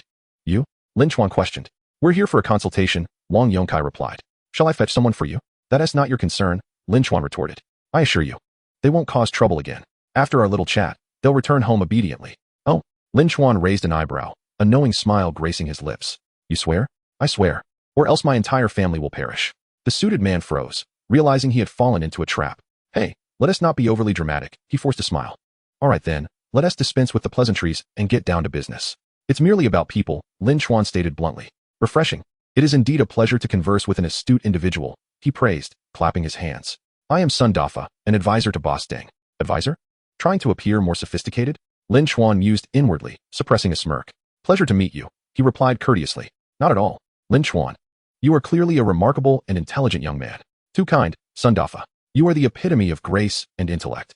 I relish conversing with someone like you, clear and straightforward. Without pretense, the two engaged in a round of superficial flattery. Today, I merely came on behalf of Boss Deng to make a new acquaintance, Sun Dafa said, a smile gracing his face. How about it? Ample respect shown, don't you think? Since Boss Deng regards you as a friend, it would be fitting for you to reciprocate. Oh, what does friendship entail? Lin Chuan inquired, intrigued.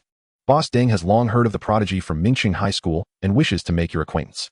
Unfortunately, he couldn't be here today, but he will ensure a proper arrangement for a future meeting. Chapter 68, directly to the point. I see, Lin Chuan replied. While it's flattering that Boss Deng wishes to befriend me, I believe we should address the events of today, shall we? He gestured towards Wang Yongkai and Xiao Huang. They intended to harm me. They are likely still plotting revenge. No. Wang Yongkai quickly shook his head, a forced smile on his face. Brother Sun, today's events were entirely my brother's fault. It was a misunderstanding, a mere misunderstanding. I apologize, please don't take it to heart. Then kindly enlighten me on what transpired. Why would several grown men resort to violence against a young girl? Lin Chuan pressed, diving straight into the matter. Well then, let me explain. As you know, Boss Deng amassed his fortune through mining, and any trouble with the mines is a significant issue, requiring time to resolve. He forced a smile, his disingenuous demeanor nauseating Lin Chuan. Oh, so you intended to kill someone? Lin Chuan chuckled lightly, his demeanor relaxed, but the atmosphere turned tense. Sun Dafa's smile faltered, his two thugs instinctively tightening their grips on their weapons, aware of Lin Chuan's status as a city lord, yet unscathed by any such authority thus far. Huh. Sun Dafa broke the silence, attempting to dissipate the tension. The situation isn't as dire as you might think. Are you suggesting that Boss Deng has a solution? Then why do you need anyone else? Lin Chuan feigned surprise. Sun Dafa's smile grew colder, tinged with a hint of threat and persuasion. Lin Chuan, why complicate matters? If money can resolve the issue, why oppose a powerful figure? Life is about enjoying oneself, wouldn't you agree? Indeed. Then it's settled. As long as you align yourself with Boss Deng, what pleasures await you? Money? Once the mines are reactivated, you could easily benefit from it. After all, your grandfather is nearing 90. Don't you wish for him to enjoy his twilight years? Sun Dafa laughed, his words subtly warning Lin Chuan. Why push it this far? Isn't money enticing? He specifically mentioned Lin Dingtian's situation as a veiled warning to Lin Chuan. He too had family, and should he not fear retribution? Isn't it delightful to walk away with cash? Lin Chuan's expression darkened as he pondered, then raised his gaze, locking eyes with Sun Dafa. But it transpired right before my eyes. I cannot simply overlook it. The atmosphere stiffened again, extinguishing the enthusiasm in the room. Sun Dafa's expression darkened. It seemed he would have to shed the mask of civility. Of course, one must be adaptable. Lin Chuan flashed a smile, his eyes gleaming with determination. Sun Dafa hesitated, then donned a facade of politeness once more. Some matters indeed pale in comparison to money, don't they? Lin Chuan beamed widely. Absolutely. It's clear that my brother possesses great insight and a bright future ahead. Sun Dafa laughed heartily. Yet, how much will Boss Deng be willing to offer? The suited man raised an eyebrow, a smirk playing at the corners of his mouth. He had encountered many like Lin Chuan, avaricious individuals. They were insatiable, yet it was advantageous that money could resolve their issues. Inwardly, he began to disdain Lin Chuan, thinking him naive. Did he truly believe he could play the hero and save the day? Ultimately, he would succumb before the allure of wealth. Such a promising young man. Boss Deng would never overlook you. His intentions will naturally be generous. Sun Dafa clapped his hands. Wang Yongkai promptly produced a large iron case, and Lin Chuan's eyes widened. It resembled the briefcases often seen in gangster films, brimming with cash. It seemed Deng Zihao was indeed somewhat ostentatious, reviving the trends of a decade ago to elevate his own status. How pedestrian. How much do you reckon is in there? Lin Chuan inquired, propping his chin on his hands, feigning casual interest. Quite a bit, merely 500,000, Sun Dafa replied nonchalantly. Once you align with Boss Deng, what does this sum truly matter? What do you mean by that? Lin Chuan queried, feigning ignorance, yet he knew better. They could not afford to dispose of him. He was a city lord with military ties. Killing a soldier was now a severe taboo. Though Deng Zihao had wealth, it paled in comparison to the Mu family, which had thrived in Mingxing for decades, their power stemming not just from riches, but from being a family of influence. What sum are you seeking? Sun Dafa asked, his tone subdued. Well, let us see. Lin Chuan slowly extended 5 fingers. 5 million. Sun Dafa gasped, nearly leaping from his seat. Lin Chuan, you. He was on the verge of anger, but he swallowed his ire, inhaling deeply before resuming his seat. He had to endure. Why? Because Lin Chuan was a city lord. Deng Zihao's most pressing need was for city lords, especially those with exceptional talent. To truly enter the ranks of the elite, one needed power. Not just wealth. This was no longer the past, where money could solve all problems. One needed the weight of authority. Deng Zihao sought a family of influence. How about it? Do you think I'm simply asking for an exorbitant price? This is merely a negotiation. We're discussing terms, do you understand? Lin Chuan mocked with a cold smile. A negotiation? Sun Dafa was momentarily taken aback, a sense of foreboding washing over him. What was he up to? Firstly, I have already recorded the video regarding the mining accident. What do you mean by that? Sun Dafa glared fiercely, wishing he could tear him apart. As long as you refuse to acquiesce to my demands, that video will be made public online. Rest assured, even if you were to kill me, it would be futile. I have accomplices, and moreover, he smiled cruelly, I have hired internet trolls. What do you think? Sun Dafa was drenched in cold sweat. He now realized that Lin Chuan's ambitions were far from ordinary. He had initially thought it was merely a standard transaction, believing that a little hush money would suffice. Little did he know that this negotiation was, in fact, Lin Chuan's intimidation. Furthermore, do you believe I have a friend whose father is a provincial figure? As long as the money is not in hand, he would certainly bring this matter to his father's attention. Lin Chuan tossed out another bargaining chip. He had no acquaintance with any provincial figures. It was merely a ruse. Very well. You are quite something. Sun Dafa wiped the cold sweat from his brow. So, what will it be? If you provide the money, I shall hand over the person to you in a most advantageous deal. Brother Sun, I trust you have brought sufficient funds. Heh. Sun Dafa could not help but clench his fists. He was being threatened by a mere upstart, a humiliation beyond measure. If word got out that he had been conned out of 5 million, what would become of his reputation? Chapter 69, Preparing to Unleash Energy. However, Lin Chuan's threats indeed caused him some anxiety. He understood the affairs of the underworld and how to navigate the corridors of power among the elite. Yet he was utterly clueless about the dynamics of the online realm. Hire internet trolls. The mere thought sent a chill through him. Should he truly make a sensational spectacle, drawing attention from higher authorities, it would indeed be catastrophic. In truth, Lin Chuan had no idea where to hire internet trolls, and he had not recorded any video. This was all a deception. My time is limited, brother Sun. Make your decision swiftly. This multiple-choice question is one any intelligent person could answer. Sun Dafa chuckled dryly. As if an intelligent person could merely answer this? Wasn't he this a reminder? Oh no, rather, it was a mockery of his hesitation. Fine. Very well. Sun Dafa ultimately acquiesced. So agreeable. I thought you would take half a year deliberating like a fool. Lin Chuan feigned astonishment and continued his act. Sun Dafa maintained a stoic expression and signaled for several individuals to produce a few briefcases. In total, there were 5. I currently possess only 2,500,000. The remaining half will be delivered to you tomorrow when Boss Deng is available. If this deal is successfully concluded and the person is secured, then do not say 5 million. In the future, should you desire 10 million, it shall be no problem at all, Sun Dafa asserted. He aimed to recruit Lin Chuan into his ranks. After all, he was a genius from Mingxing High School, reputed to be on par with Mu Xueling. Who wouldn't he desire such talent? Excellent. Splendid. Lin Chuan, clutching the briefcase, prepared to depart. Ding. Task completed. Learn from Manhwaedit 2. The host's deceitful techniques have astonished the system. How could there exist such shameless individuals? Reward, 50 cultivation speed increase, for 6 months. Ding. Task triggered. Learn from Manhwaedit 3. Through unsavory means, deceive and swindle him for 500,000. Reward, 60 cultivation speed increase, for 6 months. Failure. You decide which is more ruthless. Upon hearing this, Lin Chuan sighed in relief, for he had finally attained the reward for cultivation speed. A concern that had plagued him for some time. Lacking any magical artifacts for cultivation, he had relied solely on the support of the system to reach this point. Yet, the issuance of such tasks was exceedingly rare, and they were tailored to his desires. Over the years, there had been several months without any cultivation speed boosts. To him, that felt like a waste. Fortunately, now there was hope again. While swindling may sound disgraceful, engaging in mutual deception was undeniably exhilarating. He strode directly out the door with the money. Wait. Son Dafa rose abruptly, calling out anxiously. Is there something else, brother Sun? Well, you haven't informed me where the person is. This matter is quite important. Boss Ding wishes to resolve it swiftly to avoid prolonged complications, Son Dafa mentioned. Lin Chuan paused, then lowered his head in deep contemplation. This. Son Dafa was taken aback. What other tricks could this young man possibly conjure? How could he forget the very person he had placed? How could one forget such a detail? Lin Chuan, feigned sudden realization, innocently stating, I am terribly sorry. I seem to have forgotten where. The moment those words left his lips, silence ensued. Son Dafa's expression froze. Wang Yong wore an incredulous look, and Xiao Huang appeared utterly bewildered, struggling to comprehend. Not only he, but even the city lord concealed in the vicinity was equally flabbergasted upon hearing this. You dare to mock me. Son Dafa finally came to his senses. He had been duped. He had truly been deceived. Calm down, brother Sun. What if you were to die of anger? Lin Chuan said, feigning concern. Son Dafa's vision darkened. He felt as if the briefcases he had unwittingly handed over were glaringly bright, and he longed to strike Lin Chuan with a heavy hammer upon his heart. Quickly, unleash your energy. Kill him, put him to death. Son Dafa roared in despair.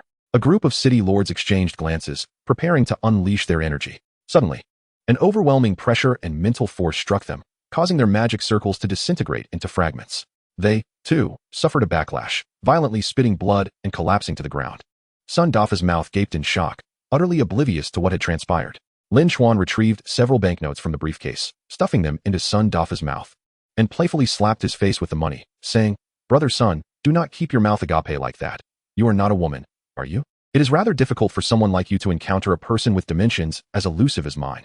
Close it before you dislocate your jaw. Just kidding.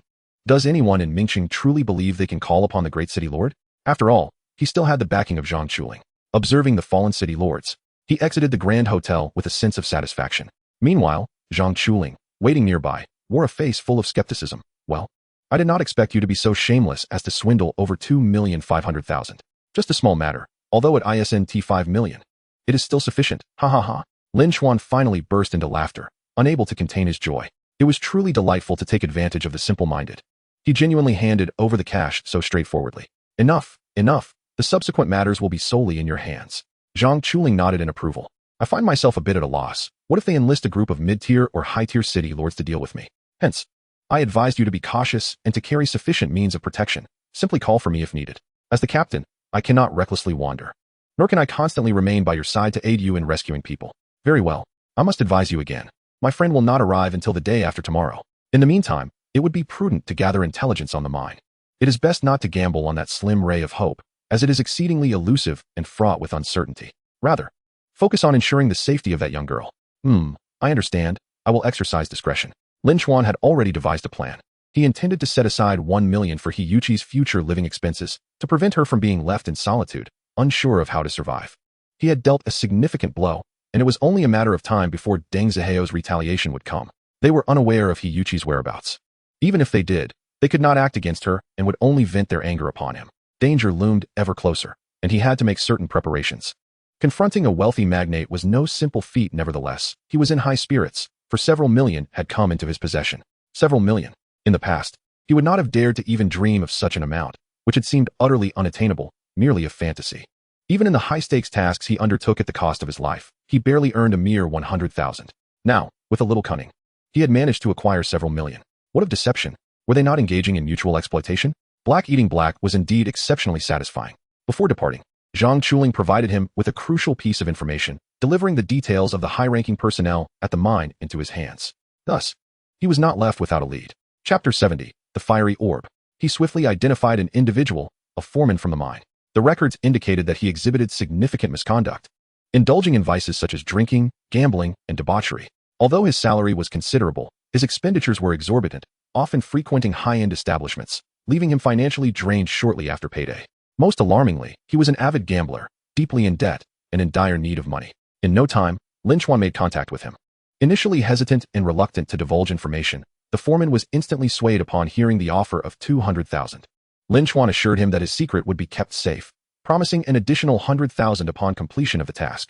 The prospect of 300,000 was irresistible to this gambling addict, prompting him to reveal the truth. On that fateful day, several workers had descended into the mine.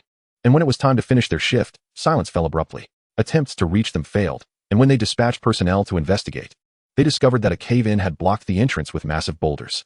The very notion of such a catastrophic incident was terrifying. It was hard to fathom how the safety measures of such a shoddy mine could allow a group of workers to survive in such perilous conditions.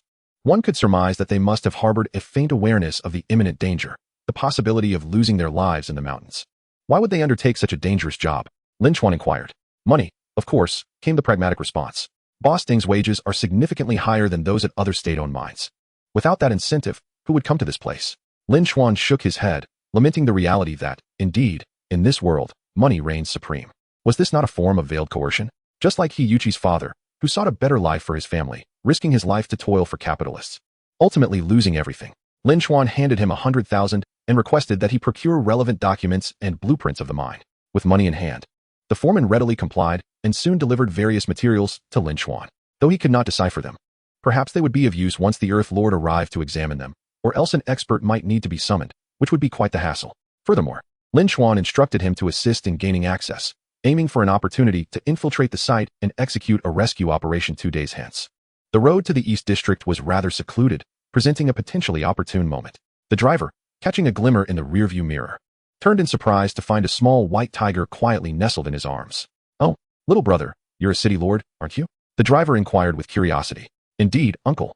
I have a matter to attend to nearby, so I will pay the fare in full and request that you let me off here, Lin Chuan replied, wishing to keep innocent bystanders uninvolved. Very well, the driver acquiesced. Upon disembarking, Lin Chuan surveyed his surroundings. It was now dusk, the sky dimming, and this somewhat remote locale was undoubtedly the ideal place to take action. But where were they? Or did they prefer not to confront him? Lin Chuan quickly dismissed that thought. Having swindled him out of 2,500,000, the humiliation was too profound to ignore. Retaliation was inevitable. Roaring in confusion, the Taotai did not grasp why Lin Chuan had summoned it. It had been enjoying a peaceful slumber atop Tian Shan. Its parents were indeed skilled, as it had recovered remarkably from its severe injuries and appeared vigorous once more. Master, I've gotten myself into quite a predicament. I may be facing a gang beating soon, Lin Chuan remarked as he patted its head. The Taotai, undeterred, radiated combat fervor. He sauntered along the roadside, biding his time for the approaching group. Zhang Chuling had provided him with documents indicating that Deng Zihao indeed commanded a cadre of city lords, though the highest among them was merely of mid-tier rank. The remainder were primarily low-tier lords, reminiscent of the thugs who had once provoked Lin Chuan at school, possessing only a couple of abilities and lacking substantial combat prowess. While mid-tier lords had access to a broader array of powers, those reduced to serving Deng Zihao were unlikely to be formidable. Before long, the sound of several vehicles rushing toward him reached his ears. They had arrived. The black sedans encircled Lin Chuan, and over a dozen men emerged, exuding a menacing aura while wielding makeshift weapons. How shameful for city lords to resort to clubs, Lin Chuan jeered, unfazed as he mocked them from atop his vehicle. His words struck a chord. Their ineptitude had led them to this disgraceful state. Hey, kid, you're never going beyond the initial tier, one of the men, presumably the leader, stepped forth. Mid-tier? What sheer luck must you have stumbled upon? Lin Chuan continued his derision. Still talking tough even when facing death. I've encountered many arrogant youngsters like you. They fail to grasp a crucial truth. Don't provoke others recklessly. He sneered cruelly. Otherwise, you'll face a grim fate. Big brother, stop wasting time with him.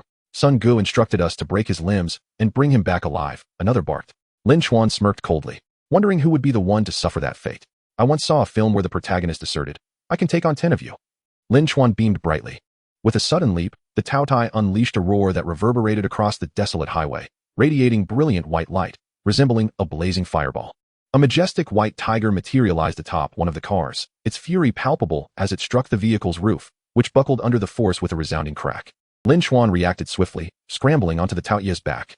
With a mount like this, dispatching these inept foes would be a mere trifle. The mid-tier lord, regaining his composure, pointed at Lin Chuan and shouted, "Attack! Eliminate him!" The low-tier lords, startled by the Taoye's presence, felt the oppressive aura of a late-tier, servant-level beast, prompting them to hastily unleash their energies. "Is that all you've got?" Lin Chuan scoffed.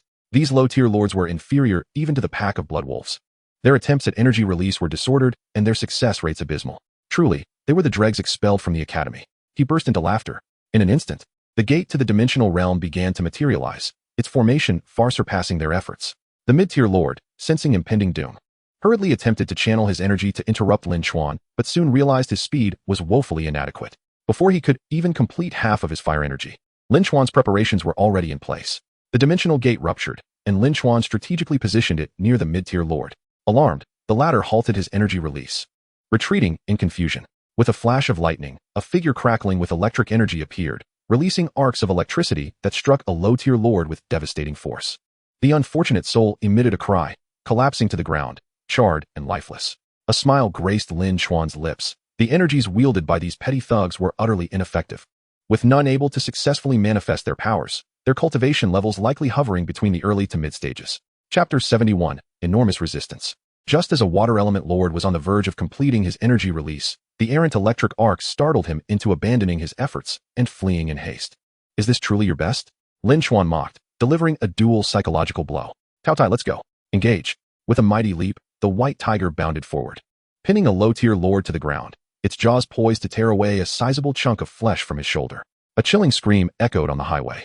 The low-tier lords, transfixed, could hardly register the speed of the white tiger as it swiftly sought out its next target. Though they were city lords, they were not much different in physical prowess from ordinary individuals, perhaps even weaker. At the initial stages, the release of energy is fraught with difficulties. One must maintain focus. A group of ruffians cannot be expected to dedicate themselves daily to the study of energy. To them, energy is a trivial matter, long since regarded as inconsequential, merely a topic for boasting after a round of drinks. Thus, they resort to wielding clubs.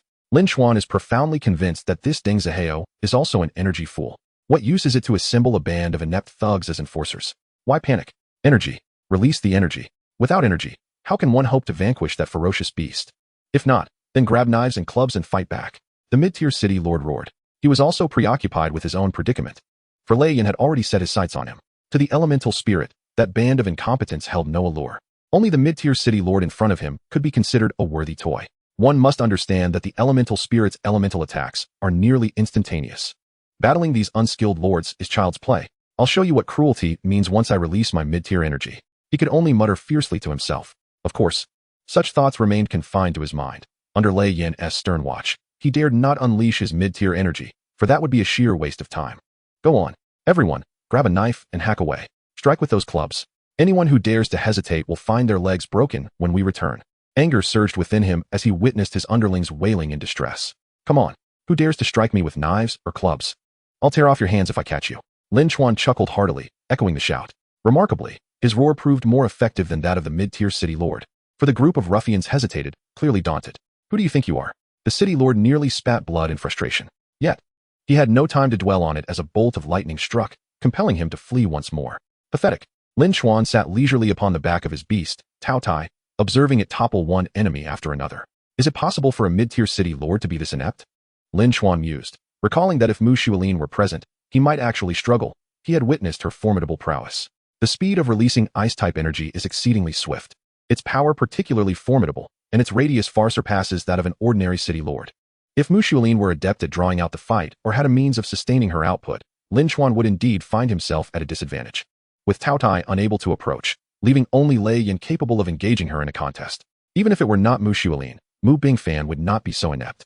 The cries of distress continued. When the mid-tier city lord finally regained his wits to dodge yet another attack, he realized he was the sole survivor. A band of thugs, who cowered before the powerful, were utterly insignificant in the presence of Lin Chuan's Tao Tai.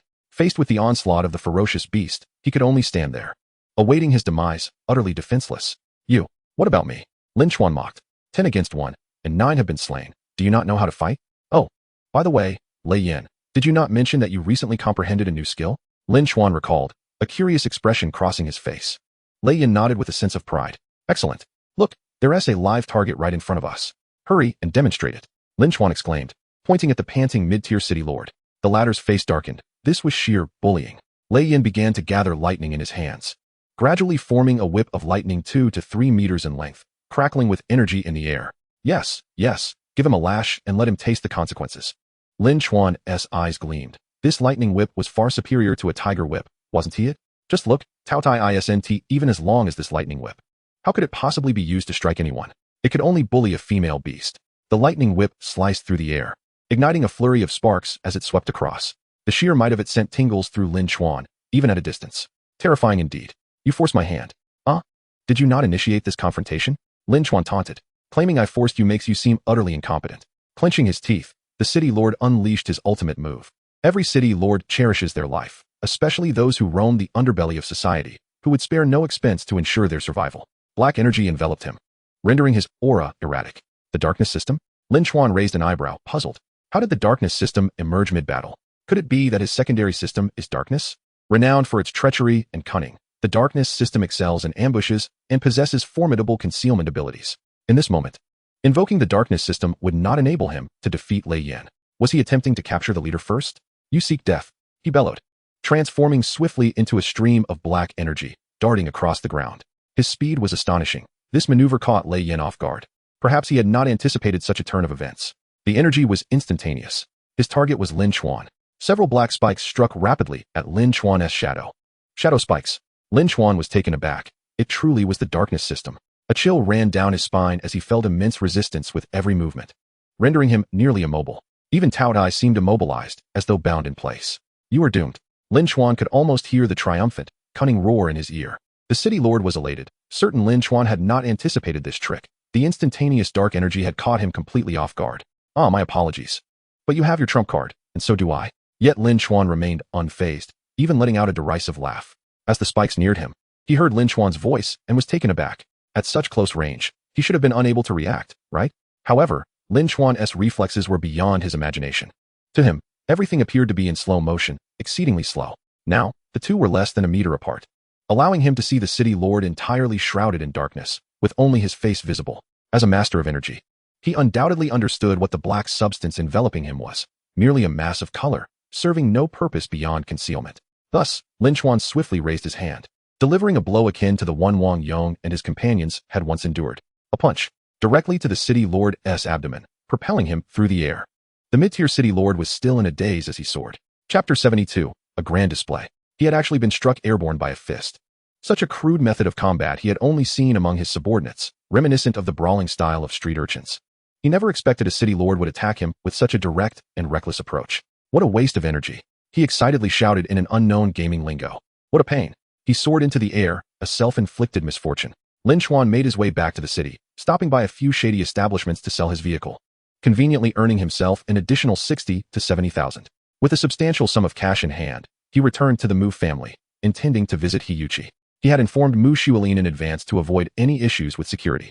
He wondered how that young girl was faring at the Mu residence and whether she was coping well. In the lobby downstairs, he encountered Hiyuchi. The young girl was not dressed in Mu Shuolin's clothing, perhaps not wanting to appear too humble. After all, wearing her clothes might create an awkward contrast. How are you? Are you doing well? Lin Chuan called out as he approached her from behind. Brother Lin Chuan. Hiyuchi exclaimed joyfully. It's me. I've returned from the mine. Lin Chuan smiled. Oh, what about my father? Hiyuchi inquired anxiously. I've gathered the general situation today. A high-ranking city lord will arrive the day after tomorrow, and then we can rescue your father. Really? She sighed with relief, buoyed by Lin Chuan's assurance. Indeed, Lin Chuan affirmed solemnly. All right. At that moment, Mu Shuolin emerged, curious to ask, what have you discovered? I went to the mine, gathered the general situation, and then was ambushed. It was likely Deng Ziheo's men. Hiyuchi gasped upon hearing of Lin Chuan's fierce battle. It's nothing serious, a dozen or so city lords, and only one is mid-tier.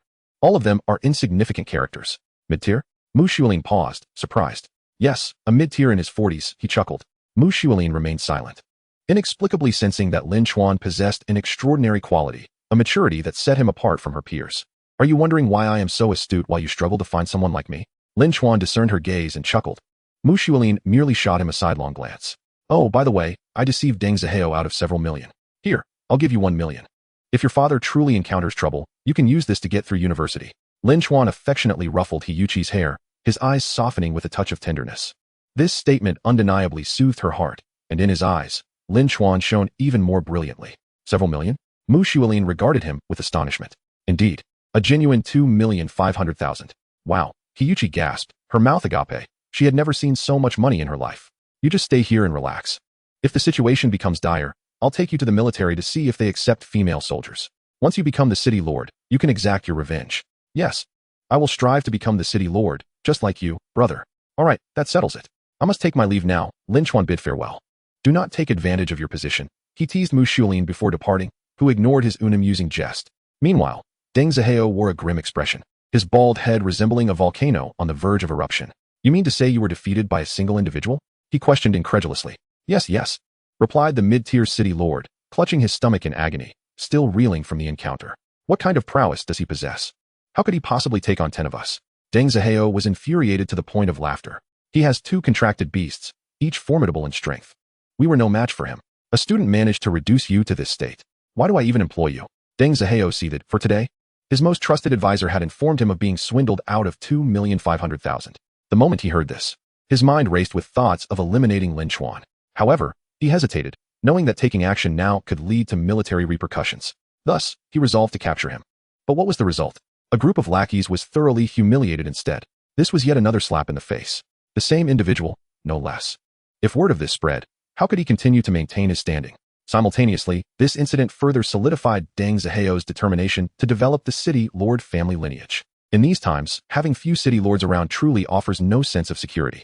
Brother Deng, what shall we do now? Son Dafa, standing nearby, wore a similarly troubled expression. The humiliation of today's intellectual defeat lingered heavily in his mind. Perhaps witnessing Lin Chuan's miserable small factory would offer some solace. Forget about him for now. Deng Zihao ultimately deferred to the decision regarding Yaqing Temple. And what about that girl? We can't just leave her be, can we? What if the news gets out? Son Dafa fretted. Rest assured, I have it under control. I already know where she is. Where? Lin Chuan has hidden her in the Mu residence. Deng Zihao chuckled coldly. The Mu family. Son Dafa was taken aback. He hadn't anticipated that Lin Chuan would have connections with Mu Shuilin. That makes it difficult to take action if she is at the Mu residence. I have just devised a solution for that. I know the new steward at the Mu family. Deng Zihao revealed a sly smile. Oh, Brother Deng, are you implying? I'll have him assist me in finding an opportunity to eliminate her. Son Dafa suddenly understood. Indeed, if she were to die, there would be no evidence left behind. And Lin Chuan would find it exceedingly difficult to unravel the mining accident incident. Deng Zihao intended to delay just a little longer. If he could stretch it out until connections were established and cover-up preparations were complete, then even if Lin Chuan made a grand proclamation, it would be of no consequence. Without evidence, words were meaningless. However, he could never have anticipated that Lin Chuan had already used money to penetrate the inner workings of his mining operation and successfully contacted a major city lord. Even more unexpectedly, due to Lin Chuan's influence, this matter had escalated to the higher echelons of the military through Zhang Chuling. While local officials might be powerless against him, high-ranking military officers certainly had connections within the system. Zhang Chuling sent Lin Chuan the contact information of that major city lord, and they quickly established communication. You are quite the remarkable young man. I appreciate your spirit. The young man greeted Lin Chuan upon connection. His message was laced with a thick northeastern accent. And more intriguingly, it included some rather enticing sounds. As he sent the voice message, he was also discussing family planning? Ah, he has mentioned me to you? Lin Chuan inquired, intrigued. Indeed, I am one of the few well-behaved individuals at that world championship, he responded with a hint of excitement. Lin Chuan had initially intended to engage in a serious conversation, but the intermittent gasps of breath made it quite difficult to maintain his composure. So envious, no? How disgusting. Chapter 73, Rising Affection. Such behavior warrants a singular response from the world's foremost devoted man. Why do I hear multiple voices? Lin Chuan queried, perplexed. Oh, haven't you heard? Group activities have become quite the trend lately. Young lad, hold on a moment. Let me recoup a few $1,000 first, and we can discuss serious matters afterwards. Approximately 10 minutes later, he received a direct phone call. All right, it's time to get down to business. I'm Fu Hua, Zhang Chuling's college roommate. He introduced himself. I'm Lin Chuan, his student. I hear your name mentioned daily by him. Does he say I'm incredibly impressive? No. He describes you as a rare breed of fool. He has already informed me of this situation. I couldn't stand by. So I traveled all the way from the north to help that little girl find justice. Lin Chuan felt a sense of relief.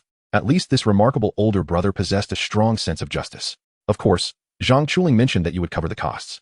Naturally. Oh, and the previous expenses are also your responsibility. After all, one must have a little fun in life. What? Why are you all like this?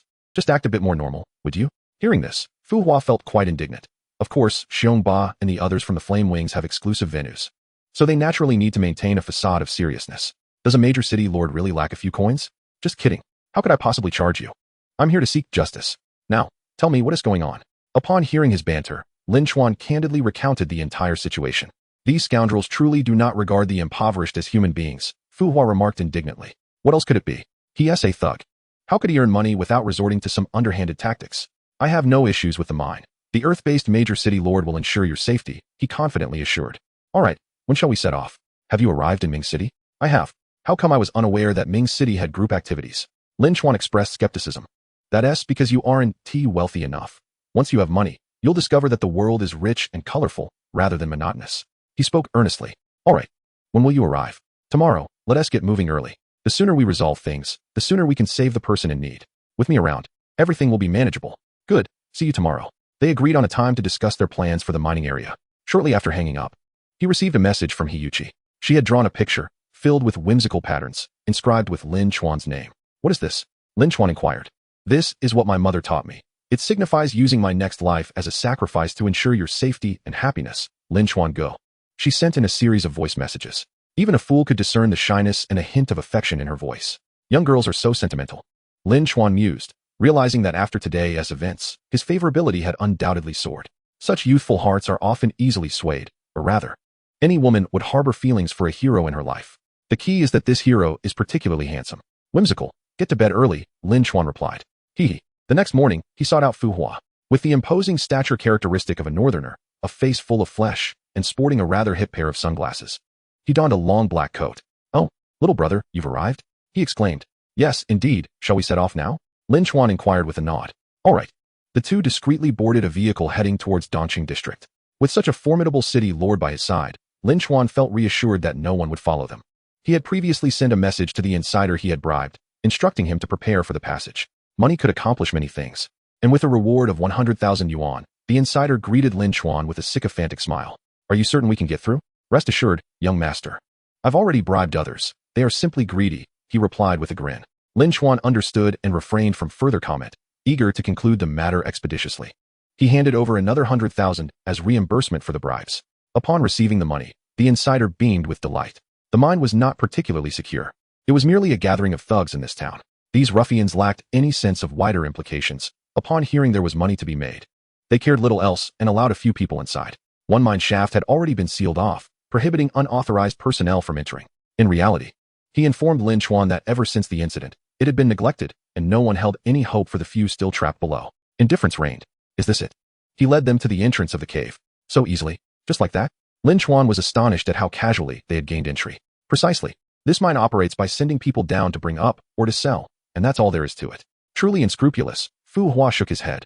The rudimentary mining operation, however, represented immense profit. Many facilities were inadequate, and it was no surprise that so many fell victim to it. Is this mine blocked? Lin Chuan asked. Indeed, there was a collapse below. Lin Chuan turned to Fu Hua, who confidently assured him that there was no issue. All right, the money is here. You may return. Disclosing information brings no benefit. I shall return, and perhaps there will be further collaboration. He cast a meaningful glance at the man before tossing him the money. The insider nodded vigorously. Why pass up the chance to earn? Let us go? Fu Hua took the lead. Do we not need any protective measures? Lin Chuan inquired. I'm equipped with magical artifacts worth tens of millions. What do you have to worry about? Fine then, you have the means. The path ahead was obstructed. Fu Hua gently pressed his hand against the pile of stones. Sensing for a moment. What is the situation? Lin Chuan asked. Well, the path behind us is clear, but there's something a bit peculiar. He pondered for a while. Peculiar? Yes, logically, we shouldn't be encountering much elemental presence before reaching the designated mining area, yet I sense a trace of water element here. Could it be moisture? Lin Chuan observed that the levels were noticeably higher. Fu Hua channeled his magical energy, transforming the stone pile into a mound of sand, causing the upper structure to tremble, as though it might collapse again at any moment. With a wave of his hand, Fu Hua reformed the sand back into stone, securing the walls. What kind of element is this? Lin Chuan noticed the reconstituted stone had a different hue. It's my elemental variety. The two continued onward, and even Lin Chuan began to perceive the abnormal water element.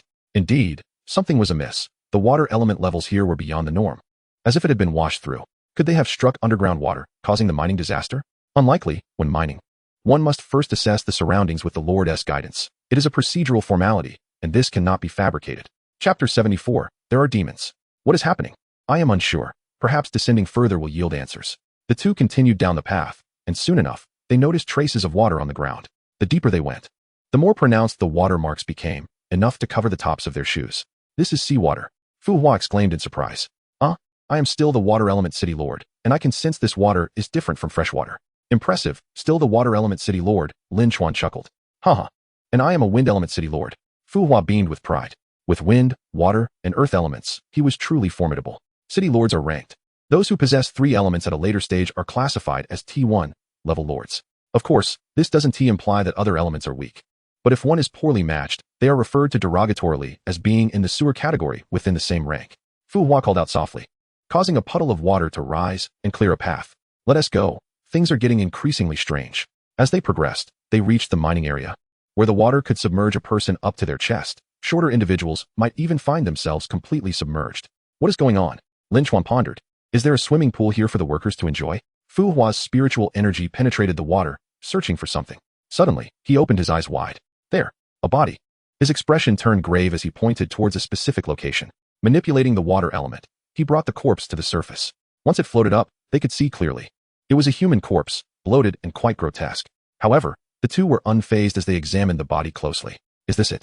Where are the others? Lin Chuan frowned, realizing the situation was growing increasingly complex. There is only this one. The rest are either in the belly of the sea monster or buried somewhere, or perhaps hidden away.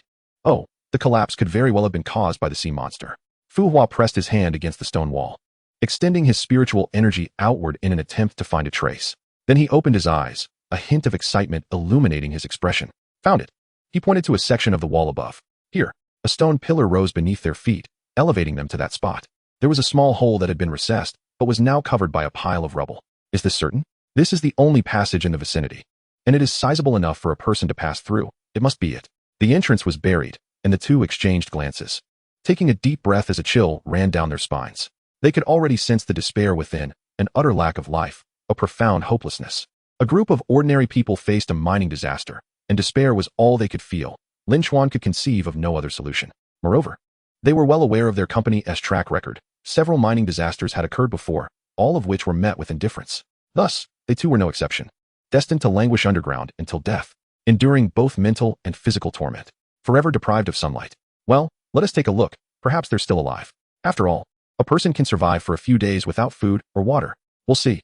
Anyway, that Deng Zihao is surely doomed, Lin Chuan sighed. Fu Hua extended his hand, clearing the entrance to the tunnel. The two proceeded cautiously, their breaths growing heavier with each step. The darkness enveloped them, a suffocating absence of light. Were they truly the last remnants of life in this forsaken place? After walking for a minute or two, Fu Hua suddenly exclaimed, by heaven, there are indeed survivors. We must hurry. The two hastened forward, ultimately reaching the end of the passage. They switched on their flashlights, illuminating the haggard faces of several individuals. Reinforcements had arrived. We are saved. Truly saved.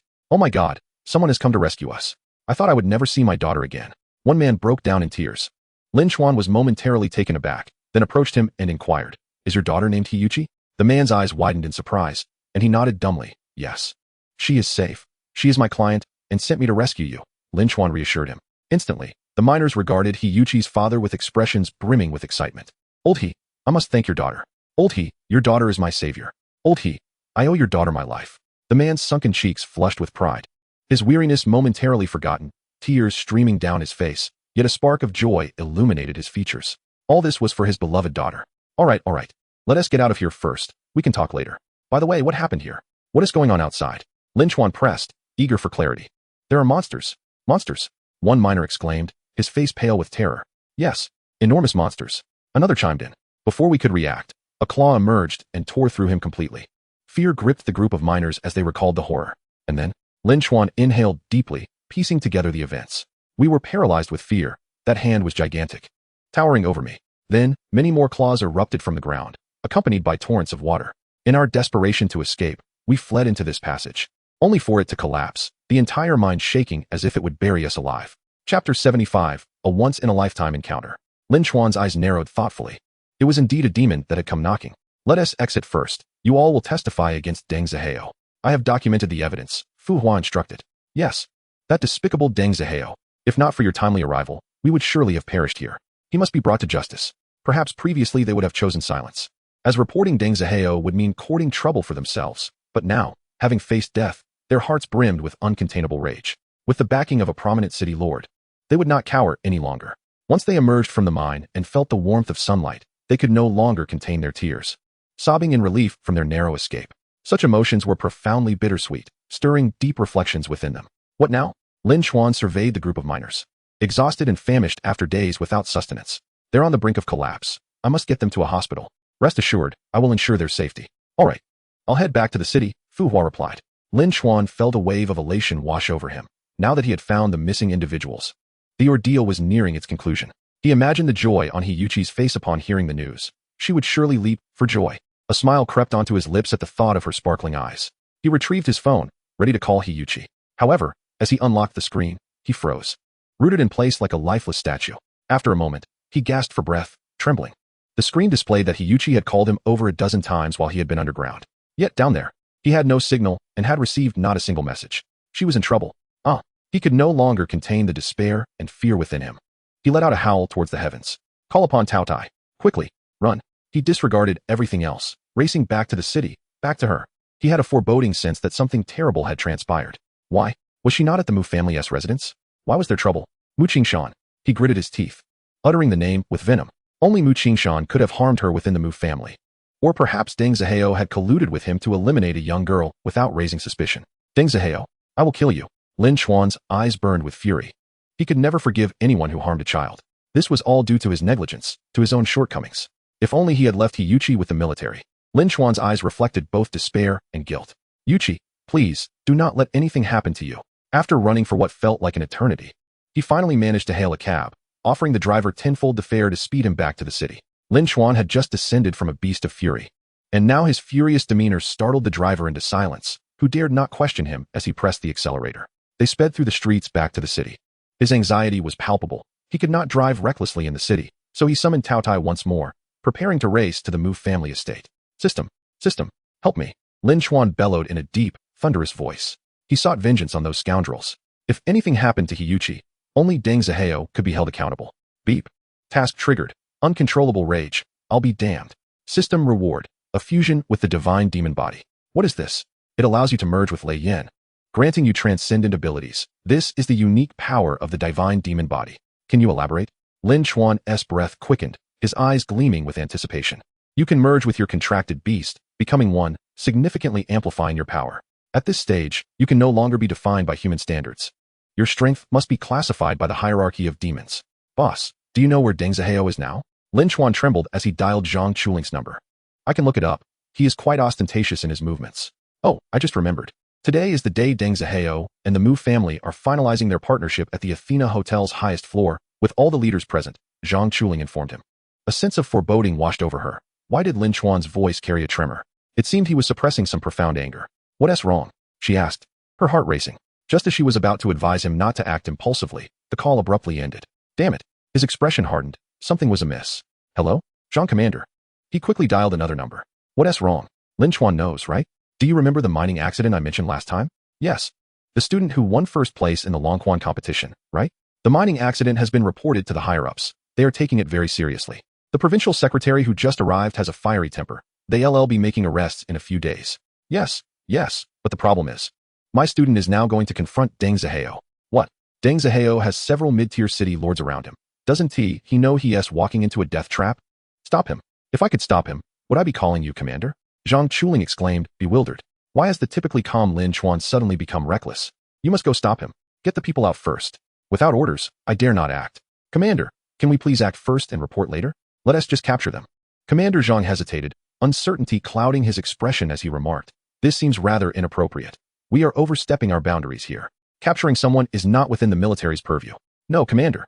Lin Chuan is of utmost importance. Have I not mentioned him to you? He is vital. Commander Zhang's hesitance deepened. He was well aware of Lin Chuan's rare genius. Commander, once you complete the formalities, a conflict may erupt. Young people can be impulsive, and he may not restrain himself. All right, I will take the blame. Hurry. You mustn't let anything happen to him. Understood. Meanwhile, Lin Chuan, armed with a wealth of pent-up resentment, immediately set out for the Athena Grand Hotel after receiving the detailed address.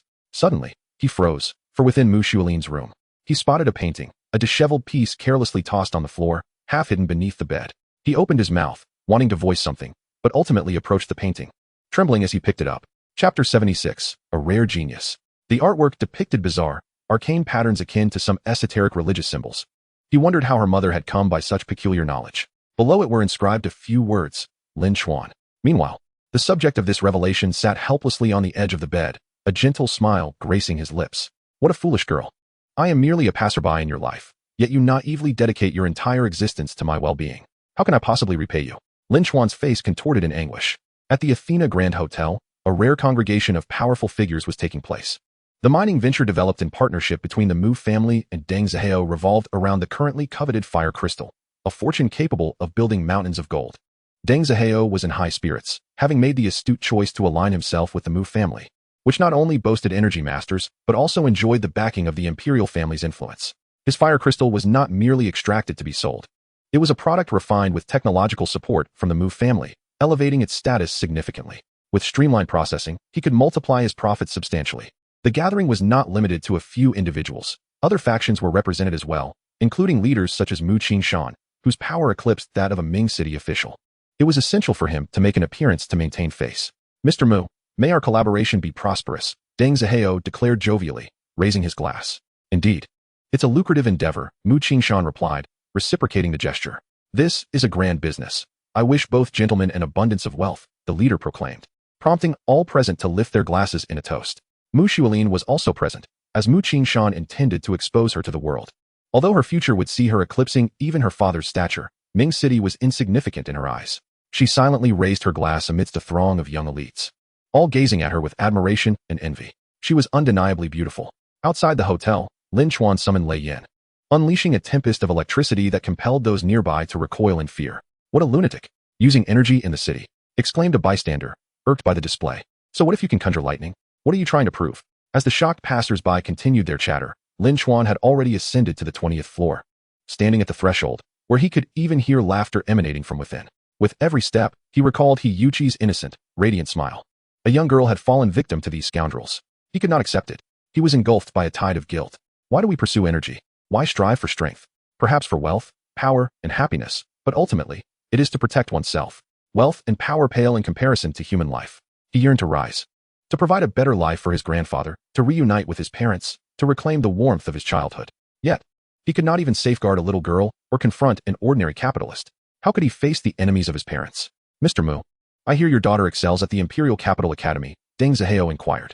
Indeed, Xuelin is a once-in-a-century talent from Ming City, Mu Qingshan boasted without modesty, laughing heartily. Mu Xuelin remained silent, appearing somewhat dazed. She possessed an acute sensitivity to elemental forces, even more so than her father. While her father, a high-ranking city lord, remained oblivious.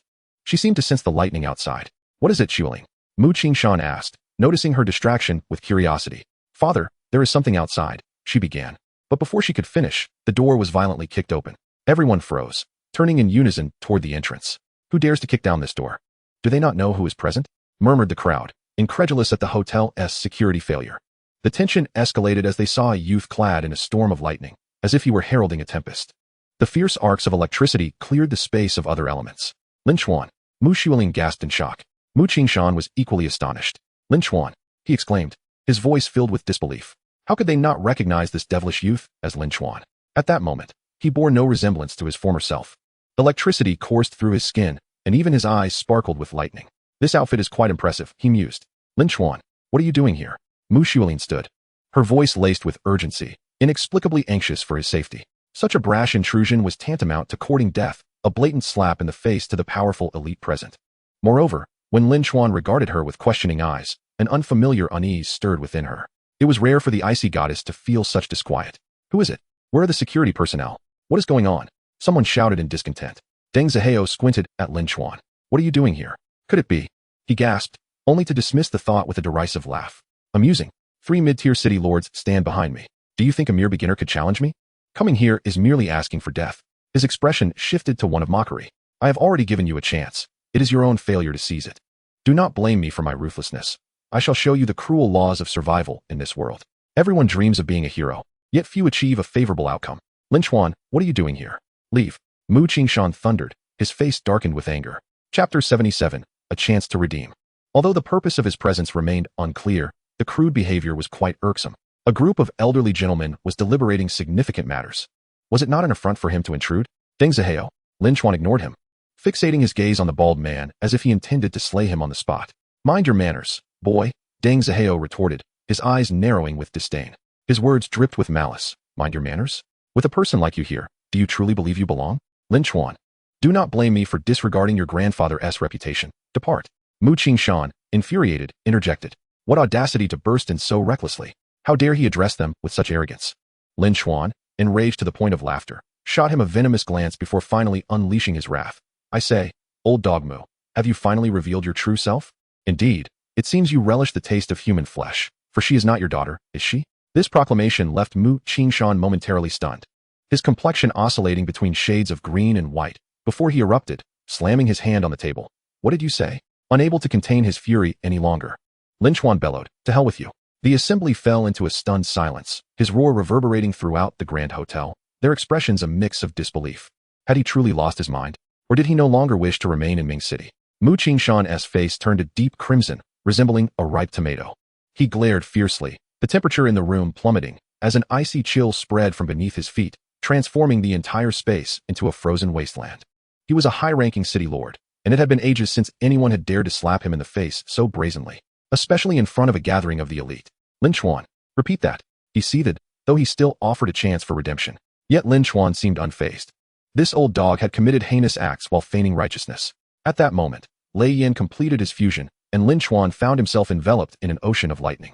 The divine demon body, the ultimate golden finger bestowed by the system, proved its worth. He sensed an ancient presence, and in that instant, a surge of high-level lightning elements surged into his soul.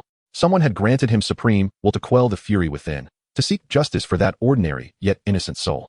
Even if it meant losing everything, even if he were to be obliterated, he would not forget her words from yesterday. He would at least ensure he did not betray her. Now, he wielded the elemental power bestowed by Lei Yin's essence, far surpassing Mu Qingshan in elemental prowess. Though his strength was merely that of a beginner city lord, he felt as though he could challenge even the high-ranking lords. Perhaps he had become overconfident. Mu Qingshan. Lin Chuan chuckled softly before articulating each word with precision. What I meant was, your mother has exploded. With that, he transformed into a bolt of lightning, hurtling toward Deng Zihao. He possessed no cultivation. He was merely an ordinary individual who had amassed wealth through oppression, stepping into the realm of the powerful. As the saying goes, one desires most what they lack. Although devoid of cultivation, he was surrounded by mid-level city lords, a group of elites he had hired with great expense. Deng Zihao lacked the reflexes to respond, but the city lord behind him sensed Lin Chuan's scheme. Humph. Overestimating yourself, he scoffed, initially taken aback by Lin Chuan's previous display. However, he soon dismissed him as merely a beginner city lord. Let us see if I don't beat you to a pulp. He disregarded the terrifying lightning element, believing that without sufficient cultivation, even the strongest element was futile. Such bravado would yield less power than even a beginner city lord. Yet, he remained oblivious to the fact that elemental sprites differed from humans. Lin Chuan was a hybrid of both. Typically, hybrids manifest in two forms. One that possesses neither side's strengths, colloquially deemed a failure, and another that embodies a super scion mode, integrating both abilities to exhibit greater talent and strength than either alone. Lin Chuan belonged to the latter category. A terrifying amalgamation born from the divine demon body combined with Lei Yin's exalted elemental spirit. The mid-level city lord, named Lu Qing, along with his companions Hu Siming and Wang Jin, readied themselves. Lu Qing, with a cold smirk, unleashed his energy. The construction of the magical array reached completion in an instant. Firestorm. A fierce blaze surged toward the lightning, the two elements clashing. Quickly, the victor became apparent. Lin Chuan's lightning power scattered the flames without the slightest hint of waning. Not good. Hu Siming swiftly pulled Deng Zihao away to prevent him from being caught in the fray. With a deafening explosion, all present, city lords except for Deng Zihao, sensed the terrifying essence of the lightning, hastening to distance themselves from the table. The grand jade round table shattered, fragments scattering across the floor, while the dishes upon it disintegrated, leaving only traces behind. Mu Qingshan was momentarily taken aback, genuinely astonished. What had transpired? How had Lin Chuan become so formidable? His strength eclipsed even that of Mu Xuelin. What are you doing? I hired you to eat, not to dawdle. Deng Zihao, having narrowly escaped, shouted at Lu Qing, alarmed as a stray bolt nearly struck him, sending a jolt through his arm. Infuriated, he berated Lu Qing. Lu Qing's face turned awkward, guilt washing over him as he lowered his gaze. Quickly kill him. Deng Zihao's instincts warned him that Lin Chuan sought his life. Yes, Lu Qing glared at Lin Chuan with resentment, stepping forward to redeem himself. Lin Chuan disregarded him entirely, directing his assault at Deng Zihao. Lightning strike. A surge of electricity coalesced in his hand, After merging with the divine demon body, his control and manipulation of the elements surpassed even Lei Yin alone. The lightning element transformed into a dark energy sphere, then coalesced into a beam of light that shot forth. "Help! Save me!" Deng Zihao gasped, eyes wide with fear at the sight of the massive lightning beam. Lu Qing's expression darkened as he unleashed his energy. Arrogant. A fiery fist, a second-level beginner energy attack, hurtled forward. This time, he did not underestimate Lin Chuan, channeling his full strength. If anything were to happen to Deng Zihao, he would bear the contractual consequences. The clash of fire and lightning resulted in a cataclysmic explosion, shockwaves radiating outward. All present, being city lords, instantly recognized that trouble was brewing. Mu Qingshan raised his hand, erecting an ice shield to protect his daughter from the oncoming blast. Yet, a wave of heat laced with arcs of electricity grazed Mu Xuelin's face.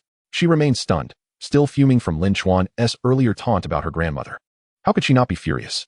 But in the next moment, everyone was bewildered. After he spoke, he charged into battle without pause. In less than half a minute, they had already clashed. What was happening with Lin Chuan? Once more, Lin Chuan emerged victorious. The power of his lightning strike rivaled Lu Qing's fiery punch. Supported by Lei Yin, it was a one-sided elemental domination. The lightning swiftly pierced through the dissipating flames, striking Lu Qing squarely in the chest.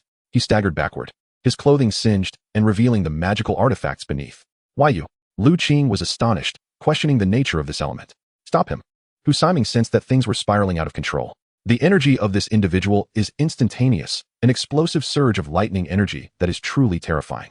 Coupled with the speed of the lightning, it renders one virtually defenseless. "Rockwall, arise." In truth, Hu Siming suspected that Lin Chuan was not as simple as he appeared and did not wish to underestimate him like Lu Qing did. He had been accumulating energy well in advance. A stone pillar surged up from beneath Lin Chuan's feet, and had he not reacted swiftly, he could have easily been crushed against the ceiling. However, his reaction speed was several times greater than that of an ordinary person. He immediately darted away, just in time to evade another lightning strike. Yet, Wang Jin's wind energy was also poised, targeting Lin Chuan, ready to strike during his moment of evasion. Intermediate wind energy. Wind scar. 3 air-slicing blades, sharper than any wind blade, hurtled toward Lin Chuan. For an ordinary person, such an attack could cleave them in 3. Impossible. The unique ability of Lei Yin. Otherwise, how could the warden compel that group of prisoners to submit? Of course, it was through the whip of love. Crack. The sound of explosive thunder echoed as the long whip, shrouded in lightning, lashed toward Lu Qing, unleashing a torrent of lightning elements upon him. Damned. His expression stiffened. The power of that whip was indeed terrifying. Even from a distance, he could feel its might surpassing that of a fiery fist. Intermediate energy? No. Impossible. His cultivation was merely at the beginner stage. He raged internally. Only energies at the intermediate level or above could contend with intermediate energy. Yet his own intermediate energy could not unleash an instantaneous attack. Faced with a thunderous whip that formed in mere seconds, he had no choice but to dodge. Although I am not the intermediate city lord, with the enhancements from my divine demonic physique and the legacy of Lei Yin, I have already reached the level of a demon general. Dodge quickly, Hu Siming exclaimed in alarm. But there was no time to evade. Lu Qing could only summon his defensive magical tool. A sturdy, thick shield materialized before him, absorbing the devastating blow that could have shattered him into fragments. Bang! Several cracks appeared on the shield, causing Lu Qing deep distress. He had spent a considerable sum to acquire this shield, and now it bore cracks from a single strike. "What are you dawdling for? Surround him." Wang Jin scolded as he noticed Lu Qing still in shock over his shield's damage. "You fool. If you hadn't feigned weakness from the start, would they be in such a predicament?" "Humph, no need for you to tell me," Lu Qing retorted, stepping back in anger as he began to cultivate intermediate energy. Intermediate energy consists of 3 tiers. The Fire Fist is merely a first-tier energy, while the second tier requires time to develop. This time necessitated someone to cover for him, and the Earth type Hu Siming was the perfect choice. Rock wall. Another stone wall rose, simultaneously shielding both Wang Jin and Lu Qing. Lin Chuan chuckled, fully aware of their intentions. They wished to protect each other while casting spells. But what about him? Was he to be so disregarded? Super Thunder Strike. In the blink of an eye, Lin Chuan gathered an amount of lightning energy nearly double that of a standard strike. This lightning sphere was nearly the size of himself. What the? Hu Siming realized he must have lost his mind. May your ancestors rest in peace. The ferocious lightning struck its target, pinning Hu Siming against the wall. The fury of the lightning was sufficient to bore a hole through the wall. He failed to evade in time, and the impact felt as though he were enduring electrocution, convulsing uncontrollably. As the lightning dissipated, he was left charred but alive, thanks to his magical tool that spared his life. Yet this scene left the gathering of dignitaries in shock. Only then did they realize it had escalated to a fight. Lin Chuan, what are you doing? Is this a place for your antics? Mu Qingshan could no longer stand by and intended to intervene, but Mu Xiaolin held him back. Daddy, don't. Mu Qingshan looked at his daughter in astonishment. Could it be that old flames were rekindling? Surely not, he thought. It would be such a loss to have his only daughter taken away. Lu Qin and Wang Jin, hiding behind the wall, felt their hearts tremble at the anguished cries. Knowing whose siming was finished. At that moment, their energy reached completion, and without hesitation, they burst forth from behind the wall, howling at Lin Chuan. Die. Intermediate fire energy. Flame explosion. Intermediate wind energy, wind slash. The two fierce and surging elemental forces rapidly coalesced, filling the spacious room with an atmosphere of heat and chaos. Mu Qingshan frowned. At this rate, Lin Chuan would be finished. Should he intervene? Is that all you've got? Lin Chuan sneered derisively, mocking them. He was soon engulfed by the two intermediate tier attacks. Mu Xiaolin's eyes widened as she watched the boy surrounded by flames. How audacious to remain arrogant even in the face of death. Lu Qing laughed, thinking, who gave him the audacity to act tough before his intermediate energy? He was doomed. Wang Jin also let out a relieved sigh. However, before they could revel in their triumph, a thunderous explosion erupted, lightning ravaging the space, flames extinguishing, and the fierce winds dissipating. The two ordinary elements proved utterly feeble against the might of high-level lightning. Lei Yin manifested a surge of primordial power at a critical moment. Look closely, I have bestowed upon you a boon. This is superfusion. The lightning transformed into something extraordinary, scattering throughout the entire room, leaving the security personnel rushing and utterly bewildered. What? Mu Qingshan trembled, sensing the overwhelming pressure from the elemental forces. His spirit seed was completely suppressed by the lightning. Fall back, you madman. Once we're outside, I will end you. The furious lightning caused the city lords present to pale, cursing profusely. What is happening? You said he was done for. Deng Zihao exclaimed, horrified, cornered against the wall. I, Lu Qing, have once again met my match, he thought, staring in shock at Lin Chuan. Now he had truly transformed into a demon, becoming a genuine harbinger of doom. With a blue-hued physique, towering stature, and crackling lightning radiating from him, he resembled a humanoid lightning generator, continuously emitting torrents of lightning energy that surpassed the limits of humanity. Chapter 79, The Questioning of the Soul. Only elemental spirits could achieve such feats.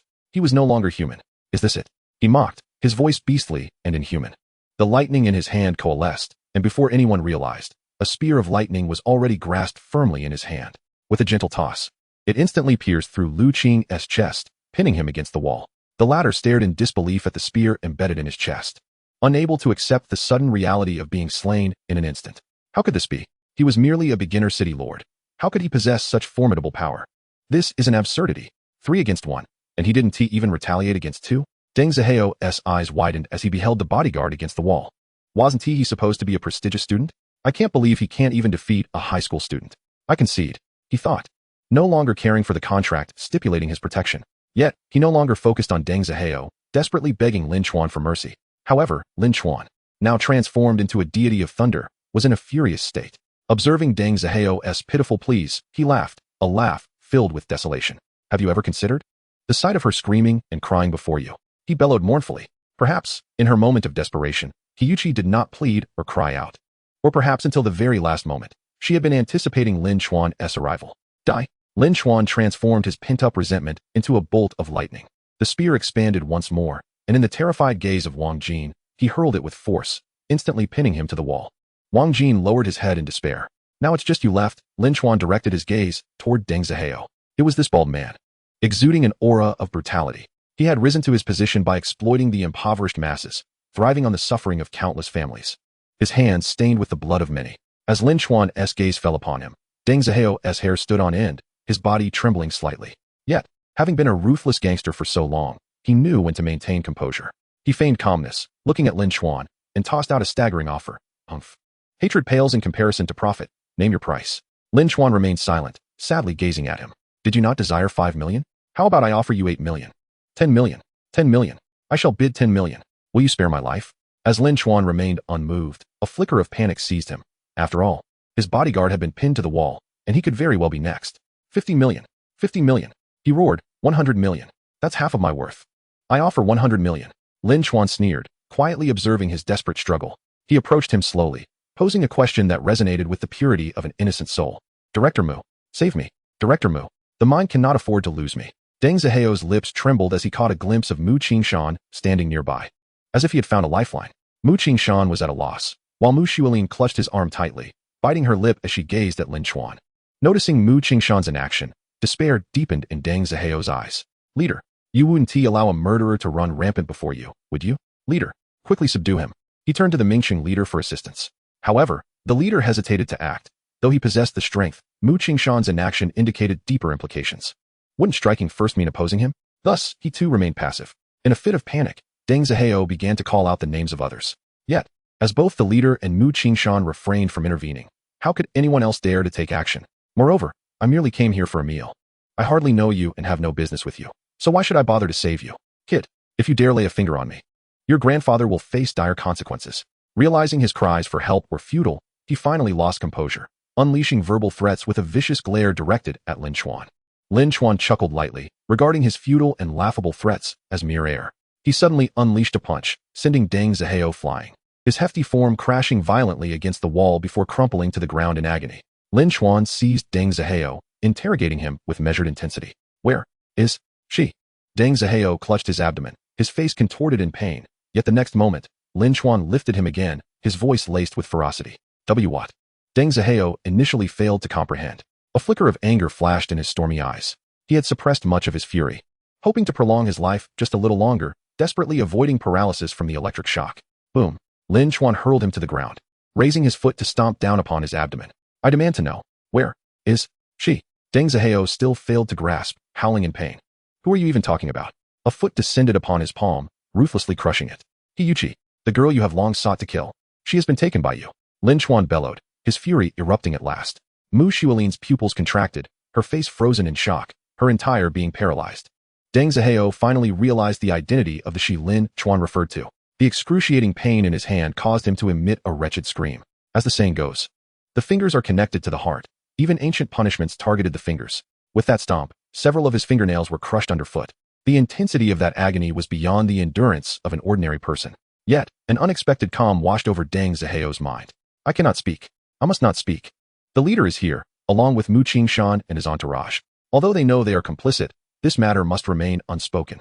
If I reveal it, I might truly be finished. So I cannot say. If I can just stall Lin Chuan until help arrives, or until security intervenes, if I survive, it will be Lin Chuan who perishes. However, the security personnel stood by, paralyzed with fear. I do not know what you are referring to. He feigned ignorance amidst the torment.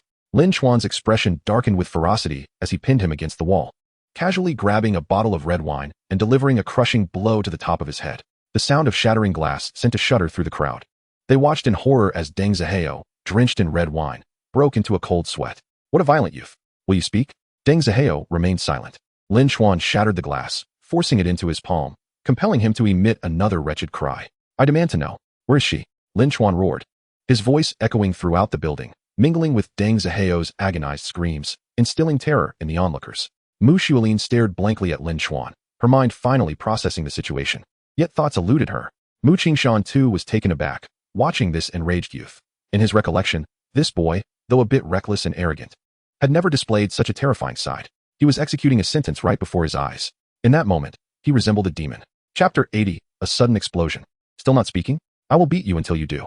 In the following minute, Lin Chuan made him understand the meaning of being worse than dead. Lin Chuan, cease at once. A furious shout erupted from outside, as Zhang Chuling, accompanied by a contingent of soldiers, surrounded the entire building.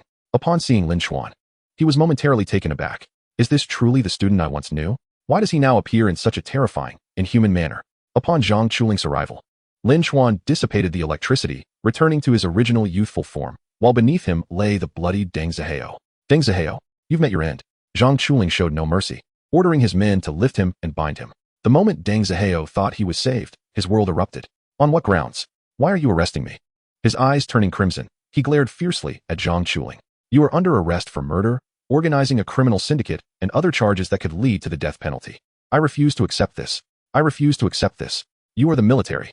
This matter is beyond your jurisdiction. Where's the director? Where is he? Bring him out. Deng Zihao summoned his last breath to resist. Everyone connected to you has already been arrested. Do not even think about it. That one statement extinguished Deng Zihao's anger, leaving his face ashen. Yet he still struggled. Evidence. Where's the evidence? On what grounds can you arrest me? On what grounds can you accuse me of murder?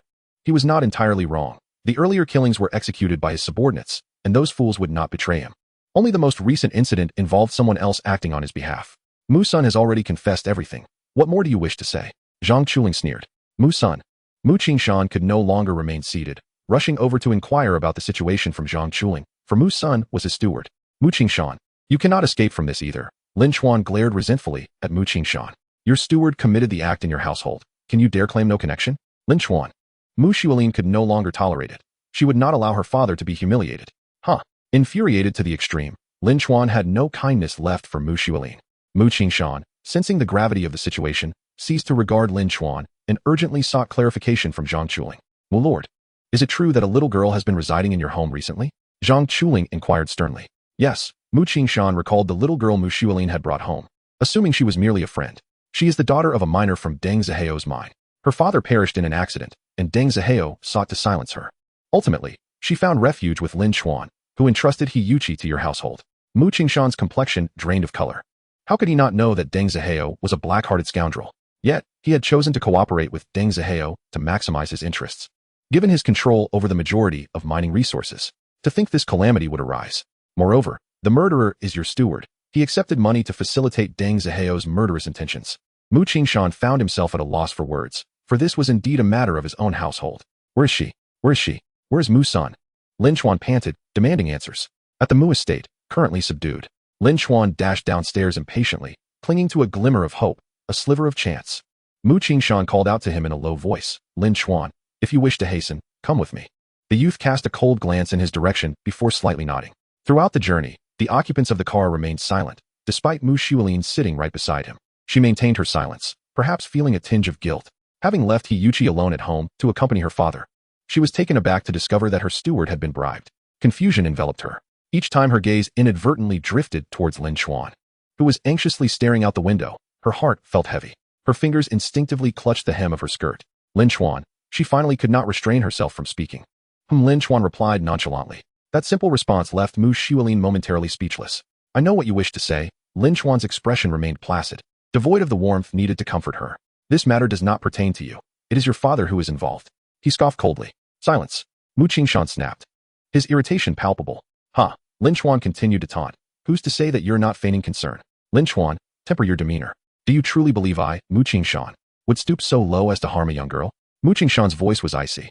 Indeed, you wouldn't resort to violence over trivial matters, but this concerns your wealth.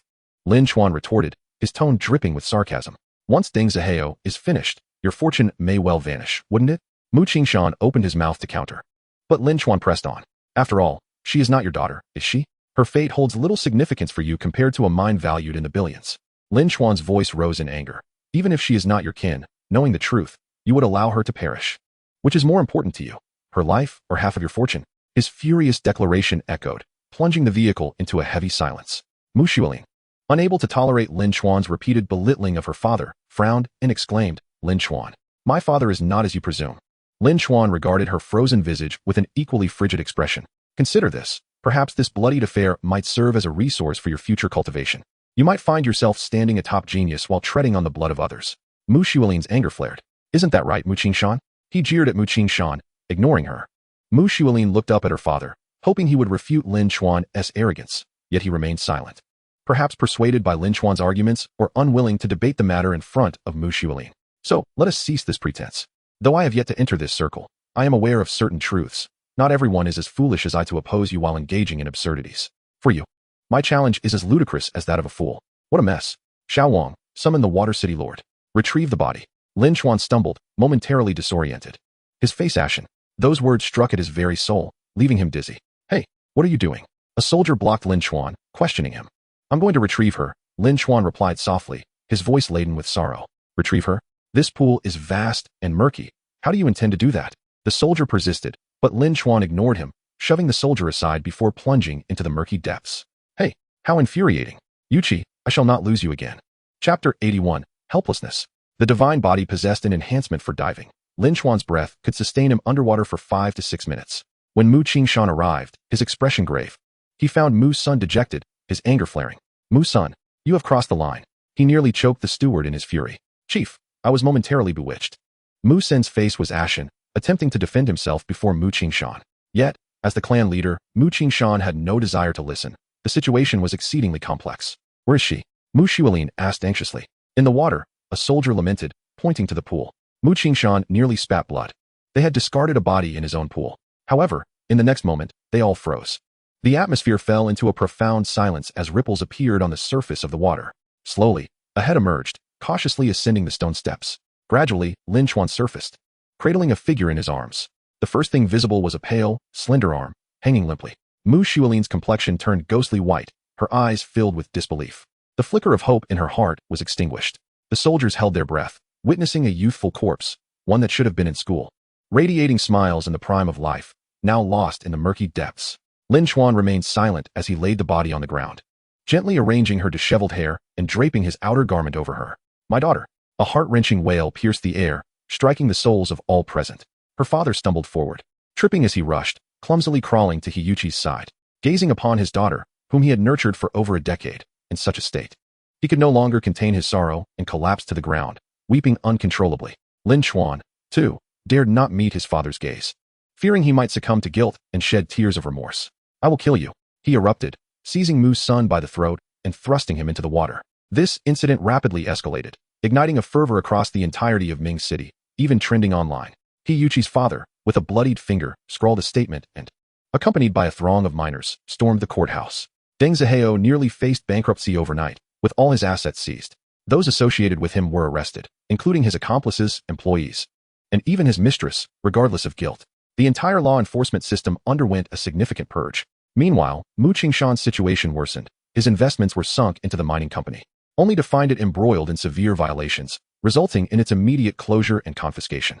Essentially, his money had vanished into thin air, compounding his distress. Public opinion seemed to turn against him, as it was their steward who committed murder and disposed of the body in his pool. Despite his attempts to clarify that the steward had acted on his own accord, many remained unconvinced, particularly those harboring animosity towards the wealthy or discontent with the Mu family. They fueled the narrative, leading to a storm of public outrage. Consequently, those culpable faced severe penalties.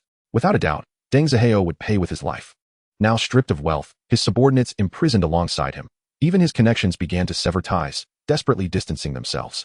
The situation had become irretrievable. Yet, innocent lives could not be restored. "Sigh, you have done well under the circumstances." Zhang Chuling suddenly approached Lin Chuan, patting his shoulder in consolation. Once again, they stood at that familiar spot, from where the entirety of the Mu estate could be viewed, as well as the pool, vividly clear.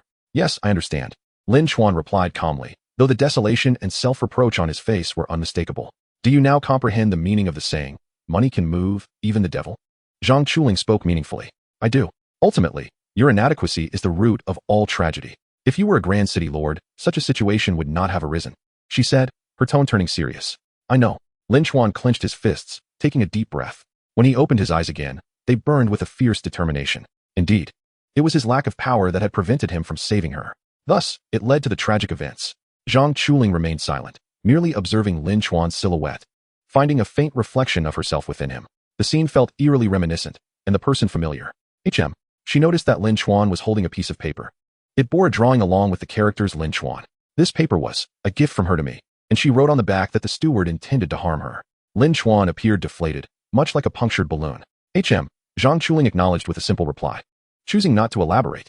"Oh, by the way, I have already submitted a request to the Beast Tamer Association. This task surpasses the original outline. Given the circumstances, it will merit you 1 star. Ding. Task completed, Detective Lin Chuan. Reward, 60% increase in cultivation speed, for 6 months. Oh, someone is looking for you. Take your time to converse." Mu Xuelin found herself at a loss for words, unsure of how to respond. "Are you still dwelling on events from years ago?" Mu Xuelin inquired. At that time, Mu Xuelin's mother succumbed to depression, the reasons behind which remained shrouded in mystery. That year, her mother seemed well, treating Lin Chuan kindly. What transpired to alter her so drastically? She became perpetually melancholic, wearing a frown and sighing heavily. Mu Xuelin recounted how her mother would often break into tears, and even her father could not console her. Within half a year, her mother passed away due to illness. A few months later, the relatives from the family in the imperial capital arrived. Mu Xuelin harbored a deep disdain for them. On that day, she confided in Lin Chuan that the Mu family intended to take her away to undertake something that would make her powerful.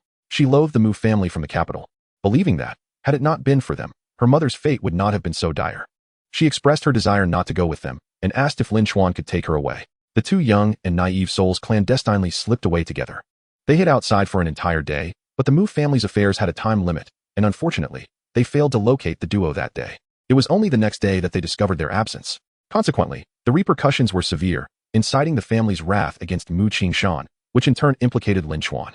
Hence, The subsequent events unfolded. Why do you say you cannot forget? Lin Chuan smiled. Why should I forget?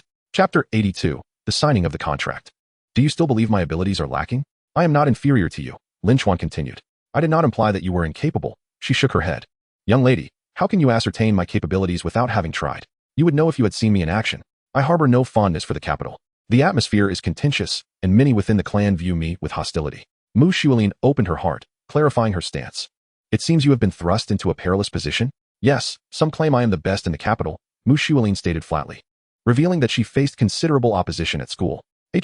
At this juncture, you require a robust support system. I am the man standing behind you, Lin Chuan declared, his demeanor vibrant, to provide you with unwavering assistance. Mu Xuelin cast a sidelong glance at him. Very well, I shall match your pace, perhaps even surpass it. You must understand, in the capital, it is not a solitary battle. Mu Xuelin gazed skyward, muttering to herself. In their eyes, my father is inconsequential. No matter how wealthy he may be, he dares not set foot in the capital. Is it because of your mother? Indeed, he harbors significant grievances regarding my mother's death, yet he lacks the courage to voice them. Hence she refrained from speaking further. So, you lack a backing in the capital? That could be said, but fortunately, the competition for resources relies on strength. They cannot surpass me, and can only conspire to marginalize me. A hint of pride surfaced on Mu Xuelin's face. Are they truly that inept? Lin Chuan inquired, astonished. Mu Xuelin turned to him with a look that suggested he was out of his mind. Speaking of which, I feel capable of defeating them. Lin Chuan burst into hearty laughter. Think as you wish. She evidently preferred to avoid such topics. I spoke the truth. Did you not witness how I decisively defeated that group of mid-tier city lords? How did you accomplish that? Upon Mu Xuelin's inquiry, Lin Chuan's lips curled into a slight smirk. Indeed, captivating a woman often entails igniting her curiosity. Look, Mu Xuelin is intrigued. This ties back to my summoning abilities. Lin Chuan chuckled lightly. This revelation sparked a flurry of curiosity in Mu Xuelin, making her more interested in Lin Chuan. You see, this matter pertains to the summoning system, which is not her primary focus, leaving her unaware of its intricacies. Thus, she could only rely on her acquired knowledge to seek answers. Soon, she realized that her knowledge reservoir seemed insufficient to unravel this enigma. Consequently, she approached him with a hint of eager inquiry. This was Lin Chuan's moment to feign ignorance. It is rather simple, really. It is the ability of my summoned beast, Lin Chuan stated nonchalantly. A summoned beast? Yes, it is an elemental spirit I fortuitously contracted with. Perhaps my talent is exceptional, as I awakened the summoning system in the first tier, and it deemed me an excellent host, voluntarily signing a contract with me. If Lei Yin were to hear this, he would likely leap out to chastise him for being a thief. You were clearly the one playing the brigand. I was merely resting peacefully, only to be thrust into this unfamiliar and chaotic world, having to serve as Lin Chuan's tool. It communicated to me that this is one of its abilities, allowing for a temporary fusion with me, enabling me to surpass my own level, which is why I had the confidence to confront Deng Zihao. I see. So, do you believe this ability to be powerful? Lin Chuan leaned in slightly closer. However, Mu Xuelin sensed his intentions and subtly shifted away, maintaining a safe distance from him. TSK, are today's young women so vigilant? Or is it that my allure instills a sense of danger? Oh, this wretched charm of mine makes my life exceedingly difficult. But what of it? The summoning system requires resources, which are skewed in your favor. Indeed, I possess resources, Lin Chuan replied. Which faction have you joined? Mu Xuelin inquired. Have you heard of Roxas? Lin Chuan raised an eyebrow. Roxas? No, Mu Xuelin was taken aback. That is my faction, rich in resources. Would you consider joining me? Mu Xuelin quickly caught on, and upon seeing the smile on Lin Chuan's face, she understood. This was all mere banter. Ultimately, she was still alone. I am, after all, a legendary beast tamer. Once I accept the task, the rewards naturally follow, right? Too slow to take shape, Mu Xuelin remarked. No. It is simply that you do not comprehend me. Young lady, I am currently benefiting from the resources of the Beast Tamer Association, the military, and the support of the system. A mid-laner drawing on 3 paths is undoubtedly superior to you.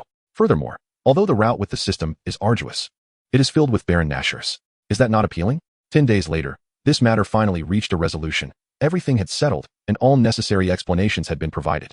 In a comical twist, Deng Zihao attempted to commit suicide in prison, throwing himself against the walls and attempting to hang himself, yet none of his efforts bore fruit. Lin Chuan too had to confront his own circumstances. Next came the crucial high-stakes examination and the even more significant Dragon Spring contest. After all, to solidly and steadily advance to the mid-tier, he required the assistance of Dragon Spring. Dragon Spring is indeed a remarkable asset. I adore it. Li Ruiwen also finally returned from another city, having struggled to attain a 1-star beast tamer status. Lin Chuan, do you know just how bizarre the task I received was? How so? I previously encountered a task to assist a woman in catching her cheating partner. Oh really? That was not the end of it. Another individual claimed her home was haunted. When I arrived, I uncovered a horde of cockroaches and that was it. What of the lost cats and missing dogs? The points accumulated are but a mere trickle, indeed a struggle. I crawled and clawed my way to a heart, and from the beginning until now, I have never slain a single demon beast, though I have dispatched many cockroaches and mice. Enough of that. Lin Chuan. With merely a little over a month until the college entrance examination, should we not be confident in our results and refrain from returning? Our knowledge-based assessments are virtually assured. And regarding the energy examination, as long as we reach the late peak of the initial stage, we can enter prestigious institutions. I have heard that some schools have high standards, requiring students to already be at the intermediate level during the entrance exam. Very well. Let us indulge ourselves for a few days, Lin Chuan. It has been ages since we last gamed together. Let us go, let us go? Indeed. Lin Chuan is eager to vent his frustrations, and the two of them head straight into the internet cafe. By sheer coincidence, this place harbors his favorite game. I never anticipated that this world would possess a gaming company named Palm. Splendid. The effects of the divine body are not limited to mere appearance. Both my reaction speed and dexterity have soared to remarkable heights. Not only did I first engage in a flurry of punches and kicks against demon beasts, stunning a crowd of humans, but even in the game, Lin Chuan's astonishing speed and reflexes overwhelmed the opposing 5 players. Each time he accomplished a 1 versus 5 feat, his teammates were left with countless question marks. Brother, you're phenomenal. Might I join your call? Granted. Thus, their gaming adventure welcomed another character full of mirth. However, after several matches, they began to comprehend the game's lower limits. The lower limit was that genius who bore the ID of the Undertaker. Brother, Lin Chuan could not resist typing, "Oh great one, what seems to be the matter? Remember to inform your mother that you now have several fathers, an alligator, a dog-headed creature, a bear, a sheep, and now another stone. Ruewen, do assist him, lest he explode again." All right. Li Ruewen's mouse clicked towards the top lane, where he had already ambushed the red team in the triangular brush. Bro, go. The top lane guardian exclaimed excitedly, "Sure thing." At that moment, a Dalmatian prince suddenly emerged in the top lane, aiding his team's nascent stone guardian in pushing the lane. What now? The guardian hesitated. What are you afraid of? Isn't the nearly dead jungler coming to deliver you a blood rage? Hurry, go. Li Ruewen encouraged. All right. The guardian, invigorated, activated his speed burst. Each stride echoed with the bloodlust of Noxus, as if he were a war god returning from the battlefield. At that moment, the top lane guardian had evolved in momentum into the Undertaker, with his entire keyboard and mouse brimming with lethal intent. Carve out a bloody path. All 4 teammates watched in awe, their hearts leaping into their throats. King's pull. The Undertaker flashed in, successfully ensnaring the enemy jungler and the top laner amidst the minions.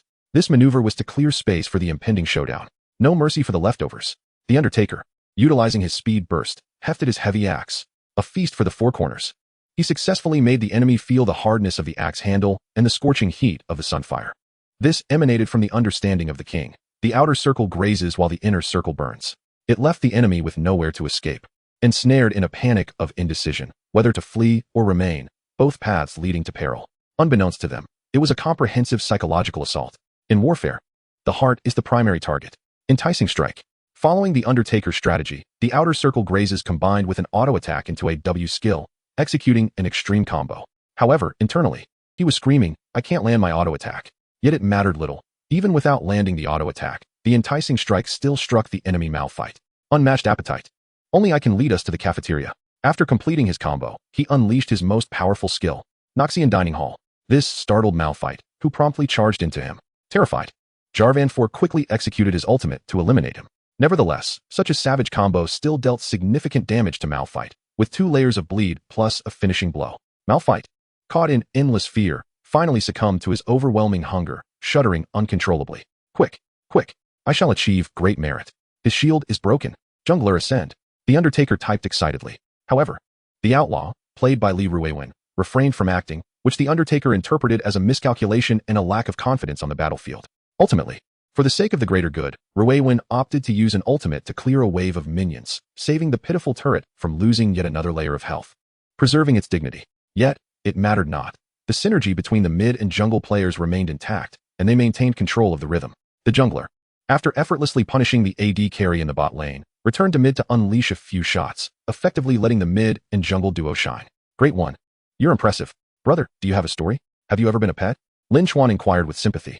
No, I'm often the one being kept. Remove me from your friends list. Farewell. Block me, block me. The weather today is truly abysmal. No, brothers, please. I made a bet with someone to see if I could reach the rank of king. The Guardian hastily attempted to salvage the last shred of trust. Where are you all from? The Guardian began to establish rapport offline. You go first. I'm from the Imperial capital, the Guardian replied. Lin Chuan's heart stirred.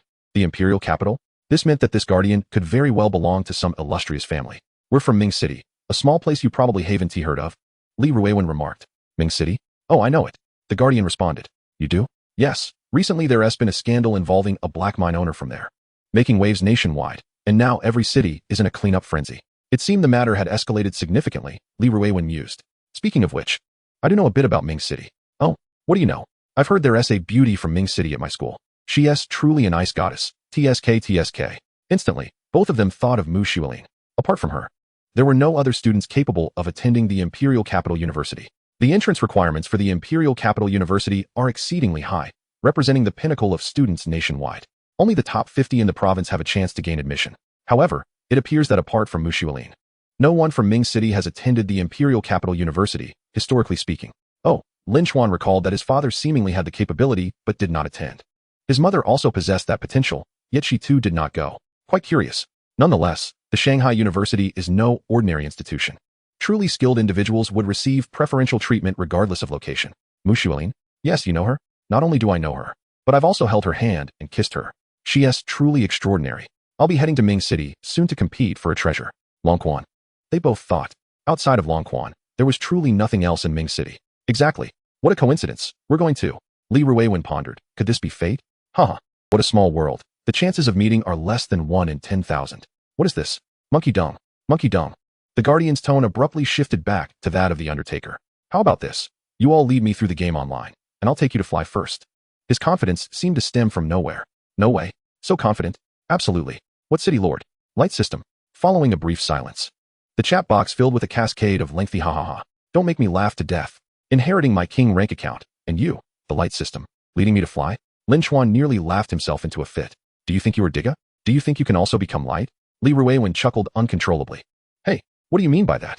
No, I didn't mean to mock you. Chapter 84. A grievous humiliation indeed. I firmly believe you can transform into light.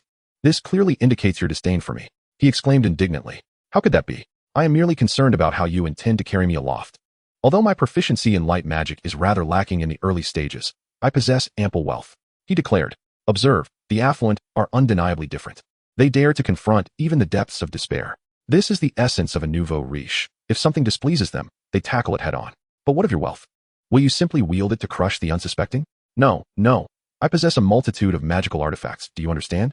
Attack magic tools. I plan to bring a vast array with me. Ah, behold, this is the power of investment in skills. Are you not aware that the competition forbids the use of magical artifacts? He appeared bewildered. Is it not a beast contest? Who informed you that the final round involves beasts? Moreover, who told you that magical artifacts could be utilized? Those who once seemed like foes now transform into benefactors. Silence, enveloping the conversation for a prolonged moment. Can you truly carry me aloft? By the way, is there no one from the Imperial Capital coming? Why not team up with them? The resources nationwide are abundant. It is not just Ming City that harbors precious resources, but Long Quan provides stable access to the initial stages, which is distinct.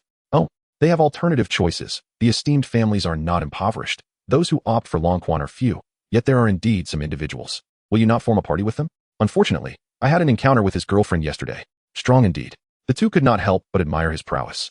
What is your cultivation level? We are all at the pinnacle of the initial stage, merely a step away from ascending directly to the intermediate stage through Long Quan. Very well.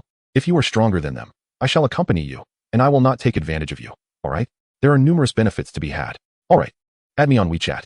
A successful acquisition of an online admirer. A rather wealthy admirer at that. Lin Chuan, are you truly considering teaming up with him? Would it not be better to teach him a lesson? Splendid. Lin Chuan chuckled. He felt he was nearing his minor goal. At this moment, the two solidified their cultivation, laying a robust foundation. After an afternoon of gaming, it was time to attend to some serious matters. Lin Chuan, of course, wished to first check in on the fish in Hokkaido, and perhaps his online female acquaintance. When will you come? He messaged Qingyu Yuzi. It had been a while since he had seen that young girl. The image of her in a kimono, the slightly fluttering fabric, still lingered in his mind. Soon. In a few days, I shall be traveling to the Summer Kingdom, first to the Imperial Capital, then to the Magic Metropolis, and after a few days of leisure, I will arrive in Ming City. Her reply was prompt. She was a girl who valued entertainment and life, perpetually exuding youthful exuberance. Yet she was also a rare gem in the vast internet, innocent and beautiful. Soon, I will be able to see Kato again. I wonder how much he has changed in these 2 years. Grown taller, perhaps? What? Nothing. Even through the screen, he could sense her cleverness and sweet smile. The World Academy competition occurs every 4 years. Each iteration consumes vast amounts of financial and human resources. Thus, it cannot be held annually.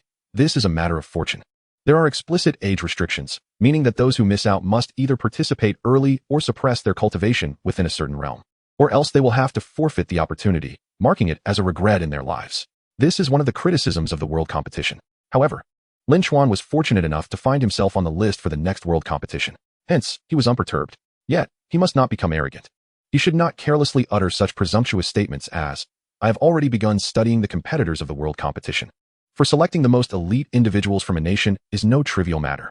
Since the cohort of Zhang Chuling, the mentors realized how crucial it is to have a group of intelligent students. Thus, they have undertaken specialized research into the evaluation of students and the revision of systems. "Who has come with you this time?" Lin Chuan inquired. "A few individuals are missing. They did not reach the required cultivation level and thus lack qualification. But the top few from our school will also be attending. Are they participating directly?" "Yes." Lin Chuan's expression turned pained. This was the ruthless nature of capital. "I toiled and struggled for one spot, and yet they need not even face preliminary rounds to participate directly. Ugh, even that fellow, who plays the role of a benefactor, did not partake in the preliminaries but can enter the final round directly." All that can be said can be condensed into a single exclamation. What on earth? After a brief chat with the kimono girl, Lin Chuan lay down, for as a sea king, one must constantly pay attention to the fish in one's pond. Those like Mu Xuelin are not easily flirted with. The most approachable remains Qingyu Yuzi. As for his online female acquaintance, well, it is complicated. He still does not know her true identity. Just as he reached his limits, Lin Chuan received a system notification. With nothing else to do, he decided to tease a bit. Once more, he found himself in the dim cavern, with a luminous stone at its center. A soul still lingered there. What defines charisma? It is the kind of presence that captivates even when motionless. Yamingxia stood like a goddess atop a mountain, quietly gazing down at the valley. One can always sense a profound and subtle chill emanating from that small soul. As usual, he initiated with a warm greeting. "Take this, my Iron Mountain fist." With a resounding crash, the soul was hurled against the wall. TSK, it seems your stone has brightened a bit more." Lin Chuan circled the stone. Yamingxia struggled to pull her head free, glaring at Lin Chuan. "Do not always be so irate. It has been years. We are well acquainted now." "Ha ha. Who is well acquainted with you?" Her voice was laced with a combination of anger and helplessness. She had grown accustomed to Lin Chuan, often wishing to ignore him. Yet he would always appear behind her unannounced. Every time she entered this alternate dimension, he would arrive precisely on time. He seemed like a specter of this realm, perpetually observing her, which infuriated her greatly. Who was it that called me brother back then? You were so affectionate. You forced me to." On one occasion, when Lin Chuan was bored, he pulled her into the realm of the underworld, demanding she call him a few times as Big Pot for his amusement. Faced with such an embarrassing request, Yamingxia naturally refused. But what could she do? "If I do not let you go, what can you do?" Under his tiresome threat, Yamingxia reluctantly complied a few times. This scene had become a source of profound humiliation etched in her memory. She wished to rend Lin Chuan into 1,000 pieces. Alas, he continued to thrive, ever inventive. In this alternate dimension, she was utterly defenseless, forced to yield. Infuriating. If only you would not let me see you in the real world. Otherwise, she could only silently roar within her heart. Chapter 85. The Battle for Longquan. What is the matter with this stone? The dark element is on the verge of taking shape. How do you intend to utilize it? I am nearing the pinnacle of the initial stage. I merely need to devour the soul directly. Then it will transform into your elemental seed? Indeed. Although it is merely a spiritual seed, it appears formidable, quite commendable. Lin Chuan shifted the conversation abruptly, saying, "So, once you take this spiritual seed, you shall depart?" "Indeed." Yamingxia paused suddenly, realizing what she had just divulged. "What do you intend to do?" She had begun to regret revealing this fact, for she felt that Lin Chuan was up to no good. "Why not let us take a commemorative photo in the realm of the underworld?" Lin Chuan grinned, his smile malevolent and terrifying. You must not lay a hand on me." No, how could I lay a hand on you? I merely wish to take you along for some fun." Yamingxia began to regret acquiring this black elemental stone. Compared to a being of limitless potential like him, she would rather forego it than encounter Lin Chuan. The uncouth barbarian, oblivious to the nuances of gentlemanly etiquette, finds her emotions aptly summed up by a single Chinese exclamation. "Damn. Well, I jest." Lin Chuan couldn't help but feel a twinge of regret. It seems the plan to cultivate fish online is now dashed, as she is poised to leap from her pond into the vast ocean. Who knows? Perhaps our paths shall cross again, chuckled he. "How about exchanging contact information?" Yimingxia suddenly proposed. "Sure, that would facilitate future communication." Lin Chuan replied with a faint smile. "My dear girl, can I truly be unaware of your thoughts? Is it not your intention to best me in the real world? A top-tier mid-laner would never commit such a blunder," he mused. "Are you familiar with China's primary social communication platform? WeChat. I possess it. Mengxia endeavored to maintain an air of indifference, concealing the joy of her impending success. All right, I'll share my WeChat with you. Do keep it in mind. Lin Chuan promptly provided the WeChat of his duped guardian. He was confident that the two would spark some form of connection, allowing him to observe the unfolding drama from the sidelines, quietly relishing the spectacle. Suddenly, the dimensional gate swung open, and a figure crackling with electricity stepped through. Glaring at Lin Chuan with evident irritation. Do refrain from regarding me with such disdain, Lin Chuan said, feeling a twinge of embarrassment for having disturbed its slumber. Come, allow me to show you something remarkable. He presented a box, revealing a crystal that emanated a deep azure glow. The figure, Lei Yin, was irresistibly drawn to the pure lightning elements within, peering curiously forward. Here, this is for you. Lin Chuan placed it before him. Lei Yin cast a sidelong glance, as if questioning Lin Chuan's benevolence. Well, after all, you remain my tool. No, my esteemed companion. Whether I can feign ignorance depends on you. Your strength would certainly please me. Lei Yin, albeit somewhat convinced, reached out and grasped the crystal, which flared with lightning before being swiftly absorbed. Lei Yin, you must have existed for centuries. Why do you still linger at the servant level? Lin Chuan inquired, intrigued. Lei Yin gestured to the surrounding lightning. But Lin Chuan could not decipher his meaning. The implication was that since entering the underworld, his cultivation had stagnated, devoid of any elemental presence for him to harness. The system elucidated. Upon hearing this, Lin Chuan sighed. How tragic. So, you are incapable of cultivating within? Lei Yin nodded. Then how do you replenish your energy after battles? I absorb a bit of mine each time I return. For me, it's merely a fraction, the system clarified. Lin Chuan pondered for a moment before asking, System, may I bring him out for training? Yes, you may exit the underworld with him and seek locations rich in lightning elements for cultivation. Excellent. Little brother, you shall accompany me from now on. Apart from your nocturnal endeavors, all else is negotiable, Lin Chuan said with a reassuring glance. Before long, the crystal rich in lightning elements dimmed considerably. Is it done? So swiftly? I believe you are a male, Lei Yin. You mustn't be so hasty. Indeed. It was that effortless, the system replied. What of the demon general? Lin Chuan inquired. Not yet. It requires time to digest. He has been stuck at this realm for far too long. Had it been another element, he might have ascended to divinity already. How long will it take? Lin Chuan frowned, for he hoped Lei Yin could accompany him in the Dragon Spring competition. Though the servant level is formidable, he aspired for even greater heights. You should reach the demon general level by the time your university semester begins. Very well, Lin Chuan conceded without pressing further. He observed the weather. Dark clouds loomed, portending possible storms, contemplating whether Lei Yin could venture outside to garner some strength from a few lightning strikes. Open wide. Eat this. No need to thank me. Lin Chuan casually tossed a Nanfeng battery onto Lei Yin's head. He then summoned Tao Tai. Upon appearing, Tao Tai sprang to life. Weary of the monotonous existence atop the Tianshan Mountains, yearning for the vibrancy of urban life. He had healed from his injuries inflicted by demon insects. His once magnificent fur now restored. The white tiger remained unchanged, embodying the essence of a true sacred beast, one that should never lose its divine and pure nature. Time is as precious as gold. One cannot purchase time with gold. The presence of a genuine divine beast commands attention, even in elite establishments. What was I thinking? Tao Tai's cultivation was somewhat inferior to Lei Yan's, resting at the later stages of the servant level, still distant from the pinnacle. However, it would suffice to contend with a cadre of novice city lords, unless someone could rival him as a living embodiment of Wusong. Ding. Task activated. Surpass Wusong in the White Tiger Transmission 2. Ride atop a female ferocious beast for 10 seconds. Reward. Unlock the Vermilion Bird Transmission. Failure. Ollie G. Lin Chuan facepalmed, questioning why this insufferable instructor concocted such bizarre tasks. Do not view it so negatively. I offer you a chance to gain something for nothing. With just a minor sacrifice, you could acquire the legendary Vermilion Bird. Is that not a delightful prospect? The system patiently explained. Must I venture to the zoo again? Lin Chuan grimaced, for such experiences are awkward for anyone involved.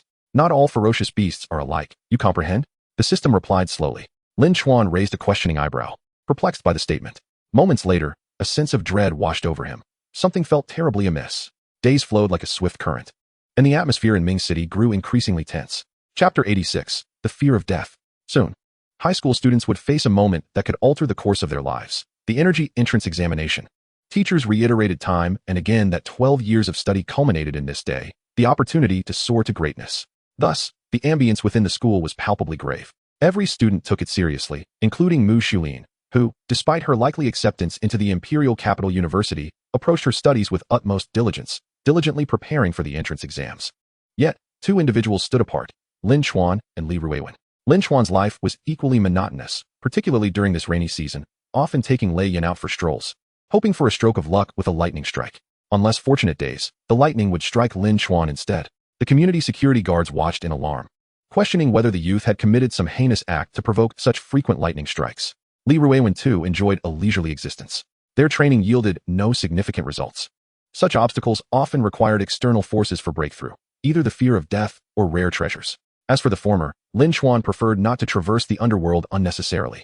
Of course, death also posed great challenges for Lin Chuan, especially during the early summoning of the canyon.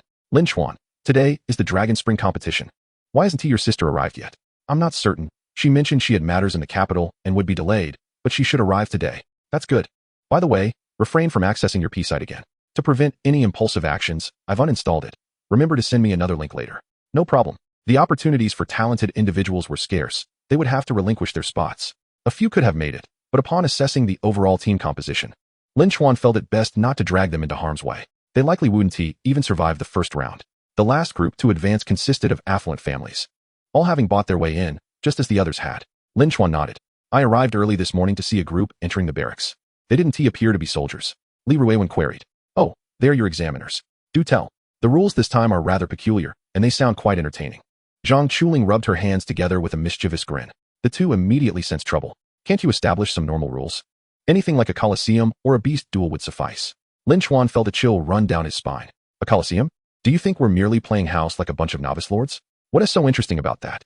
Zhang Chuling retorted. As for this Dragon Spring, it's all about the capable seizing the opportunity, so why fear the rules? Fairness is the essence. What rules? They aren't particularly difficult or convoluted. The main aim is to ensure our enjoyment, or rather, to refine you. Lin Chuan's expression darkened.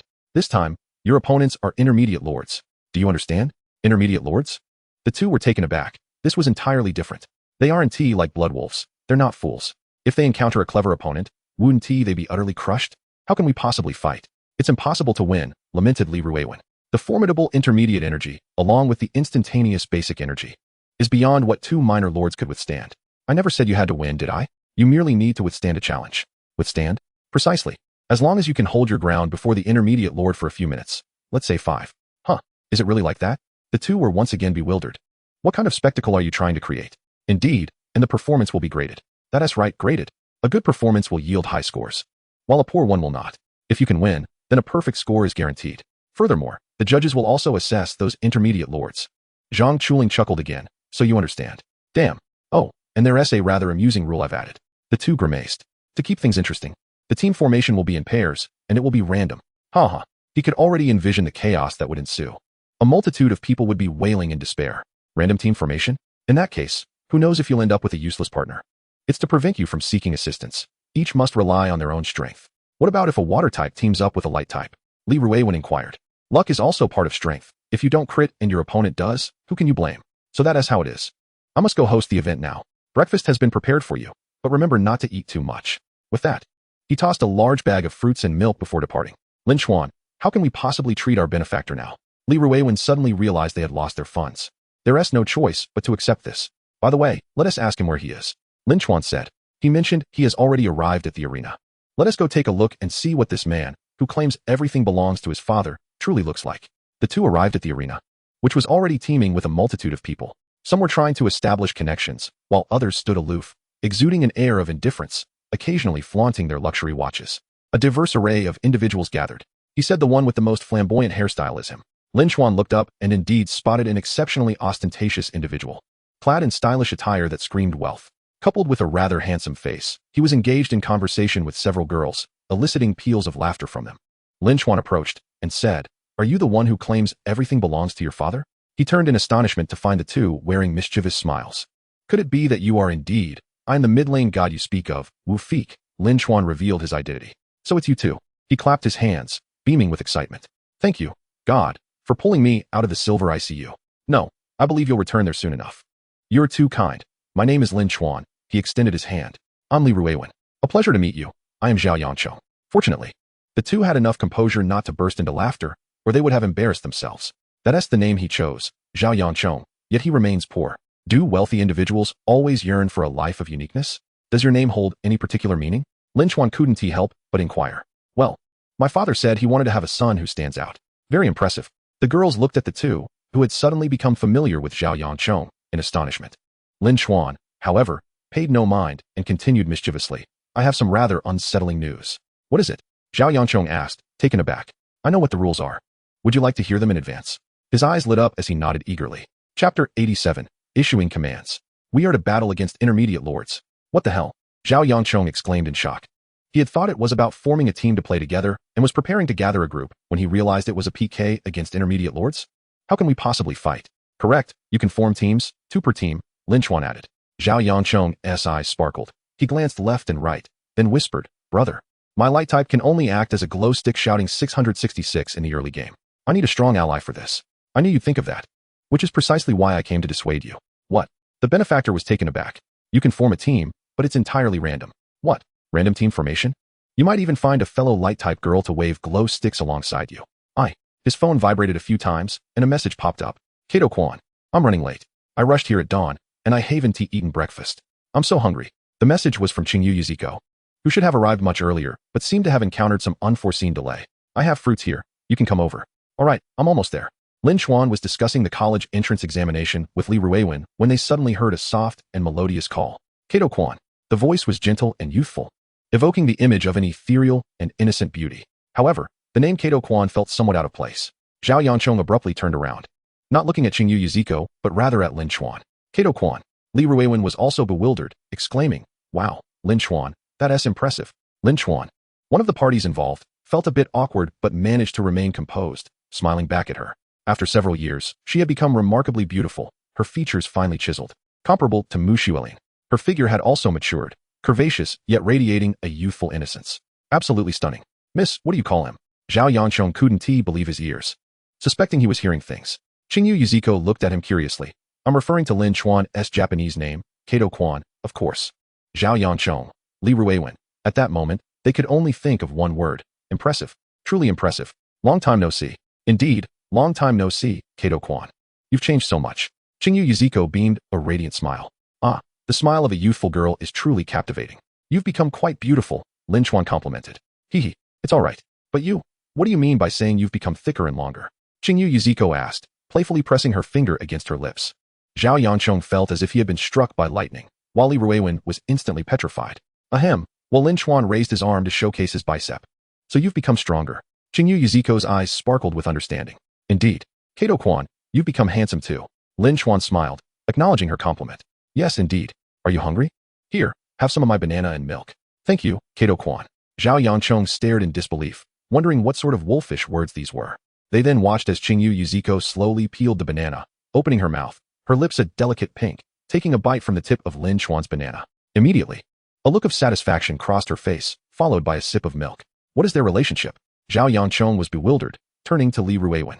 They met during the last elimination round. Lin Chuan almost suffered social death back then. Li Ruiwen covered his face. It is truly hard to bear. Is it merely consuming a banana? Why do I feel such a profound sense of embarrassment? I had thought myself quite adept at charming the ladies, only to discover today that there exists someone who is my equal. Lin Chuan silently chuckled, awaiting the moment when you realize that the top student of your school is but a mere fish in my pond, which will undoubtedly leave you in despair. What transpired on the road that took so long? Lin Chuan inquired. I didn't go to the Magic City. I've been in the capital all along. Why? To watch a show? She beamed with a radiant smile. A show? Indeed, the academy in the capital engaged in a brawl, and I went to witness it. It was quite exhilarating. What brawl? Lin Chuan was taken aback, turning to look at Zhao Yangchong. Oh, it was similar to a final examination, where everyone in the school had to participate.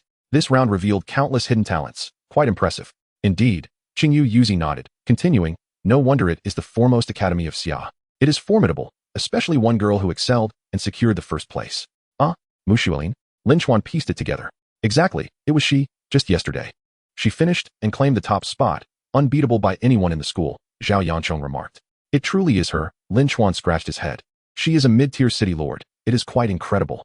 The strongest in our school is merely initial tier. How could she progress so swiftly? Qingyu Yuzi gazed at her in admiration. Yuzi, is that you? Suddenly, a male voice resonated from behind her. Lin Chuan raised an eyebrow. The individual appeared to be of Eastern descent, strikingly handsome, and upon noticing Qingyu Yuzi, he revealed a warm smile. Lin Chuan's lips curled upward. He recognized who this was. TSK. I sensed the unmistakable aura of a confrontation brewing. Could it be that I am in for quite the spectacle? Who is this? He noticed Lin Chuan standing closely beside Qingyu Yuzi, and a flicker of rivalry ignited within him. This is Kato Kan, Qingyu Yuzi introduced in Japanese. The others were baffled, unable to comprehend. After hearing this, the young man cast a cold glance at Lin Chuan before addressing Qingyu Yuzi. We should return. The match is about to commence. All right then, Kato-kan, I shall take my leave for now. We will meet later. She cheerfully waved goodbye to Lin Chuan, while the chill in the boy's expression deepened. Ah, brother, that man's gaze is reminiscent of someone who has been wronged. Quite exhilarating. Indeed, the participants had gathered, and they were notified to proceed to a designated area where the rules would be announced.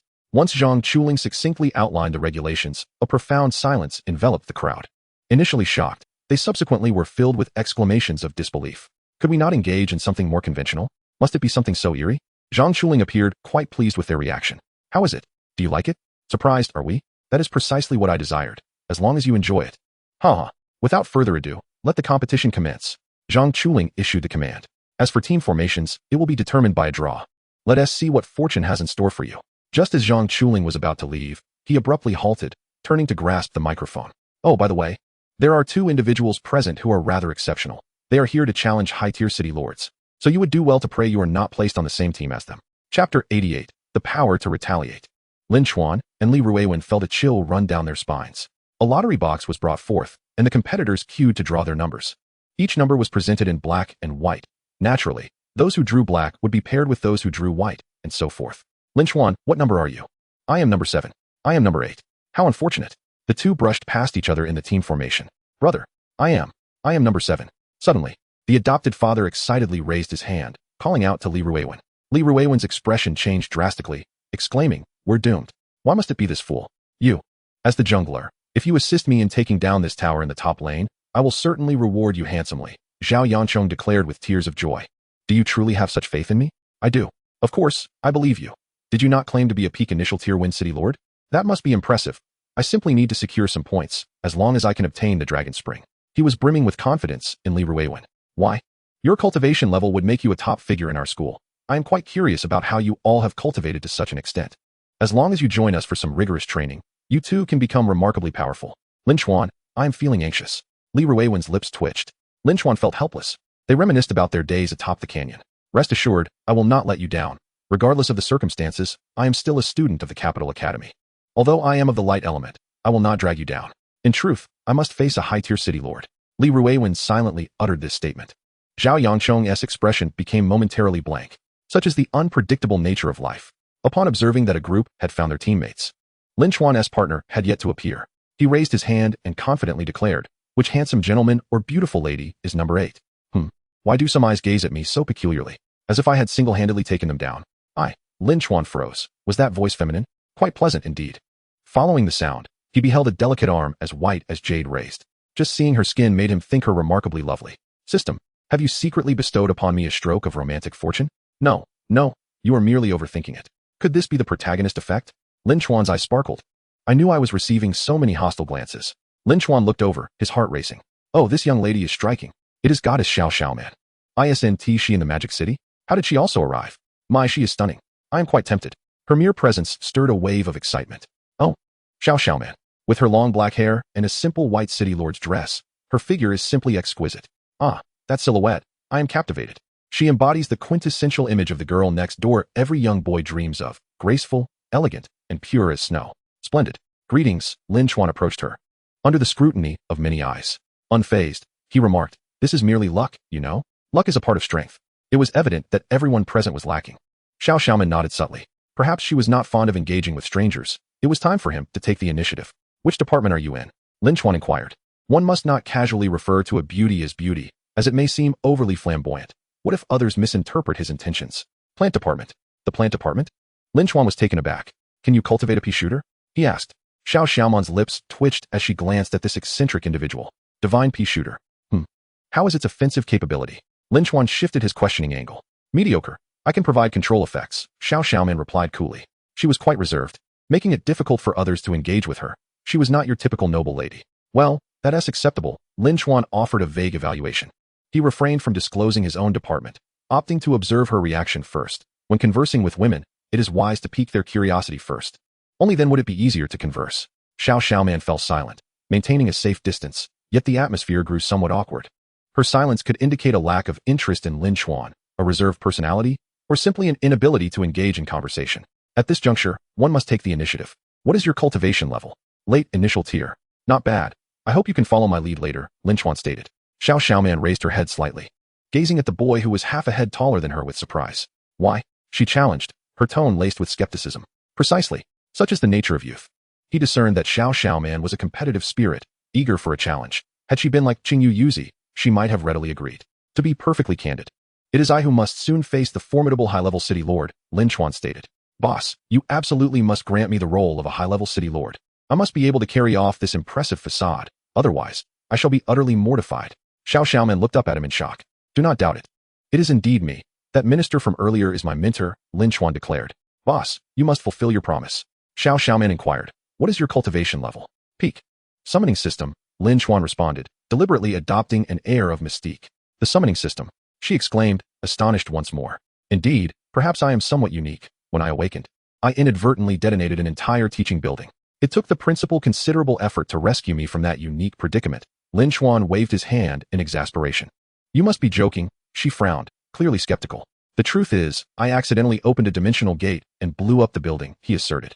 Lin Chuan was acutely aware that boasting about one's prowess could indeed be a useful charm, and he had honed this skill to perfection. Xiao Xiaoman remained unconvinced, but her gaze towards Lin Chuan now bore a hint of newfound respect. This individual is indeed formidable. My contracted beast is a lightning elemental spirit, possessing immense attack power. You need only assist me in restraining them, and I shall handle the rest. Very well, Xiao Xiaoman nodded in agreement. I am Lin Chuan. I am Xiao Xiaoman. Which clan do you belong to? Rockstars. Approximately 20 minutes later, the competition officially commenced. A battle between a primary city lord and a mid-level city lord was no trifling matter. Even holding out for a few minutes would be a monumental challenge. Just as they escaped the blast zone, a wind blade swiftly followed in pursuit. They could only lament their unfortunate encounter with the elite combination of wind and fire magic, leaving them utterly defenseless. Xiao Xiaoman furrowed her brows, her eyes betraying a deep-seated anxiety. She had already witnessed the power of a mid-level city lord, and if that high-level city lord were also a master of the elite combination, she would surely bid farewell to Lin Chuan. A flicker of resentment colored her gaze as she glanced sideways at Lin Chuan. She had never anticipated a day when she would feel despondent due to adversity. Chapter 89, Successfully Deflecting the Attack. It was all because of Lin Chuan that she found herself facing a high-level city lord, once brimming with confidence. Xiao Xiaoman now began to feel desolation creeping in. Do not despair. Have faith in yourself. Lin Chuan dismissed her concerns. My dear girl, consider this. What if I manage to bring him down? Wouldn't he that guarantee me the top position? He chuckled lightly. Xiao Xiaoman scoffed coldly. Do you truly believe you have a chance of winning? What could possibly work against a high-level city lord? And what do you propose? Shall we sit idly and wait for our demise? Not at all. Performing well could still earn us points. After all, this is a contest against a high-level city lord, and our chances are greater than those of others. She huffed in response. You make it sound so easy. Your plant-based magic only needs to slightly hinder his movements, allowing my contracted beast to unleash its potential. Xiao Xiaoman regarded him intently, choosing silence, though her worries remained unabated. If they failed to triumph, she would lose Lin Chuan, and the gap between them would only widen. The first team had already succumbed to defeat, their lack of synergy prompting the judges to describe the match with the term unpalatable. It was indeed a disheartening spectacle, placing immense pressure on the subsequent contestants. In the following rounds, several teams battled for nearly 20 minutes, yet the outcomes were similar, with no one managing to last until the end. Of course, some teams exhibited good coordination, achieving commendable results that earned them high scores from the judges. Next up was Li Ruiwen, followed by Lin Chuan. Ahem, yes, it is you. Zhang Chuling interjected. Congratulations to this contestant for drawing the military preferential quota. Your opponent will be a high-level city lord, so let us go for it. Zhao Yanchong quietly stepped back, sensing impending doom. Foster father, let us proceed according to plan. We must not let anything go awry, Li Ruiwen said earnestly. Rest assured, came the reassuring reply. A middle-aged examiner stepped forward, greeting them with a friendly smile. Hello, are you prepared to showcase your skills? He inquired. Ready, they responded. What are your magical affinities? He further asked. Wind and light, they replied. Oh, two systems with no synergy. I look forward to your performance. I will refrain from using high-level magic, utilizing only mid-level spells of grade 2 and below. I hope you are prepared, he said, nodding. The two sides took their positions, and the referee announced the start. Li Ruiwen took the initiative, swiftly dashing across the arena while releasing wind blades. His casting speed was remarkably fast, within 5 seconds. He had completed a basic spell. The wind blade hurtled towards the examiner, while Zhao Yanchong began to unleash his own magic. Following closely was the light magic, Radiance. Zhao Yanchong was a few seconds slower than Li Ruiwen, a detail the examiner noted discreetly. Did you see that? A true man in 5 seconds. Zhang Chuling clapped the judge on the shoulder.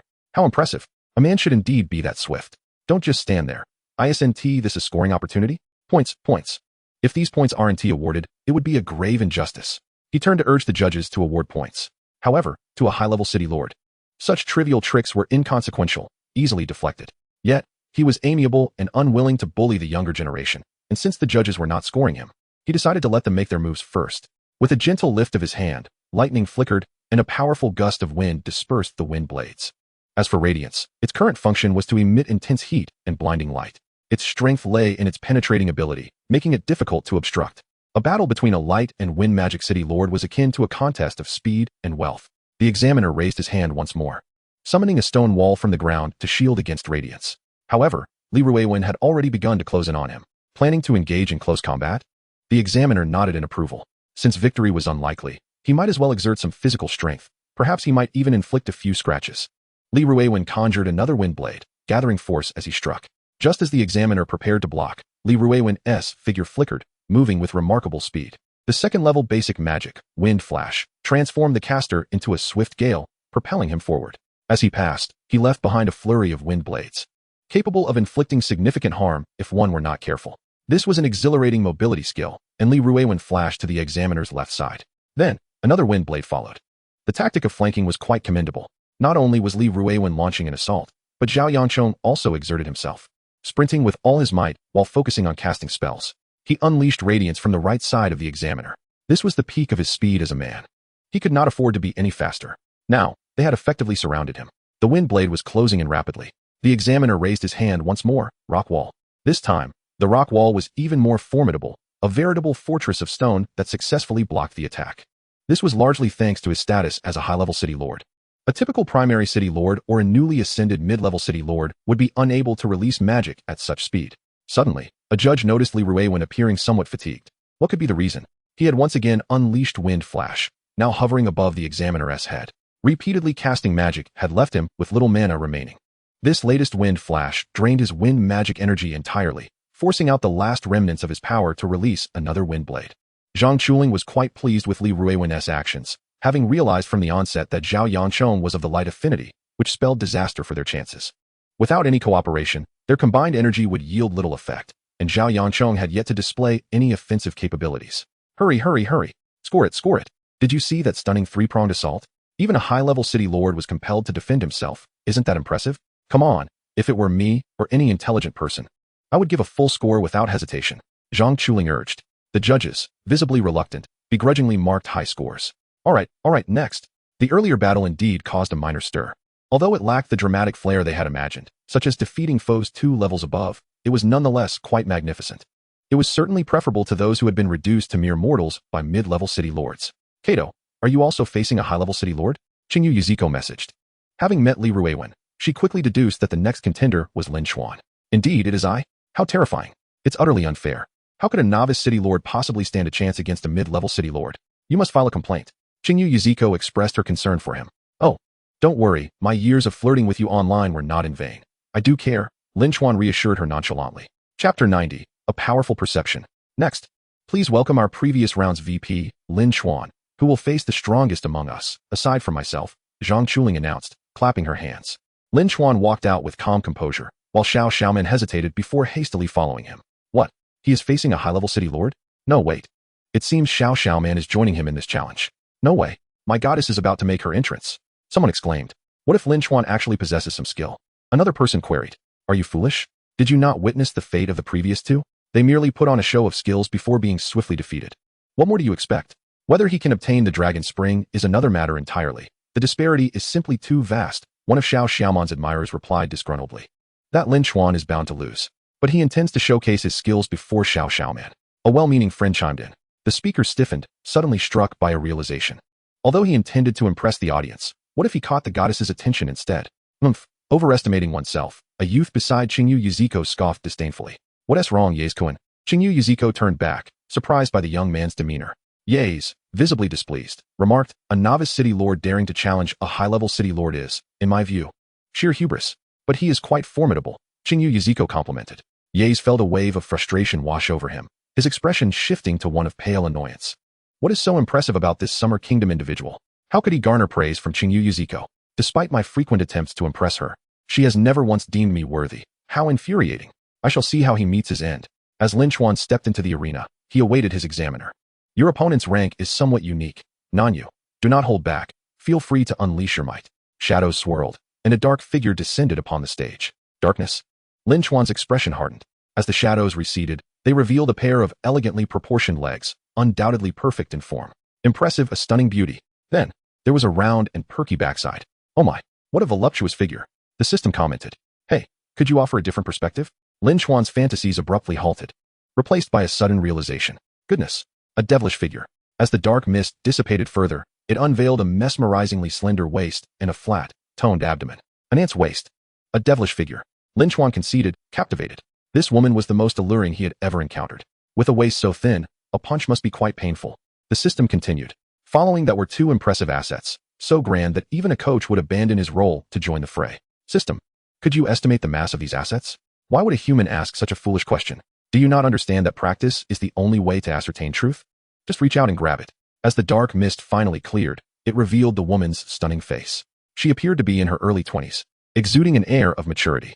These two words encapsulated her essence perfectly.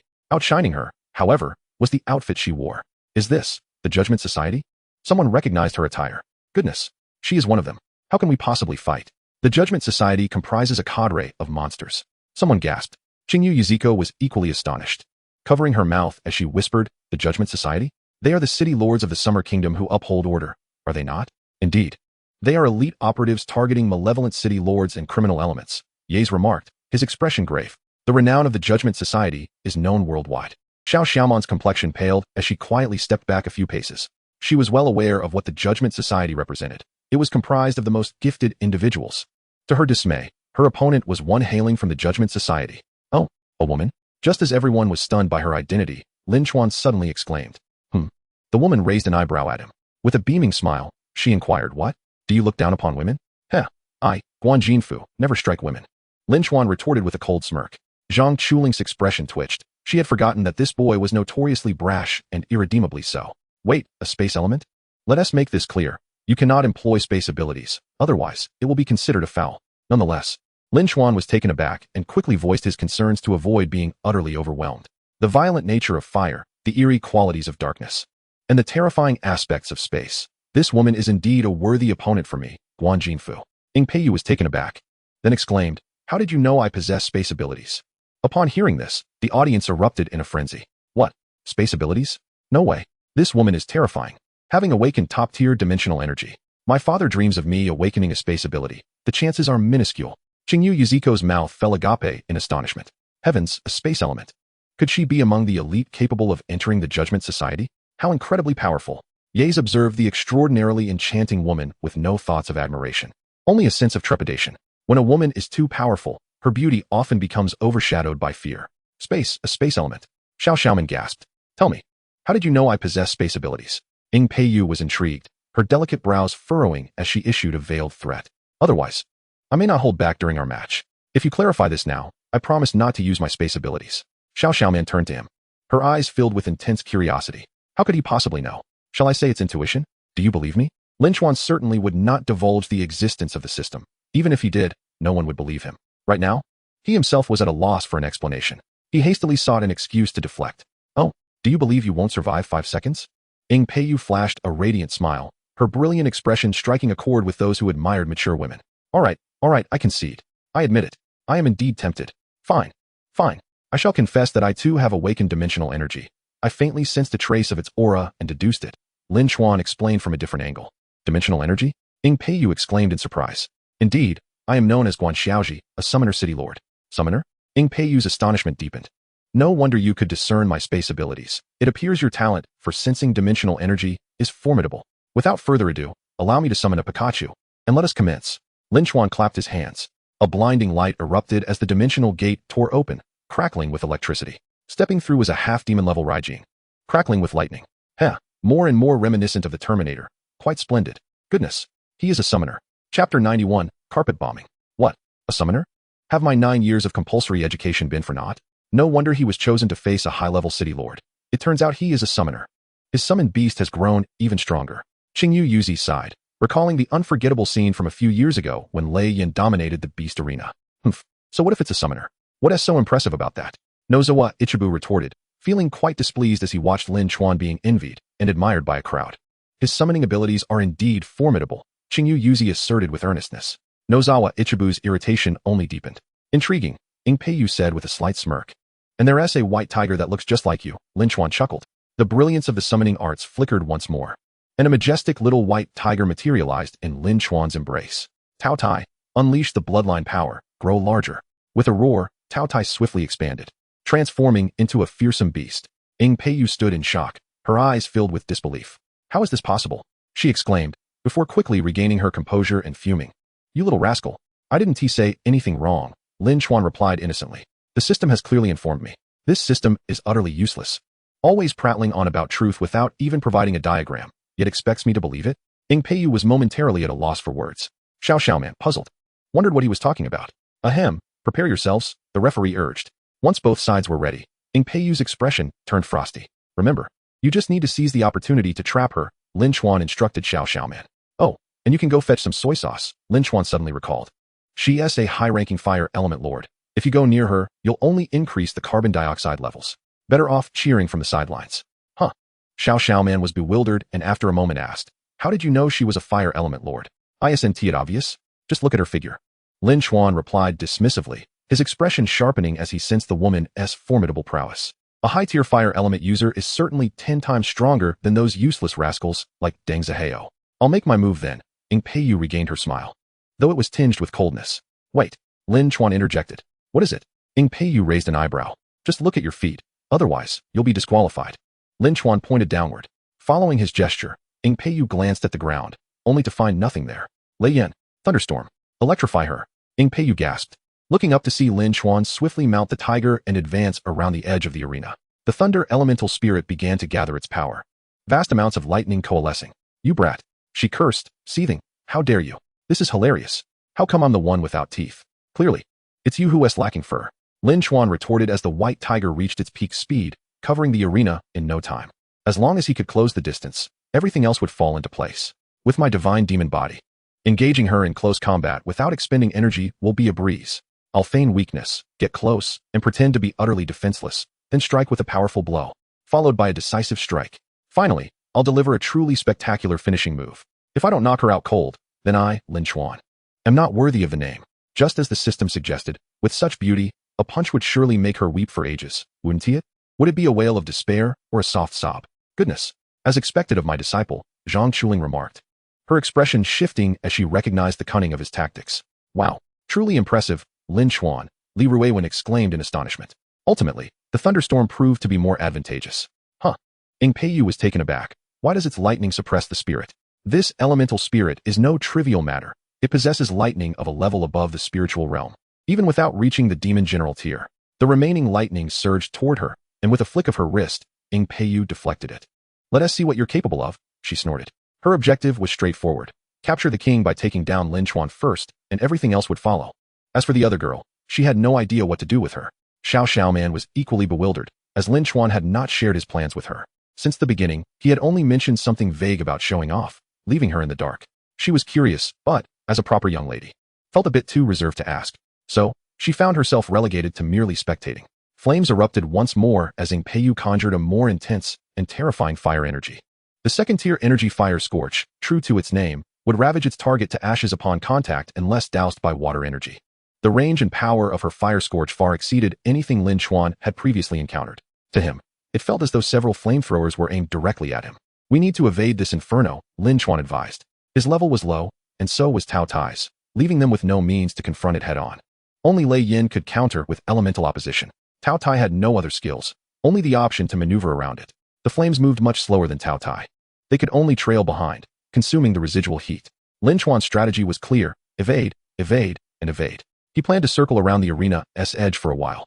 Zhang Chuling had given him a condition to endure for 5 minutes. It wasn't an overly long time, so he opted to leverage speed, circling the arena's perimeter. According to the system's information, she possessed high-tier fire abilities, mid-tier shadow abilities, and a beginner-level spatial ability. She wouldn't use the spatial ability. While the fire element had great range, it was slow. Thus, the only feasible option was to utilize the shadow ability. However, The arena was bathed in bright sunlight, leaving little room for shadows apart from the people present. Therefore, he would have to circle for a few minutes before launching a grand finale. Trying to stall for time? Ing Peiyu flashed a charming smile. You underestimate me. If a beginner lord like you can withstand 5 minutes, I would be utterly humiliated. She too refrained from employing dark energy, instead calling upon mid-tier fire energy for Fire Fist. Goodness, that fireball is a bit excessive, Lin Chuan exclaimed, startled. And he wasn't alone. The entire audience gasped in shock. A fire fist nearly 5 meters in diameter erupted from the energy array. Here comes the barrage. In mere seconds, she unleashed a flurry of fire fists as if they were missiles raining down upon Lin Chuan. Humph, let us see where you can hide now, Ing Peiyu declared triumphantly.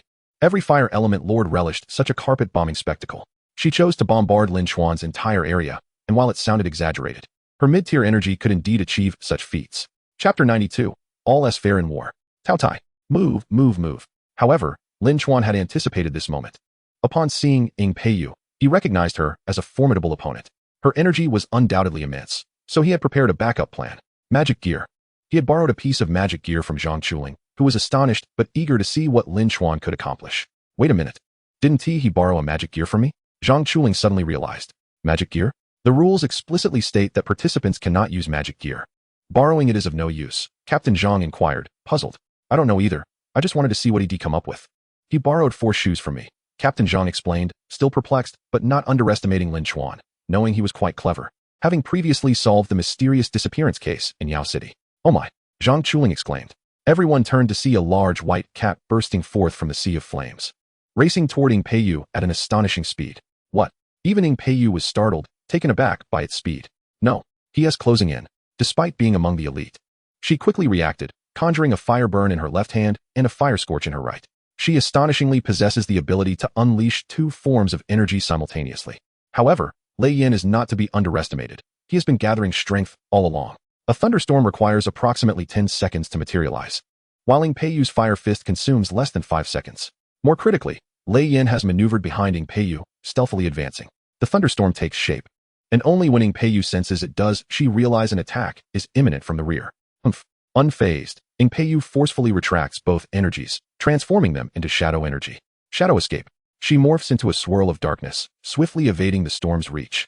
The thunderstorm erupts, its area rivaling that of her fire fist, with lightning on the ground scurrying like a frightened horde of serpents. Lin Chuan catches a glimpse of the dark figure fleeing and deduces her intent, trailing closely behind.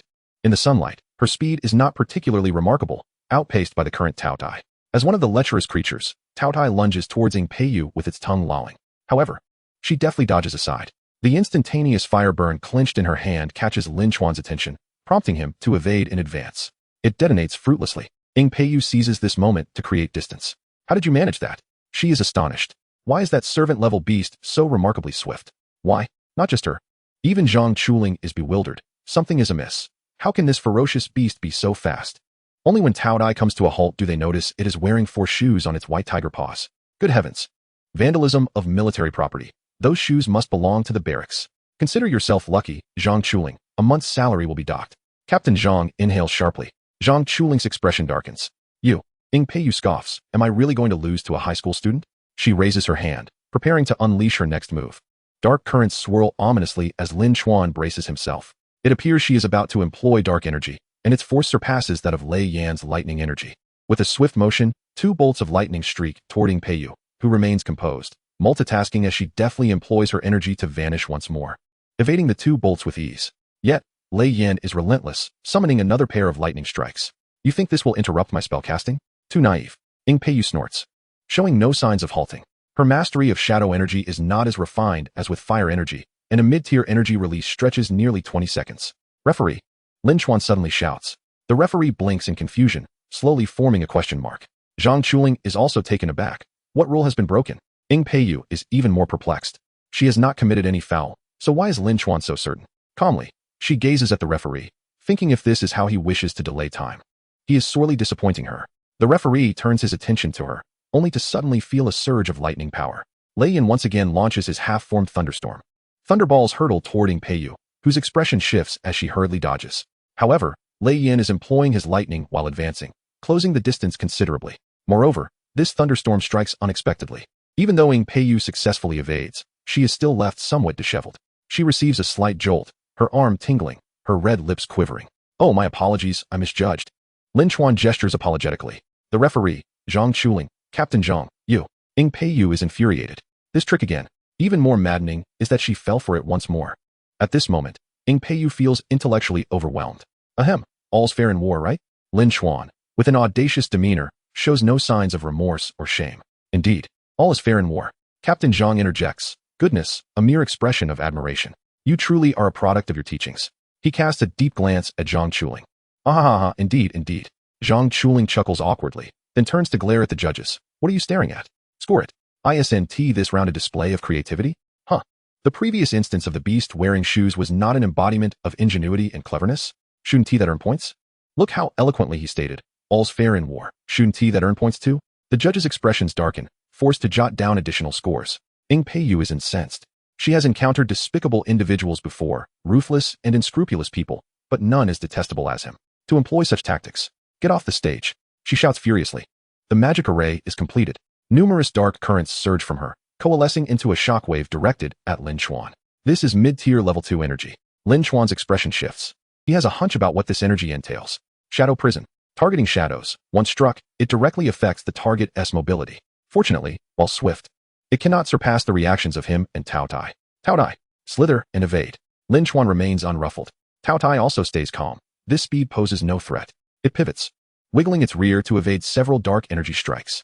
Is that all? Lin Chuan seizes the moment to taunt. You think this ends here? Ing Peiyu reveals a sultry smile. Raising her hand, she slowly declares, don't forget, I possess elemental seeds. Lin Chuan's expression stiffens, a wave of dangerous energy causing his hairs to stand on end. Oh no, I overplayed my hand. Those dark projectiles suddenly seem to be equipped with tracking capabilities, locking onto Lin Chuan's position and striking directly at his shadow. A singular thought echoes in Lin Chuan's mind. Oh no, this is bad. Chapter 93, A Heartfelt Stir. A man and a tiger stand frozen in place, unable to move a single muscle. The mid-tier dark energy combined with the spirit seed is beyond what Lin Chuan can endure. Once struck, he can only resign himself to being the fish on the chopping board. Now, he can't even move a finger. Even Tao Tai struggles to retract its tongue. Two tiger eyes widen in shock, still unaware of what has transpired. Arrogant, keep it up. Ing Peiyu chuckles gleefully, her heart soaring with triumph. She has finally caught this bothersome little rascal. Come forth. Just as she prepares to dispatch Lin Chuan with her energy, a vine suddenly sprouts from beneath her feet, firmly ensnaring her. Ing Peiyu glances back at Xiaoman in astonishment, realizing she had forgotten about her. Fortunately, Lin Chuan catches this scene out of the corner of his eye. Oh wow girl, that was a nice move. Plant type initial mid-tier energy, bind. Commonly known as Asian binding. Titan. Xiaoman bites her lip. She knows the terror of this woman and dares not show any mercy. The vines tighten rapidly, and Ing Peiyu feels a sharp pain in her muscles. Both of her legs are bound, rendering her immobile. Lin Chuan breathes a sigh of relief. Quickly, girl. Put some strength into it. Ideally, injure her. That way, even in defeat, it counts as a high score. If only I could wield plant-type energy. I would bind more than just her legs. You would end up as some material for a certain exotic dish from the East, a living example. Naive. Ing Peiyu is not so easily restrained. A surge of heat erupts, incinerating the vines. She did not anticipate that these vines would be so resilient, taking time to burn through. At least half a minute is required. Originally, she intended to have a grand showdown, only to be forced to face an advanced city lord and the adjudicators. Sadly, she was too naive. Ing Peiyu smiles. With a snap of her fingers, Level 2 Dark Energy, Shadow Nail, is released, embedding itself in her shadow. Xiaoman hesitates. She seems to have forgotten one vital detail, that Ing Peiyu can retaliate against her. The Shadow Nail functions similarly to Shadow Prison, albeit lasting only a few seconds. Those few seconds are sufficient for Ing Peiyu to unleash another energy, sending her out of the ring. However, a thunderstorm suddenly approached.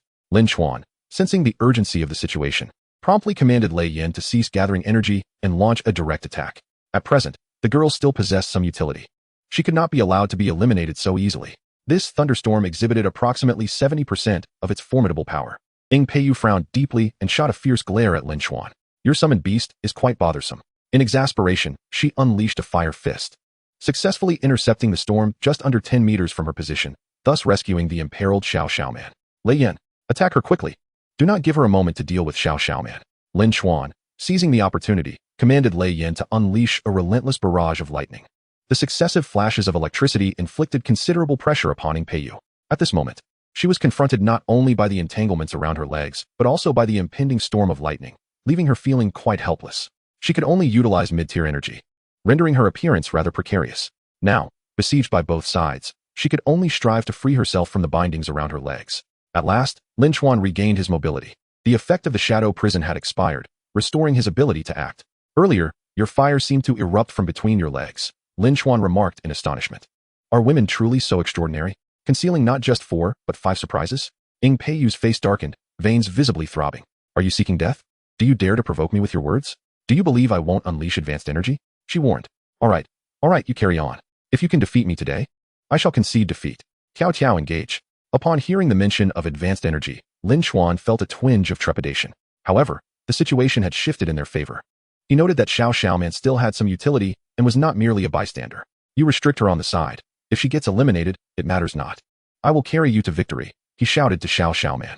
Humph. Ing Peiyu naturally overheard this. In your dreams, I shall not reveal any weaknesses again. Tiao Tiao activated the shoes on its claws, surging forward at great speed. The primary output remained Lei Yin, while Tiao Tiao struggled to engage with the formidable city lords. If the opponent were merely a low-tier city lord, Lin Chuan would have already dominated the match. However, this opponent was extraordinary, sharing a kinship with Tiao Tiao. It was difficult to strike effectively. Though Tiao Tiao currently relied solely on brute force, it had indeed learned some techniques from its parents. With the enhancement of 4 pairs of shoes, its speed was astonishing, creating fleeting afterimages. Tiger Slash. It charged ferociously in one direction, the roar reverberating throughout the arena. This unique skill, derived from a fearsome beast, combined with its remarkable speed, allowed Tiao Tiao to advance several meters in rapid succession, closing in on its target. Incredible speed. Ing Peiyu gasped, astonished by its explosive velocity. She dared not underestimate the threat, and quickly sought refuge to the side. Although she evaded the Tiger Slash, the distance between the two combatants diminished, and Lin Chuan was now nearly face-to-face with her. It was a pity he could not personally descend to deliver a powerful blow. Nonetheless, even relying on Tiao Tiao was sufficient to exert pressure upon her. A lesser beast of the servant level could easily dispatch a group of high-tier city lords, provided they could wield energy. In this scenario, with the absence of powerful energy and the need to remain wary of Lei Yin and Xiaoman's attacks, Tiao Tiao's extraordinary speed rendered her unable to unleash mid-tier energy. For the moment, she could only rely on her shadow evasion to dart about. In the process, she did not forget to scorch Tiao Tiao's fur with flames. Xiaoman, seizing the opportunity, hurled the entanglements at Ing Peiyu's feet. Damn it! Ing Peiyu's expression soured. She never anticipated being cornered to such an extent by 2 low-tier city lords. Very well, Zhang Chuling praised, harboring an inexplicable confidence in Lin Chuan. Perhaps due to his intelligence and quick thinking. To force an elite member of the Judgment Council into such a dire predicament is truly remarkable. I propose, with only 1 minute remaining, that you concede and let me claim victory, Lin Chuan suggested. Do you believe that within this minute, I could be eliminated? Ing Peiyu replied flatly. Haha, I do not believe it, Lin Chuan retorted. Ing Peiyu smiled radiantly, her beauty captivating all present, causing the male spectators to experience a flutter of excitement. In truth, I did not wish to employ my Spirit Fire ultimate move, but should I lose to you today, I would suffer immense embarrassment. Therefore, a glint of determination flashed in her eyes, causing Lin Chuan to feel a tinge of concern. Could it be that she truly intends to eliminate me in an instant? All right, I shall remain behind my summoned beast. If you possess the capability, eliminate me. Lin Chuan continued to jeer.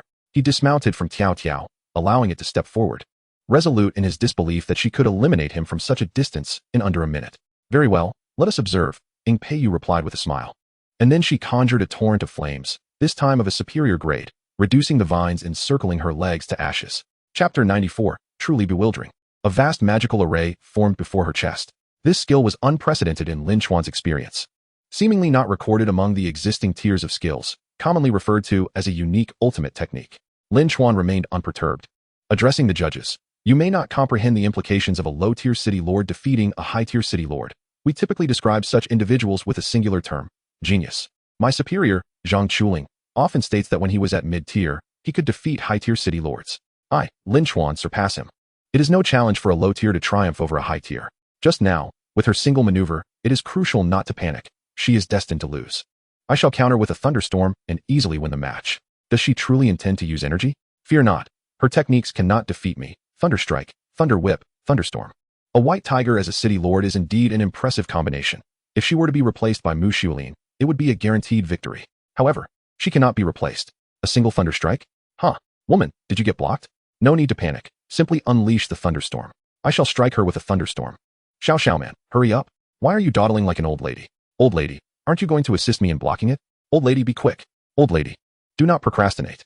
First, unleash a thunderstorm, blocked by Fire Fist. A bit of skill, but let us try again with entanglement, also blocked. TSK, I made a mistake. I should have used entanglement first. Shall I pour you a cup of tea, dear old lady? How about a cappuccino to start your performance? Begin your binding show. Successfully bound, splendid. With only 17 seconds remaining, can you eliminate me? If you can defeat me within 17 seconds today, I shall consume this arena on the spot. As soon as Lin Chuan finished speaking, a burst of crimson flames erupted. Centered around her, a sea of flames surged forth, weaving into a dangerously alluring flower of the other shore that enveloped the arena. Fortunately, the referee acted swiftly, rescuing Lei Yin and Tiao Tiao just in time. While those at the periphery managed to escape by a stroke of luck, Lei Yin, eyes wide with disbelief, conjured 2 rings of lightning before its eyes, signifying its astonishment. Tiao Tiao's jaw dropped to the ground. Lin Chuan stood frozen in place. Xiao Xiaoman, Zhang Chuling, the referee, judges, and Captain Zhang, all the spectators, utter silence. You may consume it, Lin Chuan said awkwardly, lowering his gaze, before suddenly lunging forward with a powerful strike. Skull splitter. He seized Ing Peiyu by her collar, pulling her toward him, and with a perfectly measured force, delivered a punch to her abdomen. Ing Peiyu had not anticipated such rapid movement and was caught off guard, her vision darkening as pain erupted in her belly. Lin Chuan wedged his leg between hers, pressing against one of her heels while using his arm to secure her neck, executing a classic takedown that sent Ing Peiyu crashing to the ground. Before she could utter a cry of pain, Lei Yin delivered a precisely calibrated jolt of electricity, rendering her unconscious. A grin crept across Lin Chuan's face, barely suppressing his laughter. This round, I am in the stratosphere. Just as he contemplated boasting, a sudden thought struck him. Is she considered a mother beast? What a rare opportunity. I must seize the moment. He crouched down quickly while the audience remained in stunned silence. Is this the breathtaking spectacle of a full moon's rear? Truly remarkable. Dazed. Oh dear, that was not my intention, Lin Chuan remarked apologetically. This was merely to provide myself with an excuse. I sat atop her solely to subdue her, not to take advantage. Zhang Chuling. Almost everyone was taken aback, unable to fathom such a drastic turn in this duel. It was utterly refreshing to their worldview. Ding. Task completed. Reward. Unlock the Zhuke transmission. Hey boss, how many points do I earn for knocking out the examiner? Lin Chuan smiled. Zhang Chuling covered her face, unwilling to engage with him. This was simply too absurd. Ing Peiyu had lost in such a manner. After a moment, he spoke. Well, this, should count as a perfect score for you, right? He glanced at the judges and leisurely added, you all agree, don't you? No one has ever succeeded in challenging 2 levels higher. He is a precedent. Surely, you ought to award him 1,000 points, right? The judges remained in a state of shock. It was hard to fathom that Ing Peiyu had fallen in such a disgraceful manner. Although not defeated through energy, it was still a victory, Zhang Chuling remarked. Xiao Xiaoman had long since overlooked Lin Chuan referring to her as auntie, and now stood dumbfounded. How could a perfectly capable examiner lose in the final moments? Calm down, everyone. There's no need to panic. Such occurrences are routine. After all, I'm simply that exceptional. Defeating a high-ranking city lord is quite normal for me. Lin Chuan raised his hand, gesturing to the audience to quell their astonishment. One cannot generalize about people. I once eliminated a high-ranking city lord in a single slide tackle during a fit of rage. And I even live-streamed a merciless thrashing of a grand city lord. He dares not recall that day. Lin Chuan continued to boast of his prowess. All right. On to the next round. Zhang Chuling smirked, ushering him off the stage. Reluctantly, Lin Chuan exited but suddenly paused, turning back. Seriously, can't you send a medic up here? Leaving someone unconscious like this is quite unbecoming. He scooped up the unconscious Ing Peiyu. My goodness, does she have such a magnificent waist? I was taken aback. This woman is extraordinarily formidable in every regard. He then asked the bewildered military doctor beside him. Oh, by the way, where is your infirmary? Though this battle had concluded, it remained a source of profound astonishment. They had never anticipated Ing Peiyu to be so powerful, nor that such a strong individual would suffer such an embarrassing defeat. Nevertheless, the competition must continue, and some began to imitate Lin Chuan, employing a dragging tactic. Circle around. I'll just keep circling. You'll find yourself helpless to respond. While the pace resembled a slow jog, at least it was a circuitous route, effectively stalling for a bit. Upon Lin Chuan's return, he chanced upon Qing Yuzi entering the arena, accompanied by an old teammate from several years past, 2A Bang. Both Qing Yuzi and 2A Bang were sound-type users, a most fortuitous coincidence. What began as a promising opportunity to woo a lady, with the examiner being a kind-hearted female college student indifferent to the judge's scoring, allowing the 2 sound-type city lords with limited combat prowess a chance to shine, quickly turned chaotic. Just as Qing Yuzi was about to succeed in her ambush, 2A Bang's attack landed as well. Thus unfolded a scene familiar to Lin Chuan. The points that should have been secured were whisked away. Qing Yuzi stomped her foot in frustration, her composure shattered. Realizing she could not afford to lose face, the examiner promptly showcased her strength, sending them both packing. Chapter 95, Utter Shock. Kato Kan, how I despise him. The flustered Qing Yu Yuzi messaged Lin Chuan to vent. No worries, I too am a victim, Lin Chuan consoled. You are astonishing, having defeated a high-ranking city lord. Quite normal, really. If you were my teammate, we might have achieved victory more effortlessly, considering your prowess. Flirting is indeed an art. Hee. Lin Chuan sought out Li Ruowen, finding him observing from the sidelines, while Zhao Yanchong had approached Xiao Xiaoman, seemingly quite taken with her. Ruowen, what is he up to? Lin Chuan inquired. Lin Chuan, the adoptive father, said she is a refined scion of a prominent family. He is seeing if he can establish a connection, Li Ruowen replied. Huh, that's a piece of cake. Just watch me, Lin Chuan responded with confidence. Zhao Yanchong stealthily sidled up to Xiao Xiaoman, who was furrowing her brows in contemplation.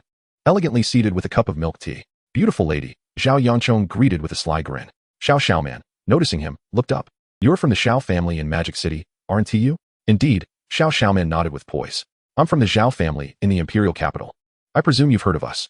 Zhao Yanchong smiled, introducing himself. Xiao Xiaoman nodded, acknowledging her awareness. I have a friend who wishes to get acquainted with the Xiao family. Could you share your WeChat with him? He flashed a professional smile, but before he could finish, Lin Chuan abruptly pushed him aside. I'm his friend, beautiful lady. Just add me directly, no need to mind him. Yes, this is the QR code. A pleasure to meet you. Zhao Yanchong stared in disbelief at Lin Chuan, who had suddenly emerged, managing to acquire Xiao Xiaoman's WeChat, and even eliciting a laugh from her. What just happened? Darn it. Zhao Yanchong, undeterred, made another attempt. But Xiao Xiaoman dismissed him with a simple not interested, sending him on his way. This scene amused both Lin Chuan and Li Ruowen.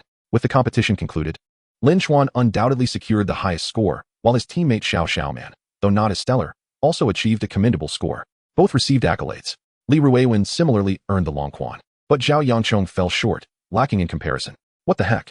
No reward for me, what a waste of time. He lamented. Lin Chuan smiled gently, noticing money beckoning to him. Don't lose heart, adoptive father. There is still a mid-tier champion who can elevate you. Lin Chuan reassured him, saying, I have a plan. Zhao Yanchong's eyes brightened with curiosity. You have a plan? Of course. I've got the inside scoop. The first place winner can claim 2 Longquans. Zhao Yanchong's eyes sparkled with excitement. All right, brother, if you relinquish that Longquan to me, I'll ensure you receive a handsome price for it. What kind of price? Lin Chuan inquired. My father's offer. You can rest assured. Following military directives, they proceeded to a secluded chamber, absorbing as before. Zhang Chuling permitted him to take the Longquan for trading, but only one. Observing the array of bottles on stage, Lin Chuan breathed a sigh of relief. He had finally reached the mid-tier. The abilities he could showcase would only increase. There were still numerous rewards awaiting him, such as the guaranteed awakening of a specified secondary system and a complete set of magical equipment yet to be claimed. The recently completed Zhuke transmission also awaited his exploration. Zhuke, how majestic it sounds. Bottles of Longquan were distributed, yet neither he nor Li Ruowen received any. Zhang Chuling gestured for them to accompany him outside. What is going on? Boss, Lin Chuan asked, puzzled. You two are in for quite a treat, understand? Zhang Chuling said seriously. Today, a gift has arrived for you from the imperial capital. Zhang Chuling's expression was somewhat peculiar. Both were taken aback, and Lin Chuan, not immediately rejoicing, asked, who sent it? Mu Xuelin? Unlikely. I'm not sure. But it was delivered by an elite team, and Ing Peiyu is one of them, Zhang Chuling explained. Their confusion deepened. I checked, and it's Longquan. But processed Longquan, equivalent to top-tier potions from the World Championship. This is no small matter. He produced 2 bottles of Longquan and handed them over. Commander Zhang was also present. Continuing the conversation, once you reach the mid-tier, you'll accompany me to the imperial capital. To the imperial capital? For what? Lin Chuan queried, bewildered. A formidable powerhouse presides over your awakening. The rewards from the Beast Taming Association are not bestowed by the association itself, but are personally designated by that venerable elder. Lin Chuan's expression shifted to one of uncertainty, his mind racing with questions as the situation surpassed his expectations. What was truly transpiring? In truth, you should have discerned that matters were far from simple. Zhang Chuling remarked, a 100% designated awakening to a specific system. Such a reward being granted by the Beast Taming Association is nothing short of a fantastical notion.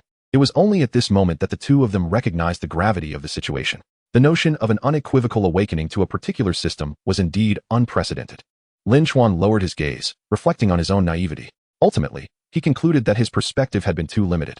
He had yet to grasp the intricacies of the higher echelons of the Beast Taming Association, constantly assuming their strength and magnitude rendered such rewards a matter of course. He believed that this stroke of fortune was a rare gem bestowed only due to the association's efforts in saving numerous individuals. However, upon further contemplation, it became evident that this reasoning was exceedingly flawed. The type of awakening one experiences is contingent upon innate talent. Lin Chuan had only awakened the summoning system due to external aid, and aside from the system, it appeared that no one could provide such a reward. Who is that elder? Lin Chuan inquired. Indeed, why does he treat us this way? Li Ruiwen asked weakly. He is the most powerful individual in all of Huaxia. Captain Zhang declared, his eyes filled with reverence. You could even say he is the strongest man in the world. Even the 7 archangels of the holy city are no match for him, Zhang Chuling added. The two were utterly stunned by these revelations. The strongest in the world. How incredible. Even the holy city cannot contend with him? But I heard the holy city is the foremost organization globally, Li Ruiwen questioned. The holy city has existed for but a few years, whereas Xian Nation boasts a history of 5,000 years. The depth of our heritage is unmistakable, Zhang Chuling chuckled. After all, Xian Nation stands as the cradle of ancient civilization, and that elder embodies the entirety of its profound legacy. Let me share something with you, Captain Zhang began, engaging them in conversation. It is said that his strength transcends the rank of a city lord and should be measured by a universal classification. What tier do you believe he occupies? He elaborated on the 3 fundamental laws governing the city lord classification. 1. Humans cannot be classified by universal tiers, which are meant for magical beasts. 2. Temporal energy does not exist, nor does fusion energy. 3. The dragons of Xian Nation are mere figments of imagination, totems of belief. While Western dragons are indeed real. Chapter 96, Utterly Invincible. The third statement carried with it a palpable malice towards Xian Nation's ideological stance. Why? Because we have never witnessed a Xian Nation dragon, yet we are familiar with Western dragons. Those grotesque lizards are merely the fanciful creations of Western dragons. Furthermore, I find it hard to believe that your Xian Nation dragons could be so formidable. The notion of a dragon soaring for thousands of miles is mere bravado. And what of the 4 sacred beasts? Impossible. All of it is a fabrication. How could this be? This is simply too powerful, Li Ruiwen expressed his disbelief. A human surpassing the emperor level is not merely defeating, it is transcending. These are 2 distinctly different concepts. Haha, I too was incredulous upon first hearing this. Yet the truth remains, aside from physical differences, he has indeed transcended the emperor level, and referring to him as the world's foremost is hardly inappropriate, Captain Zhang remarked. He even sent you a letter. Take a look for yourself, Zhang Chuling offered. Lin Chuan accepted it, his hands trembling for reasons unknown. He felt a long-lost emotion, hope. May you be well. For simple words, signed, Guancheng, Zhuoweiwei.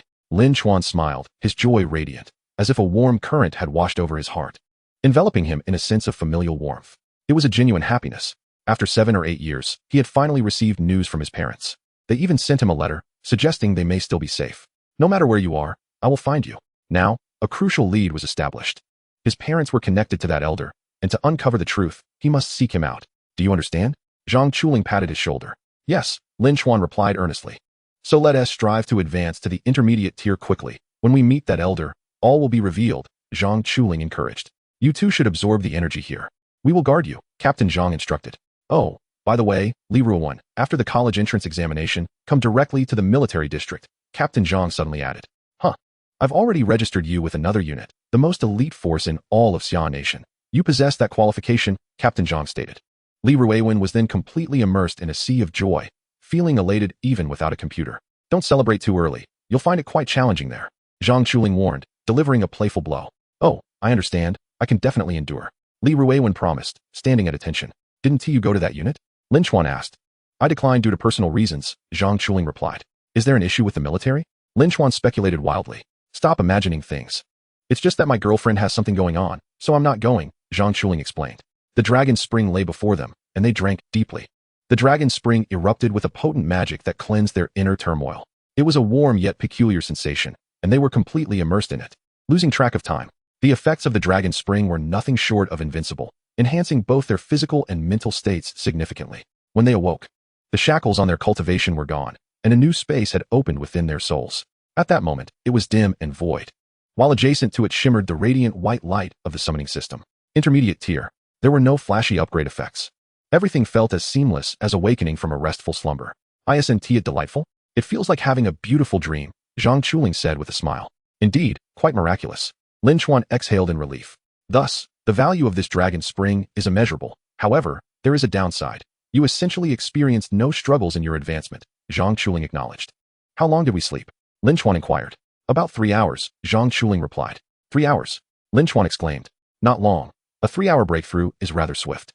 Now, let us go outside to acclimate to our cultivation and prepare to visit the imperial capital with me tomorrow. All right. Upon checking his phone, Lin Chuan discovered several messages. Brother, where are you? Did you obtain the dragon spring? Zhao Yangchong inquired, revealing a hint of anxiety. Yes, just broke through. Took a little time, Lin Chuan replied. What? Intermediate tier? Zhao Yanchong responded swiftly, clearly astonished. Indeed, intermediate tier, and tomorrow I'll awaken a new system, Lin Chuan confirmed. That is fantastic. Zhao Yanchong expressed envy. Small matter, where are you? I'm heading your way with the Dragon Spring. I'm at the 8 Days Chain Hotel. How much do you need? He asked. As for the price, let us not discuss it now. I don't need anything at the moment, so just consider it a debt. I trust you 1T default. Lin Chuan replied. All right. I knew I hadn't misjudged you. Just speak up. As long as it's not too outrageous, I can assist, Zhao Yanchong assured. I'll come find you later. I have a few small matters to attend to. Okay, remember, I'll be waiting for you at the 8 Days Chain Hotel. Lin Chuan couldn't help but think, is this what life is like for the wealthy? The 8 Days Chain Hotel was notoriously bustling. In this fast-paced era, such hotels provided a commendable space for discussions on family planning for weary men and women. Not only him, but several others also messaged. There was Qin Yu Yuji, who asked, Kato Guan, have you broken through? I remember you were at the peak. I have indeed broken through. How impressive. And you? I'm in the late stage. Currently at the peak, and it will take some time before I can break through. Keep it up. All right. What followed was entirely unexpected. Xiao Xiaoman also sent a message inquiring. Have you made a breakthrough? Why would this young lady inquire about me first? Yes, I have. What is the matter, auntie? Are you so eager to indulge in some young flesh? Oh dear, that was a slip. How could someone as strikingly handsome and virile as I be merely a young fresh meat? Lin Chuan truly had his merits. His father was radiant and charming, and his mother, with her delicate beauty, was no less impressive. As a splendid amalgamation of exceptional genes, Lin Chuan certainly did not fall short. You think too much, Xiao Xiaoman replied, her tone suggesting that this teasing had left her somewhat displeased. I merely wish to compare with you, she clarified. Lin Chuan's lips curled into a faint smile. It seemed this little maneuver had indeed captivated her, ensnaring her completely. By making me your target, haven't you just revealed your opportunity? Indeed. I have advanced to the intermediate level. Xiao Xiaoman fell silent, leaving Lin Chuan to ponder her thoughts. After a considerable pause, she finally responded with a single word, Such coldness? Lin Chuan found himself at a loss for words and decided to remain silent. This woman was not easily swayed. Her demeanor was too reserved. Soon, they arrived at Ing Peiyu's place. What brings you here? Ing Peiyu asked. I came to see you, Lin Chuan replied. Go away. Ing Peiyu rolled her eyes once more. To show my sincerity, I did bring you something. I suppose you have a semblance of conscience. Ing Peiyu glanced at the items by the bedside, her expression softening slightly. Here, eat my banana and drink my milk tea. Lin Chuan skillfully peeled a banana and brought it to her lips. Perhaps Ing Peiyu had skipped breakfast. Feeling hungry, she took a generous bite without hesitation. Now, tell me, what is it that you came for? Ing Peiyu was not convinced that his visit was merely for this trivial matter. Now, her defeat in the competition had become a hot topic, circulating among the adjudication committee, and her friends and teachers had all caught wind of it, sending her mocking messages that left her quite upset. Who would have thought I would lose the competition in such a manner? In Lin Chuan's words, it could be summed up in one word, damn. Seeing how beautiful you are, I thought I might snag your WeChat, Lin Chuan teased. At least you have some discernment. I am indeed a standout in the adjudication committee. A compliment lifted her spirits somewhat. However, I have no interest in you, so don't get ahead of yourself. There are enough people vying for my attention to fill an entire playground, and even high-ranking city lords could assemble several teams. Ing Peiyu scoffed. Coincidentally. Don't get ahead of yourself either. Lin Chuan waved his hand dismissively. I am equally disinterested. The fish in my pond are plentiful, and I haven't even had the chance to cast my net yet. Ing Peiyu choked slightly and shot him a glare, feeling somewhat exasperated. Then what do you want? She asked, clearly in a foul mood. Nothing much, just wanted to ask you a few questions. What questions? Are you escorting something to Ming City? Lin Chuan inquired. Indeed. Ing Peiyu nodded, then asked, how did you know? Hee, that item is my reward for defeating you. Are you angry? Lin Chuan purposely provoked her. As expected. Ing Peiyu's expression soured, her cheeks flushing. What do you mean you defeated me? Is your stomach still hurting? Lin Chuan asked. Ing Peiyu winced. Her abdomen still ached slightly, a constant reminder of her defeat. She rubbed her belly and shot Lin Chuan another fierce glare. You should know how to be gentler. I just wanted to ask if you know who sent you here? Ing Peiyu shook her head. I don't know. Our original mission wasn't an escort. We received a sudden message instructing us to transport something to Ming City. That's it. Then what about your purpose here? Classified. What does a high school student need to know all that for? Ing Peiyu scoffed, refusing to disclose further information. However, her eyes sparkled with curiosity. I heard you are a legendary beast tamer. You know? Of course, you resolved the Yao City disappearance case, right? Indeed, the handsome genius before you, Lin Chuan boasted. Ing Peiyu regarded him with an impassive expression. Perhaps there will be a situation where I will need your assistance. Regarding physiological matters? I wouldn't mind such good fortune. Lin Chuan's eyes gleamed. Get lost. All you think about are lewd things. I'm here to execute a mission, and I might require your help during the process. TSK.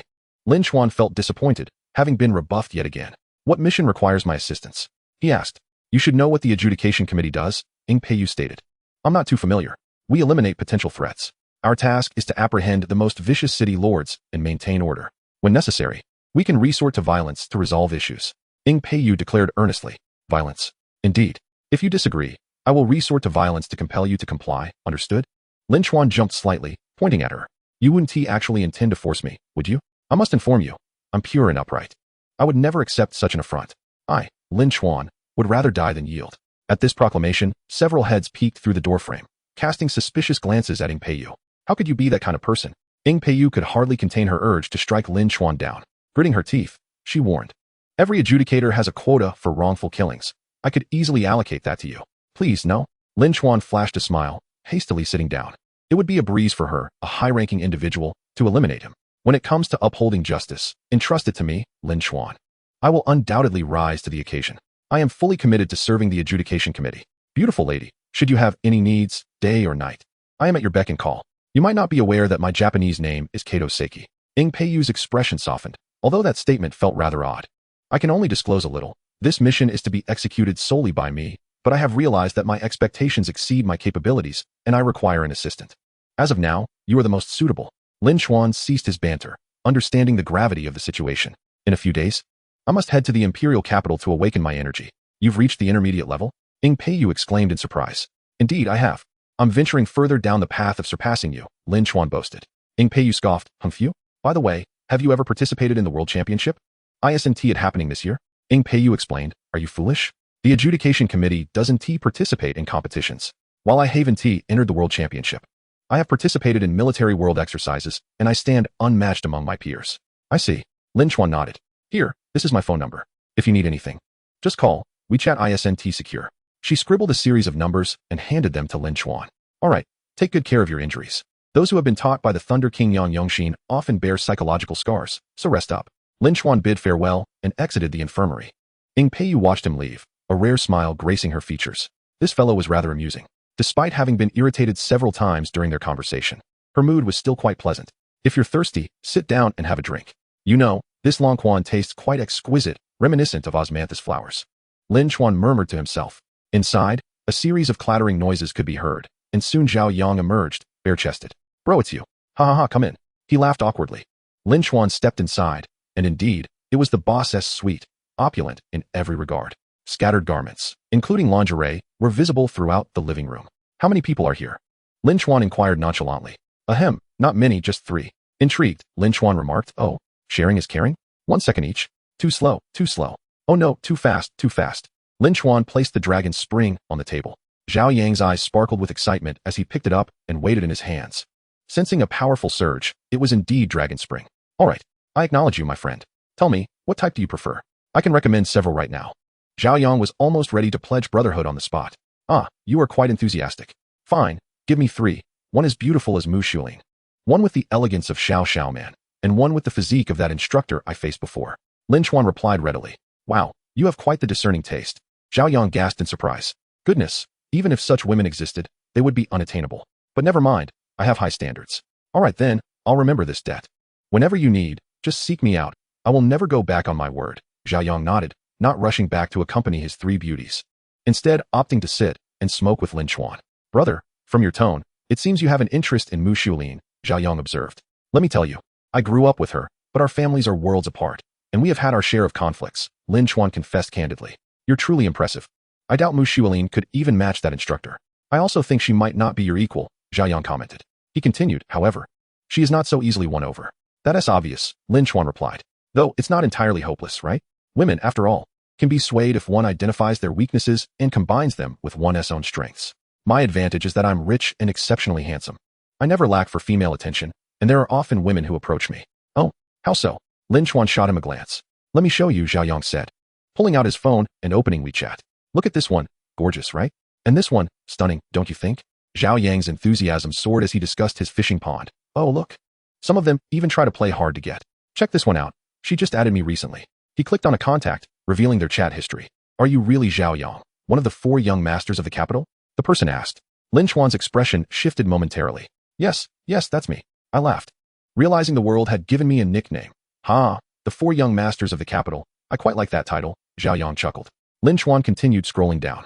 Indeed, that's me. Zhao Yang replied. Haha. She responded with just 2 simple words, but Lin Chuan knew they were laden with unbridled anger. He could almost envision a woman on the other side of the world, laughing with glee. Just so happens I have some free time lately. I'll send a selfie first. Then discuss the price. Let's be straightforward, Zhao Yang said bluntly. Vulgar. How fitting for your past rudeness. Yet it disappoints me, Yimengsha retorted sharply upon seeing the impolite message. At that moment, Zhao Yang found it amusing and replied, Oh, trying to act high and mighty with me? Anyone who adds me to their fishing pond is usually like that, right? What? Planning to raise the price? Perhaps this statement infuriated Yimengsha, for she simply replied, You will soon regret your actions, and promptly deleted him. What a lunatic, Zhao Yang scoffed, turning to Lin Chuan. The latter was stifling laughter, struggling to contain himself. All right, I need to take my leave. I'll take you to level up another day. Fearing he might burst into laughter, he quickly made an excuse to depart. After he left, Zhao Yang gazed greedily at the dragon spring. Haha, I didn't expect I'd soon reach the mid-tier. Which fool told me that men should become light? I'll believe that nonsense. I need a lightning or fire type. Hehe. Unable to resist, Zhao Yang unscrewed the bottle cap, a pungent odor wafting forth that made him frown. Lin Chuan had secretly added a touch of heather essence, hoping to let him experience the exquisite flavor of the past. This smell is truly awful, but then again, it's dragon spring. So it's alright as long as it levels up. Just then, a voice of astonishment echoed in the room. Huh? Why does it smell like this outside too? Young Master Zhao, could it be you? Lin Chuan erupted in laughter outside, nearly tearing up from the hilarity, eager to see the reaction when the pot of mischief landed on Zhao Yang's head. He was also curious how Yimengsha would react when she realized her self-importance was misplaced, and that she had been outsmarted again. Oh dear. How can I be so wicked? He mused. Time to head home. I need to prepare for my trip to the capital tomorrow. The space system, here I come. Upon returning home, he shared this news with his grandfather, Lin Dingtian, who was equally delighted and brought out a vintage wine, proposing a toast. Grandpa, why still drink this at your age? Lin Chuan took a sip of the liquor. This traditional method of brewing sauce-flavored liquor is indeed strong. Real men must endure this. I couldn't handle it before. But now, with my divine body, strong liquor is nothing. He even thought to himself, just one shot of the water of life for me. Lin Chuan, which university do you plan to apply to? Lin Dingtian inquired. I don't know. I might choose the Magic City. Grandpa, why speak of such gloomy topics? I believe you can easily live past 100, Lin Chuan reassured him. No, Grandpa knows his own body, Lin Dingtian chuckled, steering the conversation away from that subject. The grandfather and grandson continued their casual chat. The next day, both were filled with anticipation and excitement for their promotion to mid-tier city lord. The second system, it was a moment to change their destinies. How could they not be thrilled? Moreover, it was a certainty to awaken a specific system, which sounded exhilarating. Brother Chuan, what system do you wish to awaken? Li Ruiwen asked. Space system. Of course, dimensional energy is incredibly powerful. I want to be a deity of dimensions. Lin Chuan declared. Same here, I want to awaken the chaos system. The 3 pivotal dimensional energies, space, chaos. Zhang Chuling was already waiting for them at the military district. Along with Commander Zhang. This matter concerned the spiritual pillar of the nation, the elderly man renowned as the world's #1, and none dared to be careless. The capital. I've yet to visit, Lin Chuan sighed. Once you go, you'll find the capital is unlike any other city, Zhang Chuling replied. How so? The overall atmosphere is different. It is truly an ancient city of energy, where the most powerful forces in the country have established their headquarters, so naturally, it's distinct. Lin Chuan pondered, suspecting that Mu Xuelin had also recognized the capital's extraordinary nature, which was why she spoke so boldly despite her ignorance. Once you arrive, you'll understand what's different. Chapter 99, The Weight of Time. They boarded a military transport aircraft, where the technology of the plane relied on energy production, enabling speeds, endurance, and payloads unattainable by ordinary magical beasts. Lin Chuan gazed out the window, his thoughts drifting elsewhere. A few hours later, they successfully landed at the military district in the capital, reputed to be the most secure place in the nation. Upon disembarking, they were immediately surrounded. A man approached them, saying, Please wait here, I am reporting. The individual named Li Ruiwen. Please come with me. Me? Li Ruiwen exclaimed in surprise. Yes, for paperwork. Lin Chuan gave him a push. Go on. The dream of becoming a soldier is right before your eyes. Who knows? You might return to the city and woo an ice-cold female CEO. Oh right. Li Ruiwen hurriedly followed. Boss, where does this officer rank? Lin Chuan casually asked. Seeking to pass the time. I have my reasons for going to Ming City. It's somewhat special. You can't expect a camp commander from a small town to have much clout in the capital, can you? Just a casual inquiry. That said, I do have influence in the capital. My status is unique. After waiting for about an hour, Li Ruiwen finally returned, and during that time, Lin Chuan nearly died of boredom, unable to even take out his phone. A middle-aged officer of notable rank led them into a military vehicle, driving into the city. They finally caught their first glimpse of the capital as scenery, imbued with an ancient and profound aura. as if traversing the splendor of a bygone dynasty. Elder brother, just how formidable is that venerable man? Li Ruiwen inquired. The middle-aged officer seated ahead provided them with an answer. His existence intertwines with the very evolution of the Xia kingdom. He participated in the events that culminated the previous dynasty and has steadfastly accompanied the people of Xia from the nation's inception up to the present day. He is a figure destined to be immortalized in history, yet he remains exceedingly modest. Furthermore, due to the state's deliberate efforts to obscure his presence, few have had the privilege of laying eyes upon him. However, those well-versed in experience are aware that Xia possesses a being of unparalleled might. He stands as the most resilient pillar of the entire nation.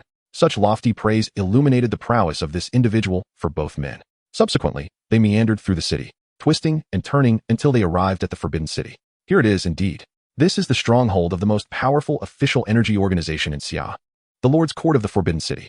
You've heard of it, haven't you? Zhang Chuling remarked. I have, came the reply. The Lord's Court of the Forbidden City is comprised entirely of energy masters of Grand Lord rank or higher, constituting one of the nation's premier forces. He resides within. The middle-aged officer indicated a direction.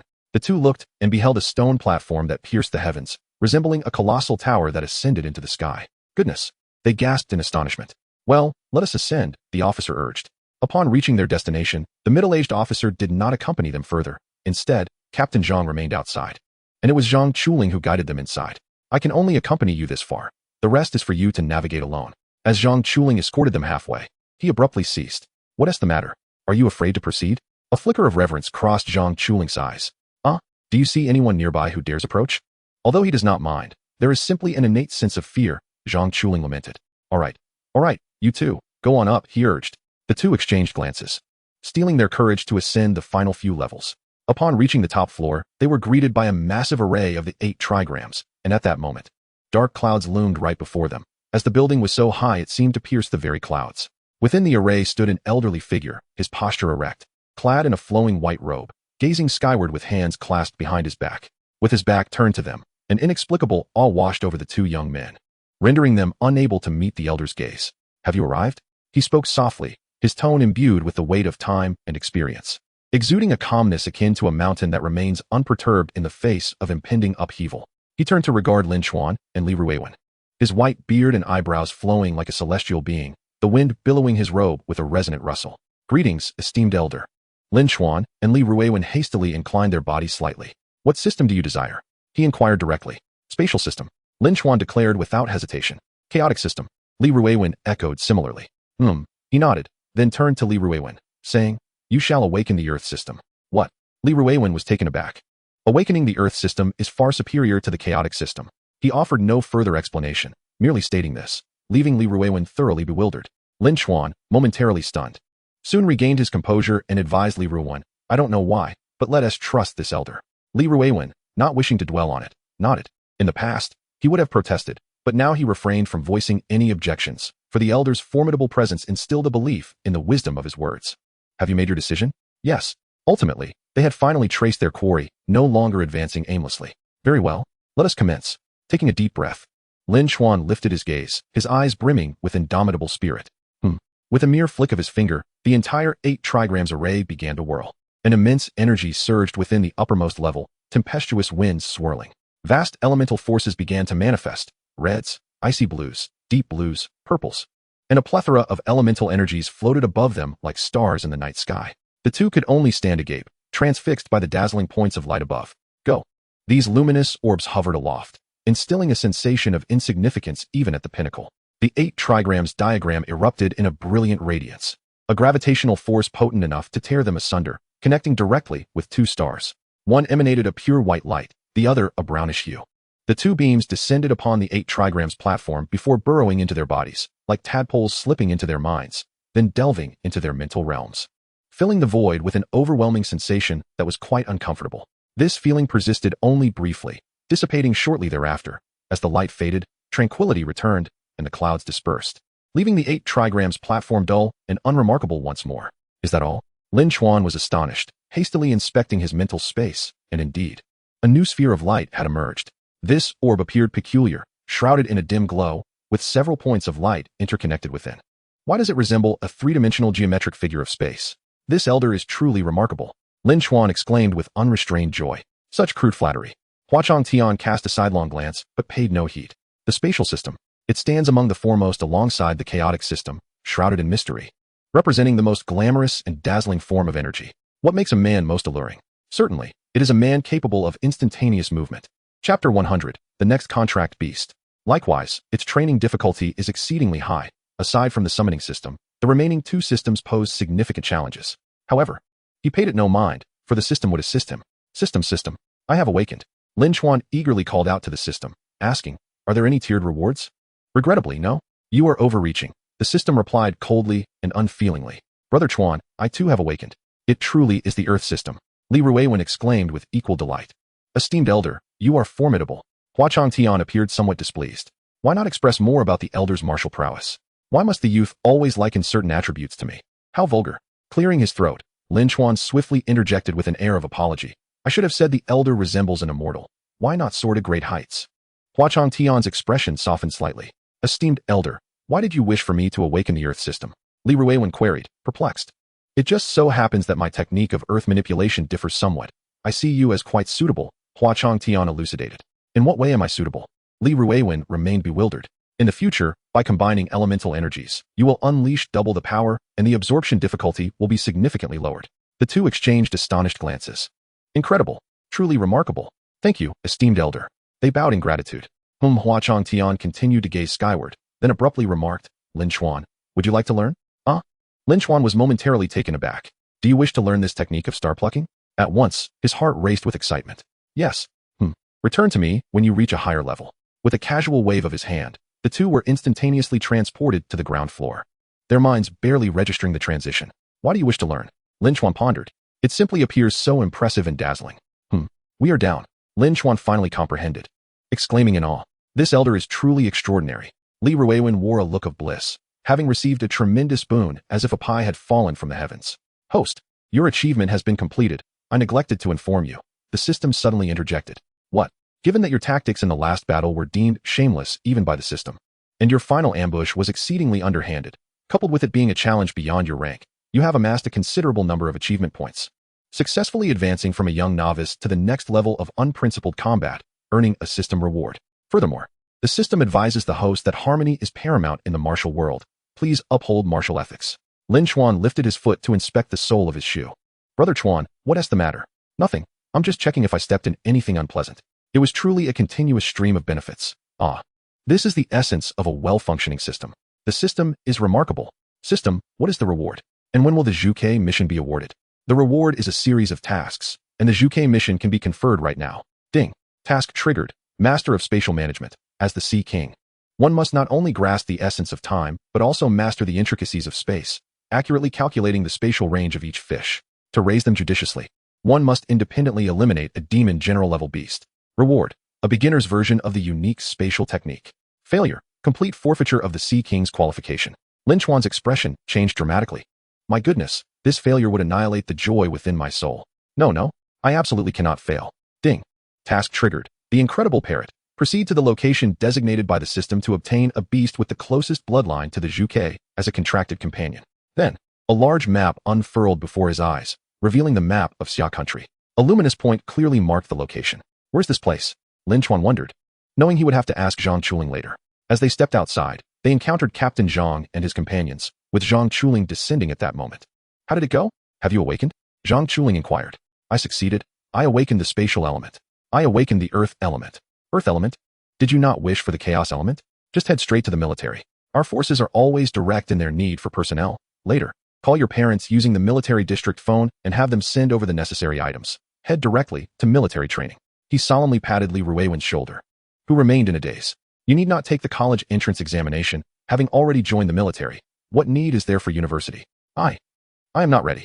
Li Ruiwen stammered, feeling as though he had not yet bid farewell to this vibrant world before being thrust into the military. No need to prepare. In fact, preparing will only foster a sense of reluctance. Although it may be arduous, it does not mean a complete severance from the world. There will be designated phones for entertainment, so fret not. As for you, Lin Chuan, where are you headed? Zhang Chuling remarked. The middle-aged officer silently observed from the side, and when Lin Chuan's name was mentioned, he interjected, if you wish to accompany your brother, you may do so now. You are entirely qualified to enter. Lin Chuan was taken aback, glancing at Li Ruiwen, feeling slightly swayed. Li Ruiwen was his closest friend, and the thought of parting without a proper farewell filled him with sorrow. The prospect of not having anyone to play games and chat with for an extended period left him feeling desolate. His words and deeds stirred something within him. However, Li Ruiwen scratched his head, aware of Lin Chuan's thoughts and desires, and said, "Just forget it, Chuan Gu. You have your own matters to attend to. I'll fetch you some gear shortly." "Boss, how formidable is this military unit?" he inquired of Zhang Chuling. "Haha, who knows? Perhaps one day an esteemed leader will fall at the hands of your brother," the middle-aged officer chuckled. Both were taken aback, feeling a mixture of surprise and trepidation. "Lin Chuan, this matter must not be disclosed casually. Henceforth, you shall bear no name in the military camp, only a code name," Zhang Chuling cautioned. "Understood. I shall keep the secret," Lin Chuan nodded earnestly. "Chuan Gu, where will you go next?" Li Ruiwen asked. "I am off to seek my next contracted beast." Lin Chuan desired to fulfill the system's task and meet his contracted beast as soon as possible. "Very well, since plans are set, go forth. It is not a matter of life and death. Live well, and may your next encounter bring mutual astonishment," Zhang Chuling expressed with satisfaction. Regardless, he remained pleased with his two disciples. "Let us first check out the magical equipment."